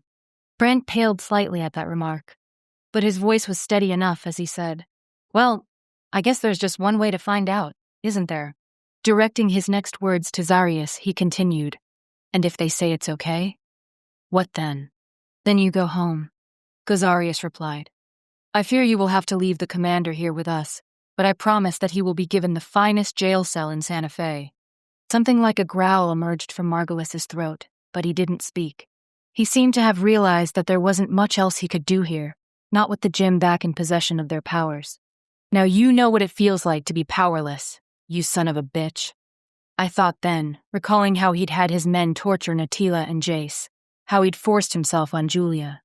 I still couldn't quite understand how she could bear to sit across the table from him. And I'll return with you, Julia, Miles said. I've done what I can here, but I really need my lab to continue with the proper research on modifying my device. Next to him, Lindsay seemed to stiffen, but she didn't say anything. And I'd like Lindsay to come with me, if she agrees, he went on. I think I could make a good deal of progress with her assistance, especially once we have access to the lab and its resources. She did turn toward him then. You want me to go with you to Los Alamos? Yes, if you'd like to. For a second or two, she didn't say anything. Then she nodded. Sure. Yes, that is, I think I could do more good there. If Zarias was at all mystified by this exchange, he didn't show it. If that is your wish, we will miss you here. But it is true that you and Dr. Odekirk have unique skills that might be better suited to the Los Alamos community. Do you think anyone would mind, Mr. Sutherland? Brent startled at being addressed so, but then he shook his head. No, I think everyone will be relieved to have Miles back. And if he has an assistant, all the better, I guess. Well then, Zarius said, let us pose the issue of Miss Innes as the new leader of Los Alamos to the rest of your men, and go from there. Shall we? He stood, and the rest of us followed suit, Margulis stalking along under Danny's watchful eye. I hung back so Jace and I could exit the room after the rest of them had already left. Do you really think they'll go for it? I asked. Jace shrugged. You would know better than I. You lived among them for some weeks. That was true, but I couldn't begin to guess how the men would react to being asked if they'd have Julia as their leader. They had to have been handpicked by Margulis, which meant I doubted they'd be very sympathetic to her cause. Then again, the commander had included Brent Sutherland among his team, and so they couldn't all be thugs like Butch and Mitch.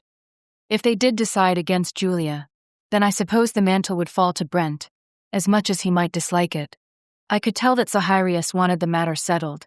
It wasn't in his nature to allow the men who'd come here under Margulis's command to return to Los Alamos without first settling the conundrum, who should lead them next. And since Brent and everyone else had gotten a taste of what it was like to confront Djinn who weren't being hamstrung by one of Miles's devices, I doubted any of them would protest too loudly.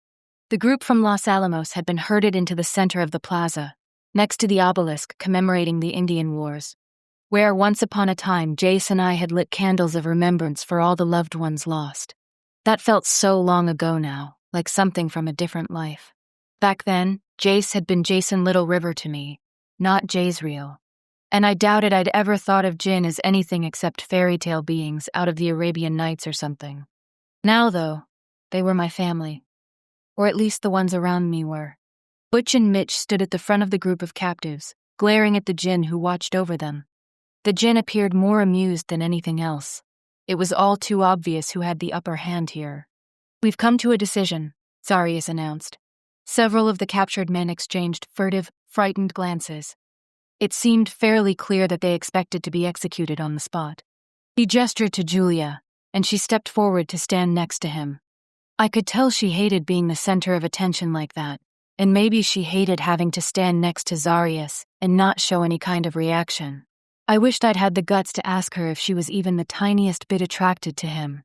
But any conversation along those lines had sounded in my head like being back in junior high and asking a friend, "Do you like him?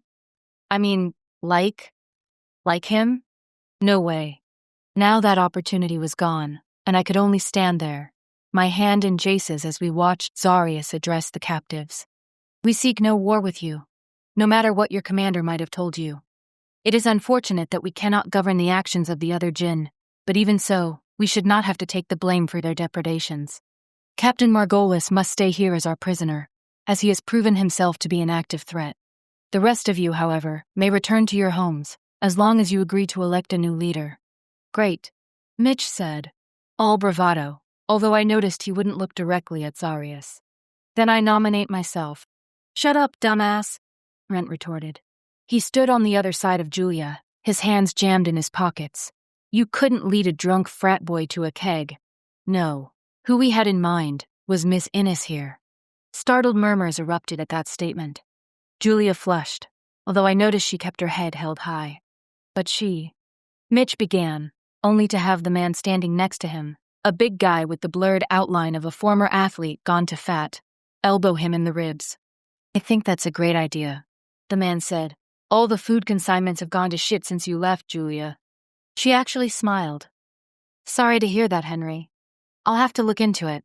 The murmurs, which before had sounded almost hostile, now became almost approving. I saw a lot of the men nodding, as if putting two and two together, and realizing that life had been a lot better before Margolis accused Julia of treason and locked her up. "She's a goddamn traitor," Butch said loudly. Brent scowled and took a step toward him, but Julia shook her head. "He's right," she said, her voice clear and strong, carrying over the crowd. As she stood there, the cool breeze playing with the ends of her hair, she reminded me of a painting I'd seen once of the British warrior princess Boudica. Their features weren't similar. It was the lift of the chin, the proud set of their shoulders, that brought the resemblance to mind. In Margolis's eyes, I am a traitor. I set Jace and Jessica and Ebony free because it was the right thing to do. All Jessica and Ebony had done was try to rescue the people they loved. And Jace's only crime was being a Djinn.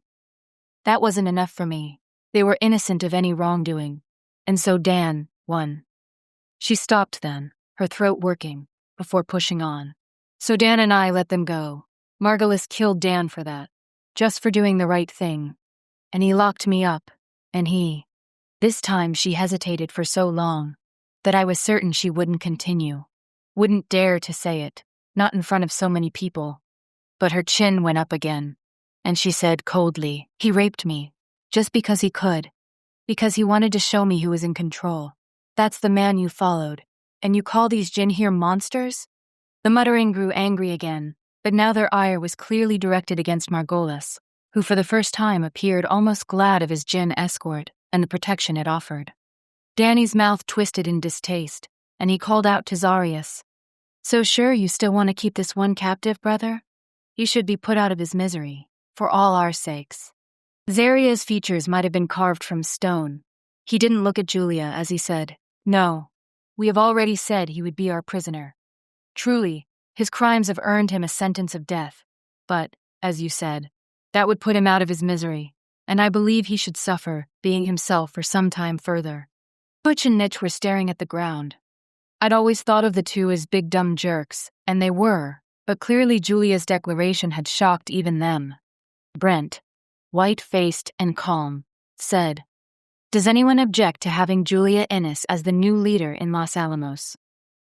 Dead silence. He waited a second, then several more. After that, he turned to her and extended his hand. "Looks like you're in charge, ma'am." Huh. And as such matters usually did, everything went way too fast after that. Julia asked me to come back to her townhouse with her, so I could help her pack, she said, but I knew she wanted to talk. In the meantime, the Los Alamos group was guided back to the spot on the western edge of town where they'd left their vehicles. Just before they departed, Brent Sutherland approached me, expression both worried and puzzled. "Ebony," he said in an undertone. "I haven't seen her anywhere around. Where is she?" My heart seemed to clench in my chest, but I made myself reply. I'm so sorry, Brent. She's gone. We lost her when we were bringing Miles back from Los Alamos. A group of rogue Djinn attacked our caravan. I forced myself to swallow. The tears were back, like a hard, burning knot in my throat. She took some of them with her, though. Brent's eyes were glistening as well. I'll bet she did. That girl had heart. He paused for a few seconds, obviously gathering himself. I'll let Sean know. He had sort of a thing for her, I think. Of course he knew it couldn't go anywhere, because of who Evan he was, but that was where he stopped, and I didn't press him to say anything else. It hurt too much. Then he was gone, and Julia gesturing for me to come with her. We walked the block or two to her townhouse without speaking. Once we were inside, I said, "That was a brave thing you did." Her mouth twitched. Was it? She moved past me and headed up the stairs, and so I followed her. After that, she went into the bedroom and opened the door to the walk-in closet. I suppose I just wanted them to know the truth so they could decide for themselves. And as awful as it was to say it, once I'd gotten it out, it felt good. I was tired of feeling ashamed. I wasn't the one who did something terrible. No, you weren't. I watched as she got out a soft-sided suitcase and a duffel bag, and began folding her clothes into them. She really didn't have that much, so I could tell she'd be done in a minute or two. And, you're okay with this? Going back to Los Alamos? That is, I thought. The awkward words died away into silence. A sad little smile played around her mouth as she zipped up the suitcase and said, "Maybe I did, for a second or two here and there." Then I realized I was just being stupid, because if there had been anything at all, well, I would have been his chosen from the start, wouldn't I? I didn't have an answer for her, because deep down I knew she was right. Zarius would have seen her and claimed her, back before the dying if he'd really wanted her. Anyway, she went on briskly. It's good, I think. We have a chance to make something of Los Alamos, now that Margolis is out of the way. And since Miles is coming back with me, that'll help too. People will be reassured knowing he's around, doing what needs to be done to protect them from the other Djinn. She paused, and then smiled again. This time, though, her expression was almost sly, and tell me I was hallucinating, because I could swear I saw that pretty assistant of his making googly eyes at him. I had to smile at the mental image. I don't know about googly eyes, but I think there's something going on. Or at least she thinks she might want there to be. I wondered how much I should tell Julia, and then decided the heck with it. I was going to miss her. In the back of my mind, I'd wanted her to stay around so I could have a friend, a girlfriend, to talk to. I loved Jace, and he was the center of my world, but there were some things it was just easier to talk about with a girlfriend. I don't think she was all that happy with her Djinn partner. She mourned him when he was gone, but I think she was also relieved in a way. Julia nodded, and I realized Lindsay's feelings toward Rafi probably weren't all that far removed from how Julia must have felt about her abusive fiancé, the one she'd lost in the dying. How many are like that? She asked softly. That is, how many were claimed by Djinn, but are nowhere near as happy as you are with Jace? If it had happened to Lindsay, it had probably happened to others. But I wasn't sure I wanted to go into all that, and so I only lifted my shoulders and said, I don't know, Julia. I just don't know. An hour later, and they were all gone. I could tell nothing from Zarius's expression as he watched Julia climb into that blasted yellow Hummer next to Brent and then drive away. She didn't look back. But why would she? Margolis didn't precisely end up at the local police station. Instead, he was placed in one of the holding cells in the local U.S. Marshals building, a far more state-of-the-art facility. He wasn't too happy about it. Not that any of the Djinn set to guard him seemed to care. After that, things quieted down a bit. Jace and I scrounged a ham radio from one of the local electronic supply stores and got in contact with Los Alamos that way. Even though Julia was now in charge and there probably wouldn't be any more craziness from that quarter, I still thought it a good idea for the two communities to stay in touch. If nothing else, maintaining communications might make it less easy for any rogue Djinn out there to cause trouble for either group. And then it was April, and the air began to warm a bit more. The wind still had a bite to it, but the storms brought rain, not snow. And as much as I loved being with Jace, no matter where I was, my heart ached for the house in the hills. I wanted to be there with him to watch the first wildflowers begin to grow. It was beautiful here in town, but it would be even better there. We would be safe. I told him one morning as we awoke to an achingly clear blue sky beyond the windows of our bedroom. I was lying with my head on his chest, one of his hands lazily stroking my hair. The Los Alamos community isn't a threat any longer, and it seems as if the elders put the fear into any Djinn who might try to mess with the 1,000 and their chosen. So why can't we go home? His hand stilled. After a brief silence, he said, "Beloved, there is no real reason why not. I suppose I had thought you were happy here. I am, because I'm with you. But I want to go back to the place where I fell in love. It's not even so very far. 15 minutes, and we're right back down here with everyone else." "Less than that?" he said, chuckling. "It's not as if we have to drive, after all." Of course. I'd spent so much time around Jace when he was either hiding his talents from me or they were being blocked that I kept forgetting how much power he truly had to command. "Then what's stopping us?" "Nothing, my love," he said, pulling me up to him so he could place a lingering kiss on my lips. "Nothing at all." Zarius seemed neither pleased nor displeased by our announcement that we'd decided to return to our hidden sanctuary outside town. "If that is what you think of as home, then I suppose that is where you should go," he said calmly. Yes, Zaharias had been very calm lately, perhaps too calm. But I was too excited by the prospect of going back to the house to really pay much attention to Zarias's moods, or lack thereof. We had a few things to pack, and I wondered if Jace planned to blink it all over, or whether we'd go the more pedestrian way, in the Land Rover we'd been given for our use, should we need it. As it turned out, we didn't go home either way. Just as we were finishing up our packing, someone knocked at the front door. Puzzled, I went to answer it. We hadn't really been expecting anyone, but maybe it was Lauren coming over to say goodbye or wish us luck or something. It wasn't Lauren at the door, however, but Brent Sutherland, accompanied by Sean Gutierrez. And just beyond them, parked at the curb, was a Grand Cherokee, the one I'd thought I'd left behind forever in Los Alamos. All I could do was stand there and goggle at it, and at them. What's this?" I said at last. "Julia sent it over," Brent said. "We were doing a vehicle inventory, and she found it locked up in the garage at Margolis's house. She thought you might want it back, so she sent us over to deliver it."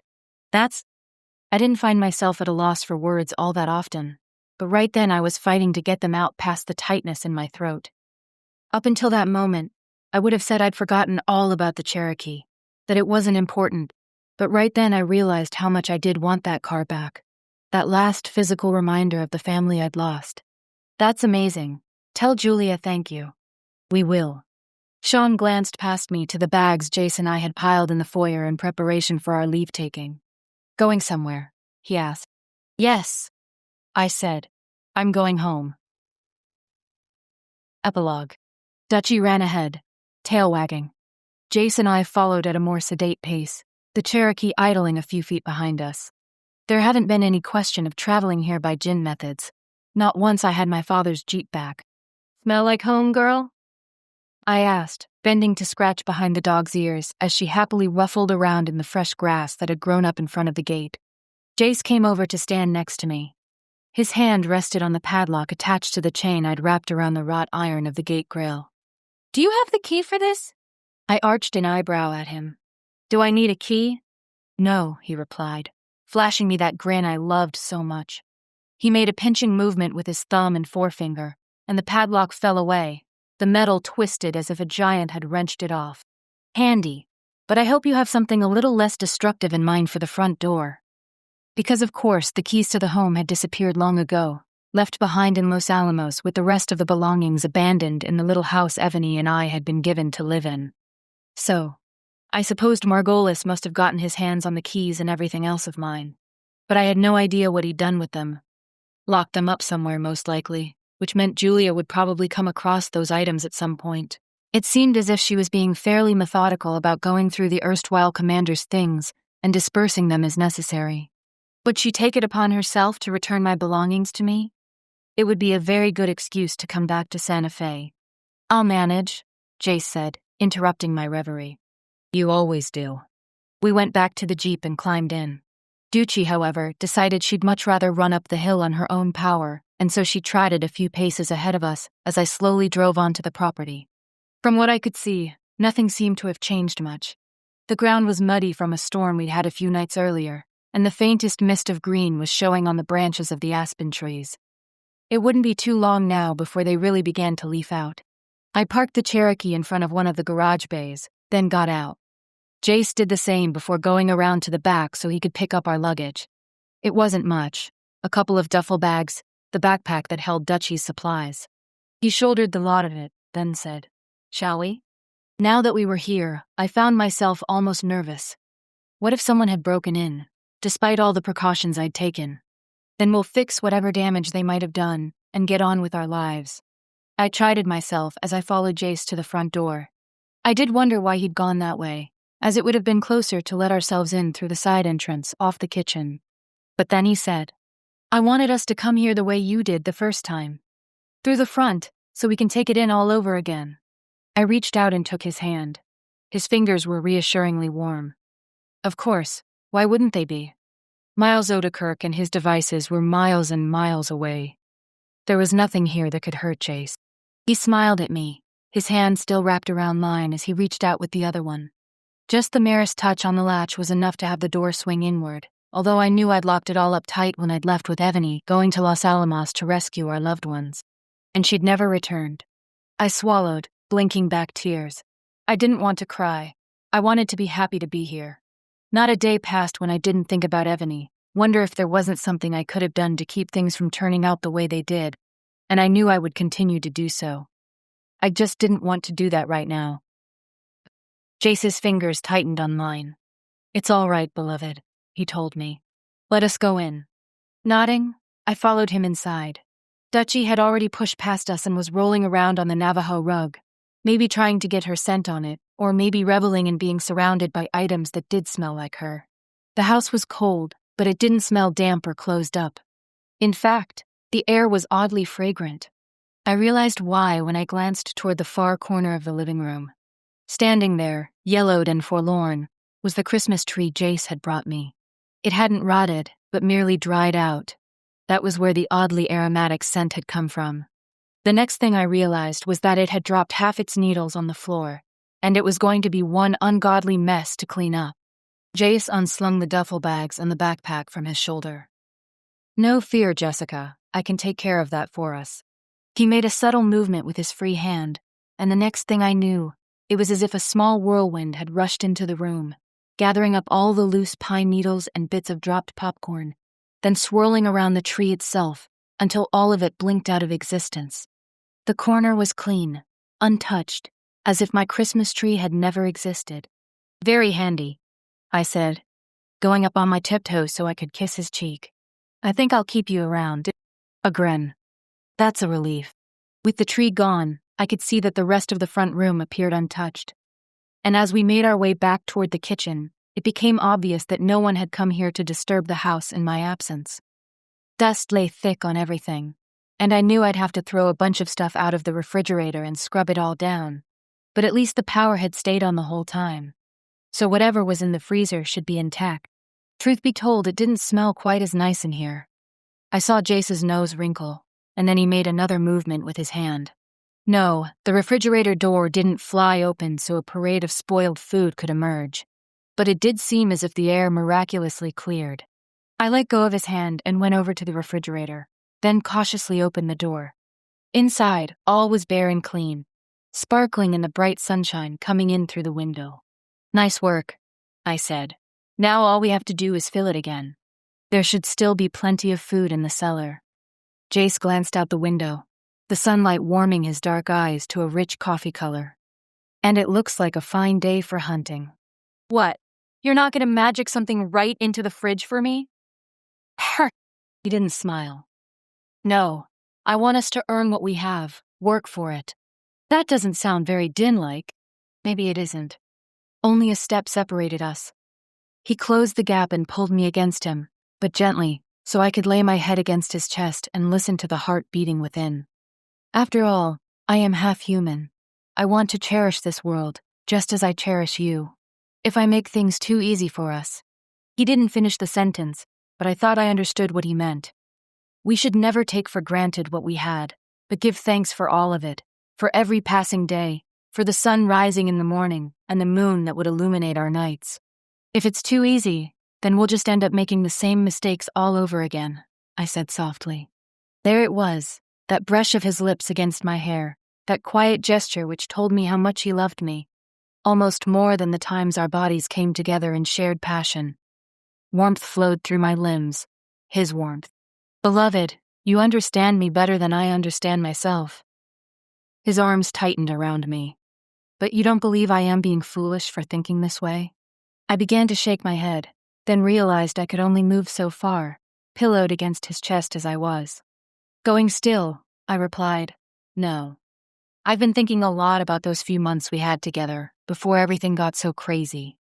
It was hard work, but there was a rhythm to it, a sort of peace, even though the world, or at least the world I knew, had more or less ended. I think that's why I wanted so badly to come back here. I wanted what we had then. I want the life that Margolis tried to take away from us. He gently loosened his arms and moved away a few inches, just enough so he could take both my hands in his, and gaze down into my face. I want that too, Jessica. I want to tend the plants in the greenhouse and take Dutchie hunting in the Polaris. And go see if there are any goats and chickens left anywhere around here, I put in. Yes, that, and make you coffee in the morning, and lie down beside you every night, and wake up next to you every morning. I held his hands, feeling the strength in the bones and flesh. That was only his surface strength, I knew. Far beyond the muscles, or even the power he could wield when necessary, there was Jace. Jazreel, a man of the Djinn, and the only man I would ever need or want or love. It had taken the end of the world for him to come to me, and now that we were together, truly together, I knew we would never be apart. The end. The Djinn War series continues with Zarius and Julia's story, in Broken. If you enjoyed this video, make sure to like and subscribe. New audiobooks are posted every week.